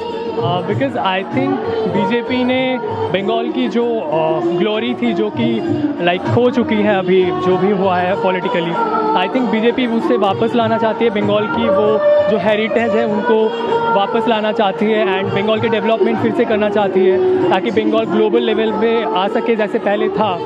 तो I think इसीलिए जनता BJP को vote कर रही है. And what would you want from the government in the next 4 or 5 years? I know you may be a supporter of the BJP, but as a young person what are your expectations? आपको क्या लगता है तुरंत किस चीज़ पे काम होना चाहिए? मुझे ऐसा लगता है कि पहले तो एजुकेशन पे काम करना चाहिए कि बंगाल की जो एजुकेशन सिस्टम है, वेस्ट बंगाल की जो बोर्ड है इसमें काम करना चाहिए. एंड रोड्स, क्योंकि रोड से ही हमारे इंपोर्ट एक्सपोर्ट जो कि नेशन वाइज होती है. एंड हाँ, इसी चीज़ में ज़्यादा काम करनी चाहिए. और एक और चीज़ कि बंगाल में वायलेंस बहुत बढ़ चुकी है. आई थिंक उसको कम करने के लिए काम करना चाहिए. Thank you so much. Thank you. I also go to ma'am over here. Ma'am, what's your name? थोड़ा सा लाउडली बोलिए. There is a lot of music. What's your name ma'am? Jai Shri Ram and Prannoy Roy's channel. I'm enjoying your meltdown. Oh, thank you so much. You're watching it. You are watching. No, I'm not. You're I'm not. sure you're having a meltdown. Oh, you're sure you're having a meltdown. Yeah, I'm sure. Okay, okay. What's your name? This is a historic win. This is a historic win. এত বছর পরে BJP সরকার করলো পশ্চিমবঙ্গে. আমরা আশা করছি যে পশ্চিমবঙ্গে যাবতীয় যা যা সমস্যা ছিল সেগুলো দূর হবে, মেয়েরা সুরক্ষিত থাকবে. আর এই জয়টাও অভয়ার জন্য, আমি এই জয়টা অভয়ার জন্য দেব. অভয়া যেখানে থাক ওর বিচার হবে এবং আজকে একটু হলেও তার মনে মনে ভালো লাগবে, তার মাও জিতছে. আমরা আশা করছি আরো অনেক ভালো কিছু হবে এখানে. So a lot of voices over here. There's a lot of music also. Of course, one of the people suggested to us that we are having a meltdown, but I can assure everyone that we are having no meltdown. We are just, of course, showing what the news is and what the BJP has done over here. Otherwise, we wouldn't be here. But anyway, this is what the scene is here. There are thousands of BJP supporters here now. Hundreds, I would say, not thousands right now, because at the end of the day, this is a smaller space. They will probably have a bigger celebration planned in a while, but right now you can see over here that there are a lot of celebrations that are taking place, and many of these people are here. What's your name, sir? What's your name? आपका नाम क्या है? सप्तर्षि Chaudhary, social media in charge. ये बोलिए कि ये जो इतना बड़ा आप लोग का विक्ट्री है, इसका बड़ा सबसे बड़ा फैक्टर आपके हिसाब से क्या है? देखिए, बंगाल का जो जनगण है वो निष्कृति चाह रहे थे. कहाँ से? ये अराजकता से, दुर्नीति से, भ्रष्टाचार से, महिला का ऊपर जो पाबंदी लगा था उसका इज्जत को लेकर जो खेल चल रहे थे, और सबसे बड़ा पश्चिम बंगाल को पश्चिम बांग्लादेश बनाने का जो साजिश था, सबका ऊपर था। इस आज बोरू बहुमत पे इसलिए भाजपा आया, मानुष का आशीर्वाद है भाजपा का साथ। नरेंद्र मोदी जी का सुशासन अभी बंगाल में इम्प्लीमेंट होगा। आप लोग सबको साथ लेके कैसे चलेंगे अगले 5 साल, ये बताइए। सबको साथ लेकर चलेंगे, जैसे हम लोग चलते हैं ऐसे ही चलेंगे। सरकार अलग कुछ नहीं है, सरकार हम लोग का ही साथ है, हम लोग ऐसे ही चलाएंगे जिसमें सब स्तर का सर्वस्पर्श कर जाएगा कामों का। यही होगा बंगाल बीजेपी का आदर्श जो चलेगा, ये सरकार ऐसा ही चलेगा। So there you have it. Lot of people over here. Prannoy, if you can just come back here. Lot of people here celebrating with you. क्या बंगाल का बीजेएमएस का वेस्ट बंगाल जीएस राजेश चक्रवर्ती, मैं पहले से ही 1.5 महीना पहले बोले हैं कि पश्चिम बंगाल में बीजेपी को 189 मिनिमम सीट मिलेगा,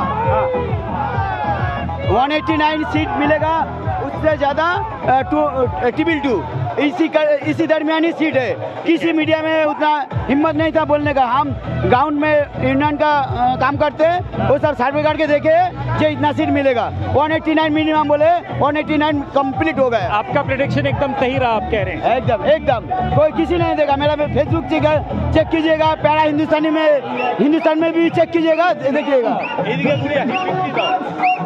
okay so showing. What's your name दादा? आपका नाम? हाँ, आपका नाम क्या है? कल्याण मजुमदार। आपके हिसाब से सबसे बड़ा फैक्टर क्या रहा है आपका विक्ट्री में? इसमें हाँ, हिंदू जागरण, बंगाली हिंदू के जागरण, कुशासन के विरुद्ध, यही है सबसे बड़ा जय। और मोदी जी की विकास की रास्ता, इसके अलावा और कुछ नहीं है। Thank you. So there's a dance happening behind me. I'll just give you a few shots of this also as I just conclude this. But lot of song and dance outside now, of course, the BJP office, and many supporters out here in full force celebrating what has been an impressive BJP victory. And all of these karyakartas here now soaking in that victory and really indulging here in celebrations. And these celebrations are expected to go on for the next some time. It's so sad, Nidhi. It's so sad that some of the people, they cannot even enjoy their moment of victory, and they would much rather tell Alok Pandey that I'm enjoying your meltdown. This compulsory sense of hatred and contempt to fuel your satisfaction and happiness. It is this brand of politics which is not unique to BJP.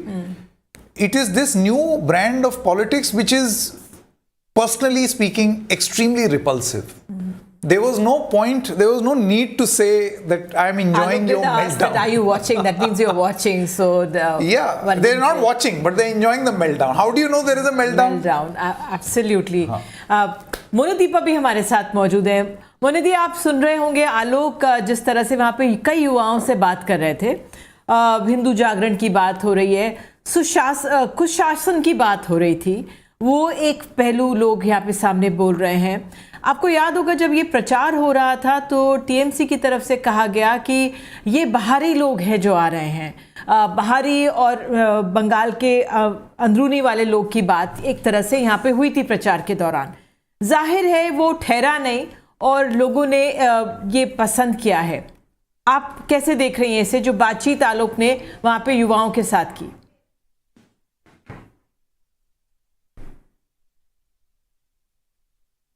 चेहरे पहचाने हुए लग रहे थे, जिनको मैंने BJP offices में देखा बहुत सालों से, डेडिकेटेड बीजेपी वर्कर्स, तो वो भी ऑब्वियसली इस ऑफिस में पहुंच गए हैं सेलिब्रेट करने के लिए। दूसरी बात है कि आलोक जिन से बात किया उनका genuine enthusiasm is really genuine. बहुत सालों से उन्होंने वेट किया है। शुभेंदु अधिकारी 2019 में बीजेपी ज्वाइन किए, तब से एक real attempt to get to power रहा। सो 7-8 years वो वेट कर रहे हैं, so I can understand it. But the interesting part was there was this gentleman who said that he wanted the Hindutva revival in West Bengal. That was quite interesting too. Sabhi ne wo nahi bola. Jo young people the, they talked about jobs and work and education in Bengal.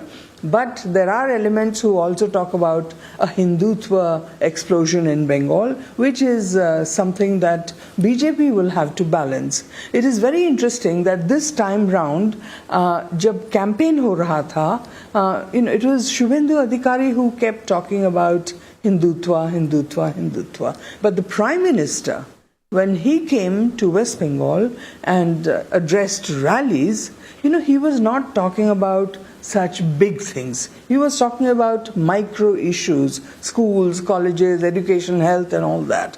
So what hopefully will happen, if indeed whenever the BJP government is sworn in, is that it will find a balance at least between these two things. The Hindutva push, which is certainly one of their primary objectives, and development. Development not just, I just don't mean industries, but school, colleges and so on. So hopefully the BJP will find a balance somewhere. Yes, BJP will find a balance somewhere. And शायद प्रधानमंत्री का भाषण भी होगा 6:30 वो तो होना ही है, वो तो होना ही है। अब आज बंगाल जीतने के बाद नहीं होगा तो कब होगा? और बताइए आलोक जी, आप बताइए कितने घंटे की स्पीच होगी? नहीं, वो तो अपने केडर को जोश दिलाना नितिन नवीन जी के अध्यक्षता में ये पहली बड़ी जीत है, बड़ी जीत है। तो उनको एस्टैब्लिश करने के लिए मंच पर आज वो जो एकदम टिपिकल दैट, हाँ उस सब में कोई कमी नहीं होगी। भूपेंद्र यादव हालांकि इसको देख रहे थे, चुनाव की बागडोर संभाल रहे थे, हाँ प्रभारी वही थे। लेकिन आप भूल रही हैं कि हमारे यहाँ अध्यक्षीय प्रणाली है, सारा क्रेडिट अध्यक्ष को ही जाता है। हाँ नहीं मैं उसी से शुरू होता है चीजें, उसी से अंत होता है। तो ठीक कहा इन्होंने कि उनकी ताजपोशी जो हुई है उसको आज सीमेंटेड कर दिया जाएगा कि हाँ जी। Yeah, it will be an attempt to establish him. You see, so far what has happened is that post Amit Shah, whether it is Mr. Nadda, he appeared, at least for context, kyun Roshan ji, a softer version, a softer person on the chair. And then now you have Mr. Nitin Nabeen, who is an even softer person on the chair. चलिए बोल सुनता जी। असम में जब नितिन नवीन बने तो जब वो बिहार के हमारे जो पत्रकार मित्र हैं तो उनके साथ भैया भैया कहते हैं, क्योंकि वो उम्र में छोटे हैं, 45 साल हैं, और जो बीजेपी कवर कर रहे हैं उन 20-25-30 सालों से कवर कर रहे हैं, तो उसी तरह से उनको ट्रीट कर रहे हैं, एक बच्चे की तरह, एक छोटे भाई की तरह ट्रीट कर रहे हैं। और वो हमने बीजेपी में भी देखा है कि बीजेपी के जो बाकी लीडर हैं वो भी उनको इसी तरह से ट्रीट कर रहे हैं कि अभी बच्चा है। तो मुझे लगता है कि ये जो जीत हुई है इससे नितिन नवीन का कद थोड़ा बढ़ेगा, और आज प्रधानमंत्री जब अपनी स्पीच देंगे तो जरूर उनको जिक्र करेंगे। और उसके बाद मुझे लगता है कि धीरे धीरे, जैसे कि जेपी नड्डा को भी इस्टेब्लिश होने में करीबन 2-2.5 साल लग गए थे, वो अध्यक्ष हैं बीजेपी के, 2-2.5 साल में लोगों को पता लगा। नहीं तो ऐसा लगता था कि बस खैर अभी भी अमित शाह जी के घर से ही चलती है पार्टी, तो लेकिन नड्डा स्टेबलिश हो रहे हैं, लेकिन स्टेबलिश तो 2-2.5 साल लगे। और अभी अब देखिए कि जब बंगाल की जो भी रणनीति बन रही थी वो भी वहीं से बन रही थी। और Amit Shah house is the 10 जनता हाँ, बीजेपी बिल्कुल। और जब ये फर्स्ट फेज इलेक्शन हुआ था तो उन्होंने कहा था कि 112 सीटें हम जीत रहे हैं, और बहुत ही कॉन्फिडेंटली उन्होंने कहा था। मैंने एक चीज़ देखी अमित शाह जी के साथ कि वो जो भी बोलते हैं, जहाँ भी उन्होंने बोला, चाहे बिहार को लेकर बोला या दूसरी स्टेट को लेकर, उनके आंकड़े ऑलमोस्ट बराबर ठीक होते हैं।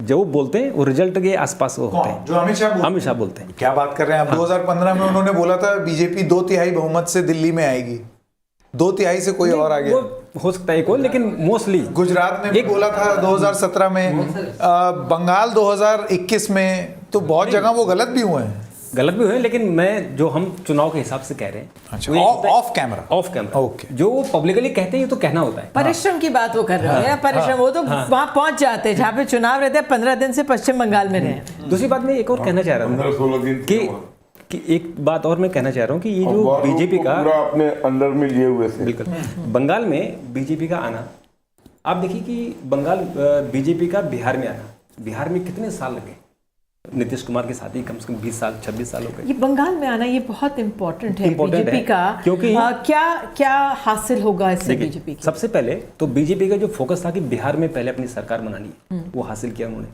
उनका फोकस था कि उड़ीसा में अपनी सरकार बनानी है, जो कभी सोच भी नहीं सकता था कोई, वहाँ बीजेपी सरकार बनी। अब जो रह गए थे बंगाल तमिलनाडु, आंध्रा, तेलंगाना, केरला, ये स्टेट पर बीजेपी का फोकस था कि यहाँ हम कैसे यहाँ घुसपैठ करें।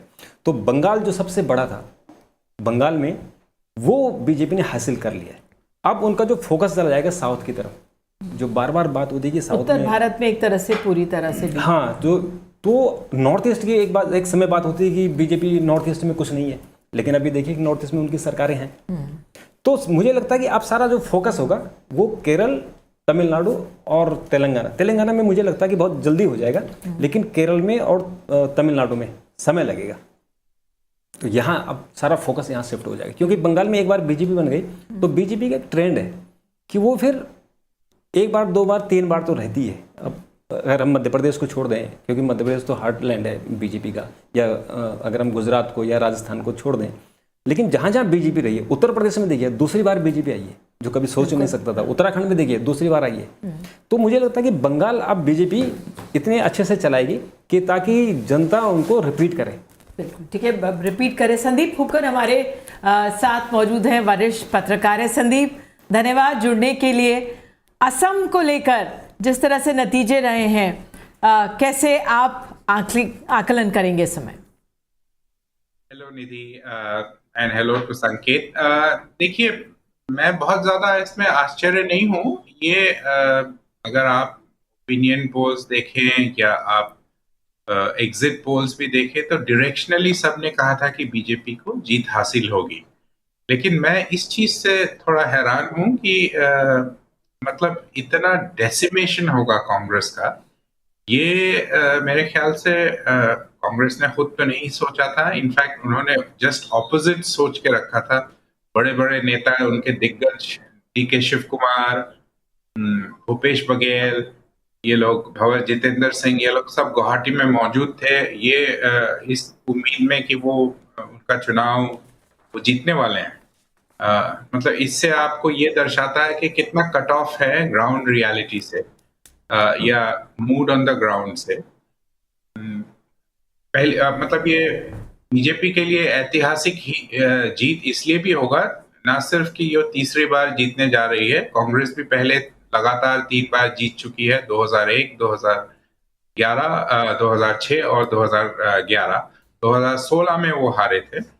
तो ये 3 कंसेक्यूटिव टर्म्स तो वो बहुत बड़ी जीत, मतलब बहुत बड़ी चीज नहीं है, लेकिन मार्जिन ऑफ विक्ट्री ये मैसिव है, नंबर 1।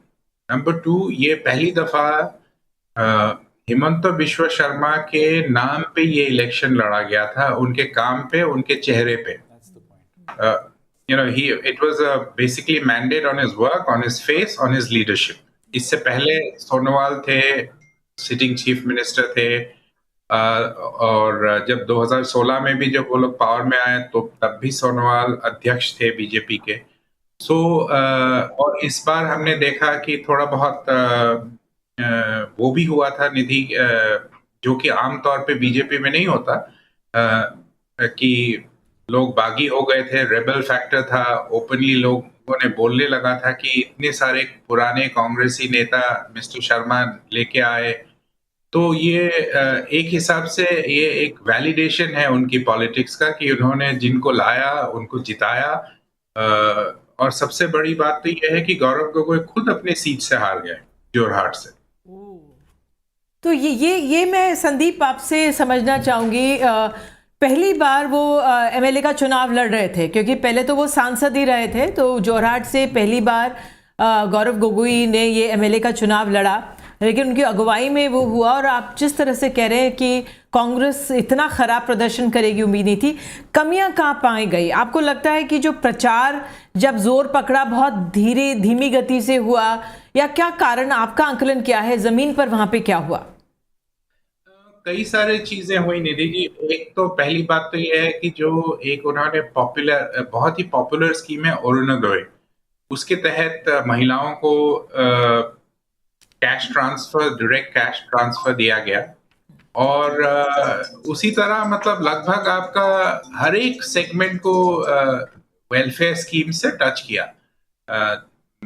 जैसे गर्ल चिल्ड्रन, जो गर्ल स्टूडेंट्स हैं, उनको अगर 10th 12th पास करने में स्कूटी मिला, फिर आपको जो पोस्ट ग्रेजुएशन में जाते हैं तो उनको कैश ट्रांसफर मिलता है। तो एक तो ये है, किसानों को टूल्स एंड इम्प्लीमेंट्स खरीदने के लिए कैश ट्रांसफर्स होते हैं 6,000 सालाना।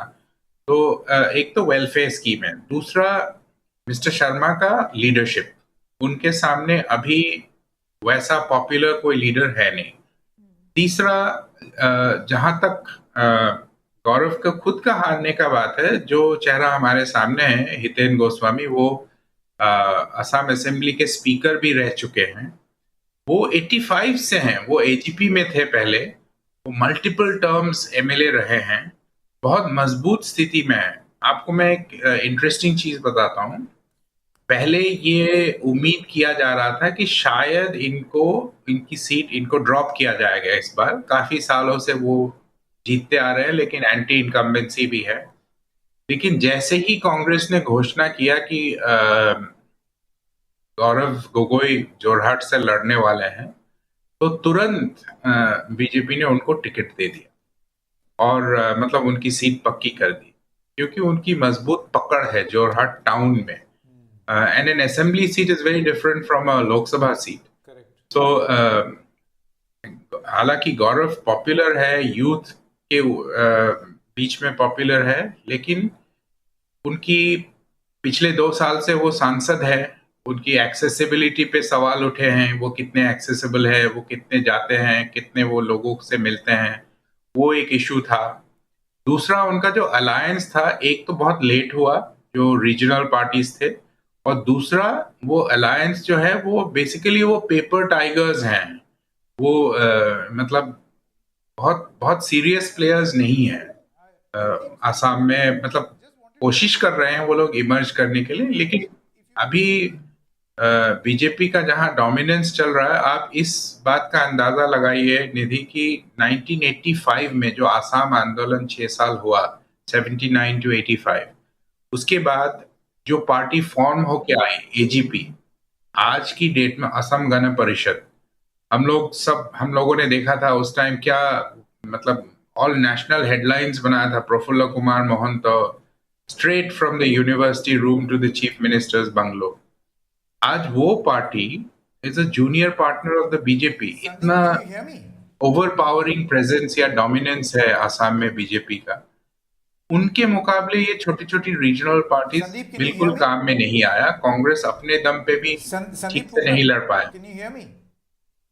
Yes. Can you hear me? Yeah, hi. You see, I just wanted to know from you that on a matrix of Hemanta Biswa Sarma's work versus Hemanta Biswa Sarma's polarized political pitch versus people in the opposition to Hemanta Biswa Sarma, how would you rate the Assam elections on these 3 specific fronts? So the first thing is his popularity. He's controversial, but he's also immensely popular. 2, he's delivered on the ground. In the sense that, see, the welfare schemes, I mean, we can have a different debate whether these schemes should be there, whether it gives an unfair advantage to the ruling party, etc. But fact still remains that, when Congress had also promised that they will better the schemes, they will give more cash transfers, etc. But when people are already getting that money, Sanket, and when the delivery is fairly good, so then they don't like to kind of move away. यही बात पश्चिम बंगाल में कि ममता बनर्जी भी तो दे रही थी, ममता बनर्जी भी दे रही थी, लेकिन यहाँ पे लोगों को वो रास आई वो बात जी। हाँ, नहीं, एग्जैक्टली वो उसीलिए तो मैंने बोला कि ये मतलब वी कांट इवन से कि सिर्फ इसी के वजह से, it's a different debate, but we can't even say that, क्योंकि ये लोग, it's a combination of all things. Delivery भी हुआ है, पैसा तो दिया ही है, मतलब स्कीम्स के, वेलफेयर स्कीम्स, चीफ मिनिस्टर बहुत पॉपुलर हैं, और अंत में the organization on the ground, Kerala and Assam used to be 2 states where the Congress organization could match any other good political party with a robust organization. That's no longer the case. In Assam, it has been hollowed out. We saw several leaders leaving right in the run-up to the elections. बिल्कुल प्रतीक बरदोलोई गए, शाम को बैठक हो रही है, वो चले गए प्रदीप बरदोलोई जी. And he resigned from a sitting MP. I mean, as a sitting MP, and then he contested the next day from Dispur, which is the capital of Guwahati. So, I mean, of Assam. It's a seat in Guwahati, the legislative area, and it's the capital of Assam. And he steps down as the MP and he goes and contests from Dispur.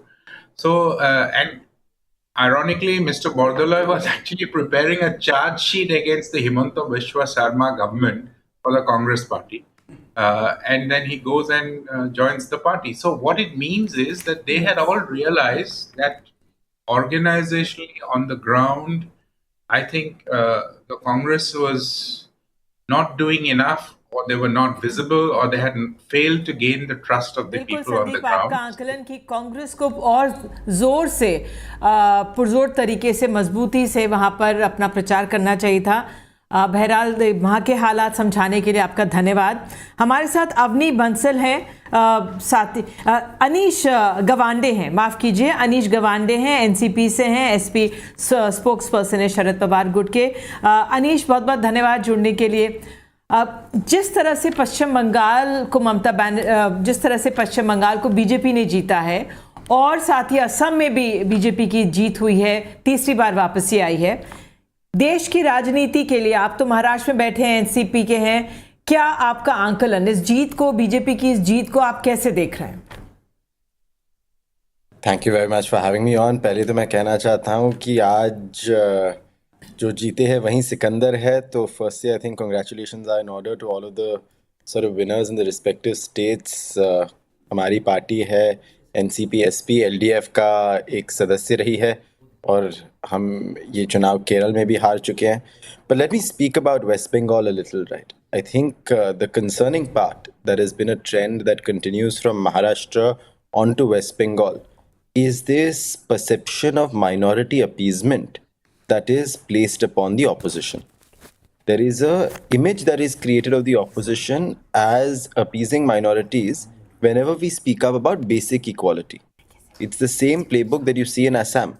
When you speak out against delimitation, where a single panchayat has been divided into 3 parliamentary constituencies and assembly constituencies, you are tasked with a charge of minority appeasement. तो यही आज waste Bengal में हो रहा है. The unfortunate part is any kind of attempt to say that secular democratic values should be upheld is being painted through disinformation as minority appeasement, which is why you're seeing the kinds of consolidation that you're seeing in West Bengal. पर इस पे आप एक चुनाव जीत सकते हो. You know, the BJP has famously promised triple engine sarkars all country.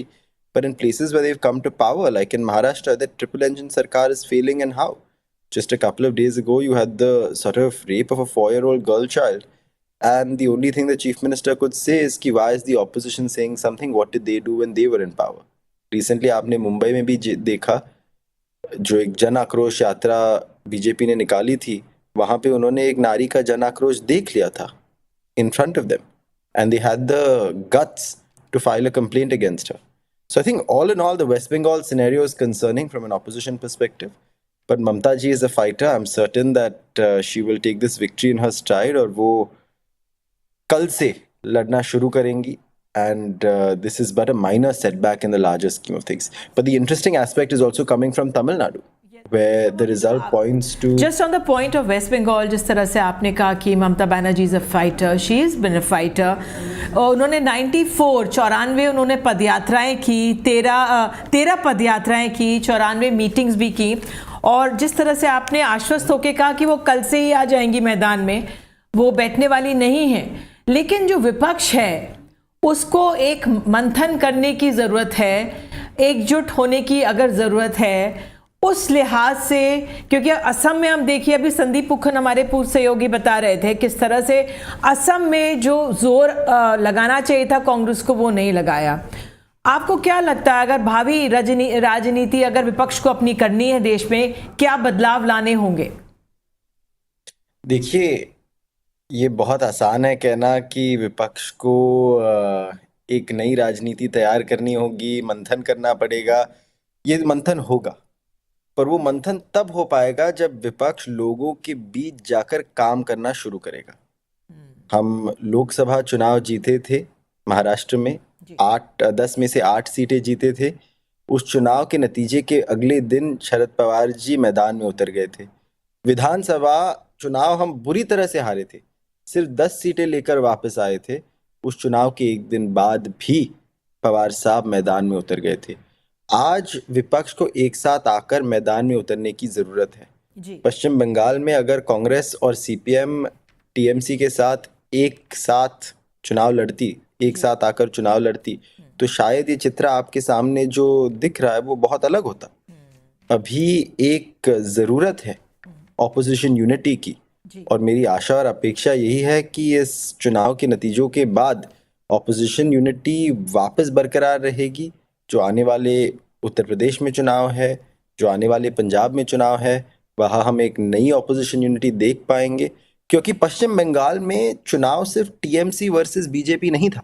बिल्कुल, पश्चिम बंगाल में चुनाव था TMC versus EC versus ED versus income tax versus police versus CRPF versus BJP, right. पूरी सेंट्रल गवर्नमेंट की ताकत, सारी इलेक्शन कमीशन की ताकत एक साइडेड कॉन्टेस्ट में लगी हुई थी। तो ऐसे सॉर्ट ऑफ हालातों में अगर ममता जी ने ऐसे नंबर, ऐसे आंकड़े लाए हैं, तो आप सोचिए अगर पूरा विपक्ष एक साथ आता तो कौन से आंकड़े बुला पाती।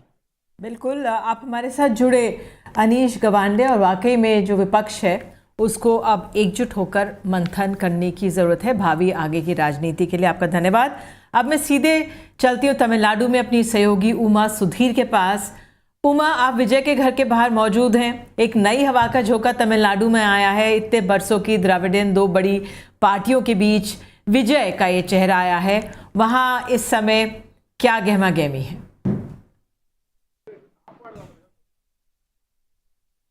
कहाँ लोग बात कर रहे थे कि टीवी के दूसरे स्थान के लिए यहाँ पे लड़ाई करेगी, तीसरे स्थान में रहेगी या दूसरे स्थान में रहेगी, और अब यहाँ पे मामला ऐसा हो गया है कि टीवी के बहुत आगे निकल चुकी है। 110 तक उनके लीड्स हैं, और दूसरे स्थान के लिए डीएमके और एडीएमके दोनों ही अपनी लड़ाई जारी रखे हुए हैं। हम विजय के घर के करीब करीब 1 किलोमीटर की दूरी पर हैं। बहुत सारे बैरिकेड्स ऐसे लगे हुए हैं, हर गली में बैरिकेड्स लगे हुए हैं, जैसे कि उसके पब्लिक मीटिंग्स में वो बोल नहीं पा रहे थे, या उनके पब्लिक मीटिंग्स में बहुत सारे स्टैंडर्ड ऑपरेटिंग प्रोसीजर्स दिए गए थे करूर के ट्रेजेडी के बाद, ये कहते हुए कि आप इतने लोगों को जमा नहीं कर सकते और इतने लोग नहीं आ सकते। तो जहां दूसरी पार्टियां पैसे दे रहे थे लोगों को आने के लिए, विजय बार बार यही ये देते थे नोटिफिकेशन कि आप मत आइए, अगर आप गर्भिणी स्त्री हैं या बच्चे हैं या बहुत सारे लोग हैं या साइकिल के साथ हैं, बाइक के साथ हैं, आप मेरे मीटिंग में मत आइए। और उसी का एक अगर आप फॉलो आउट देखिए तो आप देखिए अब इतना स्वीप हो गया है कि हर एक कंस्टिट्यूंसी में विजय के पार्टी की वजह से एक तरह से तूफान मचा हुआ है। जिन सीट्स में बहुत स्ट्रॉन्ग थी डीएमके और एडीएमके, शायद उन्हीं कुछ सीटों में वो अपना अब तक होल्ड बनाए हुए हैं। यहाँ तक कि कोलतूर जो मुख्यमंत्री स्टालिन का कंस्टिट्यूंसी है, वहाँ पे वीएस बाबू जिनका मजाक एक तरह से डीएमके उड़ा रहे थे, और वीएस बाबू के साथ हम जब कैंपेन में गए थे तो उन्होंने एक विजय के एक डुप्लीकेट थे उनको अपने साथ रखे वो कैंपेन कर रहे थे, लेकिन वो चेहरा इतना स्ट्रांग रहा कि कोलतूर में भी ट्रेलिंग कर रहे हैं मुख्यमंत्री स्टालिन। उदयनिधि का बहुत छोटे मार्जिन से वो आगे हैं, लेकिन बहुत सारे मंत्री ट्रेलिंग ही है। यहाँ तक कि पीटीआर पार्निवेल त्यागराजन, जिनको बहुत स्ट्रांग कैंडिडेट माना जाता था मदुरई सेंट्रल में, वो भी ट्रेल कर रहे हैं। इससे नहीं, खुशबू के जो हस्बैंड हैं सुंदर, वो एक फिल्म एक्टर रह चुके हैं, डायरेक्टर रह चुके हैं, प्रोड्यूसर रह चुके हैं, उनके साथ नहीं बल्कि टीवी के जो कैंडिडेट है वो बहुत आगे चल रहे हैं 15,000 वोट तक। बहुत खास एक चीज़ ध्यान में देखने की ज़रूरत है कि पुदुचेरी में भी टीवी के कैंडिडेट्स लगाए गए थे, लेकिन वहाँ पे चेहरा विजय का नहीं था, और शायद यही वजह है कि टीवी के पुदुचेरी में बहुत कुछ नहीं कर पाया। लेकिन तमिलनाडु के बहुत सारे ऐसे कंस्टिट्यूएंसीज हैं जहाँ पर सिर्फ विजय के चेहरे की वजह से वो बहुत आगे निकल चुके हैं। 3 चीज़ें मुझे अभी बतानी है आपको। एक तो ये कि जैसे कि आप जानते हैं चुनाव के अरेंजमेंट्स अलायंसेस के पहले प्रवीण चक्रवर्ती जो कांग्रेस के डाटा पर्सन है उन्होंने ये बात रखी थी कि यहाँ पे टीवीके के साथ अलायंस होनी चाहिए। यहाँ पे आके उनकी कुछ आला लीडर्स के साथ भी बातचीत हुई थी और वो पूरा जो प्लान है उसको बहुत सारे कांग्रेस के लोगों ने वैसे तो समर्थन दिया, लेकिन यहाँ के जो प्रदेश के जो चीफ हैं सिल्वा पेरुंदगई और फिर बाकी जो कांग्रेस के नेता हैं जैसे मल्लिकार्जुन खड़गे या सोनिया गांधी या फिर चिदम्बरम, उन सब ने उसको खारिज कर दिया और इस वजह से अलायंस नहीं हो पाया। और आज प्रवीण चक्रवर्ती फिर से ये बात रख रहे हैं कि अगर हम टीवीके के साथ होते तो कांग्रेस की आज हालत दूसरी होती। दूसरी बात, अगर अब 110 की बात हम कर रहे हैं लेकिन 118 हाफवे मार्क है और उस मार्क तक पहुंचने के लिए भी विजय को शायद कुछ और लोगों की मदद चाहिए होगी। क्या उसमें कांग्रेस रहेगी, ये बहुत बड़ा एक सवाल है। ऑलरेडी बात की जा रही है कि शायद अप्रोच करेंगे कांग्रेस के लोग भी विजय के पार्टी को ताकि वो ये सपोर्ट दे सकें। इसके अलावा कम्युनिस्ट पार्टी से कुछ हेल्प लिया जा सकता है। वैसे तो एडीएमके के जो पार्टनर्स है जैसे पीएमके है वो भी समर्थन दे सकते हैं विजय के लिए, वो मैजिकल फिगर के लिए। लेकिन विजय की पार्टी की तरफ से हम 3 चीज़ें हैं। एक तो ये कि विजय अभी कुछ ही देर में लोयला कॉलेज जाएंगे जहाँ वो अपना विनिंग सर्टिफिकेट लेंगे, उसके बाद वो अपने माता पिता के घर जाएंगे, उनका आशीर्वाद लेंगे और उसके बाद यही बताया जा रहा है कि जो भी उनके जो विक्टोरियस विधायक हैं उनको लेकर वो महाबलीपुरम में एक होटल है कॉन्फ्लुएंस होटल, वहाँ पे जाकर रहेंगे। एक तरह से रिसोर्ट पॉलिटिक्स कहना चाहिए। वैसे तो उनके पास नंबर्स भारी भरकम है लेकिन उनको सेफगार्ड करने की भी कोशिश टीवी की करेगी और यही वजह है कि ये प्लान बताया गया है कि सारे जो विधायक हैं उनको ले जाया जाएगा महाबलीपुरम, जहां पर जब तक कि चीज़ें सॉर्ट आउट नहीं हो जाती हैं और नंबर्स नहीं पूरी तरह से नहीं हो जाती हैं तब तक उनको सेफ कस्टडी में वहीं पे रखा जाएगा। यही हमको खबर मिल रही है। एक और जो बात बहुत इंटरेस्टिंग है यहाँ पर ये है कि अदर देन द मिनिस्टर्स जो ट्रेल कर रहे हैं उसके अलावा एडीएमके के जो नेता हैं ईपीएस उन्होंने वो एक ऐसी कंस्टिट्यूंसी थी जहाँ पर टीवीके के कैंडिडेट नहीं रहे, सिर्फ एक इंडिपेंडेंट को उन्होंने टीवीके ने बैक किया क्योंकि जिस कैंडिडेट को उन्होंने वहाँ पे रखा था उनको एक तरह से विड्रॉ करने के लिए उनका सिचुएशन ऐसा हो गया था। शायद इस वजह से भी ईपीएस सेफ है, ऐसा यहाँ पे जोकिंगली लोग कह रहे हैं कि एक ऐसा सीट है जहाँ पे टीवीके के कैंडिडेट नहीं है तो इसलिए ईपीएस अपनी तरफ से सेफ है। वैसे तो डीएमके और एडीएमके जिन कंस्टिट्यूंसीज में लीड कर रही हैं काफ़ी सारे कंस्टिट्यूंसीज में मार्जिन्स बहुत लो हैं और इसलिए अभी भी ये पिक्चर अभी बाकी है और हो सकता है कि पूरी तरह से टीवीके को जो हाफ लाइन जो मार्क है जो मेजॉरिटी है वो भी मिलने की संभावना दिख रही है। बिल्कुल उमा, आपने इतना बेहतरीन तरीके से समझाया, जो बहुत महत्वपूर्ण बिंदुओं का आपने जिक्र किया है। मैं दर्शकों के लिए बता दूं, विजय लोयला कॉलेज जा सकते हैं, फिर अपने माँ पिता के घर जाएंगे, उसके बाद महाबलीपुरम जाएंगे। एमएलएस को लेकर उनको सेफगार्ड कर रखने के लिए रिजॉर्ट पॉलिटिक्स की एक तरह से बात हो रही है। कांग्रेस का कितना बड़ा नुकसान हुआ ये भी हमें उमा ने समझाया है। लेकिन उमा, घूम फिर के जो एक विजय है उस पर सबकी नज़र है। जाहिर तौर पर तमिलनाडु में सब जानना चाहेंगे कि अगर वो जो 118 का मार्क है मैजिकल फिगर उससे कम होगा तो वहाँ पर वो कौन सी पार्टी से, हालांकि क्या डीएमके के आउटसाइड सपोर्ट हो सकता है या कांग्रेस के कुछ लोग हैं, ये अभी साफ नहीं कि कांग्रेस ने कितनी वहाँ पे सीटें जीती हैं या कितनी सीटों पर आगे चल रहे। तमिलनाडु 4 अभी हमने स्क्रीन पे देखा था तो वो अपने 4 है। तो उमा, आपसे इस समय ये कि जाहिर तौर पर बहुत भार होगा इस समय, जीत का एक तरह से भार भी होता है विजय के ऊपर। आगे किस तरह से बढ़ते हुए देख रहे हैं, क्योंकि जो उनकी अपनी कार्यशैली रही है 2009 से वो एक सोशल प्लेटफॉर्म के तौर पर आगे बढ़ते रहे। कई जो सामाजिक मुद्दों पर उन्होंने दखल दिया, लोगों के साथ वो खड़े रहे, चाहे मछुआरों की बात हो, चाहे करप्शन की बात हो। अपने फिल्मों के ज़रिए जो उनके फ़ैन क्लब्स हैं 85,000 के करीब, वो उन्होंने अब पार्टी यूनिट्स में ले आएंगे जिस तरह से एमजीआर ने पहले कभी किया था। तो मैं आपसे जानना चाहूंगी कि इतनी बड़ी जीत जो विजय को मिली है, आगे की क्या कदम उनके हो सकते हैं महाबलीपुरम के अलावा? आपका असेसमेंट क्या है? विजय को लग रहा है कि विजय के जो टीवी के पार्टी है वो 7, 8 या 10 तक उनको विधायक चाहिए होंगे 118 के मार्क तक पहुंचने के लिए। उसमें डीएमके का साथ बिल्कुल नहीं रहेगा, क्योंकि उन्होंने जब टारगेट किया तो उन्होंने ईविल फोर्स डीएमके को बताया, जिसको कि तमिल में कहा जाता है तीय शक्ति, यानी कि ईविल फोर्स डीएमके को बताया। इसलिए डीएमके के साथ उनका समर्थन लेने का कोई सवाल नहीं पैदा होता। दूसरी तरफ उन्होंने कहा कि जो बीजेपी है उनके साथ आइडियोलॉजिकल वो एनिमी है, तो उनके साथ भी जाने का कोई सवाल नहीं उठता, क्योंकि वैसे भी भाजपा के साथ नंबर्स नहीं है। लेकिन भाजपा का क्या खेल हो सकता है, इस बात पर अभी भी काफ़ी अप्रीहेंशन है टीवीके के सर्कल्स में भी। लेकिन उनके पास काफ़ी सारे ऑप्शंस है। एक तो ये कि कांग्रेस के अगर 4-5 ही चाहिए होंगे और 4 लोग होते हैं तो वो आ सकते हैं।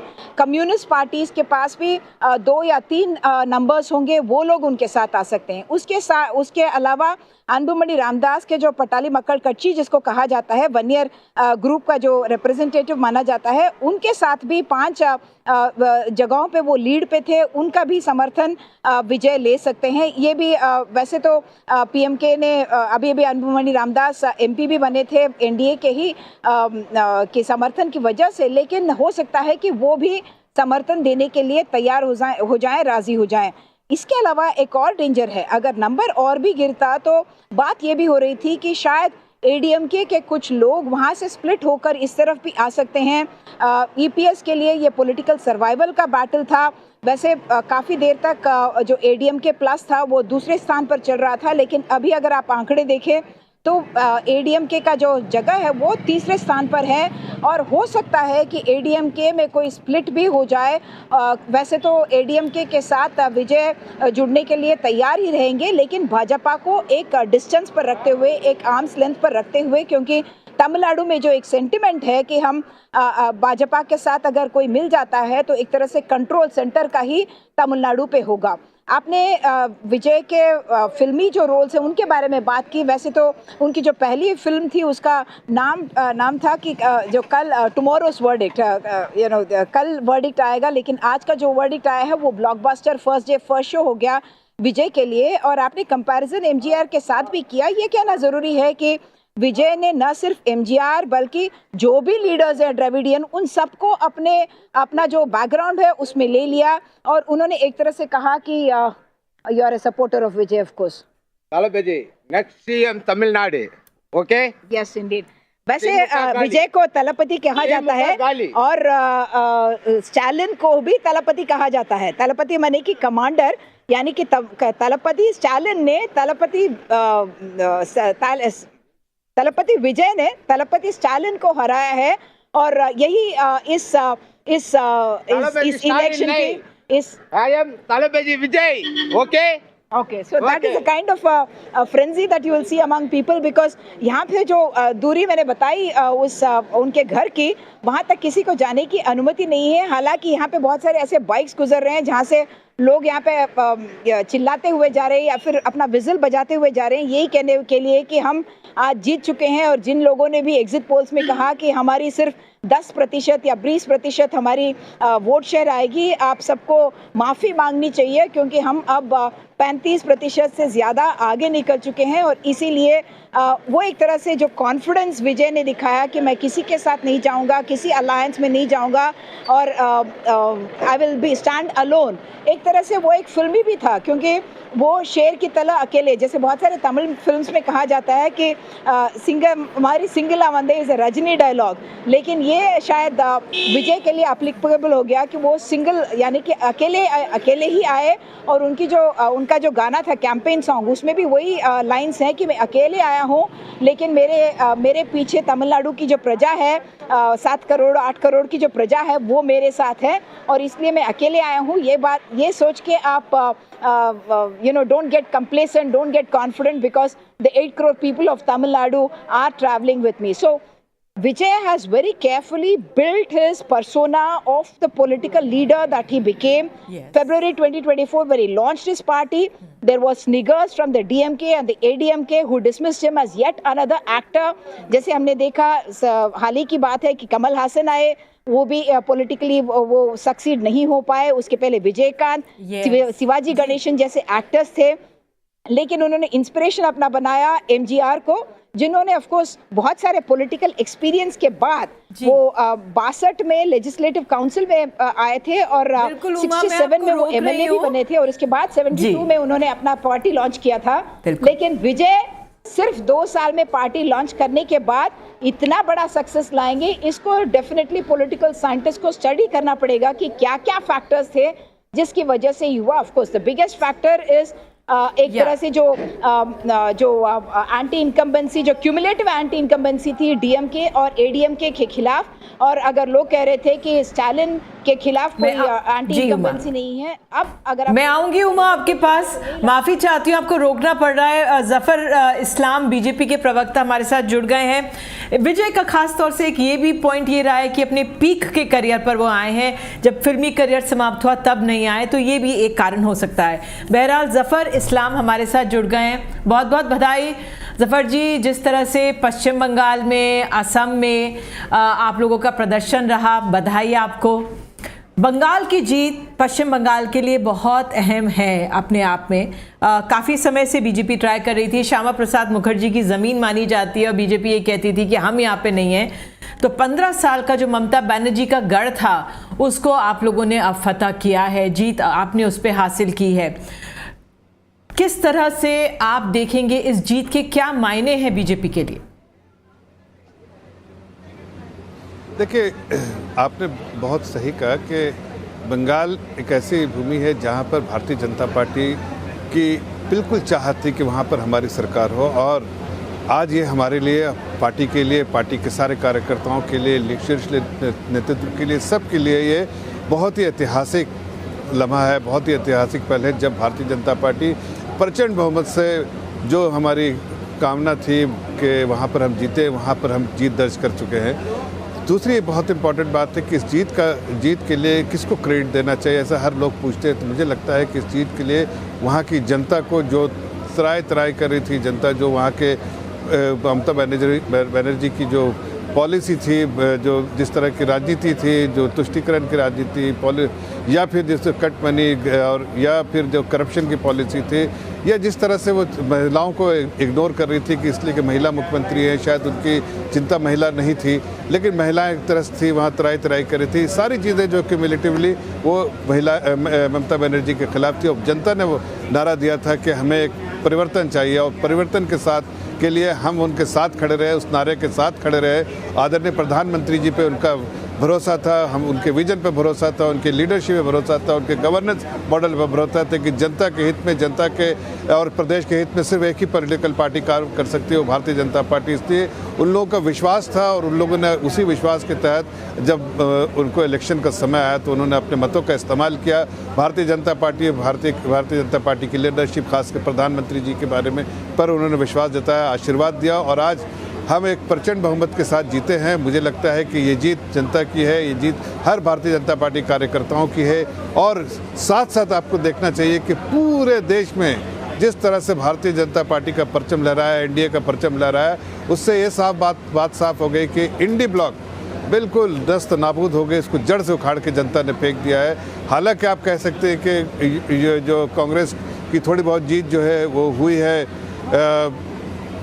केरला में, लेकिन वहाँ भी देखिए हमारी जो एंटी इनकम्बेंसी वहाँ सालों से थी, और हमारी पार्टी इस बार थोड़ा बेहतर परफॉर्मेंस कर पाई है पिछले बार से. और मुझे लगता है कि अगले 5 सालों में हम इस लायक हो जाएंगे कि वहाँ भी भारतीय जनता पार्टी और एनडीए की जीत जो है केरला में भी होगी. अदरवाइज आप देखिए तो हर जगह भारतीय जनता पार्टी एनडीए का बोलबाला रहा है इस पूरे इलेक्शन में. पश्चिम बंगाल के लिए सबसे पहले क्या कदम उठाए जाएंगे जफर जी? क्या आपको लगता है इस राज्य को किस चीज़ की सबसे ज़्यादा ज़रूरत है इस समय? देखिए, गवर्नेंस मॉडल जो है, जो एडमिनिस्ट्रेटिव फेलियर था ममता बनर्जी का, वो बिल्कुल उसमें सुधार आएगी.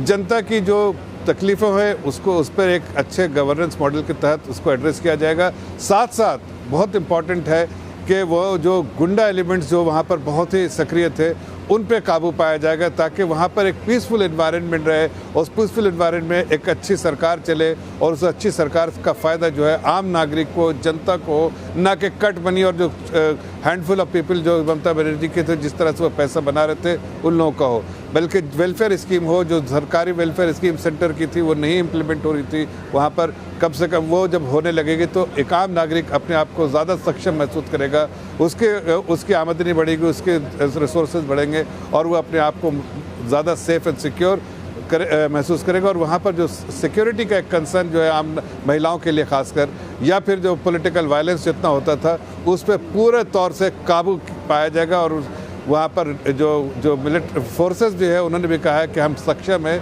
इस तरह के जो एंटी सोशल एलिमेंट्स है उनको काबू पाने में हम सक्षम हैं। तो आगे आने वाले दिनों में हम सिर्फ इतना कोशिश करेंगे कि वहाँ पीसफुल एनवायरनमेंट में सरकार ऑपरेट करे, एंटी सोशल एलिमेंट्स को बिल्कुल उनको सही जगह पहुंचाने का काम किया जाएगा। और साथ साथ इस्लाम साहब यहाँ पे एक चीज जोड़ दूं मैं, जो आप ये सही कह रहे हैं, सुरक्षा की एमजी कार का जो हादसा हुआ, जो सरकार ने जैसे हैंडल किया उसकी बहुत निंदा हुई है, लेकिन जो अगर हम अपने नेशनल एनसीआरबी का डेटा देखें तो जो पश्चिम बंगाल है महिलाओं के लिए एक तरह से दूसरे सबसे सुरक्षित राज्य के तौर पर आता है, लेकिन जो हैंडल हुआ एमजी कार का मामला उसमें बहुत कड़ी निंदा करनी चाहिए जिस तरह से वो हैंडल किया गया। हालांकि ममता बनर्जी खुद सड़कों पर निकली थी इसके विरोध में। बहरहाल यहाँ पे मैं एक चीज़ जोड़ना चाहूँगी, मुझे बताया जा रहा है कि ममता बनर्जी अपने निवास स्थान कालीघाट से निकलकर जो भवानीपुर काउंटिंग सेंटर है वहाँ जा रही हैं। ये बहुत महत्वपूर्ण है, जानने की कोशिश करेंगे अपने सहयोगी हम मनीष के पास जाएंगे, आलोक के पास जाएंगे कि ममता बनर्जी अभी काउंटिंग सेंटर जो उनकी सीट का था, लीडिंग दिखाया जा रहा है भवानीपुर में, वो लीड कर रही हैं मुख्यमंत्री ममता बनर्जी जहाँ से वो चुनाव लड़ी इस बार, और वो फिलहाल वहाँ पे काउंटिंग सेंटर जो है वहाँ जा रही है, अपने निवास स्थान से निकल चुकी हैं। कोशिश करेंगे मनीष से बात करने की और मनीष से समझने की कि कैसे इसे अपने आप में देखा जाए, क्या इस कदम के मायने हो सकते हैं। ये वो दृश्य है हम देख सकते हैं, वो कालीघाट के एरिया से आ रहे हैं कि ममता बनर्जी किस तरह से उनकी गाड़ियों का काफिला है जो निकल रहा है। ज़्यादातर पत्रकार बंधु वहाँ पर मौजूद हैं और हम देख सकते हैं कि उनकी गाड़ी यहाँ से निकली है। ममता बनर्जी ने अपने आप में जो झाड़ू नेता रही हैं, स्ट्रीट फाइटर उनको एक तरह से कहा जाता है, और इस बार भी उन्होंने पूरी ताकत दिखाई, लेकिन लगाया जोर पूरा जिस तरह से उनके करीब 13 पद यात्राएँ की और तमाम 94 के करीब रैलीज़ की, गोष्ठियों को उन्होंने संबोधित किया, तत्परता से वो लगी रही हैं। हमने देखा किस तरह से स्ट्रॉन्ग रूम की बात आई कुछ दिन पहले वोटिंग के बाद, वो वहाँ पर रात में देर रात बीच रात में पहुँच गई थी, 4 घंटे वहाँ पर रहीं। या एसआईआर का मसला हो, सुप्रीम कोर्ट में किस तरह से उन्होंने जाकर अपने राज्य की पैरवी की। उन्होंने सवाल उठाया कि जिस प्रक्रिया में 2 साल लगने हैं उसको 3 महीने में किस तरह से पूरा किया जा रहा है। और सवाल अपने आप में लॉजिकल डिस्क्रिपेंसी का भी हमने सामने देखा, जिस तरह से उसमें 27 लाख लोग जो हैं वो इस बार अपने मत के अधिकार का प्रयोग नहीं कर पाए हैं। तो बहरहाल ये स्थिति है, लेकिन इस बार बीजेपी की यहाँ पर पूरी तरह से जीत हो गई है और कुछ ही देर में करीब 6 साढ़े 6 बजे प्रधानमंत्री संबोधित करेंगे पश्चिम बंगाल की जीत के बाद। यहाँ पर हमारी नज़र बनी रहेगी, पश्चिम बंगाल से आपको दृश्य भी दिखाएंगे। और आशीष हमारे साथ हैं और आलोक जी भी हमारे साथ, बीजेपी के प्रवक्ता यहाँ पर। जी आलोक जी कुछ कह रहे हैं। Coming to Tamil Nadu, after 50 years there is a party which has come and likely to come to power. 50 साल में either it was AIDMK और DMK, इन्हीं दोनों के बीच में सीसो बैटल होता था। And this boy Vijay, there are other actors also who tried earlier, except MG Ramachandran. मैं आपको भी रोक रही हूँ, जाएंगे तमिलनाडु। मेरे सहयोगी मनीष कुमार मुझे मिल गए। जी मनीष, तो वो हमने दृश्य देखे कि ममता बनर्जी भवानीपुर में काउंटिंग सेंटर जा रही हैं, वहां से काफिला निकला। जी ओवर टू यू। निधि, देखिए जैसे जैसे मतगणना का दौर चल रहा है, क्योंकि टीएमसी का आज सुबह से एक आरोप है कि जो उनके प्रभाव वाले क्षेत्र हैं जहां उनकी लीड है, वैसे विधानसभा क्षेत्रों में जो काउंटिंग है वो काफ़ी धीमी गति से चल रही है। और भवानीपुर में भी ममता बनर्जी का जो लीड था वो लीड कम हो रहा है। तो दीदी को यानी कि ममता बनर्जी को ये लग रहा है कि वो उनको काउंटिंग सेंटर पे ही रहना चाहिए और वो अपने एक तरह से वर्कर्स को भी मैसेज देना चाहती हैं, क्योंकि कुछ समय पहले, कुछ घंटे पहले उन्होंने एक वीडियो जारी किया था और अब कई जगहों पर, खासकर आसनसोल के इलाके में और भी कई जगहों पर हिंसा की खबरें आ रही हैं कि किस प्रकार से बीजेपी के वर्कर्स जो हैं उन्होंने टीएमसी के ऑफिसेज में आग लगाया है या उनके ऊपर में हमला किया है। तो ये जो काउंटिंग सेंटर पे गई हैं वो उनकी अपनी रणनीति का ही हिस्सा है कि वो अपने वर्कर्स को मैसेज देना चाहती हैं कि आप काउंटिंग सेंटर छोड़ के कहीं ना जाएं, क्योंकि अभी भी बहुत सारे क्षेत्रों में कम से कम 150 से अधिक विधानसभा क्षेत्र हैं जहां पर 12 राउंड की मतगणना होनी अभी बाकी है। निधि, तो मनीष, क्या ऐसे में आप जिस तरह से कह रहे हैं कि जो बीजेपी के प्रभावशाली इलाके हैं वहां पर काउंटिंग अगर स्लो हो रही है, क्या आकलन कैसे ऐसे देखें? क्या अभी भी कुछ उलटफेर की संभावना तो नहीं है कि है? देखिए, जो बीजेपी को लीड है वो अब यहाँ से पलट नहीं सकता है, लेकिन हाँ, कुछ सीटों का जो बदला बदली है, कम से कम 10 से 20 ऐसे सीट हैं जहाँ पर जो मतगणना के दौरान जो अन्य राउंड, अभी जो बाकी बचे राउंड हैं, वहाँ पर उलटफेर हो सकता है। लेकिन पश्चिम बंगाल की एक यह भी संस्कृति रही है, जैसे कि यहाँ पर प्री पोल वायलेंस होता है, तो इस बार प्री पोल वायलेंस देखने को काफ़ी कम मिला। जो वोटिंग के दौरान हिंसा होती है वो भी आप कह सकते हैं कि इस बार जिस प्रकार से पैरामिलिट्री फोर्सेस थे, 2 लाख से अधिक उनकी संख्या थी, तो मतदान के दौरान कहीं हिंसा नहीं दिखी। लेकिन बंगाल का एक और इतिहास रहा है कि जैसे जैसे निधि रुझान आते हैं तो जो पार्टी जीतती है उसके जो वर्कर्स हैं या जो उनके समर्थक हैं, वो जो पार्टी हार रही होती है उसके ऊपर दबाव बनाया जाता है। जैसे कि पिछले बार बीजेपी को 77 सीटें आई थी, लेकिन बीजेपी के नेताओं का मानना है कि उनकी असल संख्या 100 से ऊपर हो सकती थी, लेकिन चूंकि उनके कार्यकर्ताओं ने, उनके जो पोलिंग एजेंट्स थे जो मतगणना केंद्र के अंदर, वो चूंकि बाहर निकल गए, उन पर दबाव बनाया गया प्रशासन के द्वारा या टीएमसी के समर्थकों के द्वारा। तो आज कहीं ना कहीं टीएमसी को भी इस बात का अंदाजा है या उनको इस बात का अंदेशा या आभास है कि ऐसी ही घटना जो है उसकी पुनरावृत्ति हो सकती है, और उसी को प्रिवेंट करने के लिए ममता बनर्जी, जो आप कह सकते हैं कि लीडिंग फ्रॉम द फ्रंट हैं, कि वो अपने काउंटिंग सेंटर अभी ही चली गई हैं। लेकिन इससे पहले कभी हमने नहीं देखा कि ममता बनर्जी जो है वो दोपहर के समय जो है वो काउंटिंग सेंटर गई हों, क्योंकि अब तक हमने करीब बंगाल में 4 विधानसभा चुनाव देखे हैं 2006 से। अमूमन यही होता था कि ये 2 बजे 3 बजे तक जो है सारे रुझान स्पष्ट होते थे, 10 से अधिक राउंड की मतगणना हो जाती थी। लेकिन इस बार जो है वो मतगणना कहीं ना कहीं काफ़ी स्लो है, जैसा टीएमसी एलेज भी कर रही है और खुद इलेक्शन कमीशन ऑफ इंडिया के रिकॉर्ड्स भी अब तक के बता रहे हैं। और उसके बाद चूँकि कई जगहों पर जहां पर बीजेपी की जीत तय है, उन शहरों में या उन इलाकों में हिंसा शुरू हो गई है। वैसे में जो मतगणना केंद्र हैं वहां पर किसी प्रकार का दबाव ना हो, इसलिए लग रहा है कि ममता बनर्जी जो है अपने जो काउंटिंग सेंटर है वहां पर कैंप करने जा रही हैं। बिल्कुल, धन्यवाद इस जानकारी के लिए। मनीष बता रहे थे किस तरह से काउंटिंग सेंटर भवानीपुर में ममता बनर्जी पहुंच रही हैं, और चिंता की बात है आसनसोल से हिंसा की खबरें आई हैं, ये मनीष कुमार हमारे सहयोगी बता रहे थे। सीधे चलते हैं गौतम सेठ के पास, प्रवक्ता है कांग्रेस के। गौतम जी, असम में तो प्रदर्शन आप जानते हैं कैसा रहा, बधाई आपको केरल के लिए। पश्चिम बंगाल की आपने स्थिति मेरे सहयोगी द्वारा सुनी है। क्या चल रहा है कांग्रेस के खेमे में इस समय? पर हैं, कहीं अनएक्सपेक्टेड लाइंस पर हैं। चाहे हम केरला की बात करें तो एक डिसाइसिव रिजल्ट उन्होंने कांग्रेस के पक्ष में दिया है, यूडीएफ के पक्ष में दिया है, और लगभग 100 के करीब सीटें मतलब इंटरनली भी हम लोगों को उम्मीद कुछ 85 से 90 के बीच थी, लेकिन लोगों ने एक बहुत डिसाइसिव रिजल्ट कांग्रेस के लिए दिया और एक बेहतर केरला के भविष्य के लिए उन लोगों ने यूडीएफ की सरकार को चुना। लेकिन जहां असम की बात है, हम लोगों को लगा था एक टाइटली कॉन्टेस्टेड इलेक्शन है, कहां कमियां रह गई इसके ऊपर बैठना पड़ेगा, सोचना पड़ेगा संगठनात्मक तौर पर, और किस तरह ऑर्गेनाइजेशनली भी हम ग्राउंड से फिर से मजबूती से दोबारा असम में संगठन को लेकर आगे बढ़ सकते हैं। इस पर भी पार्टी जरूर मंथन करेगी।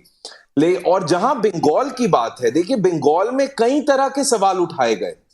कितने लैक्स ऑफ वोटर्स को आपने एसआईआर के जरिए हटा दिया जो कि वोट नहीं कर सके? इलेक्शन कमीशन ऑफ इंडिया का क्या रोल रहा? और मुझे मालूम है कि अब ये लोग पॉइंट आउट करेंगे कि अगर आप इलेक्शन कमीशन के रोल को बंगाल में क्रिटिसाइज करते हैं तो केरला में क्रिटिसाइज क्यों नहीं करते?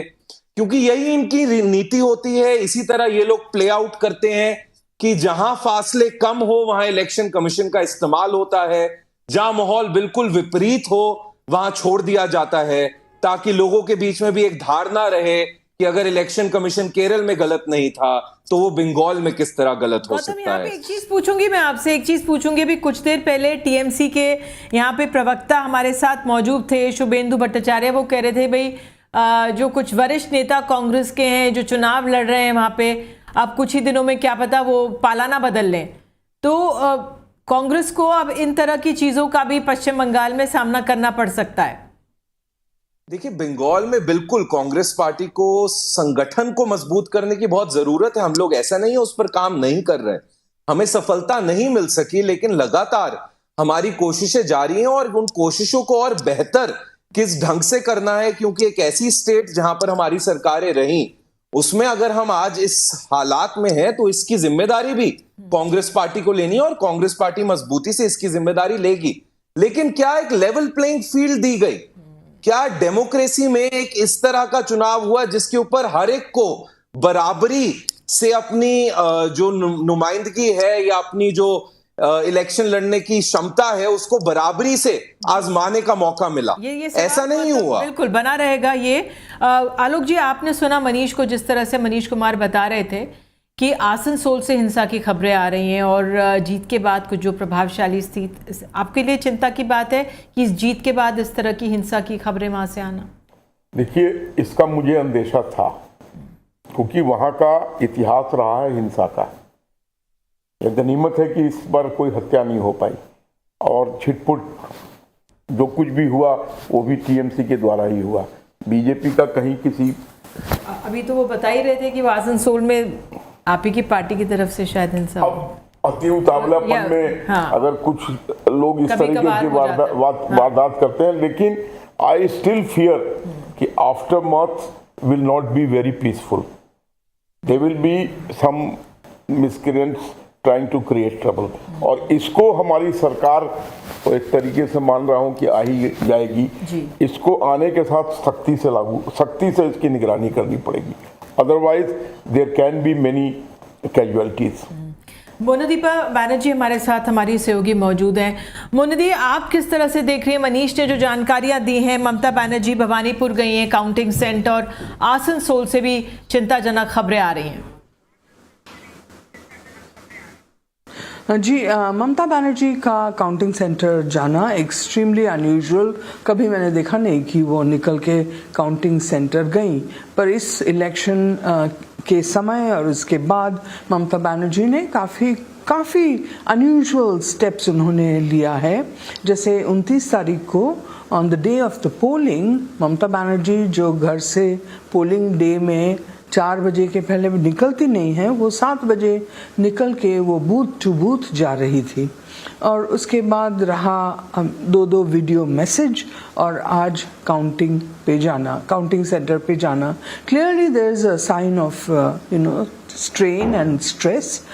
शायद इसीलिए वो आज गई हैं वहाँ पे, जस्ट टू एंश्योर दैट उनके वोट में कोई गड़बड़ी ना हो। वैसे वो एकदम लीड में है भवानीपुर में, लेकिन ज़रूर ये अपने वर्कर्स को हौसला दिलाने के लिए भी गई होंगी कि कीप काम। कुछ देर पहले उन्होंने जो वीडियो शेयर किया उसमें उन्होंने कहा कि शाम तक ये पूरा पिक्चर बदल जाएगा. अब she has to take care of her workers, and I think that is one of the reasons she has gone out to show that her spirit is unbroken. Ab tak she has not accepted that Trinamool has been defeated. Final numbers are yet to come in.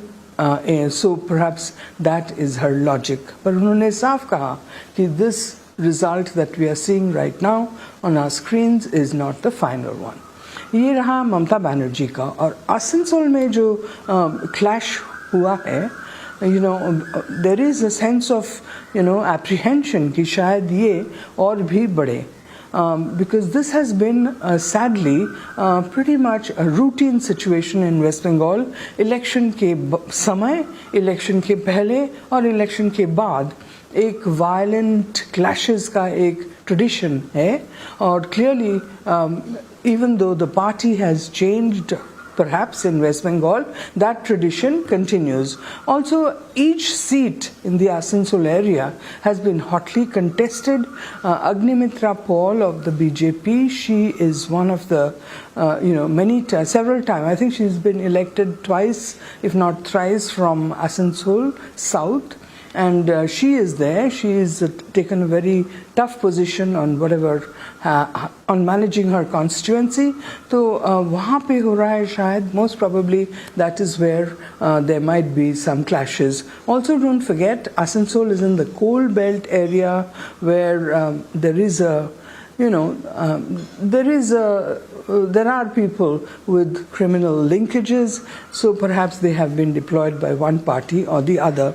Hope lies in the fact that 2 दिन से और आज सुबह भी शुभेंदु अधिकारी ने has called for a coexistence of both parties. Hopefully that will happen. क्योंकि पिछले जो elections हमने देखे हैं, whether it was 2018 panchayat, 2019 Lok Sabha, 2021, 2023, 2024, her election के समय और बाद में भी बहुत violence हुआ है. बिल्कुल मोनिदीपा, लेकिन कई सेंट्रल फोर्सेस मौजूद रहीं और सबने एक राहत की सांस ली थी कि इस बार जब मतदान हुआ तो वायलेंस नहीं हुआ. लेकिन अब अगर ये हो रहा है तो अपने आप में चिंता की बात है और इस पर सख्त निगरानी रखने की ज़रूरत है. ग्राउंड से रिपोर्ट्स मिलेंगी तो जाहिर है आप हमें बताएंगी.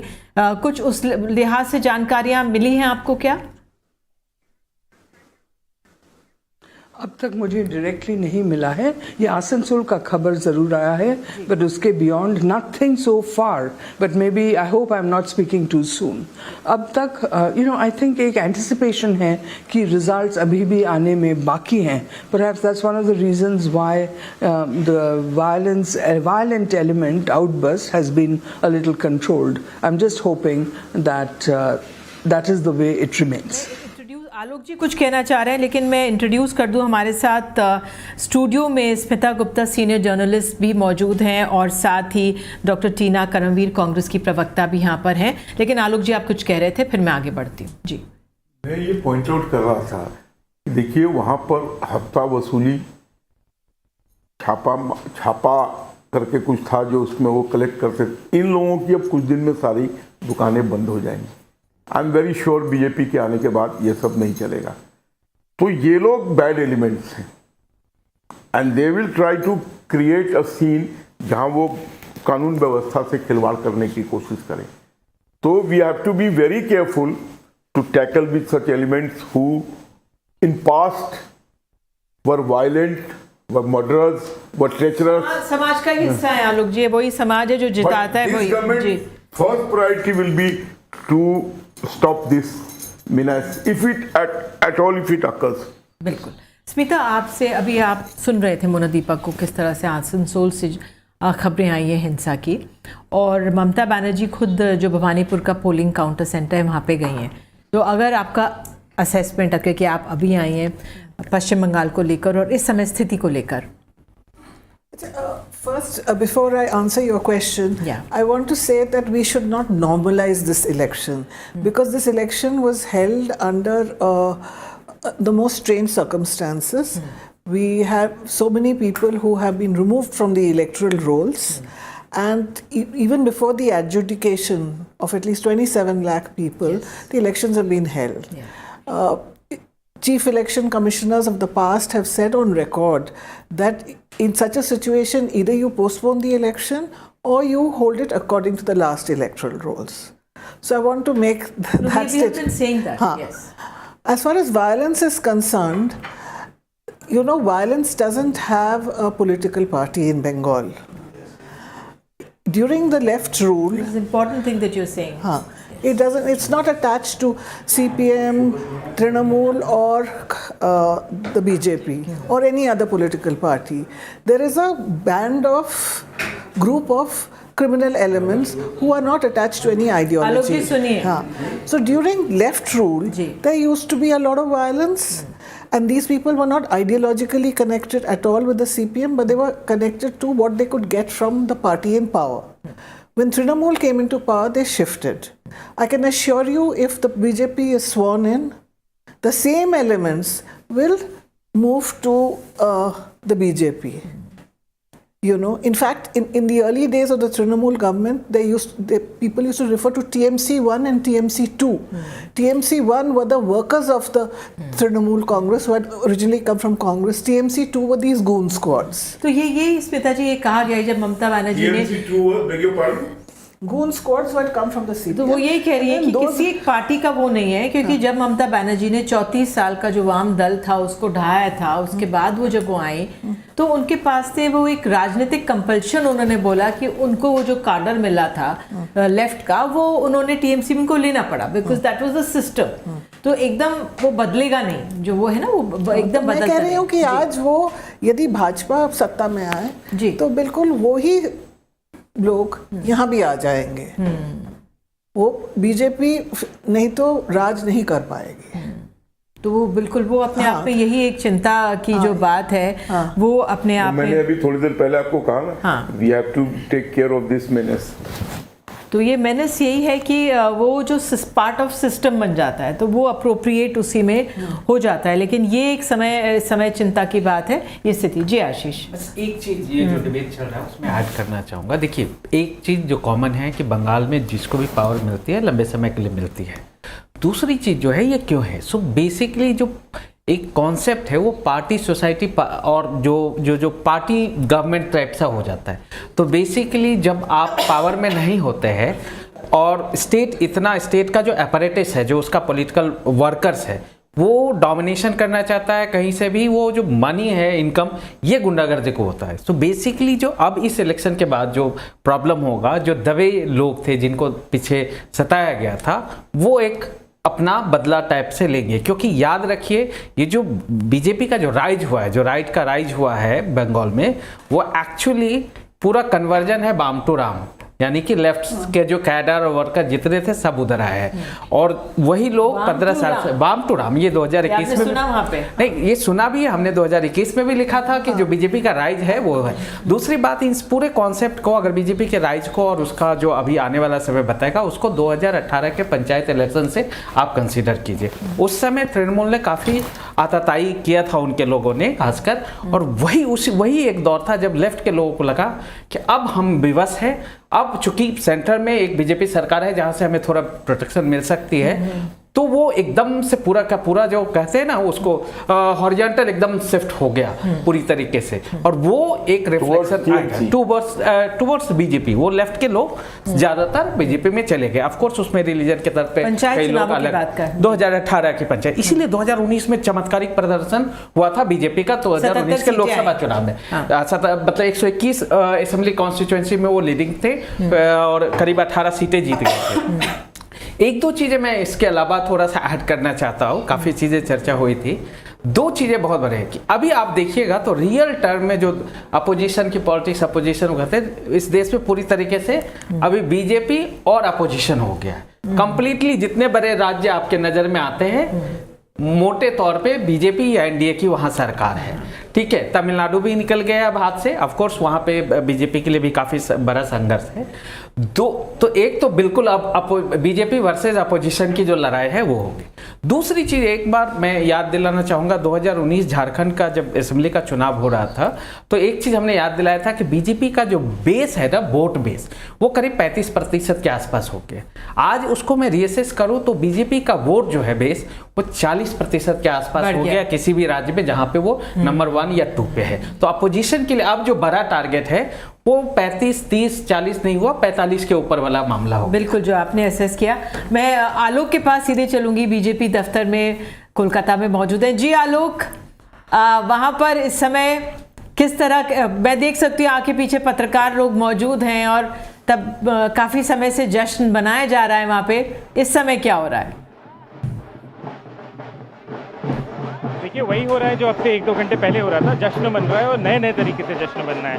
अभी आप देखिए यहाँ पे ढोल भी आ गए हैं और ढोल के साथ साथ जो अबीर से खेल हो रहा था वो तो हो ही रहा है। तो फिलहाल काफ़ी यहाँ पे जश्न का माहौल है, वो आप देख ही सकते हैं। मुझे इसके बारे में बहुत ज़्यादा कुछ कहने की ज़रूरत तो नहीं है, but there are many people here who are now celebrating. I see a lot of youngsters, I see a lot of other people, all of whom are here perhaps to soak in this victory. But I'm going to just step a little aside at this point.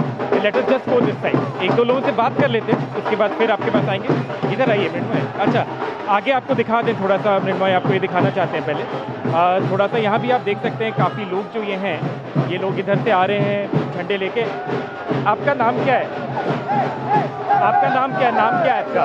नाम क्या है आपका? नाम तन्मय। ये जो इतनी बड़ी आप लोग की विक्ट्री हुई है, इसके पीछे सबसे बड़ा कारण क्या है आपके हिसाब से? हम लोगों के हिसाब से बांग्ला भी बोल सकते हैं, बांग्ला भी बोल सकते हैं। আমাদের নরেন্দ্র মোদী, ঠিক আছে, প্রধানমন্ত্রী, তারই অনুপ্রেরণায়, তারই দেখানো রাস্তায় চলে আমরা আজকে এই জয়টা জিততে পেরেছি। ঠিক আছে, আমাদের মোদিদি যেমন বলেছিল এরকম অনেক জেলা হবে যেখানে তৃণমূলের খাতা খুলবে না, আর সেইটাই করে দেখিয়েছে।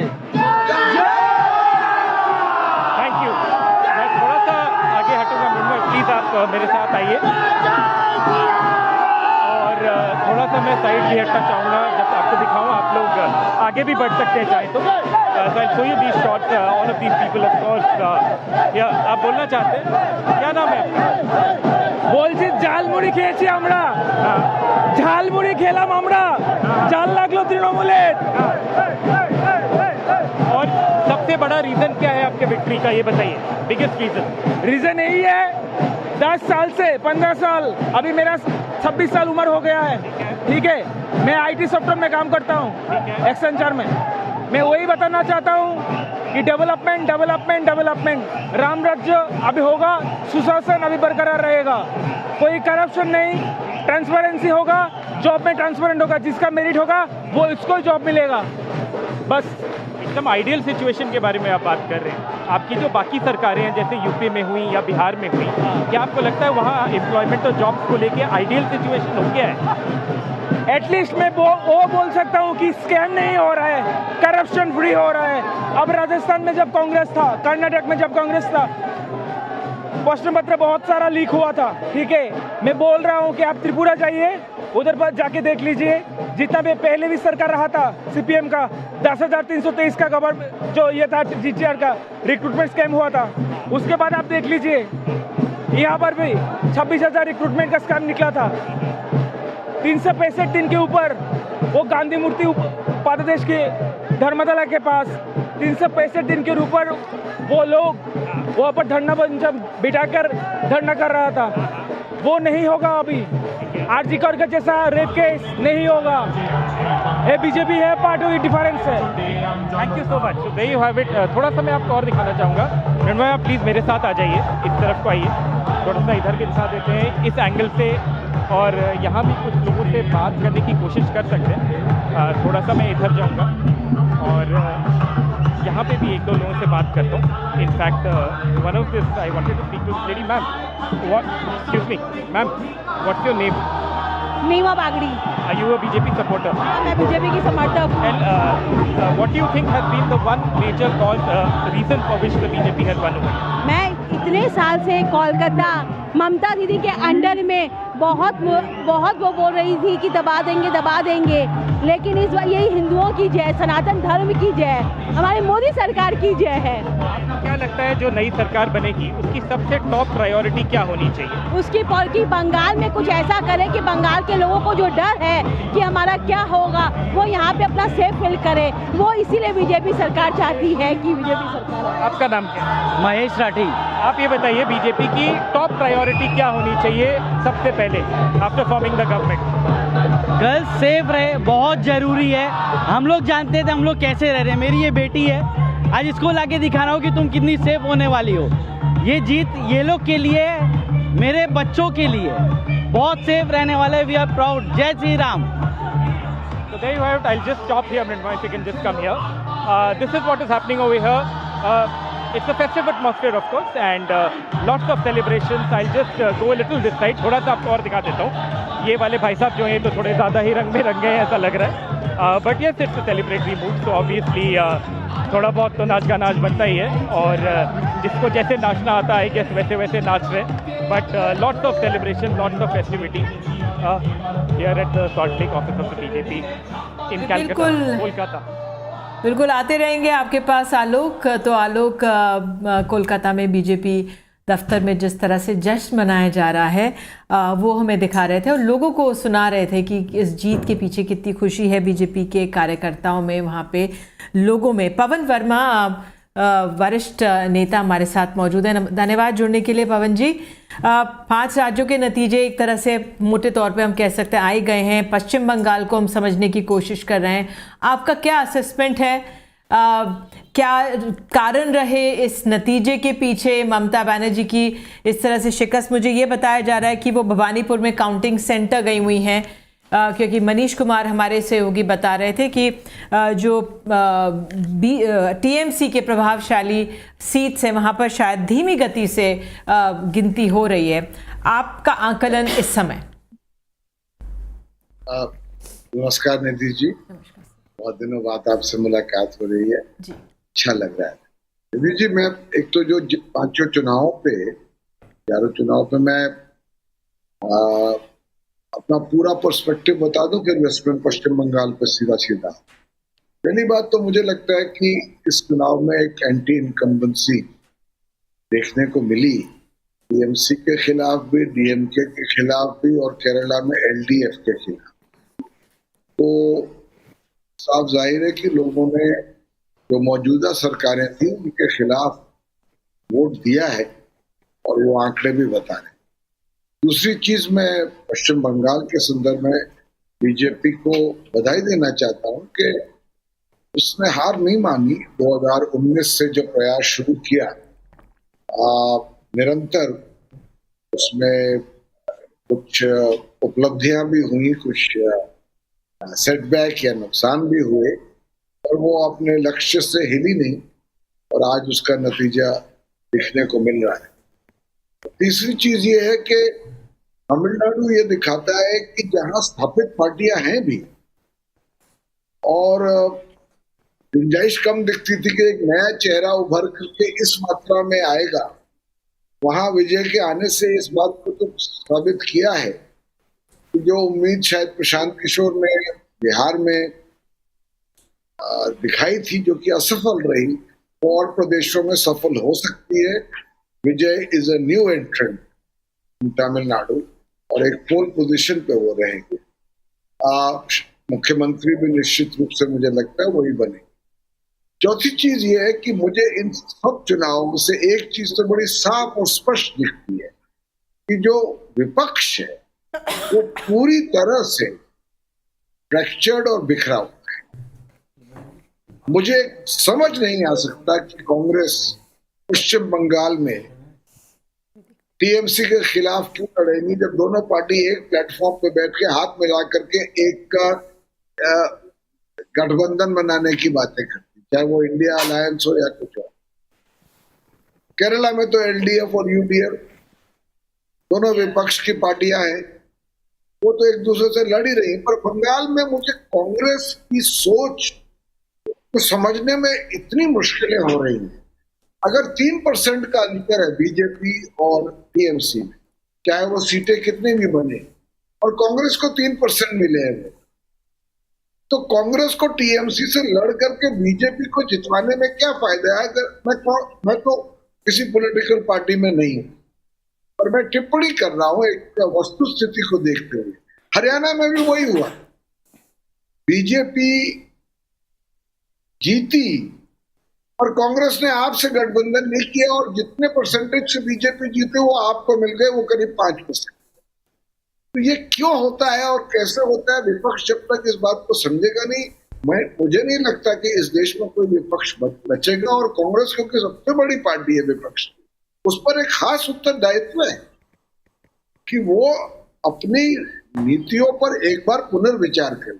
और आखिरी बात, जहां तक पश्चिम बंगाल का सवाल है और आपका प्रश्न भी वहीं से शुरू हुआ, बीजेपी इस मार्जिन से जीती है कि चलिए हम मान भी लें कि एसआईआर और जो वोटर कटे उनसे कोई प्रभाव न भी हुआ हो, पर एक बात पर तो मैं तटस्थ हूं, और वो ये है कि किसी भी लोकतंत्र संविधान द्वारा दिया हुआ ये अधिकार है कि हर व्यक्ति जो देश का नागरिक है उसका एक वोट है।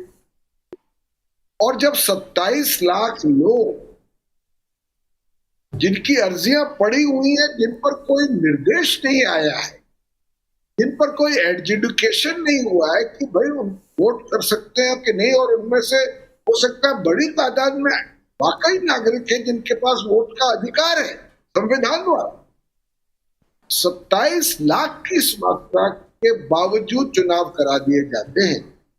मैं समझता हूं ये एक गलत परंपरा है, और इसको कहीं न कहीं हमें बहुत गंभीरता से लेना पड़ेगा, ऐसा मेरा मानना है। क्योंकि एक दफे आपने एक जगह इसको मान्यता दे दी तो फिर और जगह भी हो सकता है। तो ये मेरा एक ब्रॉड एक आपके लिए परिप्रेक्ष्य था, एक विश्लेषण। बिल्कुल सही, आपके जो आंकलन था ये एक बिंदु बहुत सामने जाहिर हुए हैं हम सबके। पश्चिम बंगाल में जिस तरह से हम जो जीत के बाद हमारे सहयोगी आलोक पांडे वहाँ पर मौजूद हैं और हिंदू अस्मिता की लोग बात कर रहे हैं, उधर जो विजय तमिलनाडु में जीत के आए हैं वो खुद जोसेफ लिखते हैं और ब्राह्मणों को टिकट दिया है, और अक्रॉस कम्युनिटीज़ उन्होंने सबको साथ लिया। एक फ्रेश कहते हैं ना, हवा का एक ताज़ा झोंका हम देख सकते हैं तमिलनाडु में राजनीति करने आए हैं। और मैं आपको बता दूं, आपको जानकर ये इंटरेस्टिंग जानकारी हमारी सहयोगी ने दी कि किस तरह से वो महाबलीपुरम जा रहे हैं अपने एमएलएस को लेकर। रिजॉर्ट पॉलिटिक्स शायद हमें तमिलनाडु में ना देखने को मिले, तो ये एक इंटरेस्टिंग बात उमा ने बताई है, वहाँ पे हमारी नज़र बनी रहेगी। लेकिन जो आपने बहुत महत्वपूर्ण बात बताई विपक्ष की, बिखरा हुआ है कांग्रेस का, यहाँ पे कांग्रेस की टीना करमवीर हमारे साथ है। टीना जी, वो जो पवन जी सवाल वाजिब उठा रहे हैं और सुबह से यही हम समझने की कोशिश कर रहे हैं, भाई अगर आप लोग विपक्ष में हैं, एकजुट हो सकते हैं, तो क्यों तमिलनाडु पश्चिम बंगाल में जाकर ममता जी के खिलाफ बयानबाजी हुई, या कांग्रेस क्यों नहीं साथ हुई? देखिए, नमस्कार। सबसे पहले तो मैं कहना चाहती हूँ कि देखिए, कांग्रेस ने जीत का लड्डू भी खाया है और जो हार का बोझ है वो भी झेला है।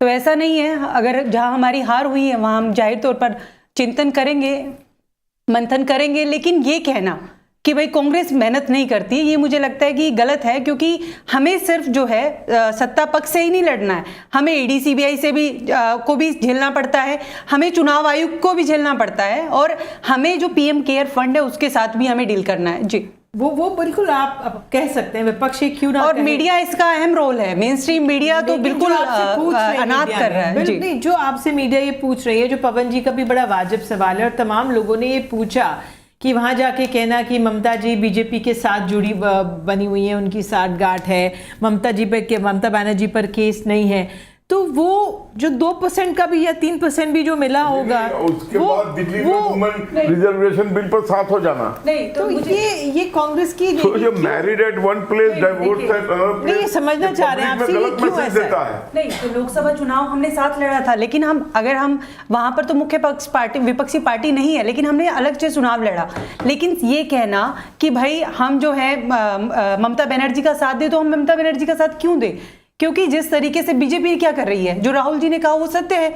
बीजेपी जिस रीजनल पार्टी के साथ जुड़ती है, जेडीयू, जेजेपी, मैं तो हरियाणा से हूँ, आज देखिए चौटाला जी का क्या हाल कर दिया है, उसको जो खाद पानी देता है उसी को गर्त में डाल देती है। तो ये तो बीजेपी से सवाल पूछना चाहिए कि आप लोग क्यों करते हैं रीजनल पार्टीज के साथ।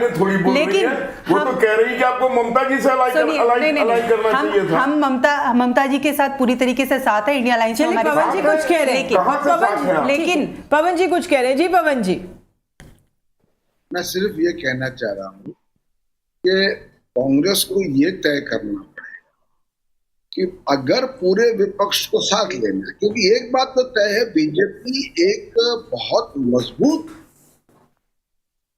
पार्टी है, जमीन पर भी उसका दबदबा है, काडर है, और वो एक दीर्घकालीन परिप्रेक्ष्य में मेहनत करती है, प्रयास करती है, नई कॉन्स्टिट्यूएंसीज और नए सेगमेंट्स समाज के जोड़ती है। उससे आपको अगर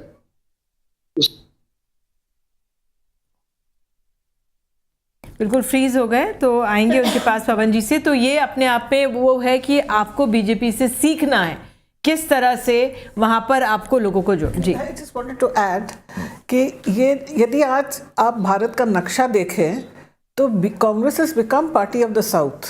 केरला में अभी सरकार बनाएंगे, कर्नाटक में है, तेलंगाना में है, और उत्तर भारत और पूर्वोत्तर में कहाँ है? Himachal Pradesh, a small state, और जम्मू एंड कश्मीर में आप सरकार में नहीं है तो you support the government, that's all. तो this shrinking footprint of the Congress should not be happening, and there is on the other hand Congress का ही फुटप्रिंट है पूरे देश में, हर प्रदेश में लोग हैं। None of the other opposition parties have that. So what you are saying that if you join hands, you are the ultimate beneficiary. क्योंकि यदि विपक्ष जीतती है, which will be the largest political party, ask anyone here, it has to be Congress because it has a footprint in many states. It will not be Mamta. In all the states, rather. In all the states. It will not be Mamta, it will not be Stalin, it will not be XYZ. So it is in your interest, if you lose a bit in a state election and win the center, so much the better. बिल्कुल पवन जी, जो आप कह रहे थे BJP से सीखने की जरूरत है, जाहिर तौर पर कि अगर सीएम कैंडिडेट डिसाइड हो जाता है जल्दी तो अगले दिन बीजेपी का जो पूरा काडर है वो यूपी में चला जाएगा, क्योंकि यूपी में अगले चुनाव है। तो इस तरह की जो सोच है कि चुनावों को एक तरह से परिश्रम के तौर पर लेना है वो महत्वपूर्ण है। जी, मैं ये कह रहा था कि देखिए, कांग्रेस पार्टी को ये समझना पड़ेगा कि जब तक उसका नीचे जमीन पर एक संगठनात्मक ऑर्गेनाइजेशनल अगर क्षमता नहीं है, और कई प्रदेशों में दिखता है, यूपी में नहीं है, बिहार में नहीं, पश्चिम बंगाल में अब नहीं है, तो वहां पर जो मजबूत विपक्ष की पार्टी है उसके साथ मिलकर ही काम करना कांग्रेस और विपक्ष के लिए बेहतर है। अब कांग्रेस समझती है कि चाहे हमारा अस्तित्व उस प्रदेश में हो या ना हो, हम अपने लिए अलग लड़ेंगे, और जो पार्टी बीजेपी को एक चुनौती दे सकती है उसके भी खिलाफ लड़ेंगे। ये मेरे समझ के बाहर सोच, और ये कब तक चलेगा? मैं रिस्पॉन्ड कर सकता हूँ? देखिए, मुझे लगता है कि गंभीर चिंतक हैं जो कह रहे हैं, या आप जैसे गंभीर पत्रकार हैं जो चिंतित हैं, मैं तहे दिल से आप लोगों का शुक्रिया अदा करती हूँ। लेकिन मेरा एक सवाल ये भी है कि अगर इन भारतीय जनता पार्टी को बार बार ये एक कहा जाता है कि 18-18 घंटे काम करते हैं, 16-16 घंटे काम करते हैं, और कांग्रेस के कार्यकर्ता तो बिल्कुल नलायक है, काम ही नहीं करते, ये तो कोई नहीं कह रहा है। नहीं, ये नैरेटिव शब्दों का प्रयोग नहीं कीजिए। जी, ये नैरेटिव बनाना, जनता के बीच ये दिखाना, ऐसा नहीं है, बिल्कुल ऐसा नहीं है। क्योंकि इनके पास जिस तरीके की, भाई SIR करके आपने क्या किया, कहीं वोट डिलीट कर दिए, कहीं बढ़ा दिए हैं। अब मैं आपके सामने जीता जाता उदाहरण हूं, मैं जिंदा बैठी हूं, लेकिन मेरी वोट काट दी क्योंकि हरियाणा का चुनाव था। आप जहां जहां चुनाव होते हैं वहां आप ऐसा करते हैं, कहीं बढ़ा देते हैं, कहीं घटा देते हैं। चुनाव आयुक्त से कोई सवाल नहीं पूछ रहा है कि चुनाव आयुक्त जिसके पास ज्ञानेश गुप्ता जैसे लोग हो, राजीव कुमार जैसे लोग हैं, ये पाकिस्तान में क्या, नेपाल में क्या, कहीं भी चुनाव जीत जाएंगे। और बीजेपी यही कर रही है। बीजेपी से कोई ये पूछता नहीं है कि भाई आप जो है आप SIR, मैं अभी बंगाल का उदाहरण देती हूं। आलोक जी से तो हमने बहुत पूछा है जी। आलोक जी यहाँ पे बीजेपी के बैठे उनसे बहुत पूछा। आलोक जी तो बहुत गंभीर विचार के ये तो बता देंगे, लेकिन अगर बीजेपी के यहाँ प्रवक्ता बैठे तो वो मानने को ही तैयार नहीं, वो चुनाव आयोग को डिफेंड करने लग जाते हैं। ये सच्चाई है। लेकिन जिस तरीके से, मैं तो बंगाल में थी, मैंने देखा कि जिस तरीके से अमित शाह जी चुनाव अधिकारियों से मिल रहे हैं तो सारे CCTV कैमरों को आप कवर कर देते हैं, लिफ्ट को कवर कर देते हैं। आप यही विपक्ष को क्यों नहीं मिलने का अपॉइंटमेंट देते हैं, मिलने का अवसर नहीं देते उनको, क्यों आप गेट आउट करते हैं? जी ये सच्चाई। जी पवन जी, मैं एक सवाल ये पूछना चाहता हूँ कि जो कांग्रेस प्रवक्ता हैं ये हमें बताएं कि पूरे देश में जहां जहां भी कांग्रेस है, जिन प्रदेशों में कितने डिस्ट्रिक्ट कांग्रेस कमेटी के अध्यक्ष इस समय वो रिक्त है, यानी है ही नहीं, क्या वो बता सकती? नहीं, हम अपनी कमियों को स्वीकार करते हैं। मैं ये बहुत ही गंभीरता से कहना चाहती हूँ कि हाँ 40 में सिर्फ 11 जगह इनके प्रेसिडेंट हैं और जगह नहीं है। नहीं, मैं इस बात को गंभीरता से स्वीकार करती हूँ। इस चुनाव के बाद हम मंथन भी करेंगे, क्योंकि जो चुनाव के परिणाम आते हैं, नतीजे के बाद हम इस पे काम भी करते हैं। लेकिन ये कहना जी, देखिए सीधी बात है, ये मेरा ख्याल 100th ओकेजन है जब कांग्रेस को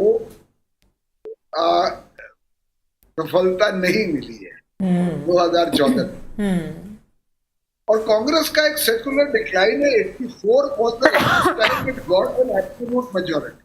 सर एक नंबर से बच गई जीना जी, 99 पे आ गई है राहुल गांधी के नेतृत्व में हार में। वो केरला में जीत गई तो वो बच गया, नहीं तो वो अगर हार जाती तो 100 पूरा हो जाता। आप क्या चाहते हैं, हम केरल की खुशी ना मनाएं? नहीं बिल्कुल, केरल में जीते हैं तो हम खुशी मनाएंगे पूरी तरीके से। वेस्ट बंगाल में हम कह रहे हैं हम मुख्य विपक्षी पार्टी नहीं थे, से बच गई, ये बता रहे हैं। चलिए आज पश्चिम बंगाल के नतीजों के बाद बीजेपी में जश्न का माहौल है। मुंबई से शायना NC बीजेपी की नेता हमारे साथ जुड़ गई हैं।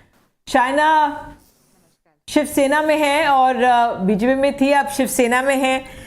शायना, पश्चिम बंगाल में के लिए बधाई आपको। क्या कहेंगी इस समय आप नतीजों को देखते जो 5 राज्यों के आए? देखिए निधि जी, जो आप वेस्ट बंगाल की बात करें तो 294 सीट्स, जहां आप गो बैक इन टाइम तो 3 MLA से इतने सारे जीतना अपरंपार जीत है। और 199 एक टैली कम नहीं होता है। आपको पता है ये एक रेफरेंडम है, जब 92-93% लोग बाहर आके वोट किए। वो क्यों वोट किए इस भारी तादाद में? एक वोट था एंटी इनकम्बेंसी का, लेकिन आप महिला सुरक्षा को लेके देखें तो संदेश खाली हो या कार इंसिडेंट, वहाँ आपको पता चलता है कि महिला भी परिवर्तन चाहते थे। उनको पता था कि ममता बनर्जी सिर्फ बड़ी बड़ी बातें करती थी, लेकिन लॉलेसनेस इतना ऊंचाई पे जहाँ NDA का एक ट्रैक रिकॉर्ड रहा है वो ये है कि जहाँ भी उन्होंने राज किया उन्होंने महिलाओं को सम्मान दिया है। और I think that is a big reference to context. घुसपैठ की बात करें तो इन्फिल्ट्रेटर्स जो भारत को अस्थिर करना चाहते थे। एक चीज़ में इंटरजेक्ट करना चाहूँगी कि महिला सुरक्षा MG कार का जो हुआ, संदेश खाली में जो हुआ, वो बहुत गलत था। हाँ, और जिस तरह से हैंडल किया गया वो बहुत गलत था। लेकिन जो NCRB का डेटा कहता है कि पश्चिम बंगाल में महिलाएं सुरक्षित हैं, दूसरे नंबर पे है वो राज्य सुरक्षा के लिहाज से। I just wanted to make this point.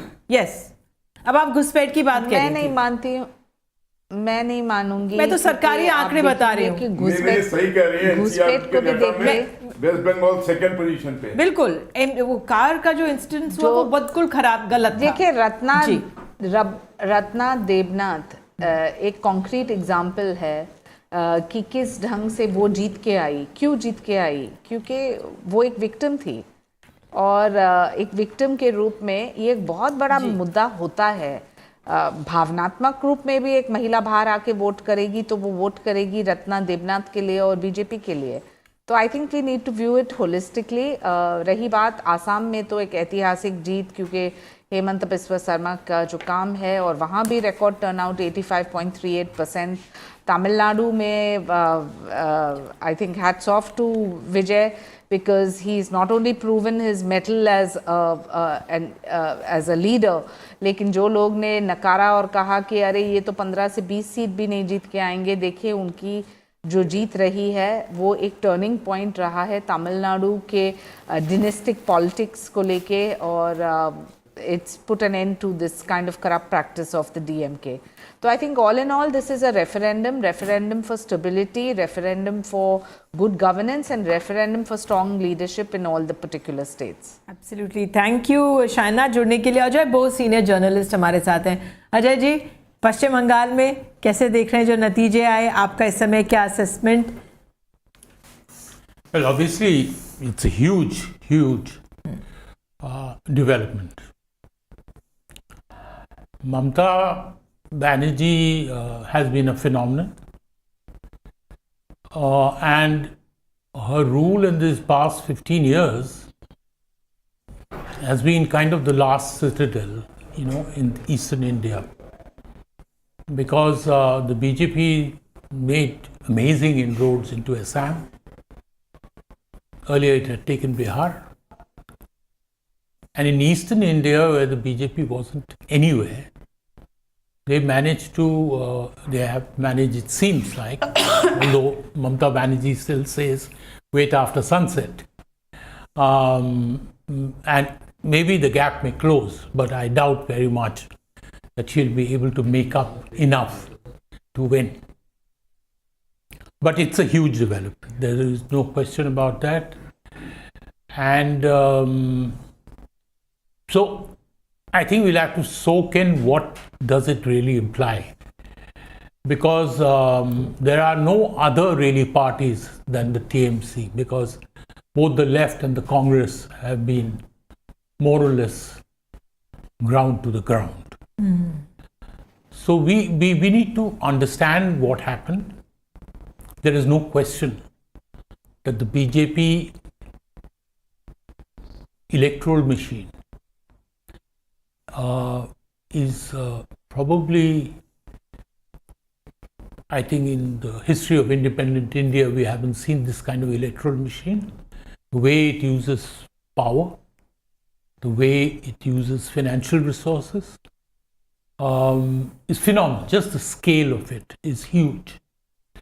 And given that it is able to control even state institutions. Now, I have been covering elections for the past half century.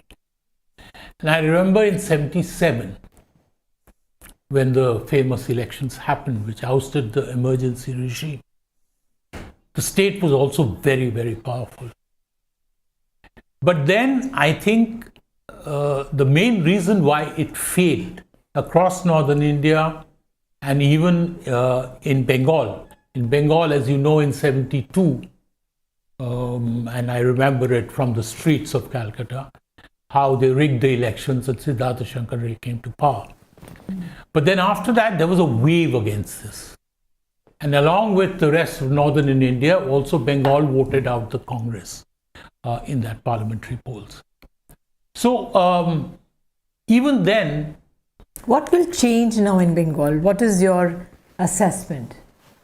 Now it's very difficult to really see now what the future holds for Bengal. Because the BJP Bengal leadership, and that is what has helped Mamata all along, is because the BJP leadership has not been able to show local Bengali leadership. They have not been able to show really the kind of promise. And Mamata always defeated them. Yeah, there is no Bengali leader, and they have tended to write piggyback on Narendra Modi's larger pan-national personality. Even Shumendu Adhikari, although he was a good local leader under Mamata, But he didn't really step up to the job. He really didn't have the stature. He started also speaking all kinds of 2 दिन से तो वो नरमी से बात कर रहे हैं लेकिन yeah, he's trying to sort of normalize, but the thing is that he said all these very drastic things. He put off a lot of people, and he didn't have the gravity of the stature. And I really don't know whether the BJP will choose him even as its chief minister. ये बड़ी बात बोल रहे हैं. मैं स्मिता आपसे पूछूंगी. शुभेंदु अधिकारी एक बड़ा प्रमुख चेहरा रहे हैं, हालांकि टीएमसी से ही आए और बहुत सहयोगी, करीबी सहयोगी थे ममता बनर्जी के. वही रेस में सबसे आगे लग रहे हैं आपको?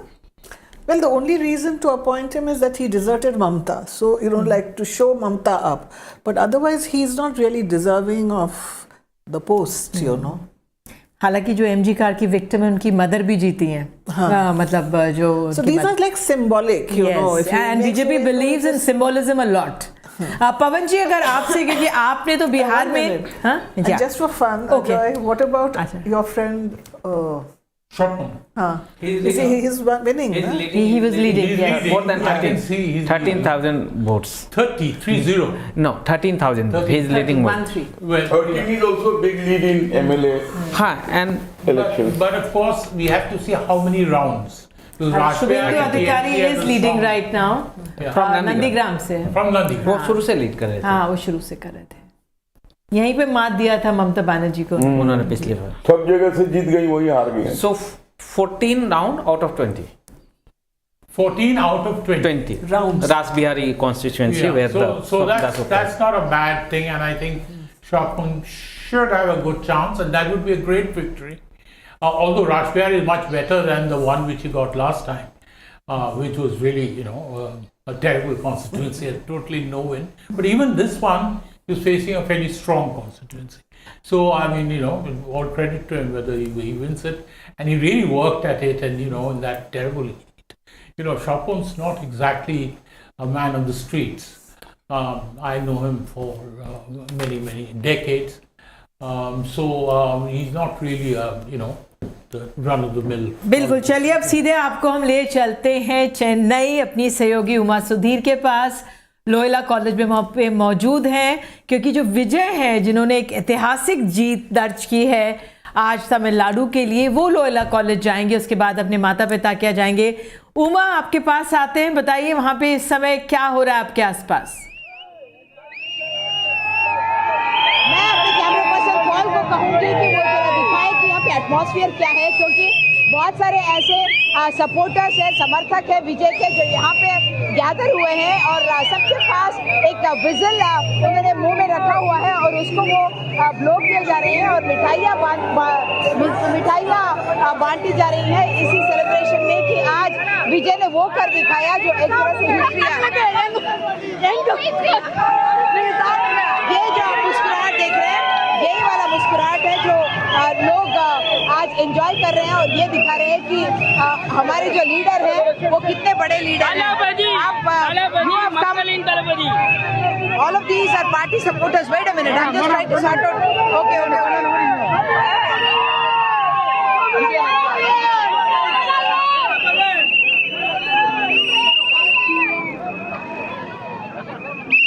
जैसे कि आप देख रहे हैं लोग इतनी मिठाइयाँ बांट रहे हैं कि मेरे मुंह में भी एक जांगरी जिसको कहते हैं जिलेबी, साउथ इंडियन वर्जन है, उसको रख दिया और उसी वजह से मैं बोल नहीं पाई थी. You have gathered here. மக்களின் தளபதி, எங்கள் தளபதி, மக்களின் தளபதி, மக்களுக்கான ஆட்சிங்க. எல்லா கூட்டணி கட்சிகளும் எல்லா கூட்டணி கட்சிகளுக்கும் நல்லா கேட்டுக்கங்க, நீங்க மக்களுக்காக கூட்டணி சேரல, கல்லா கல்லா கல்லா பெட்டிக்காக கூட்டணி சேர்ந்தீங்களா? What he's saying is that he is the commander of the people and that he's come for the sake of the people, and he's in fact telling the other alliances that unlike Vijay, you have come only for money, whereas our leader has come in order to create a revolution, in order to change the lives of the people. You have gathered here. Tell me about yourself. Why are you a supporter of Vijay? Actually, I was very happy that our Mr. Vijay has been won across, like 110 city, like 110 constituencies. Okay, so it is a major victory, a major breakthrough where neither of the DMK or ADMK hasn't even done in the last 25 years. Now the third biggest party which has been coming with a winning thing. It's 122 constituencies we are just going to win, and our Vijay is going to rule our CM Talapati Vijay, you know. So Talapati blast. Best CM Anna Vijay. Vijay is the master. Number Mudalwar Vijay. I hope he's going to do very good to the common people, and it's been a Makkal Achi for us. Thanks for it. This is going to be a people's verdict, is what people are saying. You can see the kind of smiles that are there here.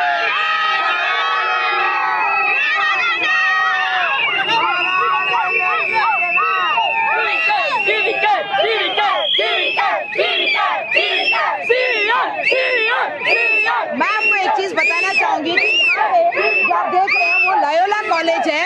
इसी college में विजय दाखिल हुए थे अपना degree लेने के लिए visual communication में। तब वो अपनी डिग्री कंप्लीट नहीं कर पाए थे, वो अपना सर्टिफिकेट डिग्री का नहीं ले पाए थे, लेकिन अब यहाँ पे आएंगे विधायक बन के सर्टिफिकेट लेने के लिए, एमएलए बनने का सर्टिफिकेट वो यहीं से कलेक्ट करेंगे। एक और चीज अगर आप देखें तो ये बात है कि जो उदयनिधि है, जो लग रहा है कि अपने कंस्टिट्यूंसी चेपॉक से विन करेंगे, जबकि मुख्यमंत्री स्टालिन भी हारते हुए दिख रहे हैं। उदयनिधि भी इसी कॉलेज से उन्होंने अपना डिग्री कंप्लीट किया था, यानी कि एक तरह से फिल्म स्टार पॉलिटिशियंस, मुख्यमंत्री अगर विजय है तो लीडर ऑफ द अपोजिशन भी एक फिल्म स्टार पॉलिटिशियन उदयनिधि है, जो खुद भी यहीं से लॉयला कॉलेज से उन्होंने अपनी डिग्री की थी। ரொம்ப சந்தோஷமா இருக்கீங்க? ரொம்ப சந்தோஷம். நாங்க எதிர்பார்க்கல, தளபதி வருவார் எதிர்பார்த்தோம், இவ்வளவு இல்ல நாங்க எதிர்பார்க்கணும் ஜாஸ்தி, சொல்லுங்க அளவே இல்ல. So this is beyond our expectations, and that's the reason I'm not able to talk. எல்லாரும் எவ்வளவு எங்க தளபதியை பத்தி எப்படி எல்லாம் வர விட மாட்டாங்கன்னு நீங்க கெத்தா வந்திருக்கோம்ல. எங்க ஆட்சி வந்துருச்சு, டிவிக்கு தான் தளபதி. Everybody tried to stop our rule, but our leaders managed to come. Even though you are single, everyone got together to try and conspire against him, but he has come, is what this supporter is saying. உங்க பேர் என்ன பண்றீங்க? ஹாஜிரா. நான் வந்து இது event management பண்றேன், டிவிக்கேல பகுதி மேம்பாளரா இருக்கேன். ஓகே, மட்டத்துல. Okay, you are also very happy. என்ன ரீசனுக்கு என்னது? Very happy today very deep, all celebrations, so all people. Why? What will Vijay bring? You are all fans of Vijay. Is that the reason? Big fan. Yeah. All department elections, all the results very better, all better. DMK or ADMK, Tamil Nadu has been a state which has been very progressive. In growth rate, it is the highest. Actually, in women's safety, it is also very high. What will Vijay bring which Stalin or EPS could not bring? Always women safety, always women, all the elections are all that it is. நீங்க என்ன நினைக்கிறீங்க? என்ன எதிர்பார்ப்பு உங்களுக்கு விஜய்ட்ட இருந்து? எதிர்பார்ப்பும் கிடையாது, அவர் வந்து விமன் சேஃப்டில யாருமே சத்தியமா நினைச்சிருக்க மாட்டோம் இந்த அளவுக்கு. அதுவும் தனி கட்சியா நின்று யாரோட சப்போர்ட் இல்லாம இது எவ்வளவு பெரிய லெவல். இதுல என்ன தெரியுது, தமிழ்நாட்டு மக்கள் அவருக்காக எவ்வளவு வேணாலும் தைரியமா வரலாம். So the expectation are nothing. We did not even expect us to touch the figure of 100, and that he managed to surpass the figure of 100 and is going to be chief minister.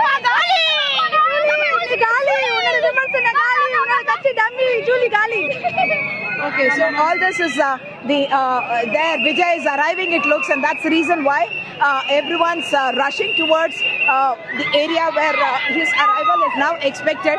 Be careful, Paul. I think it's a false alarm. Okay, they are expecting that Vijay is come now, and that's the reason why everyone's now running there. It's one of the other supporters. तो ये local नेता वहाँ पे आए हैं। उमा, अगर आप हमें सुन सकती हैं, जो हम देख सकते हैं महिलाओं को पुरुष बिल्कुल एक तरह से दीवाने हो रहे हैं वहाँ पर, क्या अलग करता है विजय को जो और तमाम सुपरस्टार्स वहाँ पे राजनीति में जुड़े रहे? रजनीकांत जी, विजयकांत जिनकी पार्टी है वो चुनाव भी लड़े, कमला हसन, क्या अलग है विजय के लिए? उनके कार्यकर्ता क्या कह रहे हैं?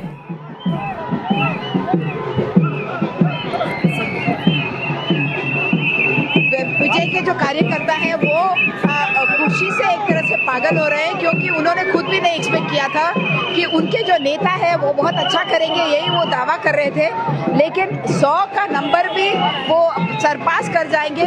ये बहुत बड़ी खुशी की बात है उनके सपोर्टर्स के लिए। जैसे कि बहुत सारे युवा है यहाँ पर, what is your feeling today when feeling very happy. It's our personal win. It's like our personal win. It's like our own brother win. No emotions, can't. Are you part of the fan association? Are you part of the fan association? Yeah. From 13 years. From 13 years, I have been a part of Rohini Theatre, that fan club. So everyone kept saying that fans cannot become voters and that it is going to be very difficult. That's simply bullshit. We prove what is wrong to them. So is it only the young who have voted or is it the elderly people also have voted? No. Mostly ladies and elder people have supported us very much. So are you saying that youngsters also influence the older people to vote? Because essentially absolutely, I accept that. I influenced my mom. My dad. That are not changed into vote. Okay. Are you a Vijay supporter? Yeah. Why did you vote for Vijay and what change are you expecting? We are working for 15 years before in Makkal e-com. So was there a plan always that Vijay should be CM one day? Was that the idea? What? Was there always a plan that one day Vijay should be CM? Oh, it's always next life full Vijay only CM in Tamil Nadu. 15 years ago when he started the fan association, was that the agenda I am asking? Was there a political agenda when he started doing the work? The Dravidas, DMK, ADMKs are already corrupted. We are already two ADMK, DMK already fully corrupted. We give the new. Their students are not jobless. Lot of work, no jobs. We are not working. I have no work. I am working in Swiggy, Zomato because I am finished engineering, but I not have work. So unemployment is a big issue, and there are big expectations from Vijay. Vijay, not. We are also people are also expected because they have not given the vote amount for any people. That's a big thing. What I must point out is that what he's saying is very true, because other political parties are known to distribute money. Vijay had said, take the money, but I will not be giving any money. TVK did not distribute, did not give any money, and despite that, only the one candidate of 224 assemblies. We are only voted from Vijay only. Yeah, so the only single face of Vijay is the reason why he has won in such a massive manner 233 constituencies in which he put up candidates. The only constituency in which he perhaps did not put up candidates is Edapadi, where Edapadi Palaniswamy is in fact leading, and people are joking, saying that it is because Edapadi Palaniswamy managed to get the TVK candidate to withdraw. That's the reason why he's doing this new thing, because otherwise the chief minister himself is trailing, so are ministers like Nehru, Trichy West and other areas who have in fact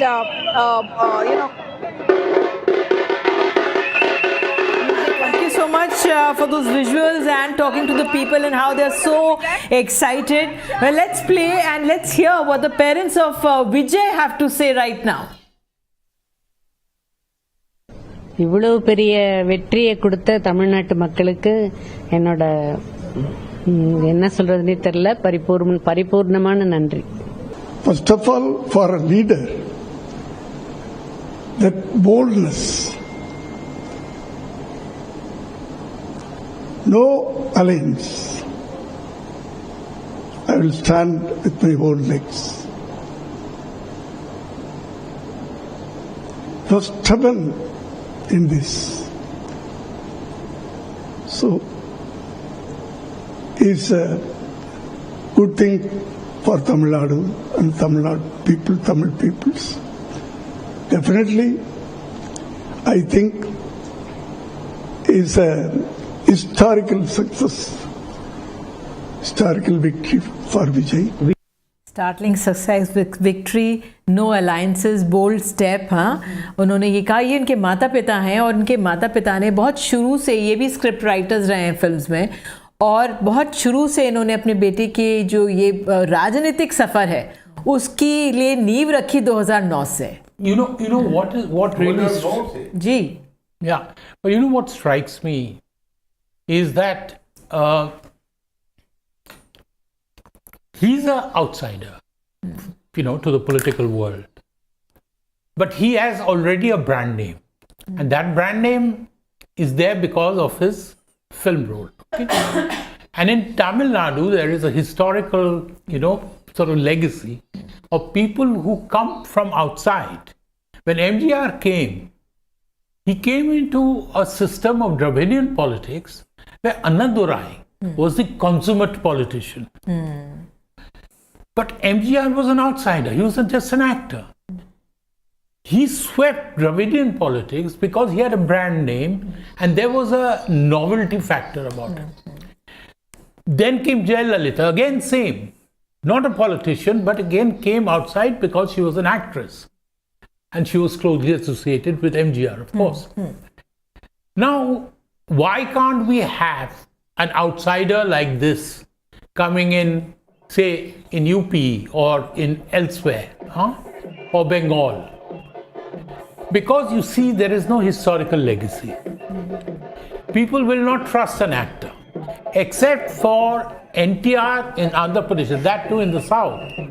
You know, but Ajay sir, if you heard those youngsters who were there, they were saying 12 साल से 15 साल से अब उनके fan club के हैं 85,000 85,000 fan club units हैं और जैसे MGR और जैसे MGR ने उनको पार्टी यूनिट्स बना दिया था, ये एक सोशल प्लेटफॉर्म में सोशल वर्क का प्लेटफॉर्म है इनका, उस लिहाज से ये काम कर रहे थे, उस लिहाज से तमाम जो मसले हैं, चाहे करप्शन का मसला है, चाहे अव्यवस्था का मसला है, चाहे मछुआरों का मसला है, किसानों का मसला है, किसी महिला ने सुसाइड किया, उस पे ये जाकर लगातार काम करते रहे। तो ये अलग से बिल्कुल वो नहीं रहे। दूसरी बात ये है कि ये अपने करियर के पीक में राजनीति में आए हैं और जो तमाम, मैं बार बार ये बात कह रही हूँ, और जो तमाम हमारे दिग्गज हैं वहाँ पे तमिलनाडु के जो Yes, तमिलनाडु में yes, and ये अपने पीक पर आए, he is 51 only, और सब ढलान पर, जब अपने राजनीति के ढलान पर तब आए। जी Smita.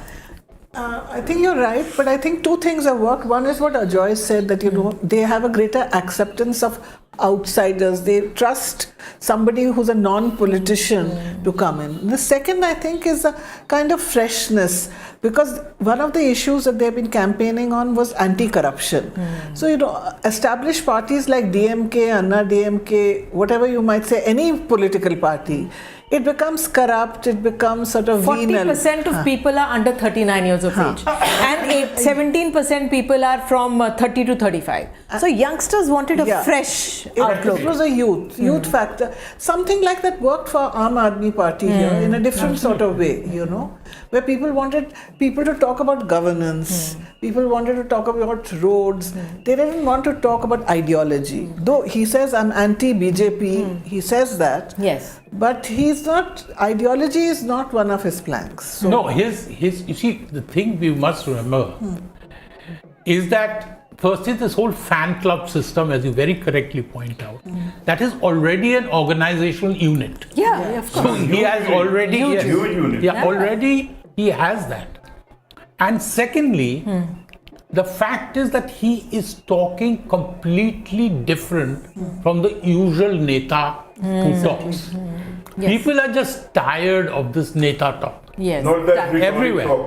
He talks different. Yeah, he talks differently. हमारे साथ तहसीन पूनावाला है। तहसीन, इस समय कुछ ही पदों पहले हम तमिलनाडु में थे, चेन्नई में थे, और विजय जिस तरह से एक ताजगी भरी राजनीति लेकर आए तमिलनाडु में, उसको हम समझने की कोशिश कर रहे थे, और कितने समय से वो इस जीत की तैयारी कर रहे थे, इस पर भी विचार करना चाहिए। उसकी ज़मीन बहुत सालों से वो तैयार कर रहे थे, एक सामाजिक कार्यकर्ता, उनके संगठन उसके रूप में, वो फिल्म स्टार तो हैं ही, उस लिहाज से भी जो विपक्ष है काफ़ी कुछ सीख सकता है। जी बिल्कुल, लेकिन जिस तरह से मैं इस चुनाव को देखता हूँ, केवल तमिलनाडु में, तमिलनाडु, आसाम और वेस्ट बंगाल, इन तीनों सूबों में जो नतीजे आए, ये एंटी नेपोटिज्म वोट है। आसाम में गौरव गोगोई के खिलाफ, वेस्ट बंगाल में अभिषेक बैनर्जी के खिलाफ, और तमिलनाडु में उदयनिधि स्टैलिन के खिलाफ। यहाँ पर क्योंकि और दूसरे दो राज्यों में कोई विकल्प नहीं था, ऑब्वियसली भाजपा आसाम में वो सत्ता में थी और वेस्ट बंगाल में वो मुख्य तौर से वो चैलेंजर थी। लेकिन तमिलनाडु में क्योंकि विजय का एक एडिशनल फैक्टर था, वो एक बाहरी व्यक्ति था, उसकी एक छवि एक फिल्म स्टार की थी, उसकी अपनी एक पॉपुलैरिटी थी, एक फैन बेस था। वो पॉपुलैरिटी, वो फैन बेस तब्दील हो गई वोट्स के अंदर। विजय की विक्ट्री को और एक चीज बहुत स्टनिंग करती है, बहुत सारे भारी लोग आकर चुनाव जीते हैं। अगर आप इतिहास में जाए तो एजीपी की जीत हुई है या अरविंद केजरीवाल जी की जो जीत हुई है, लेकिन ये जो जीत है it has come at the back of a movement. कोई ना कोई मूवमेंट हुआ था, चाहे आसाम में भारी वर्सेस आसामीज आइडेंटिटी का मूवमेंट था, या अरविंद केजरीवाल की जो जीत हुई थी उनकी जीत हुई थी एंटी करप्शन मूवमेंट में, आईईसी के इंडिया अगेंस्ट करप्शन मूवमेंट के बाद। विजय का जो जीत है it is purely based on fan base, but also के एआईडीएमके और बीजेपी के ही डिड नॉट, वो चाहता था कि वो बीजेपी के साथ न जाए, उसने डीएमके को अटैक किया। It is completely a new kind of politics जो उसने तमिलनाडु के अंदर लाया है। बिल्कुल नई जी। आशीष आप कुछ कह रहे थे? दो चीज़ें हैं। एक तो ये है कि देखिए मतलब अब सभी स्टेट को देखिए, दो बड़ी चीज़ें क्या हो रही है। एक तो ये कि पहली बार बीजेपी पश्चिम बंगाल जैसे राज्यों में एकदम ज़बरदस्त परफॉर्मेंस कर रही है। दूसरी बड़ी बात ये है कि पीछे कुछ समय से हम लोग वेलफेयर स्कीम्स और डीबीटी डायरेक्ट बेनिफिट ट्रांसफर जो महिलाओं के कर रहे थे, एक तरीके से हम श्योर मान रहे थे कि क्योंकि महिलाओं के वोटर का स्केल इतना बड़ा है कि इसमें थोड़ा सा भी स्विंग इधर से उधर हुआ तो अपना काम कर जाती है। तो बड़ी बात यह है कि आसाम में वही डीबीटी काम कर जाती है, लेकिन बंगाल में वही डीबीटी काम नहीं कर जा रही है। तमिलनाडु में भी स्टालिन ने 5,000 रुपये दिए थे महिलाओं के खाते में, वो काम नहीं कर। सो मैं ये पॉइंट आउट करने की कोशिश कर रहा हूँ कि बड़ी बात जो है वो ये है कि कुछ देर पहले हम लोग कांग्रेस की भी चर्चा कर रहे थे कि अपोजिशन की पॉलिटिक्स, सो पार्टी और वोटर के बीच में क्या होता है ना, कुछ ग्लू होना चाहिए। ग्लू होना चाहिए बेस्ड ऑन आइडेंटिटीज या बेस्ड ऑन पॉलिसीज। जो अपोजिशन के साथ सबसे बड़ी वीकनेस है कि वो ग्लू ऐसा नहीं कर सकते कि लूजर्स कोलाथूर से वो हार गए हैं, बट इससे वो हार गए एक सीट से, कोलाथूर से ही has lost, M K Stalin has lost. लोगों का जस्ट फिनिशिंग द लाइन, वो कि ऐसा नहीं है कि ग्लू बिल्कुल नहीं है। अब जैसे कि आप कहेंगे कि जो उत्तर प्रदेश में समाजवादी पार्टी के साथ यादव है मुस्लिम, लेकिन जो कंपटीशन लेवल है, मैं पुरानी बात पे आ जाऊंगा कि वो कंपटीशन लेवल 30-35% वाला अब नहीं रहा, अब मोर देन 40 की लड़ाई है। तो उसमें एक एडिशनल बीजेपी के साथ एक आइडियोलॉजिकल ग्लू है और एक एडमिनिस्ट्रेटिव, चूंकि सरकार है तो उनको अपने कैडर को देने के लिए कुछ इंसेंटिव्स है जो कि अपोजिशन के पास नहीं है। Absolutely right, but I just want to make a difference between Vijay's victory in Tamil Nadu and the victory of the BJP, the consolidation of its power in Assam and its victory in Bengal. Now, let us not forget that the BJP has been growing over the past 10 years in Bengal. True. It has occupied virtually the entire opposition space and the other parties were completely marginalized. In fact, the other parties this time has done a little better than last time. So, and in Assam, the BJP again worked from the ground, had alliances with the AGP. Now the AGP is nothing. The BJP is completely taken over and only the Bodo tribal party is there. But what I'm trying to say, in Tamil Nadu, we are seeing a new phenomenon. Secondly, it's very important that the BJP both in Assam and in Bengal has had huge help from the central government, whereas Vijay has none. मैं तहसीन के पास जाऊंगी। तहसीन, जो विजय की राजनीति है, जो विजय ने जिस तरह से चीज़ों को सामने रखा, वो एक नई सोच की तरफ, वो डेमोग्राफी की बात नहीं कर रहे थे, वो किसी एक समुदाय के खिलाफ वो बात नहीं कर रहे थे, वो सबको साथ लाकर बात कर रहे थे। जो युवा हैं वो साथ आए हैं, उस लिहाज से आप कैसे देख रहे हैं? देखिए, मैं हमेशा एक चीज कहता हूँ, चाहे आप ब्राह्मण हो या दलित हो, चाहे आप हिंदू हो या मुसलमान हो, चाहे आप मर्द हो या औरत हो या थर्ड जेंडर हो, आपके दुश्मन एक ही है, गरीबी, बेरोजगारी। आगे इस मुल्क में ना जा सकते। अगर आप किसी बड़े बाप की औलाद नहीं हो, आप इस मुल्क में आगे नहीं जा सकते। आप हर क्षेत्र में देख लीजिए इस मुल्क में, merit does not run, what runs is आप किस घर में पैदा हुए, आपका बाप कितना बड़ा है। मैं सॉरी इन शब्दों का प्रयोग कर रहा हूं क्योंकि ये देश की हकीकत है। और हम बहुत से वक्त जो इंटेलेक्चुअल्स है इस देश में, इस आकलन में बैठ जाते हैं, यादव मुसलमान फॉर्मूला हो चुका है, ब्राह्मण दलित फॉर्मूला हो चुका है, 30% ये वोट आ चुका है। आज के जमाने में जहां पर सारी बाउंड्रीज तोड़कर एक व्यक्ति जो किसी गांव में रहता है, भारत के किसी गांव में, वो वही एस्पिरेशनल जिंदगी चाहता है जो मुंबई, दिल्ली, गुरुग्राम, हैदराबाद, बैंगलोर के युवा चाहते हैं। एंड उसमें ही is breaking the various barriers जो हम अब तक कन्वेंशनल मीडिया और कन्वेंशनल पॉलिटिकल एनालिसिस में पकड़े हुए हैं। बट उसके लिए एक क्रेडिबल चेहरा चाहिए। अरविंद जी एक क्रेडिबल चेहरे थे 2013 में। ऑफ कोर्स एक मूवमेंट था। It will not happen on the basis of dynasty. मैं ये नहीं कह रहा हूं कि भाजपा आज खत्म हो गई है। भाजपा अभी भी सबसे बड़ी पॉलिटिकल फोर्स है, इनफैक्ट वो और भी बड़ी फोर्स बनी। लेकिन विपक्ष को ये सोचना पड़ेगा, अगर आप गौर फरमाइए, जम्मू और कश्मीर से लेकर Tamil Nadu, east India Conrad Sangma से लेकर वेस्ट इंडिया महाराष्ट्र में जितने भी परिवार रीजनल पार्टी चलाते हैं, फैमिली रन बिजनेसेस है, लोग इसके खिलाफ है। The reason Gaurav Gogoi lost was because he was against Himanta Biswa Sharma, who is not a dynast. Dynasty के खिलाफ लोग उठ चुके हैं। बहुत पहला छोटा कदम है, but this is a step against nepotism. सबसे पहले तो कांग्रेस पे लागू होगा। देखिए, आप ये सारी चीजें ठीक है, आप इसमें हंसकर आप चुटकुले मारे। अगर आप भाजपा को it's a true fact, 5 generation तो हो गया। Yes, if I can finish, मैं बिल्कुल आपसे इत्तेफाक रखता हूँ। अगर देखिए जितने भी पॉलिटिकल पार्टीज है इंक्लूडिंग भाजपा, अगर आप भाजपा को लोअर लेवल पे देखें, मैं ऑब्वियसली टॉप लेवल पे राष्ट्रीय अध्यक्ष के लेवल पे नेपोटिज्म है। हालांकि नवीन जी खुद एक परिवार से आते हैं, डायनेस्टिक परिवार से आते हैं, लेकिन मैं उसकी बात नहीं कर रहा हूँ। अगर आप भाजपा को अभी आप रीजनल लेवल पे देखें या लोकल लेवल पे, वो पूरी एक डायनेस्टी पार्टी हो गई। अगर आप कॉर्पोरेटर उनके देखे, उनके पंचायत में मेंबर्स देखे, सारे वही हो गए, भाई बहन वैसे। कहने का अर्थ ये है कि people want a break from this politics, conventional politics से। ये चीज आपने नेपाल में इसकी झलक देखी और ये चीज आप अभी भारत में देख रहे हैं। यही फिनोमिना श्रीलंका और बांग्लादेश में इसके खिलाफ विरोध और प्रदर्शन हुआ था। मैं ये नहीं कह रहा हूं नेपाल, श्रीलंका, बांग्लादेश में जो भारत में होगा। भारत एक लोकतांत्रिक मुल्क है, लेकिन जो एस्पिरेशन है वहां के युवा के, वही यहाँ के युवा के एस्पिरेशन है। इनफैक्ट मैं एक कदम और जाके अपनी बात बंद करता हूँ। ईरान के अंदर जो प्रोटेस्ट हो रहे थे वॉर के पहले, उसमें प्रोटेस्ट में सबसे बड़ा स्लोगन क्या था? Your children in Canada are children in jail.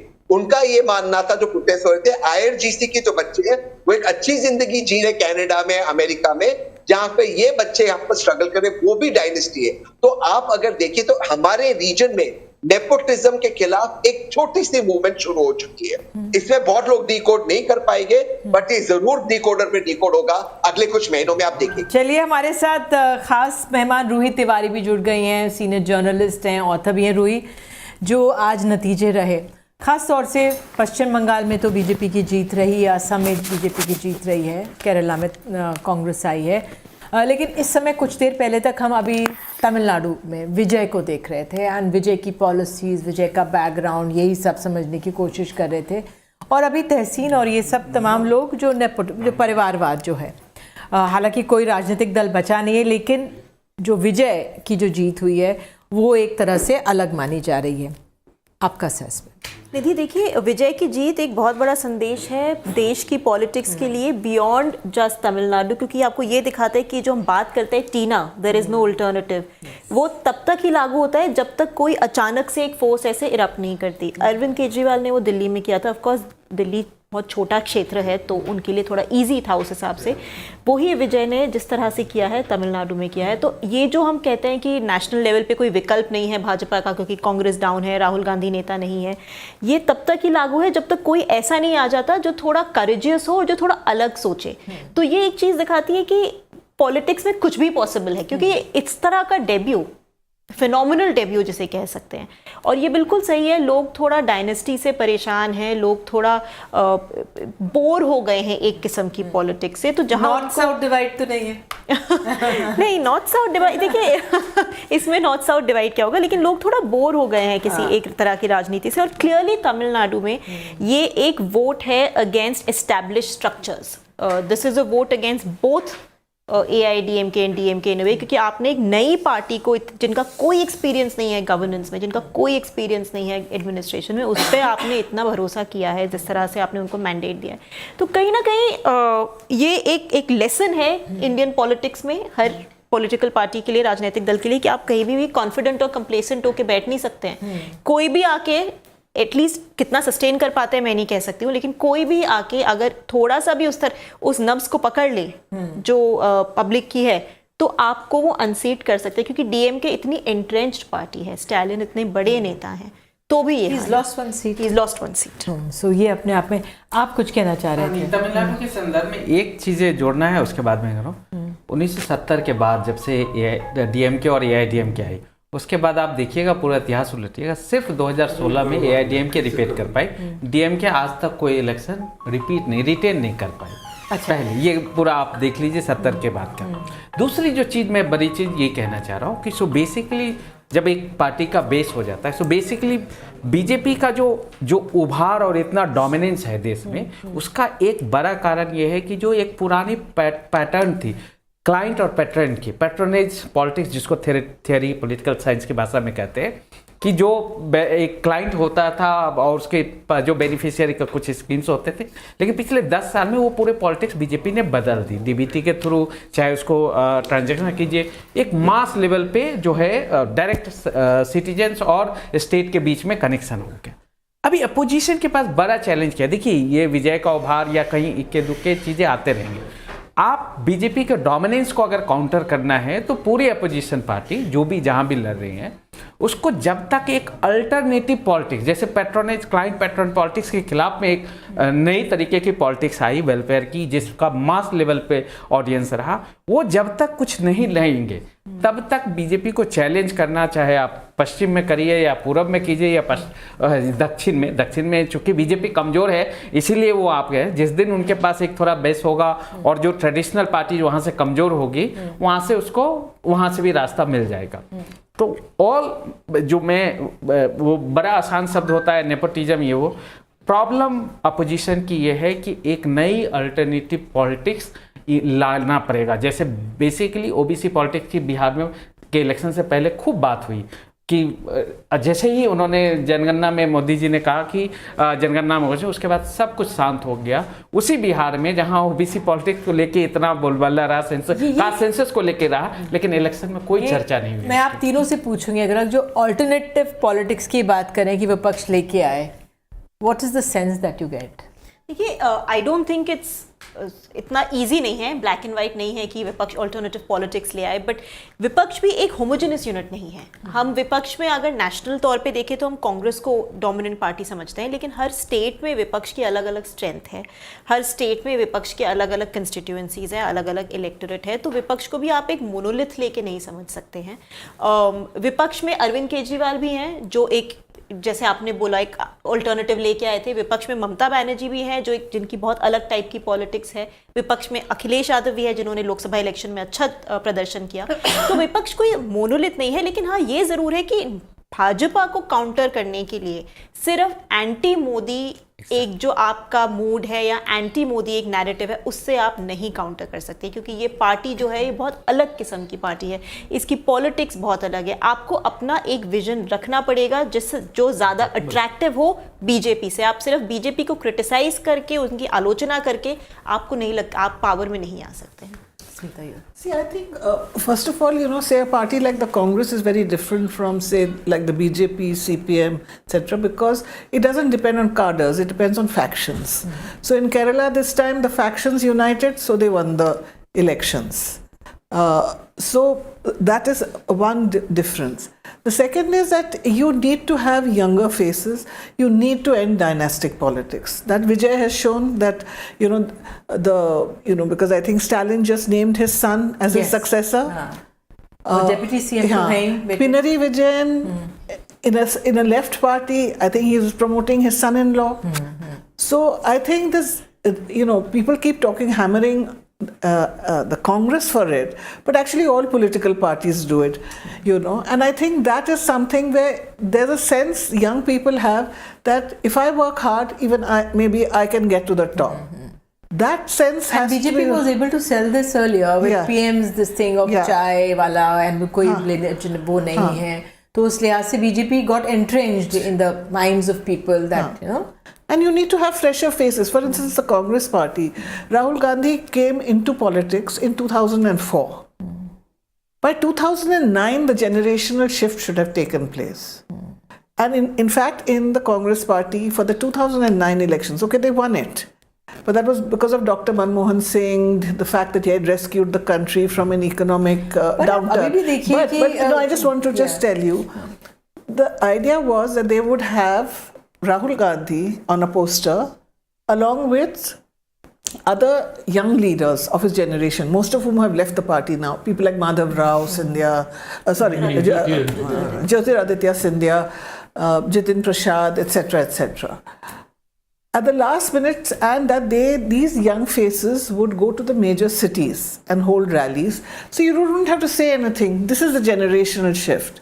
But at the last minute, somebody said they could outshine Rahul Gandhi. So they did have a poster. Only Rahul Gandhi was recognizable. All the rest were just some faceless youth Congress leaders. I'd like to add one thing here. In जैसे तमिलनाडु की बात थी, I believe TV के विजय के साथ जो गठबंधन की बात हो रही थी, तो उसमें एक पक्ष था कांग्रेस का या राहुल गांधी का पक्ष था कि उसके साथ गठबंधन होना चाहिए, लेकिन जो कांग्रेस के जो वहाँ के कुछ स्थानीय नेता थे, and basically Chidambaram advised against it. But let me jump in. But this is the old guard of Congress also not wanting to change. But firstly, we must be very clear about there is a huge difference between assembly elections and parliamentary elections.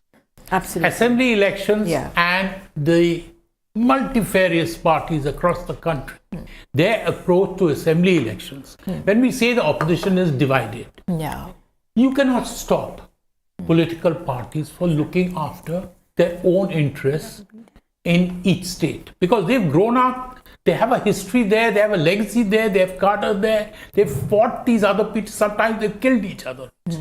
So you cannot just do away with this conflicts. So number one is that in parliamentary elections, the issue becomes different. The issue becomes, unfortunately, it's getting increasingly presidential, and that has been Modi's tremendous advantage. But it is also now a minus as far as Narendra Modi is concerned, because he's been around for a long time. He's now an old man. He's no longer a new face who's coming. However much propaganda you may do, you could face him with another face. But it's not just a young face. After all, Rahul Gandhi is a young face. But what is Rahul Gandhi saying? What is the alternative at a national level which he's giving? How much force does he have? How united this opposition which is behind him? Is the Congress, and this is one of the problems with the Congress, which the BJP very cleverly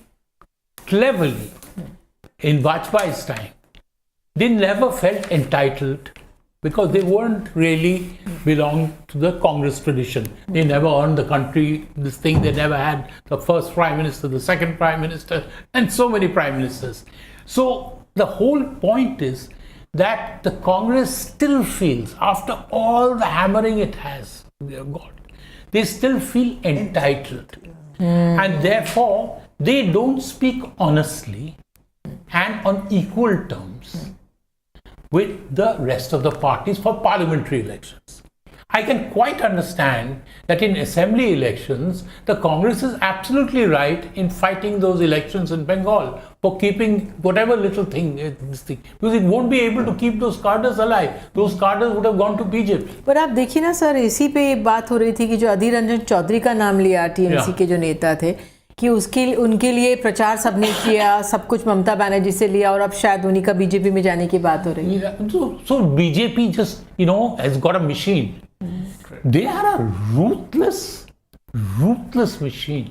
They look around all the time. It's 24/7. It's 24/7 that the BJP works. It's a very unique party in India. No party has worked. तो उन्होंने अपनी party को मजबूत करने के लिए कोई कसर नहीं छोड़ी. But also remember one thing. Let me add. They have something very unique. They have the RSS. The RSS, which is not the BJP party. But they have a certain apolitical. वो सेवा दल कांग्रेस का कब से revive हो रहा है? No, I'll tell you. The efforts have been made. but somehow the top leadership, there have been people who have Tina, offered आप to कुछ take it कहना on. चाहेंगी? कोई सेवा दल वगैरह होता था कभी और उसको रिवाइव करने की बहुत बातें हुई। देखिए, मुझे लगता है कि जो हमारे संगठन को लेकर बार बार जो चर्चा हो रही है, हमारा संगठन पूरी तरीके से मजबूत है। ऐसा नहीं है कि कार्यकर्ता जो है मजबूत नहीं है, काम नहीं कर रहे हैं, लेकिन जिस तरीके से नैरेटिव में बार बार क्यों कह रही हूँ, ये नैरेटिव ये दिखाया जा रहा है कि भाई इनके लोग मेहनती है, जबकि इस पे चर्चा नहीं की जा रही कि इनके पास इलेक्शन कमीशन है, इनके पास जो है ईडी सीबीआई है, इनके पास पीएम केयर फंड है, इनके पास इलेक्ट्रोल बॉन्ड है, सब कुछ तो इनके पास ही है ना, सारी संस्थाएं इनके पास है। आप जो है सिर्फ हम बीजेपी से थोड़ी लड़ रहे हैं। विजय ने भी कितना बढ़िया ऑल्टरनेटिव दिया। हाँ बिल्कुल, विजय जी को हम बधाई देते हैं, हम ये थोड़ी कह रहे हैं कि नहीं, लेकिन जो कांग्रेस पार्टी, आपने लोकसभा चुनाव में देखा किस तरीके से हम लोगों के अकाउंट फ्रीज कर दिए गए। हम अपने नेताओं को टिकट से दूसरी जगह नहीं भेज रहे हैं कि भाई आपको रेल का भी टिकट दे पाए ना, तो पैसा जो है वो हम लोगों का फ्रीज कर दिया गया। और अब फिर हमसे हम तो बहुत संघर्ष कर रहे हैं, मतलब हम इस बात के लिए हम अपने नेताओं को, कार्यकर्ताओं को एंगेज कर लूं, लेकिन एक ही सवाल I just wanted to add here, if you remember, I can't remember which year that Gujarat election took place when the Congress won about 2017. They did quite well. And why did they do well? I mean, they didn't win the election, but they did much better. There was Jignesh Mevani, This was just Hardik after the Patel. Patidar There were three young leaders. They were the face of the Congress. And then later, I followed followed them and kept in touch with them. Eventually, Alpesh and Hardik joined the BJP. Jignesh remains in the Congress party. And all three told me separately that when they joined the Congress after that election, they were very excited, like they wanted to work, they wanted to, have agitations, programs. And they were just told by the senior Gujarat leaders of the Congress that you've just come into the party, what's the big hurry? And they weren't telling lies, because I spoke to the senior leaders and they said, kal hi to aaye hain ye ladke. आराम कर लीजिए अभी। So that is the problem. So even young people, like I'm sure co-panelists here, they come with a lot of enthusiasm to the party, but चलिए, I just want to, I also feel आप बिल्कुल सही कह रही हैं, BJP के पास बहुत machinery है at its disposal to use against the opposition, लेकिन I don't think Congress should use that as an excuse for being out of power for so long. देखिए 2021 में ममता won in Bengal in a big way. BJP had all its machinery even then, but she still managed to win that election, right? तो कहीं ना कहीं कांग्रेस को थोड़ा introspect करना पड़ेगा, क्योंकि अगर हमेशा कांग्रेस यही सोचे कि बिकॉज मिसयूज हो रही है मशीनरी इसीलिए हम हार रहे हैं और जनता का ये मैंडेट नहीं है, तो फिर कांग्रेस करेक्ट कैसे करेगी अपनी politics? Can I just slightly elaborate on that? You know why the BJP lost in Bengal, and there was suddenly, it seemed that Mamata has made this thing back in 2024? Because in 2019, after that famous victory again, the BJP got complacent. They felt that in Bengal, 2019, they won so many seats, and their vote percentage jumped up. They felt that Bengal is now in their grasp. And it is Mamata who worked. There is nothing like work on the ground. Adhir Ranjan Chaudhary is trailing now. हाँ, वो पहले काफी समय से trail कर रहे हैं। मैं ठीक है, आप पूछिए, बोलिए, फिर मुझे पूछना है। एक डेटा पॉइंट जानना जरूरी है, जो चूंकि असेंबली और पार्लियामेंट्री इलेक्शन की बात हो रही थी।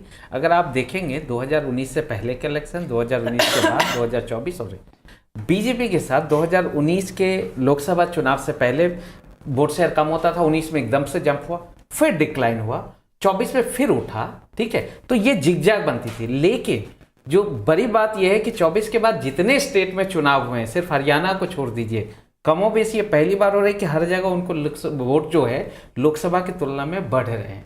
ये पहले नहीं हुई है, ये एक अलग ट्रेंड है। दूसरी चीज मैं वो कह रहा था कि कहना चाह रहा था कि और भी चीज़ों पे कि देखिए, बेसिकली बार बार हम वही कह रहे हैं कि मोदी एक तो टीना फैक्टर की बात कर रहे हैं, एक काउंटर कर रहे हैं इंडिविजुअल को, और दूसरी बात काउंटर कर रहे हैं दूसरे ही इंडिविजुअल से।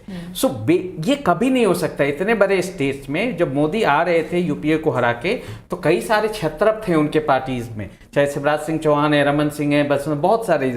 कांग्रेस को जब तक अपने छत्र दो तरीके से होते हैं, या तो विद इन द पार्टी करे वो, या रीजनल पार्टी के साथ अलायंस करके मजबूती से उभारे कोई मूवमेंट को, तभी संभावना है कुछ बदलने। चलिए, अब मैं पश्चिम बंगाल में ममता बनर्जी पे समझना चाहूंगी। क्योंकि ममता बनर्जी, हम कोशिश करेंगे अपने सहयोगी आलोक पांडे और मनीष कुमार के पास जाने की, क्योंकि ममता बनर्जी कुछ देर पहले जब हमने बात की थी तो वो अपनी भवानीपुर में काउंटिंग सेंटर जा रही थी। तो अजय सर, मैं आपसे समझना चाहूँगी ममता बनर्जी के लिए आगे क्या? She has been a fighter दीदी वो, और मुझे याद है चुनावों से कुछ दिन पहले एक हिंदी के पत्रकार हैं, उन्होंने ट्वीट किया था कि ये तो बीजेपी के पक्ष में, अगर बीजेपी हार जाएगी वहाँ पे, क्योंकि ममता बनर्जी वो विपक्ष की नेता नहीं है, वो तो दिल्ली में धरना प्रदर्शन देंगी, वो तो दिल्ली में मौजूद हो जाएंगी। तो मैं आपसे ये जानना चाहूँगी ममता बनर्जी के लिए आगे क्या, because she is a fighter. हाँ, जो भी नतीजे सामने आते हैं वो बिल्कुल जुझारू तरीके से बनी रहेंगी अपना। एक ये भी थॉट आया कि भाई लोग जो हैं ममता बनर्जी से तो ठीक है, लेकिन जो काडर है टीएमसी का, जो लंपन एलिमेंट उसमें आ गया, उससे बहुत परेशान है, उससे वो निजात चाहते हैं, और यही एक तरह से कारण हम देख सकते हैं जो स्थिति आई है। आशीष के पास आऊंगी इस बात को लेकर, लेकिन आगे के लिए जी। So let me tell you now, for Mamata Banerjee obviously this is a huge blow, but at the same time this also could be a rejuvenation. You know, she's a fighter, she can't do without fighting, and now she feels deeply that she's been unfairly squeezed out of power by the central government and all the institutions. So I think the thing she will do is fight to dislodge the Delhi government. So she will do everything she can.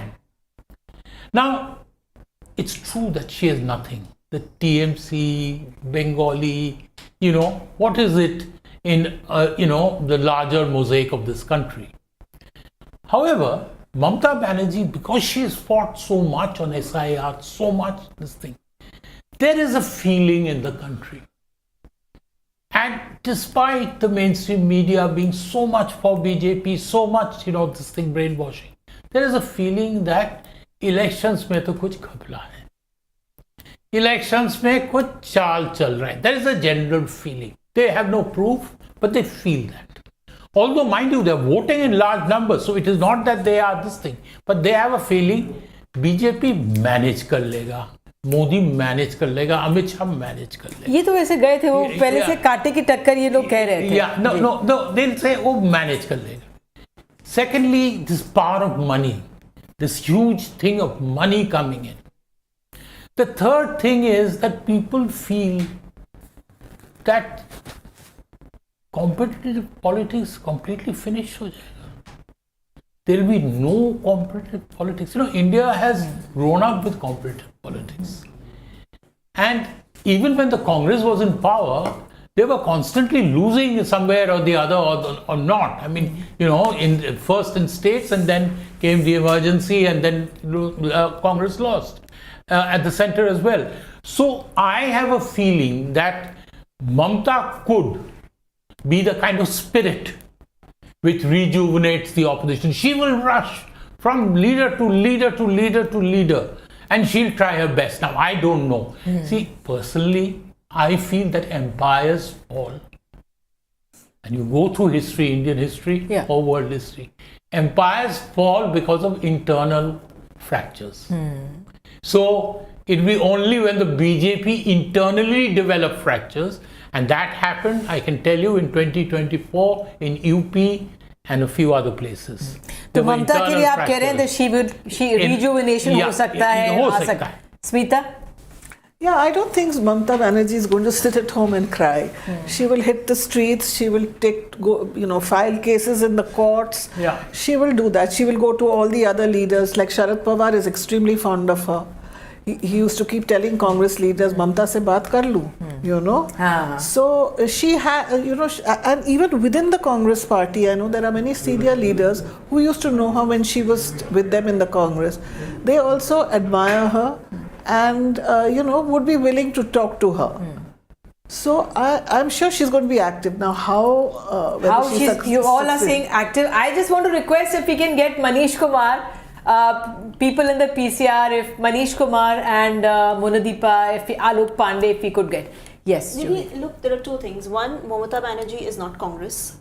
She is not going to allow the BJP to consolidate power the way Congress has allowed BJP in various places. She is a fighter. She will fight. And the BJP under Narendra Modi and Amit Shah is smart enough to know that. They know that Mamata Banerjee is going to continue to be a threat even in opposition.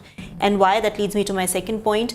Even today, voters were tired of the TMC. Voters were perhaps disappointed with the TMC. Voters were perhaps even angry. But a large part of that ire was directed at the TMC cadre, at local level leaders, and in Mamata's governance style, not in her persona.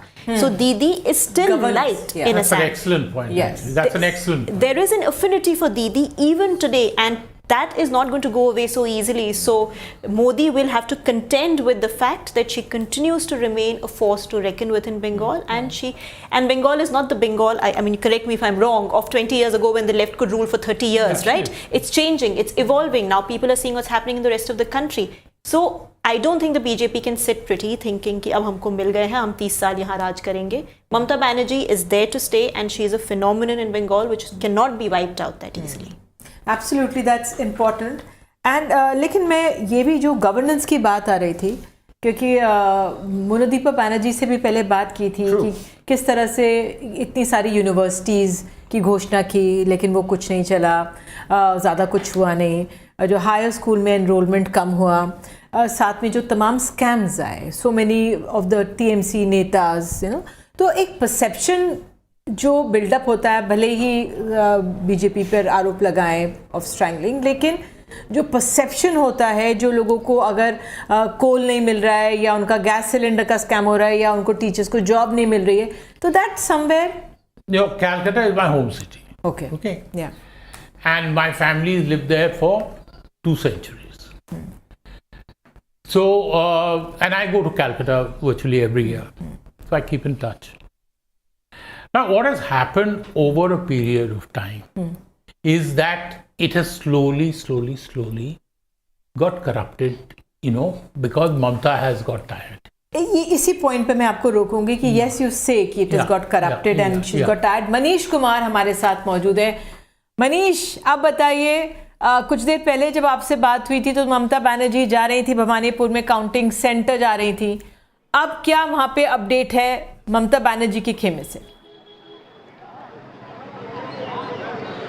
देखिए, ममता बनर्जी अभी भी भवानीपुर विधानसभा क्षेत्र का जहां पर counting चल रहा है वहीं पर कैंप कर रही हैं. जो बीजेपी के प्रत्याशी हैं और बीजेपी के भावी मुख्यमंत्री शुभेंदु अधिकारी वो भी वहां कैंप कर रहे हैं, और वहां पर अब जो है वो नेक टू नेक है, क्योंकि जो ममता बनर्जी का लीड है वो जो हमने आखिरी देखा था वो 5000 से कुछ अधिक वोटों का से वो आगे चल रही हैं. और कहा जा रहा है कि आने वाले कुछ जो राउंड्स हैं वो काफ़ी क्रूशियल होंगे. जहाँ तक पूरे कोलकाता शहर की बात है तो कोलकाता शहर में अभी बीजेपी के जो समर्थक हैं, आपको हमारे कैमरामैन दिखाएंगे कि किस तरीके से वो बार बार ममता बनर्जी का जो ये घर है कालीघाट में, यहाँ से आसपास निकल रहे हैं. हालांकि पुलिस का भी बंदोबस्त किया गया है, और सुबह में ये जानकारी दी गई थी कि आज यहाँ पर कोई विक्ट्री प्रोसेसन नहीं निकलेगा, लेकिन अब यहाँ पर जो है विक्ट्री प्रोसेसन पूरे शहर में काफ़ी ज़्यादा बढ़ रहा है. और जैसे जैसे चुनाव परिणाम आएंगे ये इनकी संख्या जो है वो और बढ़ेगी. हाँ, ये बात तय है कि चूंकि अर्धसैनिक बलों की संख्या बहुत ज़्यादा है, तो छिटपुट हिंसा की घटनाओं के बावजूद जो बंगाल का एक कल्चर रहा है चुनाव के बाद कि जो पार्टी जीतती है वो अपने विरोधियों को कहीं ना कहीं निशाने पर रखती है, उनके खिलाफ हिंसक कार्रवाई होती है. लेकिन इस बार अब प्रशासन का कहना है कि और ज़्यादा अर्धसैनिक बलों को मुस्तैद किया गया है कि ऐसी घटनाओं पर अंकुश लगाया जा सके. लेकिन ये देखना होगा कि अगले 12 घंटे बंगाल की स्थिति क्या रहती है. लेकिन बंगाल में एक बात तय है निधि कि बीजेपी की पहली बार सरकार बनेगी. अब ये सरकार जो बन रही है, जो बीजेपी की जो जीत है, तृणमूल की जो हार है, इसके कारण क्या है? प्रथम दृष्टया ये लग रहा है कि जो SIR के अंदर SIR लागू होने के बाद जो डिलीशन हुए थे उसकी एक बहुत बड़ी भूमिका रही है. हाँ, TMC के खिलाफ टीएमसी के समर्थक भी मानते हैं और बीजेपी के लोगों का भी कहना है कि एंटी इनकम्बेंसी था, करप्शन के चार्जेस थे, लोगों में एक रोष था और जो लोगों में एक डर का जो माहौल होता था पूर्व के चुनाव में, इस बार चूंकि 2 लाख से अधिक अर्धसैनिक बलों के जवान थे तो उसके कारण जो लोग जो हैं, जो लोग डर से या तृणमूल के आतंक से वोट नहीं डालते थे, वो इस बार बड़ी संख्या में वोट डालने आए, जिसके कारण 90% से अधिक यहाँ पर वोटिंग परसेंटेज रहा। तो हर व्यक्ति अपने ओर से अपने तरीके से विवेचना कर रहा है, लेकिन ये प्रथम दृष्टया ये साफ है कि तृणमूल का ओवर कॉन्फिडेंस उसके पतन का कारण रहा है। हालांकि तृणमूल के नेताओं का कहना है कि आप देखेंगे कि जो हमारा गैप रहा है, जो बीजेपी की जीत में जो सबसे बड़ी भूमिका रही, अगर 80 से 90 सीट हमसे अगर वो अधिक जीत रहे हैं तो उन सीटों का अगर आप विश्लेषण करेंगे तो आप देखेंगे उन सीटों पर जो जीत और हार का मार्जिन वही है जो SIR के अंदर जो है वोटर का डिलीशन हुआ है। एक बार फिर यहाँ से एक बीजेपी के समर्थकों का जुलूस यहाँ निकल रहा है। आप देखिए कि ये यहाँ पर नारेबाजी करते हुए जा रही है। एक्चुअली ये आज काउंटिंग सेंटर के बाहर थे और यहाँ ममता बनर्जी के घर के बाहर से जा रहे हैं, पुलिस के लोग भी हैं। ये काउंटिंग खत्म हो चुका था और वहाँ से निकलकर पैदल ये लोग, ये समर्थक जा रहे हैं और हर तरह का जेस्चर कर रहे हैं। तो ऐसा माहौल कमोबेश पूरे बंगाल में आज की तारीख में अब से लेके अगले कुछ घंटों तक आपको देखने को मिलेगा। वो आप कह सकते हैं कि वो उनके अंदर का आउटबर्स्ट भी है, लेकिन जो प्रशासन है, जिस प्रकार से निर्वाचन आयोग के द्वारा दावे किए गए थे कि कोई विक्ट्री प्रोसेशन नहीं होगा, हर जगह 144 लागू होगा, वैसी कोई बात नहीं है। क्योंकि जीत बीजेपी की हुई है, इसलिए थोड़ा प्रशासन भी जो है अब शिथिल दिख रहा है। निधि। मनीष, आपने ये महत्वपूर्ण जानकारी दी कि किस तरह से विक्ट्री प्रोसेशंस वहाँ पे निकल रहे हैं और ममता बनर्जी काउंटिंग सेंटर में वहाँ पर मौजूद हैं अपने पूरे कॉन्स्टिट्यूंसी में, और शुभेंदु अधिकारी भी भवानीपुर कॉन्स्टिट्यूंसी में। और जब 5000 से का वोटों का अंतर रह जाता है तो वाकई में ये बहुत क्रूशल हो जाता है, उस पर नज़र बनी रहेगी। आते हैं मनीष आपके पास, कुछ देर में आते हैं तो ये भी मोनिदीपा बैनर्जी से भी बात करने की कोशिश करेंगे, क्योंकि वो भी मुझे बता रही थी, कुछ देर पहले मैं बता रही थी कि कितना अनप्रेसिडेंटेड है। ममता बनर्जी का कभी ऐसा हुआ नहीं कि चुनाव के दौरान कि वो काउंटिंग सेंटर या कॉन्स्टिट्यूंसी में उससे पहले गई हों। तो उनके तरफ से 2 वीडियोज़ उन्होंने जारी किए 1-2 दिन में, तो वो अपने आप में जो स्ट्रेस फैक्टर होगा वो दर्शाता है। स्मिता, इस समय जिस तरह से ममता बनर्जी पहुंची हुई हैं वहाँ पे काउंटिंग उस इलाके में, भवानीपुर में, एंड शुभेंदु अधिकारी भी हैं, वाकई में बहुत फियर्सली फॉट सीट है। सबकी नज़र अपने आप में बहुत रहेगी, लेकिन overall picture of West Bengal इस समय ममता के लिए ये एक सीट भी बहुत मायने रखेगी। Actually, it is her seat, because if she gets defeated wrongly or rightly, her position as leader gets weakened. So I would imagine even if she lost the seat, she would still remain the leader. It's not like there is nobody, even her nephew Abhishek, as long as she's there. But the change I don't know whether, the central forces are there in huge numbers. But the violence that usually, every election has ended with some violence. And I don't know how much that will be controlled, especially if now the goons move to the BJP. एक interesting data point मैं आपको बताता हूँ। ममता बनर्जी की seat पे 269 polling booth है, 8 ward Kolkata municipal corporation के हैं। ज़्यादातर वार्ड्स में पहले वो हमेशा लीड करती थी। 2024 के लोकसभा चुनाव में 8 वार्ड में से 5 वार्डों में टीएमसी पीछे चल रही थी। और वार्ड नंबर 87 सर उधर के हैं तो ज़्यादा बेहतर जानते हैं।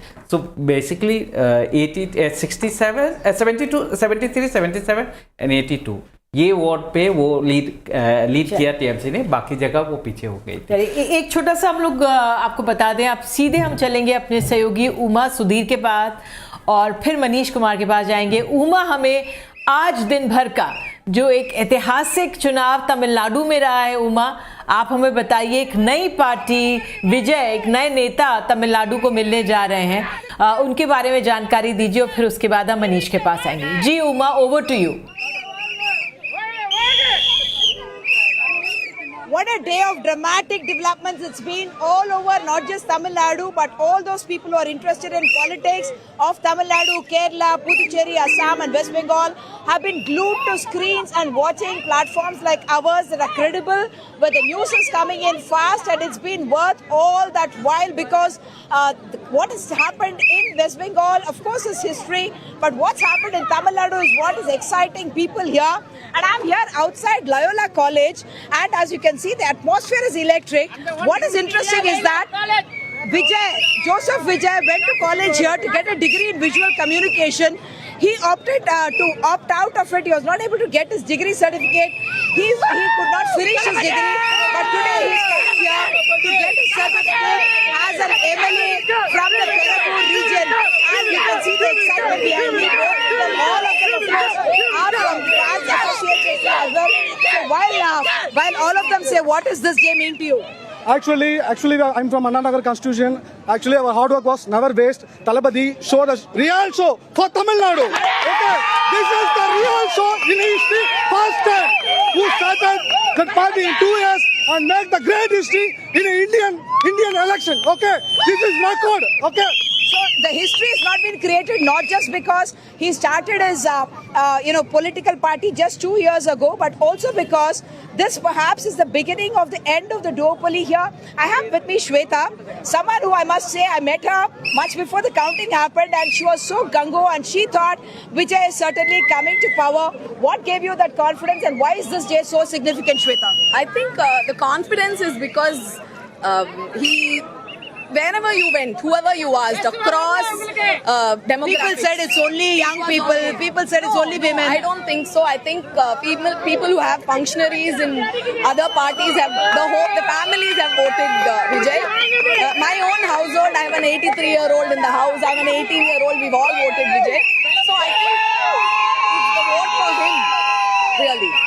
And why is this so different? Just a short while ago, you were telling me about how this is the beginning of a new chapter in Tamil Nadu, epic election, because a DMK and an ADMK perhaps are, for the first time, you don't have either of them in power. I think we've had a first time strong third front in Tamil Nadu.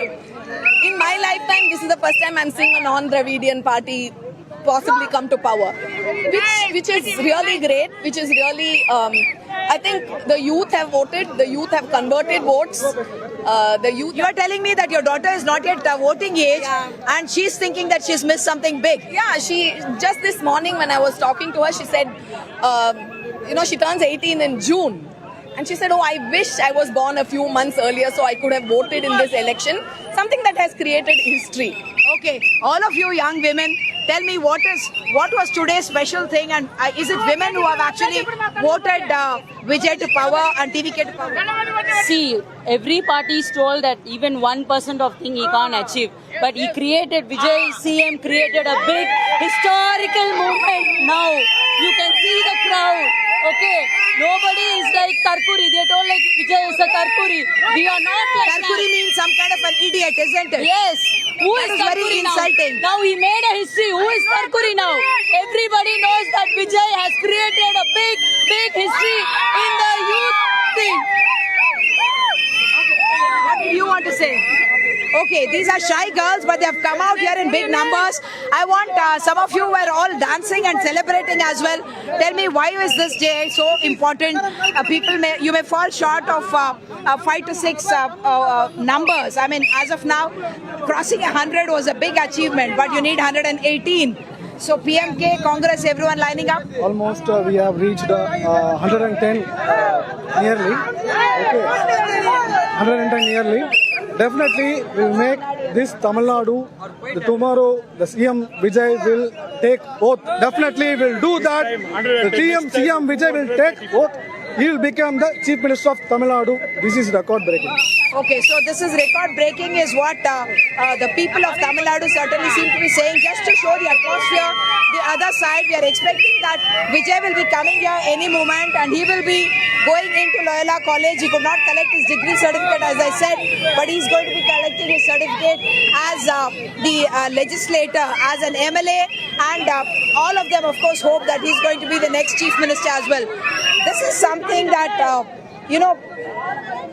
except for a few political analysts, no one else predicted this. What is about Vijay that he has done something that a Vijay Kant couldn't do, that a Kamal Hassan couldn't do, that Shivaji Ganeshan couldn't do? I think one is the right place at the right time, but also that, even for people like me, someone letting go of a career at the peak. I think somebody who was making 250 crores a movie, he has another good 10 movies behind him that he's left. He has come during the peak of his career, and that is something that you hear all the time, that Vijay has left a very lucrative career in films. He was still at the prime of his career. Jananayagan perhaps would have become a huge campaign vehicle, and if Jananayagan had released, what would have been the outcome today in the election? Vijay is Jananayagan number 1, and then the election is Jananayagan 2. It's a 2.0. Vijay is a number 1 2.0. Jananayagan will be success all India. Okay, all India. So they are hoping that Vijay is only 51 years old and he will be able to bring a long political career, where the first step of course is to be able to get the numbers to cross the halfway mark.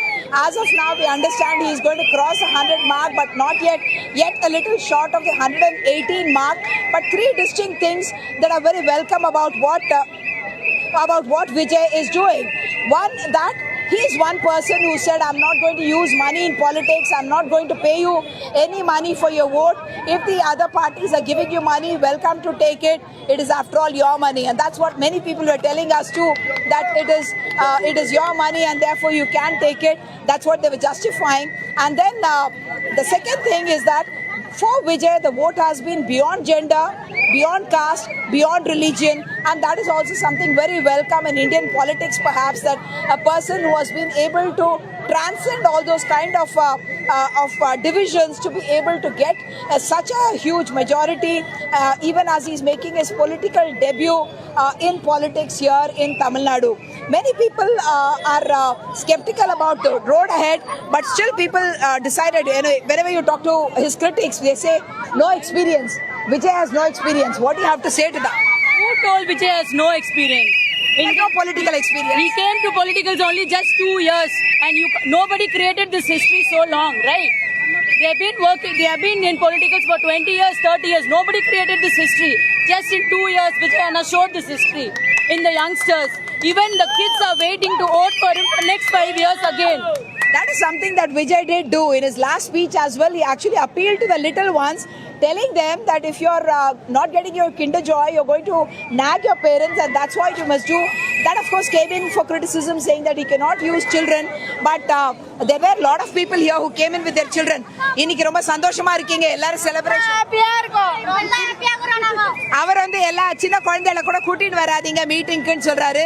நீங்க ஆனா இன்னைக்கு இந்த குட்டியை கூட்டிட்டு ரொம்ப youngster, இவன் சின்ன தளபதி பார்க்க வந்திருக்கேன். யார் பார்க்க வந்திருக்கேன்? மாமா பிரியாக்கா இவன் பேசுறானோ. சத்தி பேரா சத்தி டீம் கவனத்தி சத்தி.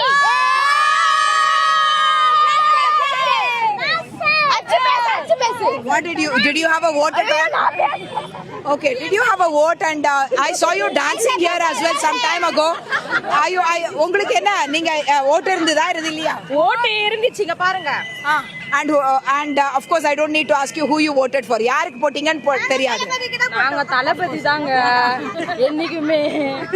சரி, எதனால? ஃபேனா இருக்கிறதுனாலவா? ஃபேனா இருக்கிறவர் வந்து முதல்வர் ஆக முடியுமா? நீங்க வந்து ஹீரோவா சினிமா?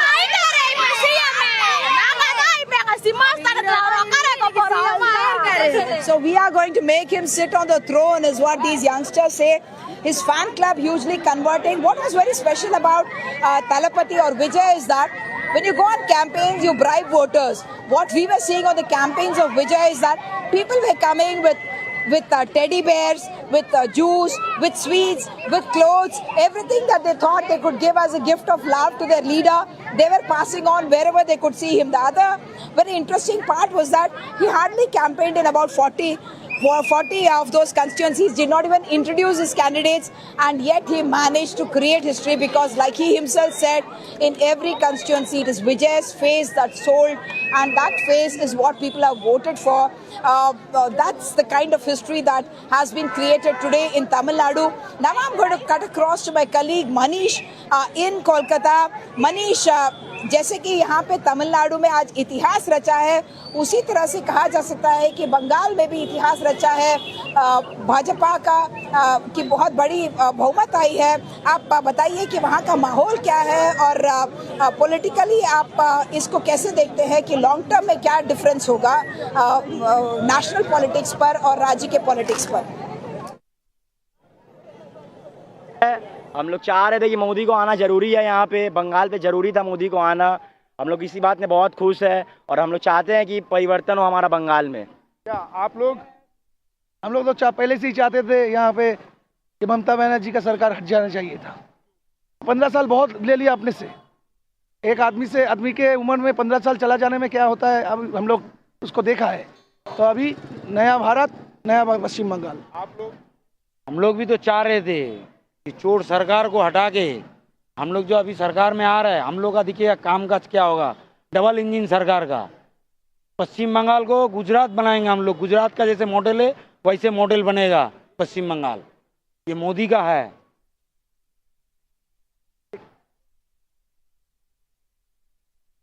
धन्यवाद उमा। बंगाल में खासकर कोलकाता में किसी को शायद यह उम्मीद नहीं थी कि तृणमूल की इतनी करारी हार होगी।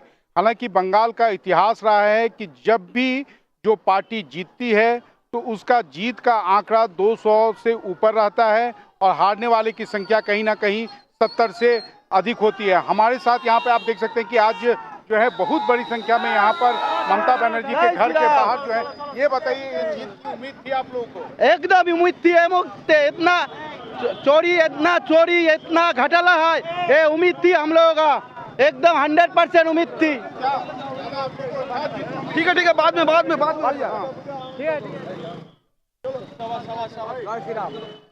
ठीक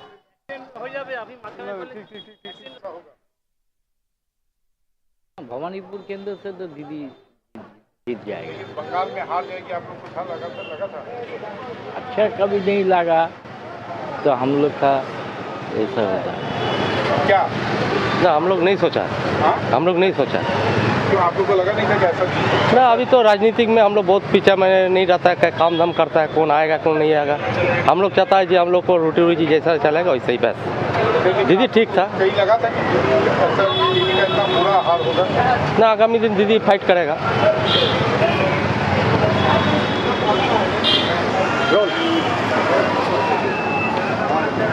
हम फिलहाल मुख्यमंत्री और इस चुनाव में पराजित टीएमसी सुप्रीमो ममता बनर्जी के घर के बाहर कालीघाट के इलाके में हैं। जैसा कि आप देख सकते हैं कि आज दोपहर से ही जब से रुझान आने शुरू हुए हैं, बहुत बड़ी संख्या में बीजेपी के कार्यकर्ताओं का जत्था यहाँ पर जय श्री राम के नारे लगाते जा रहा है और साथ ही साथ बहुत बड़ी संख्या में, हालांकि अब जो है पुलिस उन्हें क्लियर कर रही है, जो एक आप कह सकते हैं कि ममता के समर्थक हैं वो भी यहाँ पर उतनी बड़ी संख्या में नहीं, लेकिन हाँ वो आ रहे हैं, काफ़ी मायूस दिख रहे हैं। जीत और हार को लेकर हर आदमी अपने अपने तरीके से इसकी विवेचना कर रहा है।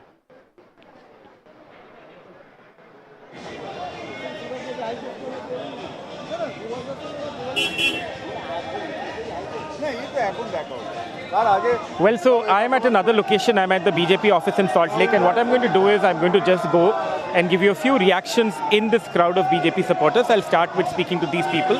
I'm sorry, I know that you aap log selfie le rahe, but I just want to know your name, ma'am. What's your name? My name is Nabanita Chakrabarti. Kamalika, I just want to know from you, what do you think is the biggest factor for this victory of the BJP here in Bengal? The biggest factor at this moment is the atrocities that were going on here.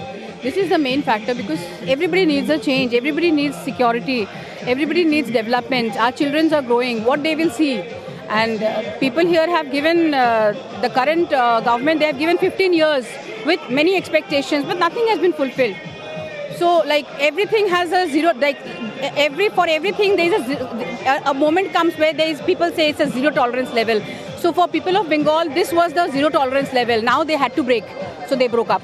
What's your name, ma'am? Aapka naam? Pooja Jaiswal. Pooja, when you say security, when ma'am says security, could you elaborate a little on what you mean by security? What is it that you think was lacking? Yeah, security means just a few days back, this thing was going on that we have to stay at our home, like before 6 o'clock or before 8, we have to be at our home. Women are not safe in this city in West Bengal. So this win was long awaited, and we all are very happy that at least poriborton esheche. We are very happy with that. Thank you. What's your name, sir? Rohit Jaiswal. What do you think, Rohit ji, is the biggest factor for this victory? The first factor was that Arjikar case was the biggest factor. Then currently what Abhishek Banerjee all was saying about that's not going with Bengal's image. That Gundagardi is not Bengal's image. All that are the main factors according to me. And when you say Gundagardi, I mean, what kind of Gundagardi do you mean?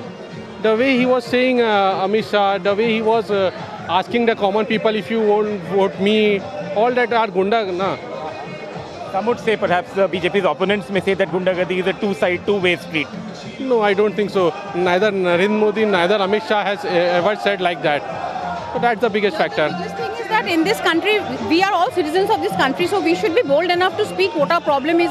But the main thing in this state is that nobody had the power, nobody had the right to even express what is their pain.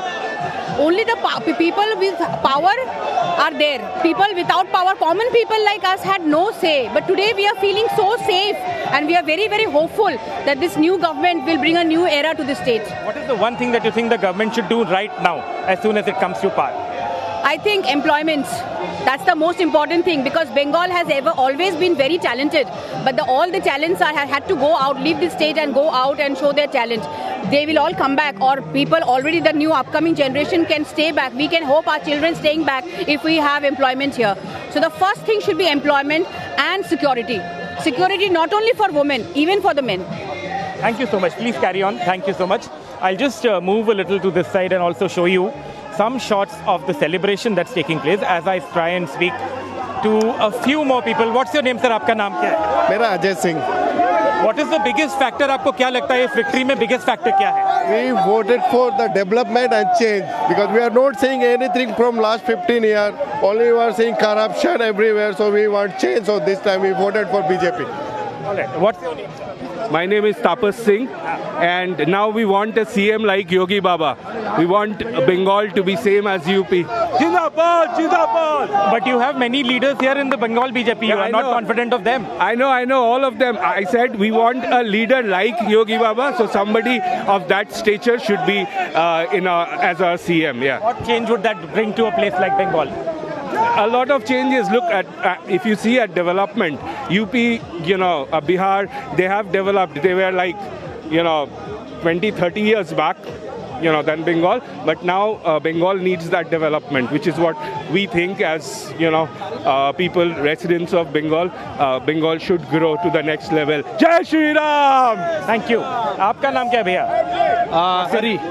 Hindi बोलिए, बांग्ला बोलिए, जो आपको बोलना है. क्या नाम? I am Hari Saraswat, and we have really worked hard for this victory, and whatever you see, a lot of people are here and everybody is celebrating. It's a big day for us, emotionally also, because a lot of people have sacrificed those victory, and in the last 15 years, many people have worked hard for party, and you see that under the leadership of Honorable Prime Minister Narendra Modi, we have achieved this success, and this is one of the biggest victory for us after 2014, because emotionally also we are so much involved in Bengal, and only person who has taken the Bengali culture and Bengali pride to the new height is Prime Minister Narendra Modi, and as promised by Amit Shah ji, within the 6 months of forming government, we will be bringing the uniform civil code in Bengal, and the people who have committed crime and who have murdered hundreds of BJP Karyakarta will be brought to justice, and the Arjikar rape case, you remember. So the new government will be working towards empowerment of women, safety of women. Yes. Thank you. What's your name, sir? ये क्या है? हमें दिखा दीजिए. This is our heart. Yeah, this is our heart. This is not the sign of BJP. you know, and what I want to say you that today the justice of that RG case is happened. Okay, and one more thing, the common people of this Bengali region have sacrificed their life for this celebration. So, you know, whole world is watching this elections. So this is the very important part, and we are very happy. I have one more question. Yeah. Who do you think should be the next Chief Minister of Bengal? What is your personal preference? Whoever party decides. Well, preference. Well, from my point of view, I think Shubhendu Adhikari is the most proper person for the Chief Minister. Why so? Why? Because he have done so many things, and there is a very important role of his in this celebration and in this winning.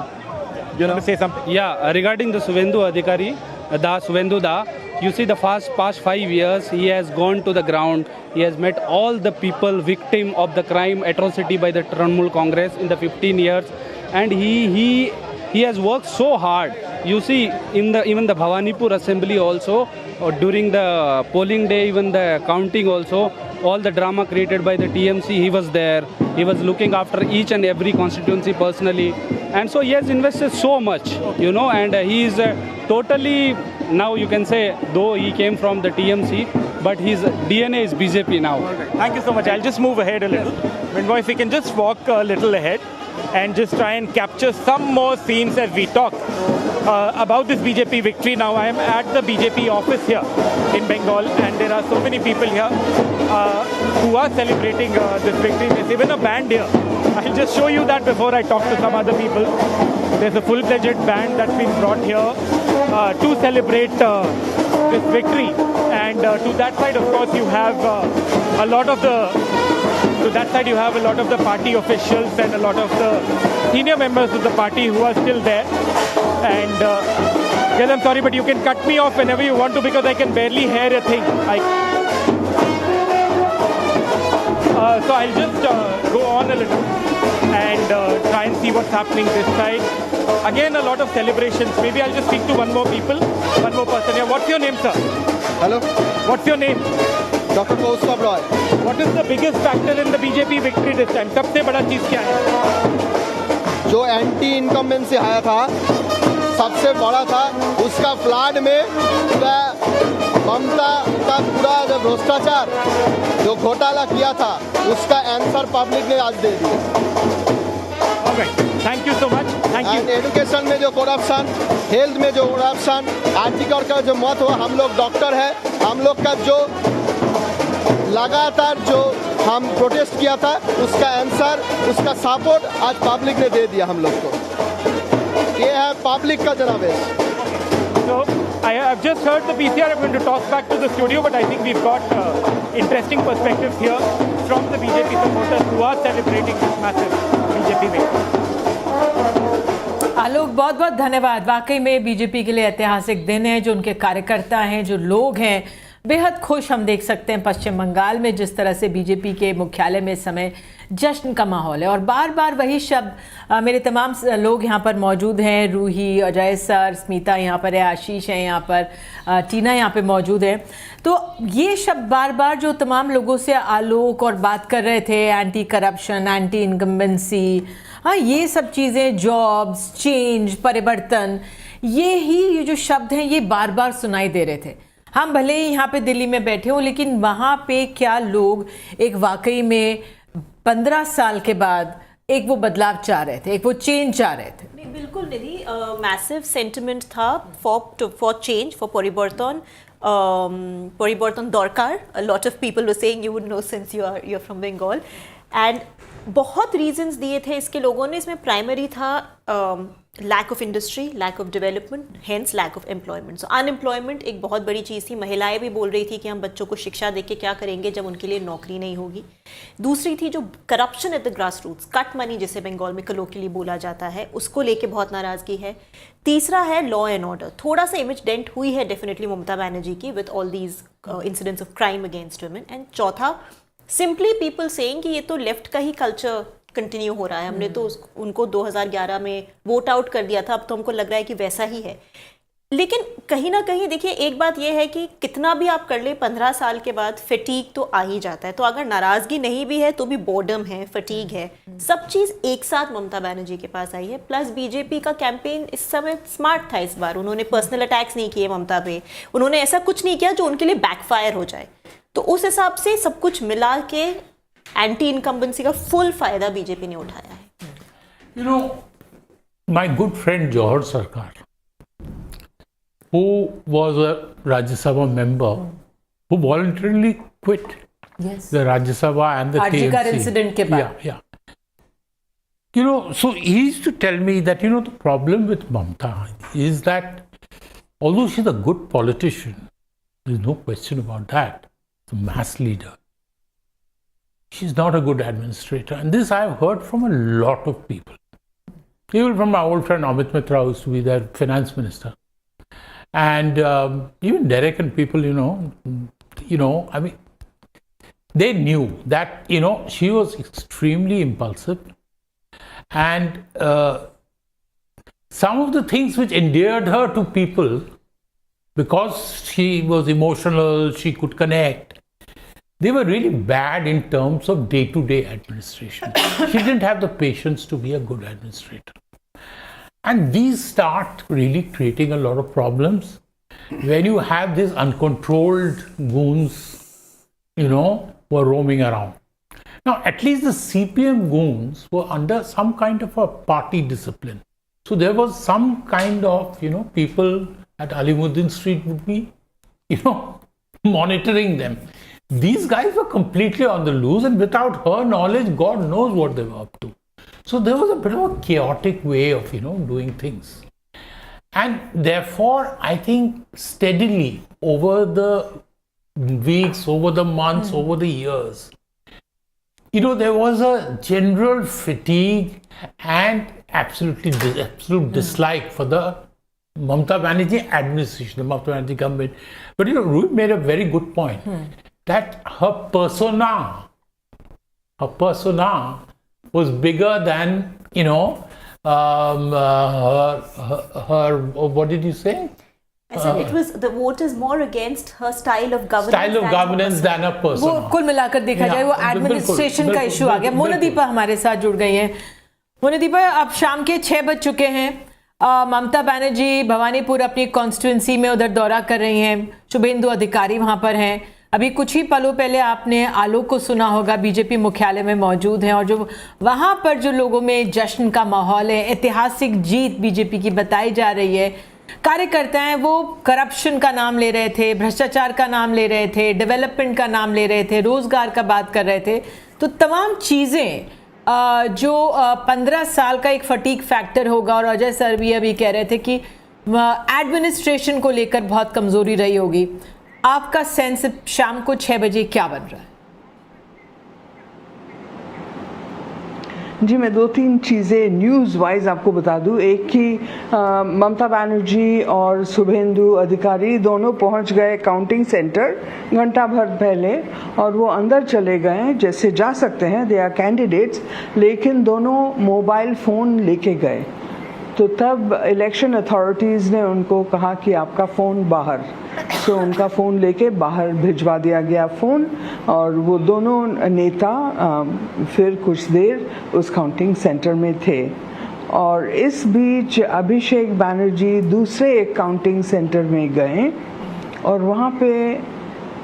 वहाँ से उनको निकाल दिया गया, because he is not even a candidate, और वो वहाँ पे जा पहुँचे with his security forces। तो that was something that was objected to, और उसको he was asked to leave।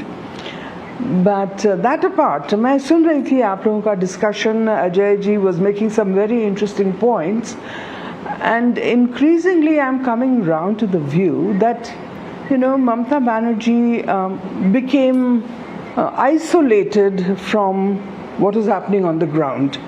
Her party people would probably tell her everything was fine and everything she was doing was great, but somewhere along the way, you know, they lost sight of what was actually the sentiment on the ground. For instance, 26,000 teachers, the way they lost their jobs, it had a huge impact across the state. Uske baad there are multiple things, of course RG Corps and all that, but in daily administration also there were slips, there were failures, and as Ajay was saying, Mamata Banerjee's style of functioning is unique, and nobody dared to restrain her from going in that direction. Neither her party people nor her bureaucratic infrastructure. Nobody would speak up and say, ma'am, let's not do it like this, let's do it like that. And that's what probably put Mamata in a way out of touch with the sentiment on the ground, which is perhaps why the Trinamool is paying such a high price today. Monideepa, let me ask you, has the sunset come? She is waiting for the sunset. She says everything will change after the sunset. And that suddenly she will win after the sunset. Right. Tell me, what is happening with the sunset? That was very, like I said, Abhishek Banerjee has been asked to leave accounting center. Her phone has been taken away from her at accounting center. Out at Nobanno, which is her office building, the 14-story building where she holds sway, over there central paramilitary forces have gone and sort of cordoned it off so that no files are going out or nothing is coming in.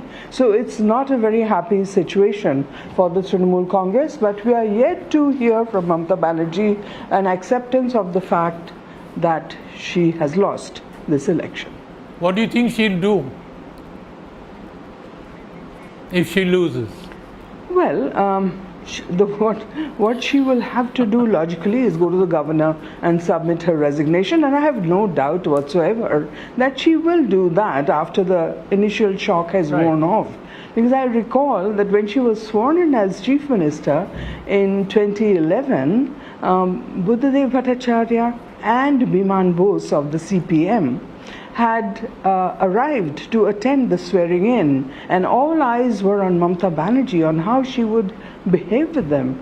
And she was extremely gracious. She bowed low, did namaskar, so she did all the right things, and I have no doubt that she will do exactly the things that she needs to do now, once the results are confirmed, beyond any doubt in her mind.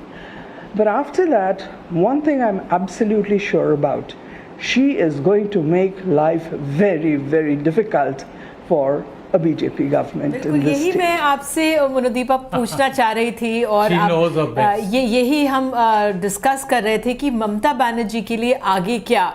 तो एक Twitter पर हिंदी के एक पत्रकार हैं, उन्होंने लिखा था ममता बीजेपी के लिए अच्छा होगा अगर ममता बनर्जी ममता बनर्जी जीत जाती है, अगर वो हार गई तो दिल्ली में आके धरने पर बैठेंगी। उस लिहाज से मैं आपसे पूछना चाहूँगी, बिकॉज ममता बनर्जी एक स्ट्रीट फाइटर हैं, वो हार के बैठना नहीं चाहती हैं। जिस तरह से हम सब जानते हैं कि जो होगा, नई सरकार आ जाएगी, बीजेपी की नई ऐतिहासिक सरकार बंगाल में बन जाएगी, लेकिन राजनीतिक तौर पर ममता बनर्जी सक्रिय ज़रूर रहेंगी। और जिस तरह से अजय जी कुछ देर पहले बोल रहे थे, क्या पता रिजुविनेशन हो जाए विपक्ष का, आपका असेसमेंट क्या है? मेरा तो असेसमेंट था कि अगर ममता बनर्जी जीत गई, then she would move to Delhi and make life difficult BJP के लिए दिल्ली में जाके। अब खैर वो तो नहीं हुआ, तो यहाँ पे वो ज़रूर she will be the leader of opposition in assembly, और अगर ना भी हो बाहर से वो बीजेपी सरकार को हैरान कर रखेंगी। हमने देखा था वो कैसे सीपीएम जैसे वेरी स्ट्रॉन्ग पार्टी को how she tackled them, how she responded, कैसे उनको हैंडल किया एंड अल्टीमेटली ओवरथ्रू देम, ये हमने देखा। And I have no doubt she will be in her element, माने ऑपोजिशन के लीडर के तौर पे वो she will probably outperform herself completely. Mamata Banerjee को ऐसा एक रोल शायद सबसे ज़्यादा पसंद है, more than being chief minister of a state, maybe. बिल्कुल, ये अपने आप में ममता बनर्जी की शख्सियत ऐसी है। हाँ, बस डेटा पॉइंट के दृष्टिकोण से आप पूरे राज्य उठा के देख लीजिए, जितने भी चुनाव हुए हैं, ममता बनर्जी पश्चिम बंगाल एक ऐसा एकमात्र राज्य है जहाँ पे ममता बनर्जी हारते हुए भी 40% से ऊपर वोट ला रही है। अभी वो 41% पे है। आप कहीं भी, मैं 10 साल नहीं कर रहा हूँ, 20 साल की पॉलिटिक्स उठा के देख लीजिए, कोई ऐसा राज्य नहीं मिलेगा आपको। And defeated so badly. Exactly. And defeated so badly. I mean, the BJP is getting almost double her seats. Yes. I'm sure we should wait for Dr. Roy to take over whenever he would, because he will explain the change of votes, swing votes, and all that, जो बिल्कुल detailed वो analysis करते हैं, उसका सब इंतज़ार करते हैं, तो उसके लिए ज़रूर सबको इंतज़ार करना चाहिए। बहरहाल हमारे साथ दो ख़ास मेहमान अब जुड़ रहे हैं, आपको बता दूं। हमारे साथ जुड़ रहे हैं Karan Varma, political analyst, and फलक्यार अस्करी, इलेक्शन एनालिस्ट हमारे साथ हैं। तो करण, आपसे अगर इस समय, क्योंकि कुछ ही देर पहले तक हम बीजेपी मुख्यालय में जो जश्न है, वहाँ की रौनक है, हमारे सहयोगी वहाँ दिखा रहे थे, हाउ डू यू सी, आप किस तरह से असेस करते हैं अभी आगे की राह जो एक ऐतिहासिक जीत बीजेपी के लिए पश्चिम बंगाल में मिल रही है उसे? मैं अगर इसको देखूं तो एक बहुत ऐतिहासिक जीत है 2024 के बाद से। 2024 के दिन आज भी वो याद आते हैं जब 240 पे सीमित हो गई थी बीजेपी, और कई लोगों ने सोचा था कि अब यहाँ से डाउनहिल है बीजेपी का। वहां से अगर हम देखें, हरियाणा जीते, दिल्ली जीते, बिहार जीते, दोबारा महाराष्ट्र इतनी भारी बहुमत से जीते, और आज बंगाल जीत रहे हैं, तो ये बहुत कुछ बयान करता है बीजेपी की रेजिलियंस के बारे में। एक और चीज, बीजेपी के अंदर एक खूबी है कि वो प्रो इनकम्बेंसी वोट लेके आती है। हरियाणा में बार बार चुनकर आई, तो यहाँ एक बार जब बीजेपी कहीं पहुंच जाती है तो आसानी से उसको छोड़ती नहीं है। और वेस्ट बंगाल में तो इतिहास रहा है कि वो मौका देते हैं काफी लंबे टाइम तक। ममता दीदी भी रही 2011 से लेके अभी तक रही, इससे पहले लेफ्ट कई साल तक रहे, 3 दशक से ऊपर रहे। तो मेरे हिसाब से ये एक धीरे धीरे एक गढ़ बन सकता है। इसमें काफी गलती, अभी मैं देख रहा था, आप लोग बात कर रहे थे कि दीदी एक फाइटर है, ठीक है फाइटर, बट ये जो रोमांटिसिज्म है एक फाइटर होने का, यही कहीं ना कहीं इनकी नाव को ले डूबा है। बिकॉज फाइट करी इस पूरी कैंपेन में, कभी इलेक्शन कमीशन से, कभी बीजेपी को, अपना ट्रैक रिकॉर्ड के बारे में, अपनी एक पॉजिटिव कैंपेन के बारे में कुछ भी खास बता ही नहीं पाई। तो ये फाइटर वगैरह बड़ा अच्छा लगता है जब आप ऑपोजिशन में होते हैं, तो आप चैलेंज करके जीत के हैं। पर 15 साल में अगर आप सिर्फ लड़ते ही जा रहे हो और ट्रैक रिकॉर्ड में आपके पास ज्यादा कुछ दिखाने को नहीं है, तो फिर जनता ये देखती है। और जनता ने आज सारे, अगर मैं स्टेट्स पे बात करूं, बैड गवर्नेंस को पनिश किया, चाहे तमिलनाडु हो, चाहे केरलम हो, और चाहे यहां पर जहां भी उन्होंने बैड गवर्नेंस देखी, चाहे उन्होंने एक भी मौका दिया, उन्होंने एक नई पार्टी को भी मौका दिया, पर उन्होंने बैड गवर्नेंस को नहीं रिवॉर्ड किया। तो आई थिंक जनता के एक्यूमेंट की भी तारीफ करनी होगी। जिस तरह से वोटर टर्नआउट हुआ, जो हम लोग भद्र लोग कहते थे, वहां पे जो वोटर टर्नआउट इंक्रीज हुआ, I think it's a commendable thing by the people of Bengal, जिन्होंने निकल करके भय से ऊपर वोट किया। फलक्यार अस्करी भी हमारे साथ इलेक्शन एनालिस्ट मौजूद हैं। आप किस तरह से देख रहे हैं इस समय जो पश्चिम बंगाल में स्थिति है? मुझे हमारी सहयोगी मोनिदीपा बैनर्जी बता रही थी कि किस तरह से ममता बनर्जी काउंटिंग सेंटर गए, शुभेंदु अधिकारी भी वहाँ पर हैं, हालांकि फ़ोन बाहर कर दिए गए, और अभिषेक भी गए एक काउंटिंग सेंटर, दूसरे काउंटिंग सेंटर, लेकिन वो कैंडिडेट नहीं है तो उनको बाहर किया गया। आपका असेसमेंट क्या है इस समय बंगाल में क्या हो रहा है? आई थिंक मुझे तो लग रहा है कि बंगाल का रिजल्ट तो हम देख पा रहे हैं कि क्या हो रहा है, बट मुझे लगता है कि एक दो चीज़ों पर हमें बात कर लेनी चाहिए। वो ये है कि पहली चीज़ तो ये है कि SIR एक बहुत इम्पोर्टेंट मुद्दा रहा है यहाँ पर, और यहाँ पर मेरे ओपिनियन में SIR सिर्फ एक एडमिनिस्ट्रेटिव एक्सरसाइज नहीं रहा, बल्कि वो एक पॉलिटिकल फिल्टर लगाने की प्रक्रिया बन गई। तो जैसे बॉर्डर स्टेट्स थे असम और वेस्ट बंगाल, असम में तो खैर पहले NRC हो चुकी थी, उसके बाद स्पेशल रिवीजन हुआ। तो यहाँ पर बहुत इम्पोर्टेंट इशू ये है कि आइडेंटिटी, माइग्रेशन और जो डॉक्यूमेंटेशन वाली बातें हैं, ये कितनी डीपली कंटेस्टेड है, और हमने इस चीज़ को इतनी हर्डली इम्प्लीमेंट करके क्या हमने एटलीस्ट 27 लाख जो कंटेस्टेड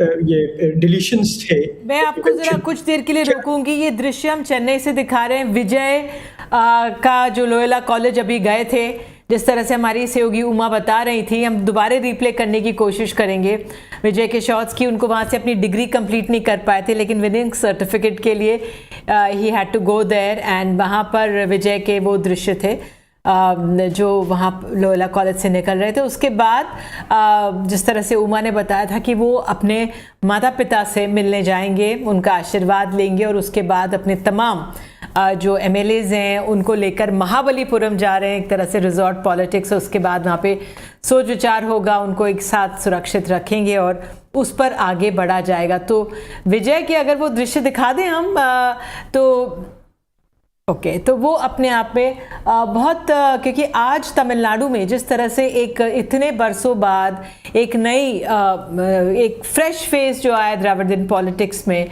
वो अपने आप में बहुत ऐतिहासिक रहा है। तमाम जो नतीजे अपने आप में रहे हैं बहुत महत्वपूर्ण रहे हैं, जिनका हम आकलन लगातार कर रहे हैं। तो विजय फिलहाल निकले हैं और लोयोला कॉलेज से, उसके बाद अपने पेरेंट्स से मिलने जा रहे हैं, उसके बाद वो महाबलीपुरम जाएंगे। बहरहाल कोई नहीं, हम अपना चर्चा को अपने आगे बढ़ाते हैं। तो जिस तरह से आपने देखा फलक जी, आप अगर अक्सरी जी अपनी बात पूरी करें तो। हाँ जी, तो मैं यही कह रहा था कि एक पॉलिटिकल फिल्टर जैसा लग गया और हमने बहुत सारे लोगों को के साथ एक प्रेजुडिस किया है, मेरा ये मानना है। एटलीस्ट अगर वो कंटेस्टेड और उनके वो नाम जुड़ जाते हैं आने वाले समय में। लेकिन एक बहुत इम्पॉर्टेंट चीज़ और देखना होगा कि क्या हर जगह जहाँ जहाँ SIR हुए वहाँ पर गवर्नमेंट्स चेंज हुए हैं। बिहार का एक एग्जाम्पल है, बीजेपी ने बैकडोर एंट्री मारी नीतीश कुमार के हटते ही, बट उसके आगे जो एक बैस्टियन था जो ऑपोजिशन का पूरे ईस्ट इंडिया में, वो एकमात्र बंगाल रह गया था। क्योंकि नॉर्थ ईस्ट में हम देखते हैं कि वो वैसे रिस्पॉन्ड करता है और वहाँ पे वैसी सरकार आती है जैसी वो दिल्ली में रहती है। तो मेरे ओपिनियन में इनफैक्ट सारे हिंदुस्तान और north Indians specially north east को एक कॉलोनी की तरह ट्रीट करते हैं। बट बंगाल के फॉल आउट के इम्प्लीकेशंस कितने बड़े होने वाले हैं वो तो हम आने वाले समय में ही देखेंगे। तो इवेंचुअली बस एक चीज़ मैं ये कहना चाहूँगा कि जो स्टेट मशीनरी है, क्या वो अपने आप में, और एटलीस्ट परसेप्शन है या नहीं है लोगों में कि वो बहुत ही जस्ट तरीके से काम की या नहीं की। तो ये भी एक इम्पॉर्टेंट चीज़ है। असम तो खैर ये होना ही था, that was what I had said earlier also, because Assam में फिर Himanta has emerged as very strong leader और वहाँ पर कांग्रेस अपने आप में बहुत कमज़ोर रही। Insofar as Tamil Nadu is concerned, I think this is also this indicates कि जहाँ पर 2 ऑप्शंस रहे या 3 ऑप्शंस रहे, लेकिन लोगों को लगी कि एक नया ऑप्शन मिल रहा है हमें, तो व्हाई नॉट ट्राई इट। मैं आपको रोकना चाहूँगी। प्रधानमंत्री ने ट्वीट किया है 7 मिनट पहले पश्चिम बंगाल को लेकर और असम को लेकर, और अगर हम स्क्रीन पर दिखाएं प्रधानमंत्री के ट्वीट को, and I could read it out. The lotus blooms in West Bengal. The 2026 West Bengal Assembly elections will be remembered forever. People's power has prevailed and BJP's politics of good governance has triumphed. I bow to each and every person of West Bengal. The people have given a spectacular mandate to BJP and assure them that our party will do everything possible to fulfill the dreams and aspirations of the people of West Bengal. We will provide a government that ensures opportunity and dignity to all sections of society. और PM ने BJP for Bengal को tag किया है। उन्होंने एक और tweet किया है, उसमें लिखा है BJP's record win in West Bengal would not be possible without the efforts and struggles of countless karyakartas over generations. I salute them all. For years they have worked hard on the ground, overcome all sorts of adversities and spoken about our development agenda. They are the strength of our party.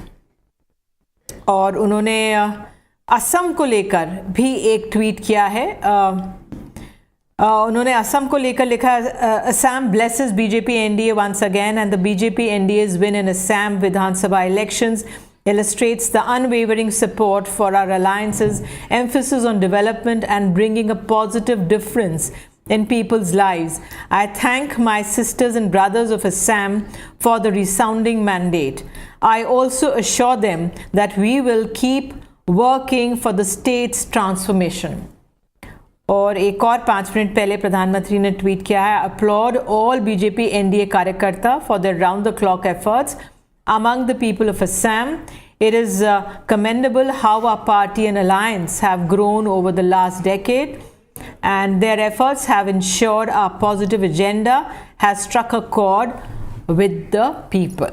तो ये BJP for Assam, तो प्रधानमंत्री ने दो tweets दोनों राज्यों को लेकर किए हैं, और ख़ास तौर से पश्चिम बंगाल में जो उन्होंने पहले ट्वीट में एंड में लिखा है, government that ensures opportunity and dignity to all sections of society, and ये बहुत महत्वपूर्ण है, एक तरह से एश्योरेंस है लोगों को। और अब बताया जा रहा है प्रधानमंत्री शाम के पहले 6:30 बजे था, अब 7 बजे एक संबोधन अपना दे सकते हैं। जीत के बाद प्रधानमंत्री अक्सर एक संबोधन करते ही हैं जीत के बाद, और कार्यकर्ताओं का धन्यवाद करते हैं। तो अब ये समय जो है वो शाम के 7 बजे बताया जा रहा है। तो अजय, प्रधानमंत्री thanking the karyakartas and assuring dignity and support to all the sections of society. That is quite important. So should he. I mean, there is no question that both in Assam and Bengal, the BJP has done an extraordinary job. He didn't mention the RSS, but the RSS was equally important in this 2 victories. And if you really look at where they were earlier, they were nothing. Yeah, we are talking about Vijay coming out of nowhere, but he's done it suddenly. But I mean, the BJP's hard work, how they managed to get here. I mean, where were they? They were nothing in Eastern India. 377 and I mean, we can't, I mean, I've been covering politics, as I said, for half a century. And who would have imagined that BJP and earlier the Jan Sangh would have any say in these places? So, I think it just shows that how hard work, and also there is no question the kind of support they received from the central government, the new atmosphere where central power could be used to influence elections. There is no question. So both, they've worked hard on the ground, but also they've used central power and massive financial resources to get these 2 victories, from 0 to victory by a large margin. We are looking at really large margins of victory. Now we have to see whether they can hold it. Because as I said, there are no full stops in history, certainly not full stops in Indian history. I came into journalism in 1973. That was my first year in journalism. And at that time, Indira Gandhi was a demigoddess. I still remember after that Bangladesh war, she was something amazing. The Congress had completely, I mean, the opposition was nothing. Who would have known that in 5 years' time, in 4 years' time, the Congress would have been defeated? In 1980, when Mrs. Gandhi came back, who would have thought? The opposition was completely demoralized. Who would have thought that things would have changed so much after Sanjay's accident? And then they went to 84, and then Rajiv got that fantastic 400 seats. I mean, who would have imagined that 400 plus, which even his grandfather couldn't get in the first elections, he would lose the elections. So I mean, so that's what I say, that we should not put a full stop to this. It's not that the battle is over and the BJP has won forever. But for the moment, we must say and must give the BJP credit for all the good things it's done and all the bad things they've done. But I mean, the fact is that they've used both very cleverly. And they've worked very, very hard at it to get these victories. So, I mean, you know, the Prime Minister does have a reason to congratulate leaders and and assuring voters. all the sections. Nidhi, the BJP won Tripura in 2018 with Right. less than 2% vote share to come to sweeping to power. So that was, it's a party that proves that anything is possible. It can truly work miracles as far as electoral numbers are concerned. It has proven that. But I just want to say one thing. It's all very well for the Prime Minister to tweet saying, you know, we'll take dignity of everybody and we'll take everybody along, etc. But the first thing Shubhendu Adhikari said this morning when leads started coming in, Hindu vote has consolidated behind the BJP, and these were the exact words he used. Now, if someone who's potentially seen to be the CM face begins with this understanding that this is not an anti-incumbency vote, but it's a Hindu vote consolidation, then there's a problem. कुछ मुस्लिम where you भी तो वो ही बात हुई कि पहली बार ऐसे शब्द सुन रहे हैं कि मुस्लिम बूथ और हिंदू बूथ. हाँ, एग्जैक्टली. दोनों ये थोड़ा प्रॉब्लमेटिक है. वोटिंग के दिन भी एक बूथ पे हिंदू भाई का नारा लगाया था. तो जस्ट एक चीज और, सॉरी प्लीज. मोनिदीपा भी हमारे साथ मौजूद हैं. मोनिदीपा, प्रधानमंत्री के ट्वीट्स आए हैं पश्चिम बंगाल को लेकर, असम को लेकर, आपका आंकलन? जी, I think the prime minister, उनका जो ट्वीट है वो मैंने पर्सनली नहीं पढ़ा, मैंने आपको देखा पढ़ते हुए, सुना पढ़ते हुए.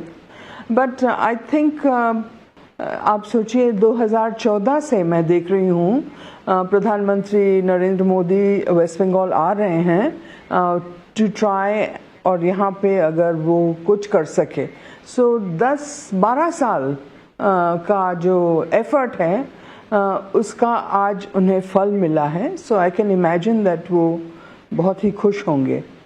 The other thing is that उनके जो कार्यकर्ता हैं पश्चिम बंगाल में, जो ज़्यादातर शायद मेरे तरफ से भी ये हुआ है कि उनको हम डिसमिस करते थे कि कुछ नहीं होने का बीजेपी का, बिकॉज़ उनका ऑर्गेनाइजेशनल प्रॉब्लम्स था, बूथ लेवल वर्कर्स नहीं थे, फिर यू नो कैसे लीडरशिप में बहुत फैक्शनलिज्म था, ये सब बहुत सारे समस्या थे. फिर उसके बाद उनका रहा 2021 का एक्सपीरियंस, जहाँ पे इतना सारा यू नो रिसोर्स पश्चिम बंगाल में डाल के भी बीजेपी एकदम यू नो हार गया पश्चिम बंगाल में. सो उसके बाद इतना एफर्ट के बाद अब बीजेपी ने अल्टीमेटली पश्चिम बंगाल में अपना you know they have set foot and roots in Bengal. ये तो ज़रूर उनके लिए एक सेलिब्रेटरी मोमेंट है. तो I think it's perfectly you know understandable कि प्रधानमंत्री बहुत ही खुश होंगे, और जो कार्यकर्ता जो ये संभव किए हैं उनके लिए भी ज़रूर प्रधानमंत्री की शुभकामनाएं रहेंगी.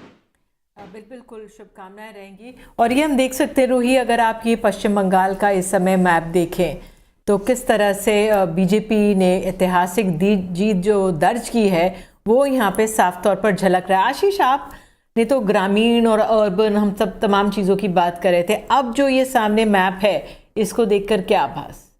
नहीं, एक तो देखिए जब इतने बड़े मैंडेट होते हैं तो ये तो चीज़ है कि यूनिफॉर्म होगा, लेकिन जो मैप आप देखिए मोटा मोटी जो ये जो ये जो सुंदरबन बेल्टा वाला जो एरिया है उसको छोड़ दिया जाए, और प्लस मालदा मुर्शिदाबाद वाला जो थोड़ा बहुत रीजन है, थोड़ा आपको साउथ दिनाजपुर वाला जो रीजन है उसमें कुछ चीज़ें को छोड़ दिया जाए, तो मोटा मोटी एक तरीके से सब जगह भगवा लहरा रहा है. और ये ऑफ कोर्स ये क्या शो कर रहा है, ये पहली चीज़ तो ये है कि एक बीजेपी के लिए बुक, जो हम कुछ देर पहले भी बात कर रहे थे कि रास बिहारी सीट को लेके, स्वप्न दास गुप्ता जी को लेके, मतलब कोई वहाँ का कॉमन वोटर भी नहीं कह सकता है कि वो जीत सकते, इसलिए क्योंकि बीजेपी जो टीएमसी का लीडर था वो फेमस था, प्लस वो सोबर, हम सब लोग जानते हैं वो इंटेलेक्चुअल्स रहे, काफ़ी सारे डिबेट्स में पार्टिसिपेट करे, तो वो उस टाइप का वॉइस भी नहीं बोलते हैं, कोई एग्रेशन नहीं है। और हमने उनके कुछ चीज़ें देखे हैं कि कुछ छोटे छोटे ग्रुप में कैंपेन करें, उसमें भी वो 14-15 हज़ार वोटों से लीड कर रहे हैं काफ़ी समय से,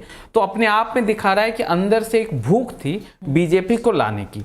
दूसरी चीज़ें मैं ये कह रहा हूँ कि एक क्रेडिट तो बीजेपी को जाना चाहिए।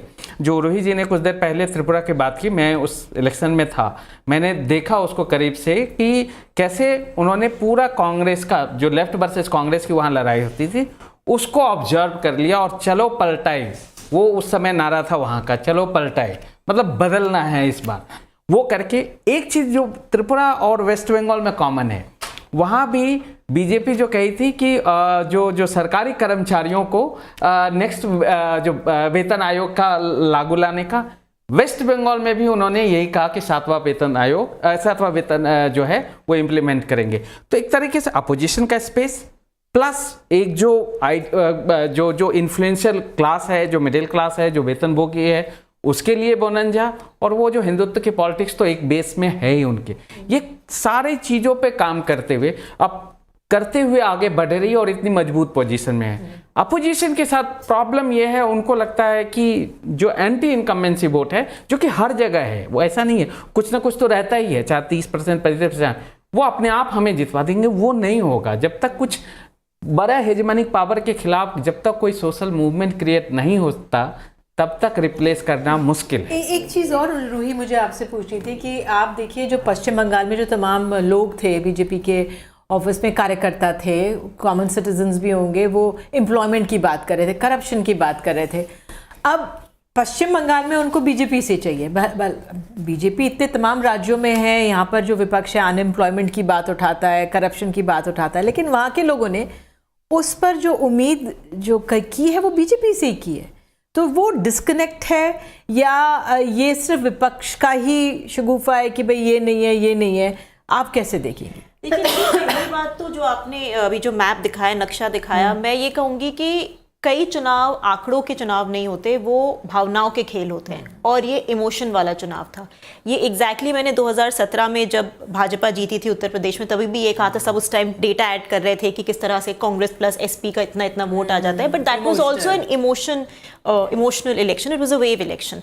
जहाँ तक आपके सवाल पे मैं आती हूँ, देखिए, why has the voter of Bengal put its faith in the BJP? Because they were tired of Trinamool Congress, they were tired of Mamata Banerjee, and the most prominent, the most feasible alternative is the BJP.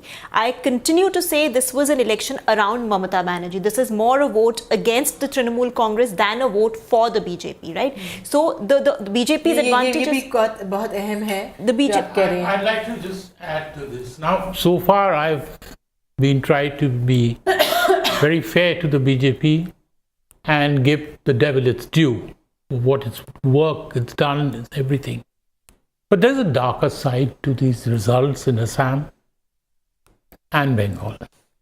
We cannot but note that there was a huge communal polarization in both these elections.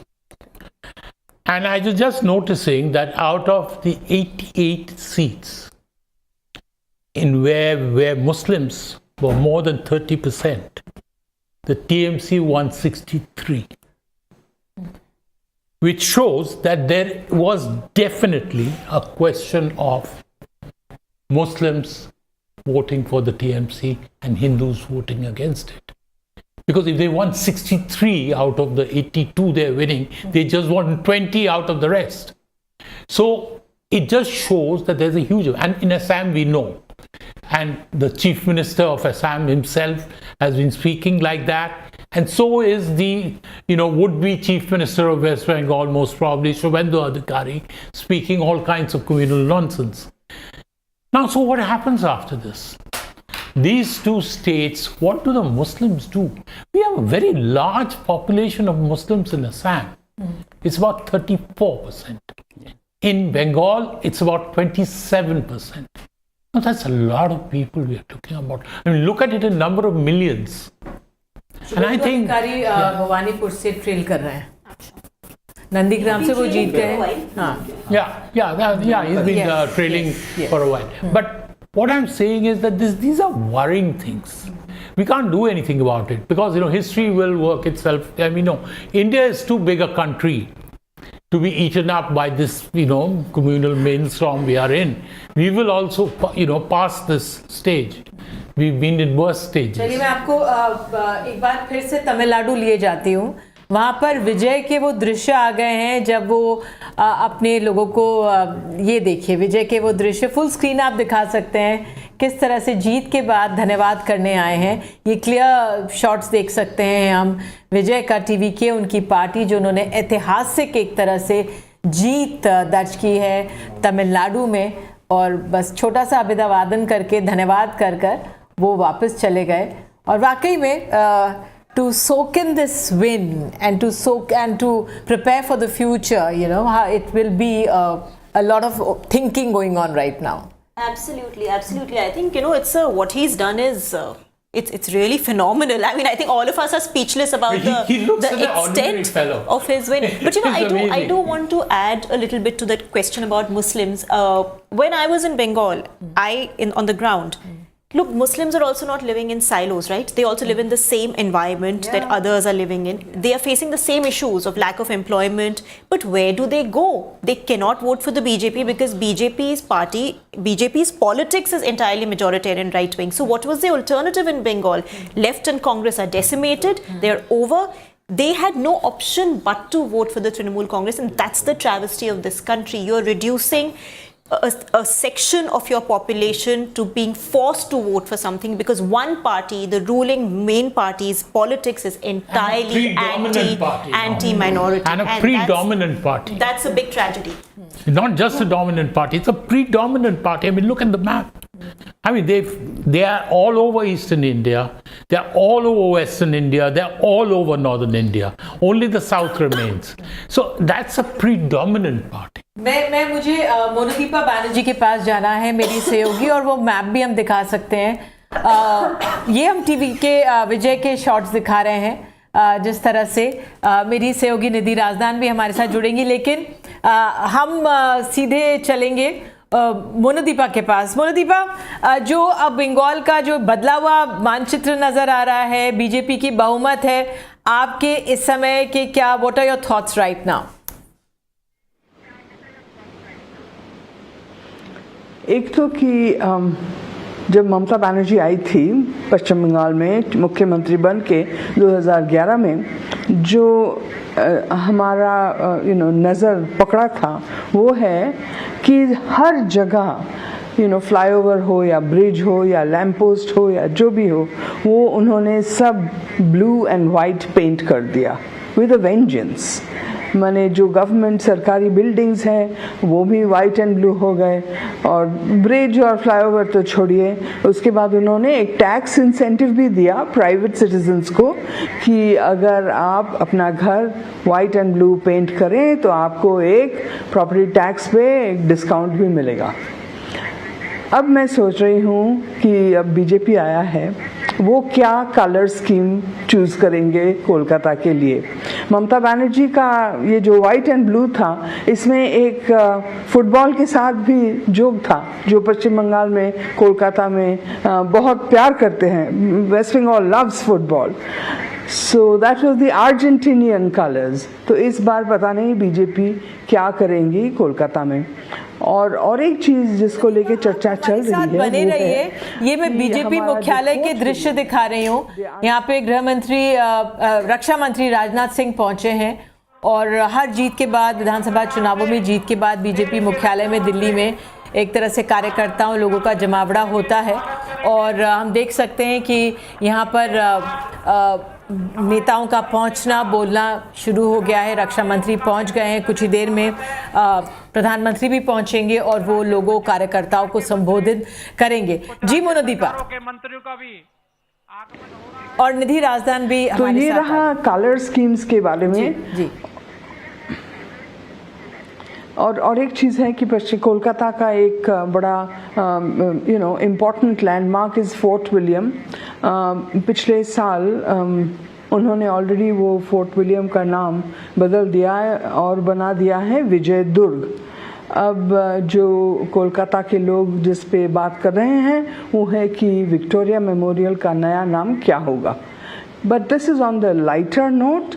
ज़रूर बहुत ही there is a tension about what impact this will have in minority pockets in Kolkata, outside Kolkata, and how quickly or how soon the temperatures may soar politically in these areas. ज़रूर इसको लेके पश्चिम बंगाल के लोगों के अंदर एक tension तो है ही। सुना वो टेंशन की बात कर रही हैं, जिस तरह से सुबह से शाम तक अब नतीजे सामने आ गए हैं, एक बदला हुआ स्वरूप देख रहे हैं। आप तो सुबह से कर रहे थे, इस समय क्या सोच? सबसे पहले तो आई वांट टू से कि मेरा एक सपना था कि मैं निधि कुलपति के साथ एंकरिंग करूं। Nidhi and Nidhi, it is so nice to actually sit with you. It's very nice to sit with you here and do that. देखिए, जब मैं थोड़ी देर पहले, जब हम कुछ घंटे पहले जब घर चले गए थोड़ी देर के लिए, तो तब बीजेपी 190 के आसपास थी। Now they cross 200। I think ये एक बहुत बड़ा स्वीपिंग विक्ट्री है। It's very clear that it's a huge victory. Tamil Nadu and West Bengal is a seismic, Ajay boss. It's such a huge shift for different reasons. And I think we'll hear from the Prime Minister now shortly. Last time I remember when they won Bihar, and the Lok Sabha election also, he was very clear that Bengal was their target. Absolutely. I mean, Bengal was an obsession with them. And you could see that this time particularly, they were just charged up. 2021, if you remember, because they did so well in 2019, there was a feeling in the BJP that Bengal was in their pocket. And they really didn't make that kind of effort which they made this time. This time, my God, I've never ever seen those armored carriers of the CRPF just going in. It's just amazing. So, right. I'll just come back to you, Ajay boss, in just a moment. I'd like to welcome actor Shriya Saran on the program this evening. She is, of course, a very well-known actor and is someone who's worked with Vijay, who's now all set to become the next Chief Minister of Tamil Nadu in a historic victory. Shriya Saran, thank you very much for joining us. Firstly, your thoughts about Vijay's big win in Tamil Nadu today. I'm very proud of him. He deserves all of it. I remember when I was working with him, once it was almost 45 degrees outside and it was so hot, and there were people lined up outside his van to take pictures with him. It was impossible to stand in that heat, but he went out and took a picture with everyone. And that just describes the kind of person he is, very down to earth, humble. So I think somebody like him will do good for Tamil Nadu.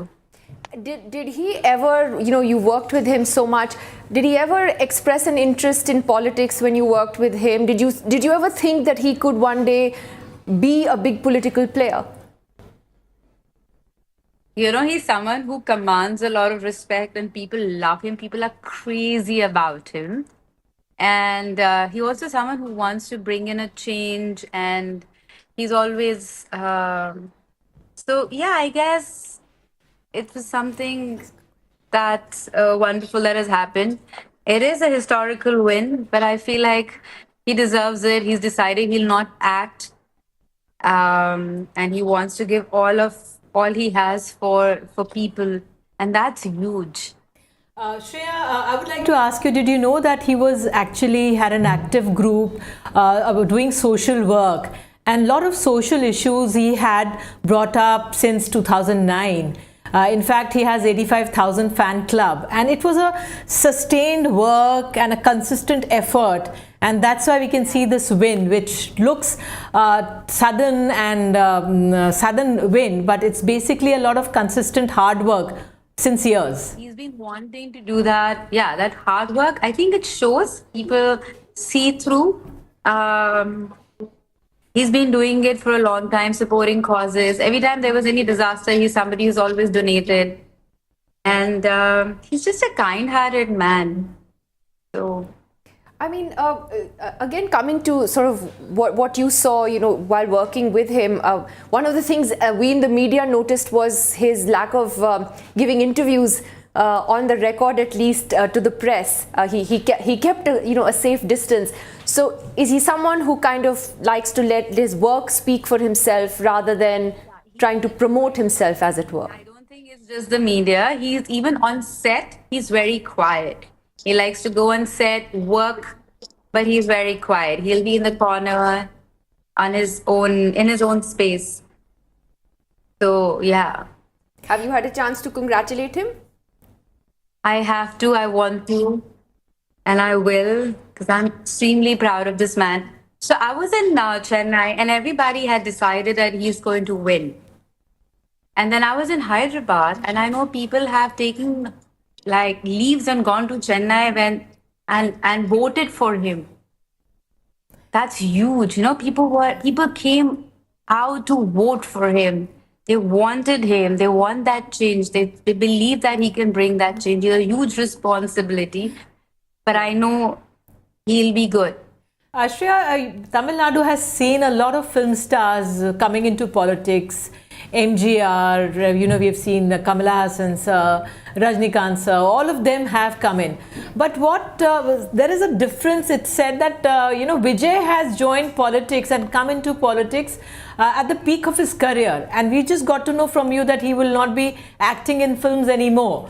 So that is an advantage that has gone and people have loved him. Yeah. He said in an interview that he doesn't want to act. He wants to concentrate on working for people. I feel, you know, when somebody is working really hard and really want to bring in that change, people see that. And he is a good human being, like I said before. I think that has worked for him. There is a whistle revolution, I believe, in Tamil Nadu that has come about. A lot of youngsters, he's called a Gen Z Neta. What is the sense you're getting? Have you interacted with youngsters over there? I did. They love him. They adore him. They love his work. And, you know, when somebody is so consistent with the charity work or giving back to the society that they're doing, it's not like once in a while, but they're doing it. People notice that. And then they respect you for that. So he has that respect. And that's priceless. Yeah. And when you come from the film industry, you tend to, you know, take all people of society together. He could be, I don't want to say it, but he's a Christian, and I believe he's given in Dravidian politics. He's given tickets to Brahmins, and then he wants to take everyone together. Do you think so? This is a fresh kind of politics that... I've been listening to your interview, and you've been very religious. Even you said that BJP is focused more on majority. I heard that, which I totally disagree with, and the youngsters of today disagree with what you're saying right now, and which is why he's won, because you guys are selling this really weird politics which doesn't exist. No, I think so. You didn't get the question correct. I said he is a very cohesive. Really he takes everyone together. His being a Christian or his parents going to Tirupati has anything to do with who he gives seats to? Do you think people give seat to who from their religion or their caste? They give seat to people who deserve it, right? Absolutely, absolutely. That is what I was trying to Shreya say, that he has taken everyone together, and that is the beauty of it. And the youngsters that's what it is all about. Youngsters see that, and yes. You don't like it when people try to divide with north, south, religion, or try to say that a party is more concerned towards the majority, which is wrong. Okay, Shreya, that is what we were trying to get in and set in, that fresh kind of politics that has come about in Tamil Nadu. I think it is, and also the people of Chennai know that they want to change, and I think they feel, they believe, they respect in him, and they think that he can. Right. Well, Shreya, thank you so much for taking out the time and speaking to us. And well, I can see how happy you are to see your friend going on to become the now the next Chief Minister of Tamil Nadu. More of my co-star, more of somebody I'm fan of. Less, he's somebody I look up to. Super. Thank you very much, Shreya. Thank you. Thank you. And Ruhi and Ajoy, just quick thoughts on, just that appeal of Vijay's, that she was trying to reflect, Shreya Saran there. What was it about his messaging? And as we were saying throughout the day, it's obviously this is not something that's just happened overnight. He's been working towards this. What is different about his messaging as a film star as opposed to a Rajnikant or Kamal Haasan in Tamil Nadu politics? I think he persisted more. I think Rajnikant got cold feet and didn't persist as much because politics is about persistence, and I think he took the big plunge.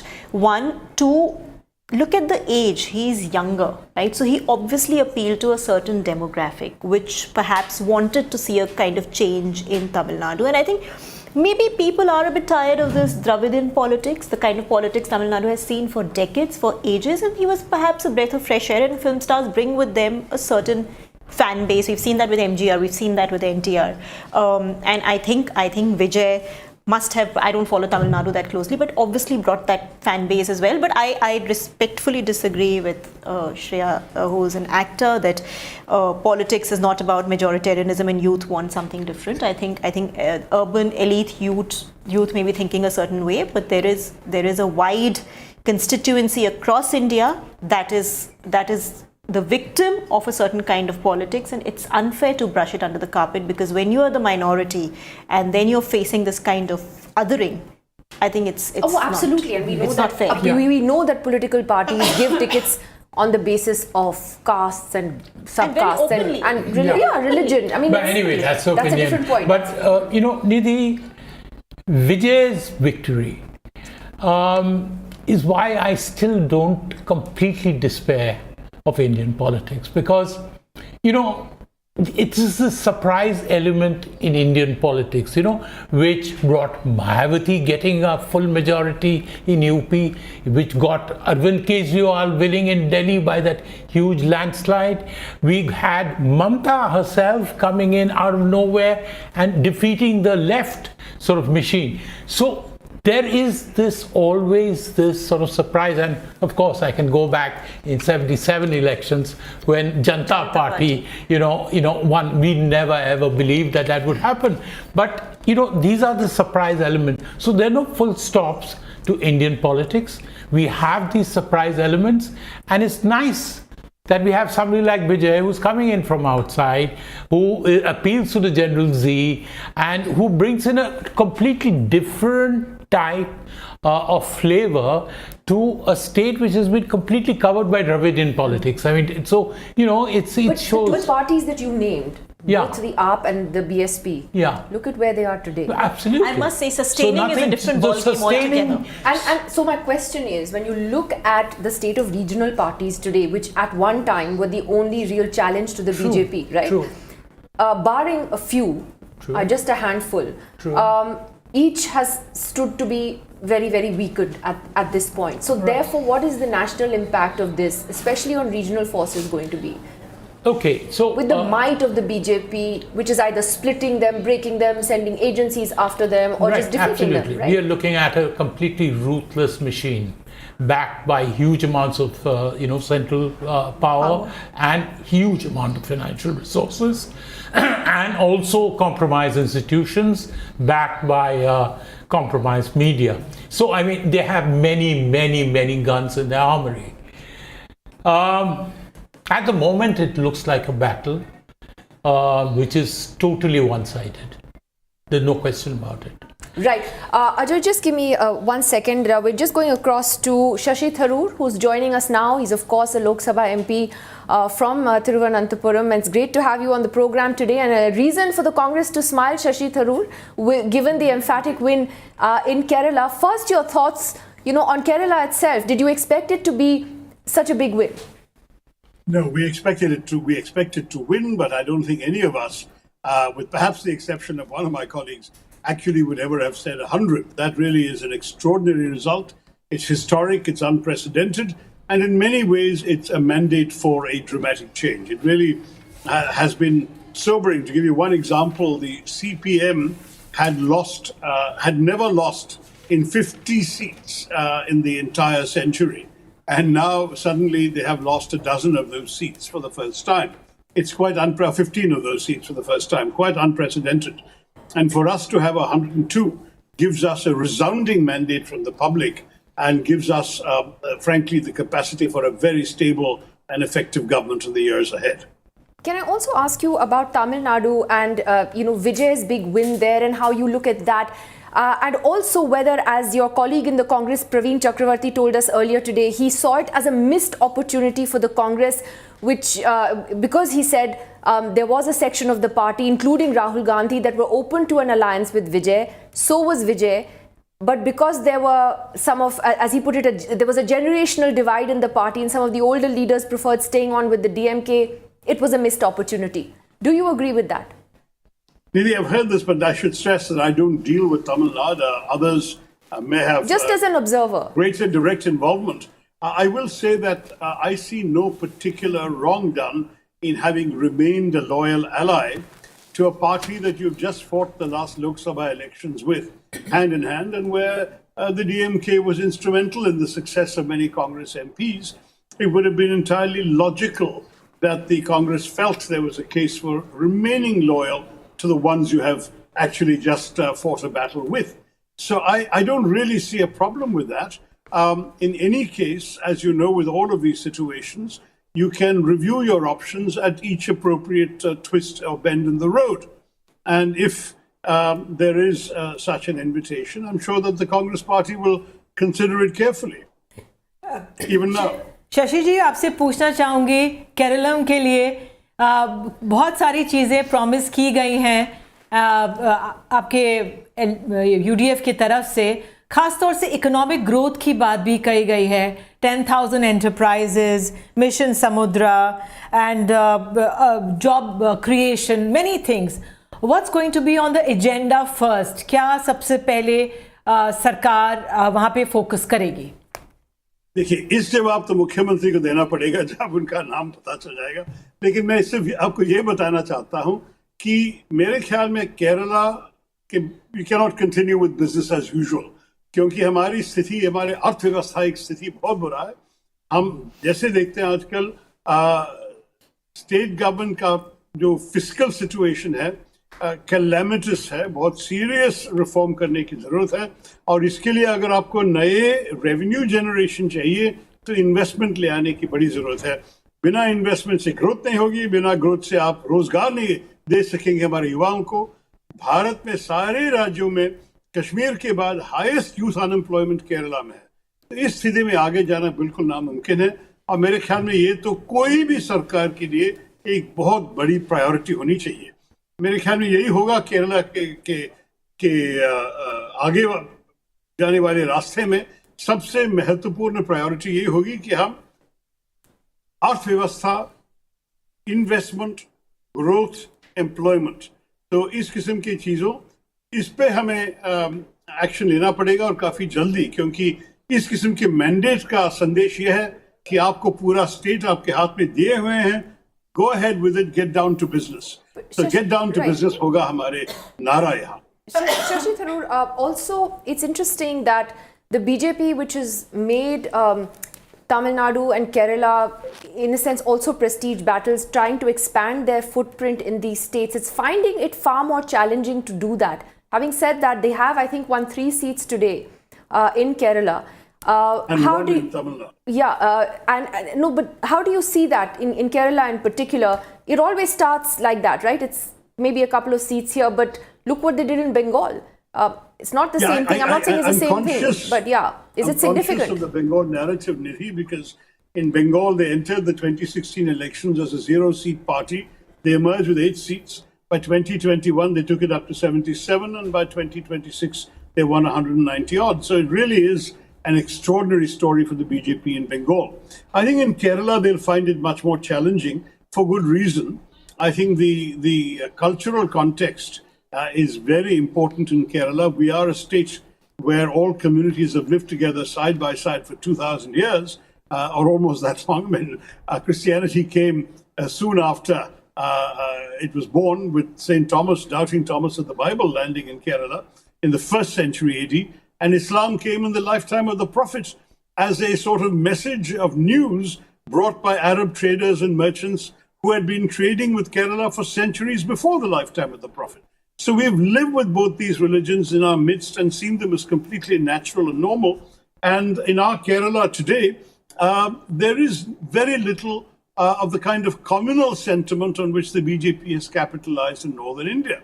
So if you look at the fact that Kerala has given BJP 3 seats this time, 2 of them are in my constituency of Thiruvananthapuram, which is the most hospitable ground for the BJP, if for no other reason than demographic, in that Kerala is 53% Hindu, but Thiruvananthapuram is 68% Hindu, and Kerala's sort of dominant Nair upper caste community is 14% across the state, but is 29% in Thiruvananthapuram. So there can't be any more fertile ground for the BJP to plant its lotus in Kerala than Thiruvananthapuram. And this is why I've had a tough time in some of these last few Lok Sabha elections. I won 2019 with a massive majority. But even there, I lost the specific assembly segment that Mr. Rajiv Chandrasekhar has now won and become the MLA for. And in 2024, I did lose that one again. So I'm very conscious that there are parts of Thiruvananthapuram which are very, very fertile ground for the BJP. That is simply not so true elsewhere in the state. And elsewhere in the state, they don't have that kind of appeal. Right. How do you see then, the totality of today's results and their impact nationally on your party to begin with, on the opposition India bloc? You now are down, 2 of your India bloc constituents are sort of down and out, MK Stalin, Mamata Banerjee. You've done well in Kerala today, not so well, in the other states you contested in. Therefore, what is the long-term impact, you think, of this on opposition politics? Well, the India Alliance was always seen as a national alliance and not specifically as a state alliance. It varies from state to state. In fact, even in South India, we've seen a situation where all the India Alliance parties were together in Tamil Nadu, where Congress, the Communist parties, the Muslim League and the DMK all fought together, whereas right next door in Kerala, the Communists fought against the Muslim League and the Congress. So you've got a very different pattern even right here. And of course in Bengal, the TMC has been separate from the Congress and the CPM in the last election. And in this election, all 3 fought. But Shashi Tharoor, is there a lesson from the Bengal numbers? I sorry to interrupt. The reason I ask that is that if you look at, for instance, and we'll have more data on this in a little while, but the Muslim vote in Bengal, for example, seems to have got divided between the TMC, the Congress and the left. And I think if you add up the vote share of the opposition in Bengal, it, I think, crosses the BJP's vote share in the state. So if the India Alliance is only going to be a national level alliance, then, is there a bigger message coming out of Bengal that you do actually need to come together in order to defeat them state by state? Look, and as I say this, by the way, the Prime Minister's just arrived at the BJP headquarters. Right, I'm sure you'll be moving your attention there. But just to say that, yes, and one of the possible messages should be that we all talk to each other about the future. I mean, certainly it's possible that in the next Bengal elections, we might fight together as the India Alliance. Who knows? And I think these are decisions that will be made by the right people at the right level. But if you look, for example, at what happened in Tamil Nadu, even though we did fight together, that wasn't good enough in the face of the Vijay wave. So there are issues we have to bear in mind. Nationally, however, I think the prospects are looking good because both the BJP and the opposition have some hard faith. We have gained some wind in our sails from the Kerala victory.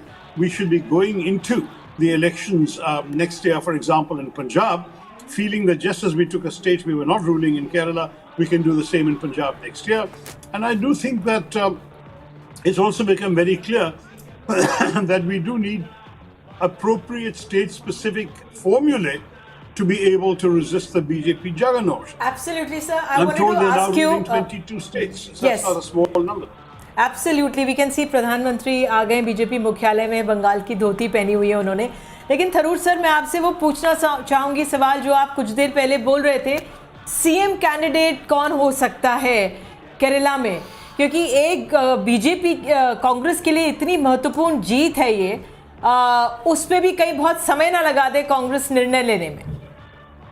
मेरे ख्याल में समय ज्यादा नहीं लगाएंगे, क्योंकि सारे कांग्रेस नेता को अच्छी तरह मालूम है कि इस अवसर पर हमें कॉन्फिडेंस के हमें मिले हैं, इसको अगर है तो जल्दी तय करना चाहिए कि कैसे आगे बढ़ाएंगे।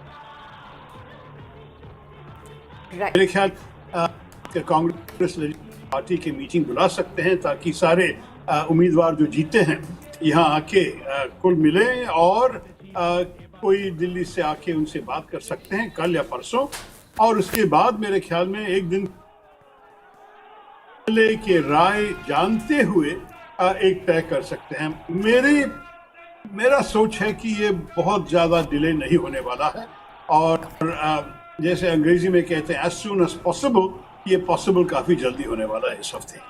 बहुत बहुत धन्यवाद सर जुड़ने के लिए डिकोडर से और बातचीत करने के लिए, और इंतज़ार रहेगा कि मुख्यमंत्री का चेहरा केरला में कौन सा होगा, यूडीएफ और कांग्रेस को इस जीत के बाद वहाँ पे कौन चेहरा होगा। बहुत बहुत धन्यवाद सर जुड़ने के लिए। नमस्कार, धन्यवाद। नमस्कार।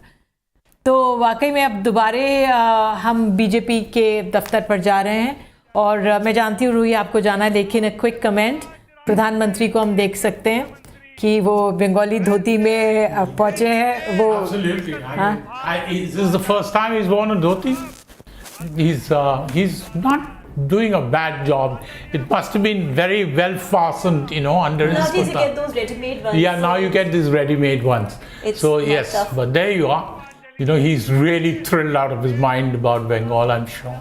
Just to add to that, and as my closing comments before I leave, there were two leaders who Narendra Modi and Amit Shah had set their eyes on in bringing them down. Arvind Kejriwal and Mamta Banerjee. Both very similar style of politics, street style politics, would say anything, would, sort of counter the BJP, would sort of, have this very opposition mindset. Successfully brought both down. Both had guarded their home turf for a long time. Even Kejriwal managed to guard it for a while, at least in assembly elections, not in Lok Sabha, and both have been brought down. So I think Narendra Modi would sleep very peacefully tonight. Monideepa हमारे साथ मौजूद हैं। मोनिदी, आपने अभी देखा BJP मुख्यालय से जो दृश्य आ रहे हैं, प्रधानमंत्री ने वो बंगाली धोती खास पहनी हुई है, क्या कहना चाहेंगी? जी, अगर उन्होंने अपने आप वो पहना, मैंने पूरा नॉर्मल धोती अगर उन्होंने पहना, देन आई से कंग्रेचुलेशंस, क्योंकि जितना दिक्कत साड़ी पहनने में होता है उतना ही दिक्कत धोती पहनने में होता है।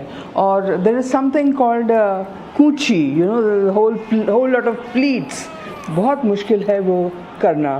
पर I think you might be right again Ajay ji, it's probably a readymade one. आजकल वो जैसे लोग पैंट पहनते हैं उसी तरह आप धोती भी पहन सकते हैं। So it's possibly that the dhoti is a very graceful and elegant sartorial choice, and Mr. Modi वो बहुत दिन से कोशिश कर रहे हैं कि वो ज़्यादातर बांग्ला में बोले और फिर धोती पहने और झालमुड़ी खाएं. So clearly trying to associate more closely with the people of Bengal than before. बिल्कुल. और एक और चीज़ जो नितिन नबीन उनके बगल में खड़े हुए हैं, अध्यक्ष बनने के बाद सबसे बड़ा जो राज्य है जो बीजेपी ने जीता है, बिहार को अगर हम अलग रखें, मोनिदी, कहा यह जा रहा है कि नितिन नबीन की अध्यक्षता में एक तरह से मुहर लग गई है इस जीत के बाद जो बीजेपी को मिली है बंगाल में. हाँ जी, डेफिनेटली. देखिए, अभी वो कुछ महीने ही हुए हैं जब वो बीजेपी प्रेसिडेंट बने, और उसके बाद ही ये पश्चिम बंगाल में इतनी बड़ी जीत सर्टेनली उनके लिए बहुत ही पॉजिटिव है. और तमिलनाडु में भी उनका परफॉर्मेंस बहुत अच्छा रहा है. बस मुझे एक चीज़ याद आ रही है बार बार अबाउट द प्राइम मिनिस्टर, जिन्होंने कहा, और उस समय शायद नवीन जी उनके पास ही खड़े थे पटना में, उन्होंने कहा कि गंगा बिहार से बंगाल बहती हैं, यू नो। सो ऐसा ही हालत अब बना हुआ है for the BJP, very positive vibes, और धोती पहने या जो भी आप यू नो पोशाक पहने, the fact is Narendra Modi के लिए आज एक बड़ी ही जीत हुई है। बिल्कुल, जो मैं नितिन नवीन का सवाल पूछ रही थी, जो प्रधानमंत्री को माला चढ़ाई गई वो उन्होंने नितिन नवीन को पहना दी। आशीष, आप क्या कहना चाहेंगे? देखिए, एक तो चीज़ ये बात सही है कि धोती रेडीमेड हो या अपने से पहना हो, ये हमें मैसेजिंग की बात होती है लोगों को। हाँ, मैं ये बोलने का कारण दूसरा था मेरा जिक्र करने का। सो बेसिकली कॉमन लोगों को ये लगता है कि धोती उन्होंने पहना है, तो अगर बंगाल के साथ जोड़ रहे तो उनको लगेगा कि हमारे वेशभूषा में आ रहे। मैं ये कहने की कोशिश कर रहा था rather than पहली बात। दूसरी बात ये, ऑफ कोर्स अभी प्रधानमंत्री जी संबोधन करेंगे, तो सबसे बड़ी बात ऑफ कोर्स बधाई हो उनकी पार्टी को, उनके कार्यकर्ताओं को, उनके, और उसके जो भी उन्होंने वो मेहनत किए है, और हम काफ़ी चर्चा कर रहे थे कि कैसे वो एक एस्पिरेशनल स्पेस को कैप्चर करते हैं जब वो अपोजिशन में होता है, चैलेंजिंग होता है। एक कॉन्ट्राडिक्टरी पॉइंट मैं यहाँ पे मेंशन करना चाहूँगा, और खासकर दो बड़े राज्य ही लीजिए, अभी पश्चिम बंगाल ले लीजिए और मैं यूपी का कॉन्ट्रास्ट कर लीजिए। पश्चिम बंगाल में हम अभी जिक्र कर रहे थे, लोग यूथ जो है नौकरी की या ज़्यादा बेहतर अपॉर्चुनिटीज़ की बात करते हैं। सेम आप उसी यूपी में, उतने बड़े सिमिलर राज्य हैं, आप बात करेंगे, वही युवा ये एक्सेप्ट करेंगे आपको कि नौकरियां नहीं हैं, ये चीज़ें नहीं हैं, बट डिस्पाइट दिस फैक्ट वो क्या कहेंगे कि बीजेपी जो है हिंदुओं की पार्टी है, क्योंकि हम तो पहले ही एक्सक्लूड कर चुके हैं माइनॉरिटी को, और उन्होंने भी मान लिया है कि हम सेकंड क्लास के सिटीजन हो गए या अब हमारे पास अपोजिशन के पास जाने के अलावा कोई चांसेस नहीं है। तो बीजेपी की दाद देनी पड़ेगी आपको कि उन्होंने ऐसी पॉलिटिक्स या ऐसी व्यू रचना रची है लोगों के मनो स्पेस पे, जहाँ पे लोग के जो अपनी एस्पिरेशंस है वो कहीं ना कहीं गॉन हो जाते हैं बड़े नैरेटिव हिंदुत्व की पॉलिटिक्स पे, या एक रीज जो जिसे खींच कह सकते हैं कि जो अपोजिशन की या रीजनल पार्टीज की जो पॉलिटिक्स रही उसके अगेंस्ट में। तो ये दोनों का जो कॉम्बिनेशन है वो कुल मिला के लबोलुआब मोटे तौर पे हम ये कहना चाह रहे हैं कि जो बीजेपी है कई सारे मुद्दों के साथ खेलते हुए, एस्पिरेशंस को लेते हुए और अपने कैडर को कैसे कंट्रोल करे आइडियोलॉजिकली, ये जो सारी जीत आपको दिख रही है या उनका प्रसार दिख रही है, ये सब का कॉम्बिनेशन है, और ये ऐसा कॉम्बिनेशन है जो भी फिलहाल रुकेगा, और इसको बिना किसी मूवमेंट के, जो मैं बार बार कह रहा हूँ, नई चीज़ों के साथ नहीं कर सकते काउंटर। ये प्रधानमंत्री थोड़ी है, ये तो प्रचार मंत्री हैं, ये साफ तौर पर दिख रहा है। भाई ये झालमुड़ी खा रहे हैं बंगाल में, आपको मणिपुर नहीं दिख रहा है क्या? सिर्फ चुनाव जीतने के लिए तो चुनाव जीत जाते हैं, फिर उसके बाद क्या? हम तो दिल्ली में बैठे हैं, यही वादा किया था ना महिला दिवस पर 2500 रुपए आएंगे, तो मिल गए क्या महिलाओं से? तो ये सवाल जो है ये बहुत वाजिब सवाल है जो जनता पूछ रही है अब इनसे। लेकिन हाँ, चुनाव जीत जाते हैं क्योंकि जो लोकतंत्र पे मशीन तंत्र हावी है, तो चुनाव जीत रहे हैं, बधाइयाँ खा रहे हैं ये बैठकर। तो साफ तौर पर यही कहना, ये प्रचार मंत्री, किसी प्रधानमंत्री ने ऐसा किया हो तो अब साहब से कोई पूछ लीजिए, ठीक है आप धोती पहना है, कुर्ता पहना है, आप एक कॉन्फ्रेंस भी कर लीजिए, पूछ लीजिए, मीडिया के साथियों को बिठा लीजिए, सवाल कोई जवाब दे पाएंगे क्या? लेकिन खैर ये इस तरीके की राजनीति चल रही है जी। What she says of course makes a lot of sense. A lot of this is optics and everything, but we cannot deny today is a historic day, both for West Bengal, which is my home state, and for Tamil Nadu, because we are looking at changes which we never thought would happen. We have to see the implications of this in the coming days. It's too early to come to an assessment. But having given credit for the BJP, both in Bengal and in Assam, to achieve such stupendous results, particularly in Bengal, I keep worrying whether this casts a darker shadow on India at a time when there is so much international turmoil. The country is facing a very difficult situation, and our relations with Bangladesh are extreme. We're just about repairing them.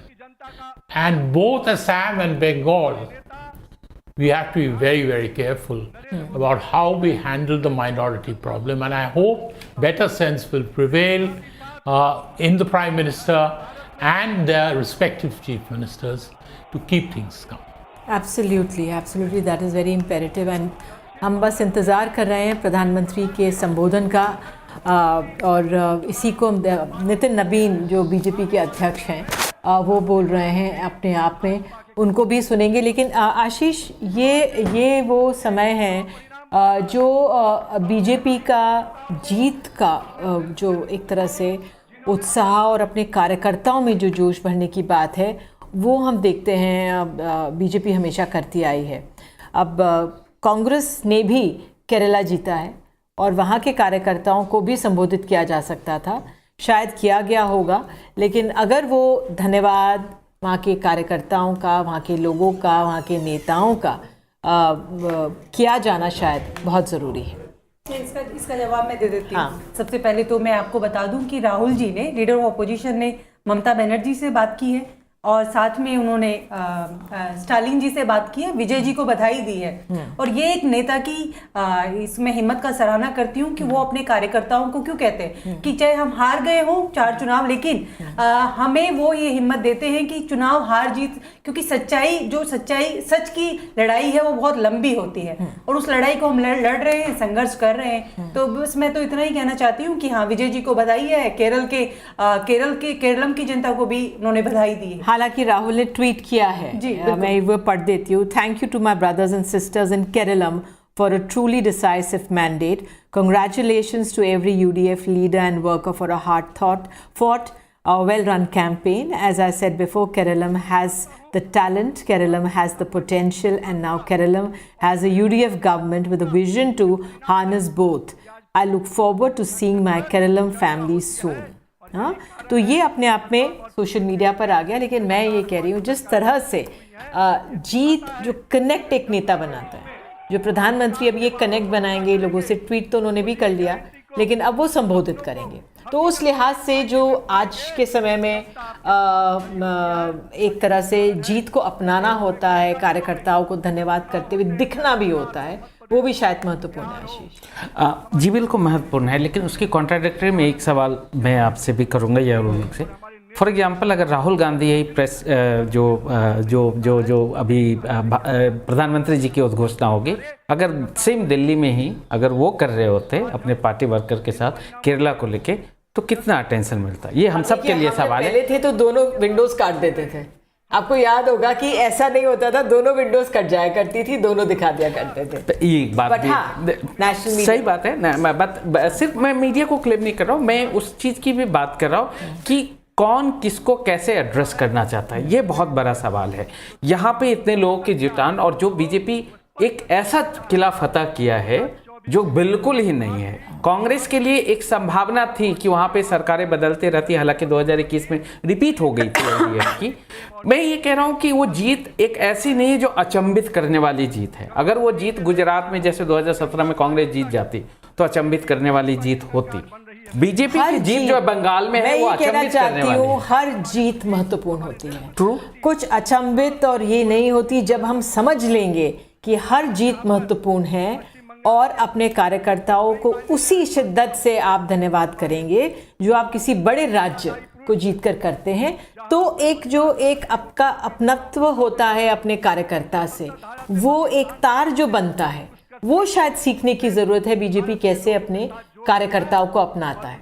बिल्कुल, और BJP के साथ एक और plus point है कि अपने कार्यकर्ताओं को कैसे इंगेज रखने रहा है। देखिए, इलेक्शन के टाइम में सारे पार्टी के कार्यकर्ताओं काम थे।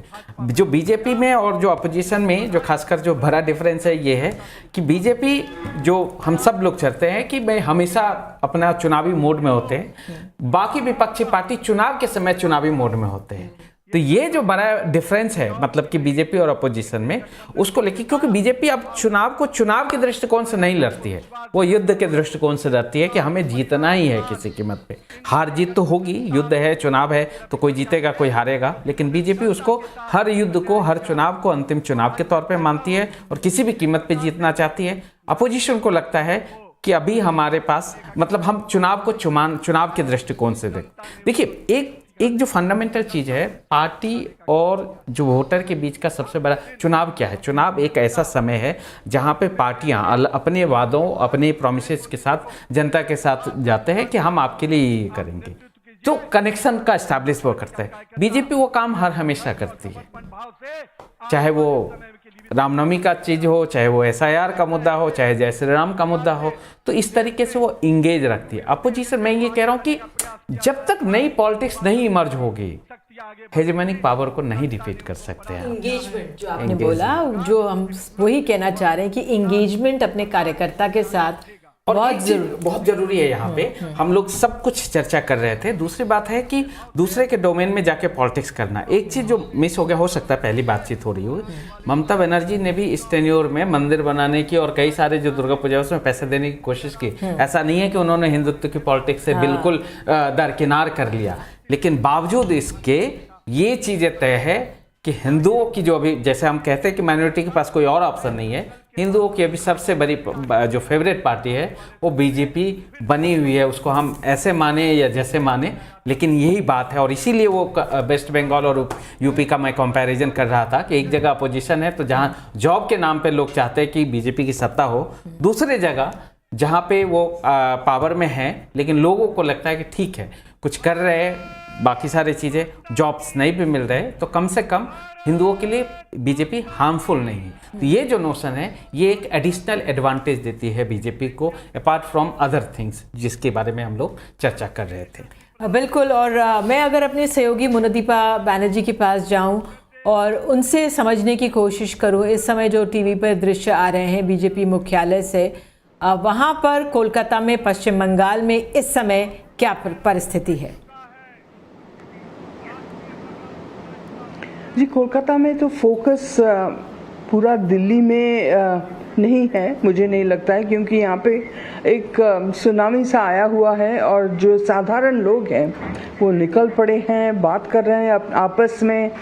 ज़रूर प्राइम मिनिस्टर और नवीन जी का जो प्रोग्राम है वो जो बीजेपी समर्थक हैं सभी देखेंगे, लेकिन कोलकाता जो मुझे खबर आ रही हैं is getting back to business.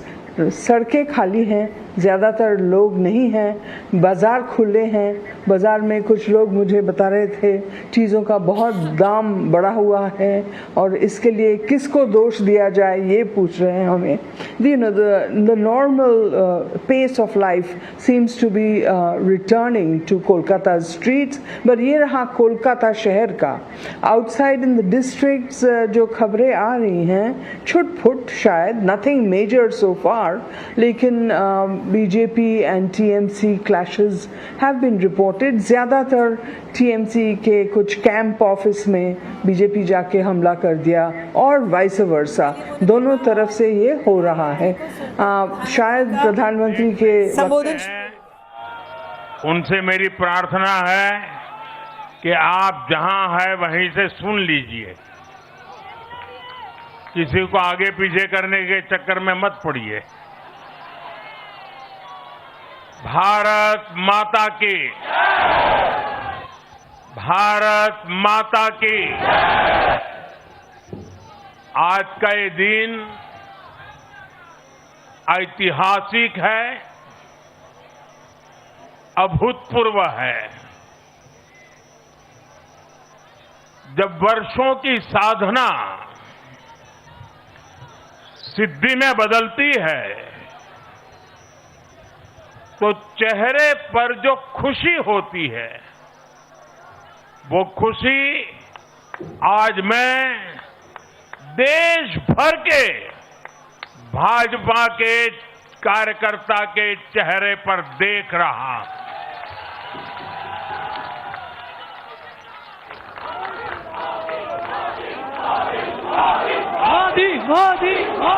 आप वो तस्वीर नीचे रखिए, पीछे लोगों को परेशानी हो रही, नीचे रखिए, नीचे रखिए।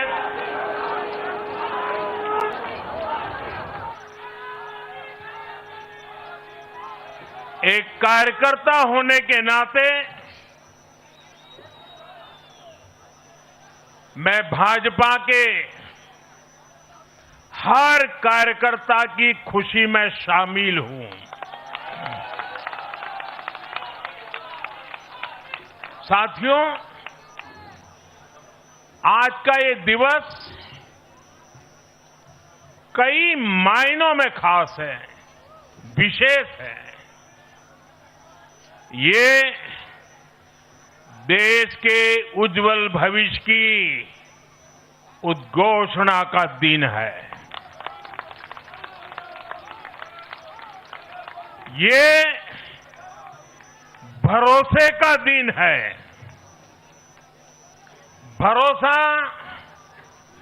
भारत के महान लोकतंत्र पर, भरोसा परफॉर्मेंस की पॉलिटिक्स पर, भरोसा स्थिरता के संकल्प पर, भरोसा एक भारत श्रेष्ठ भारत की भावना पर। साथियों, मैं बंगाल की जनता का, असम की जनता का, पुडुचेरी की जनता का, तमिलनाडु और केरलम की जनता का आज आदरपूर्वक नमन करता हूं। मैं उन सबको वंदन करता हूं। मैं आज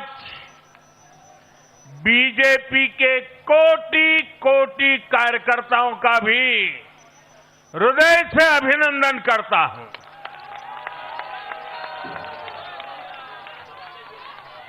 भाजपा के हर छोटे बड़े कार्यकर्ता ने एक बार फिर से कमाल कर दिया है, कमल खिला दिया है।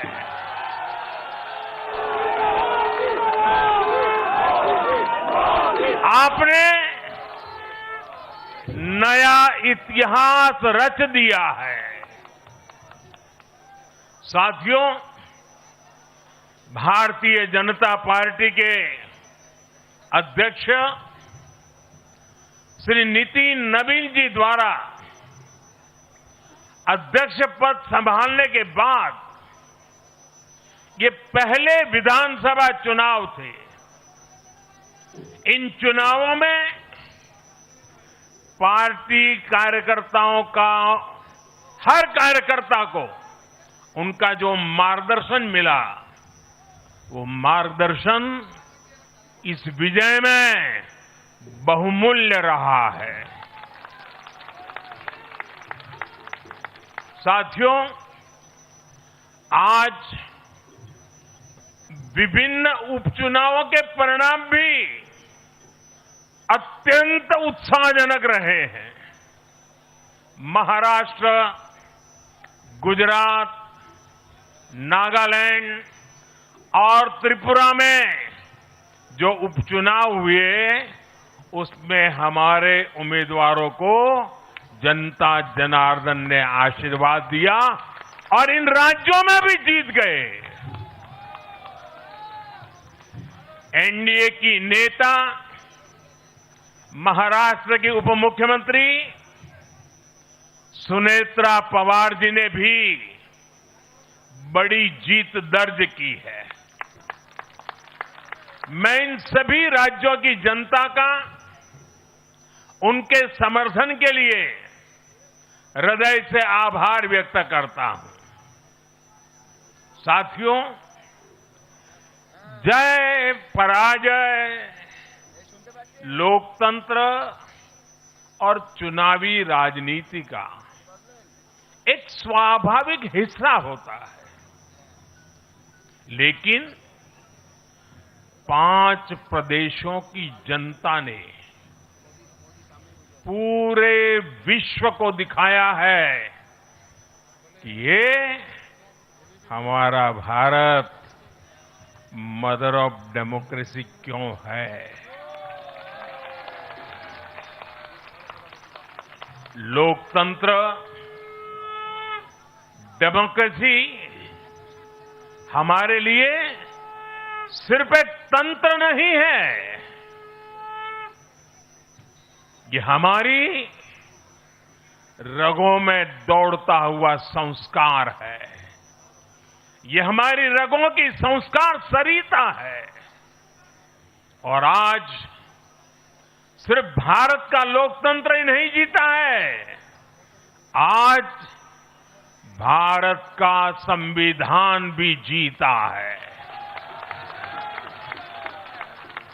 हमारी संवैधानिक संस्थाएं जीती हैं, हमारी लोकतांत्रिक प्रक्रियाएं जीती है। पश्चिम बंगाल में करीब 93% मतदान होना अपने आप में ऐतिहासिक रहा है।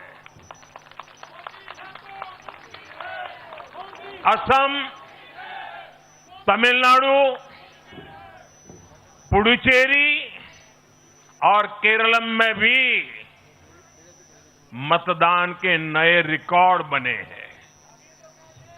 इसमें भी महिलाओं की भागीदारी बहुत अधिक रही है। ये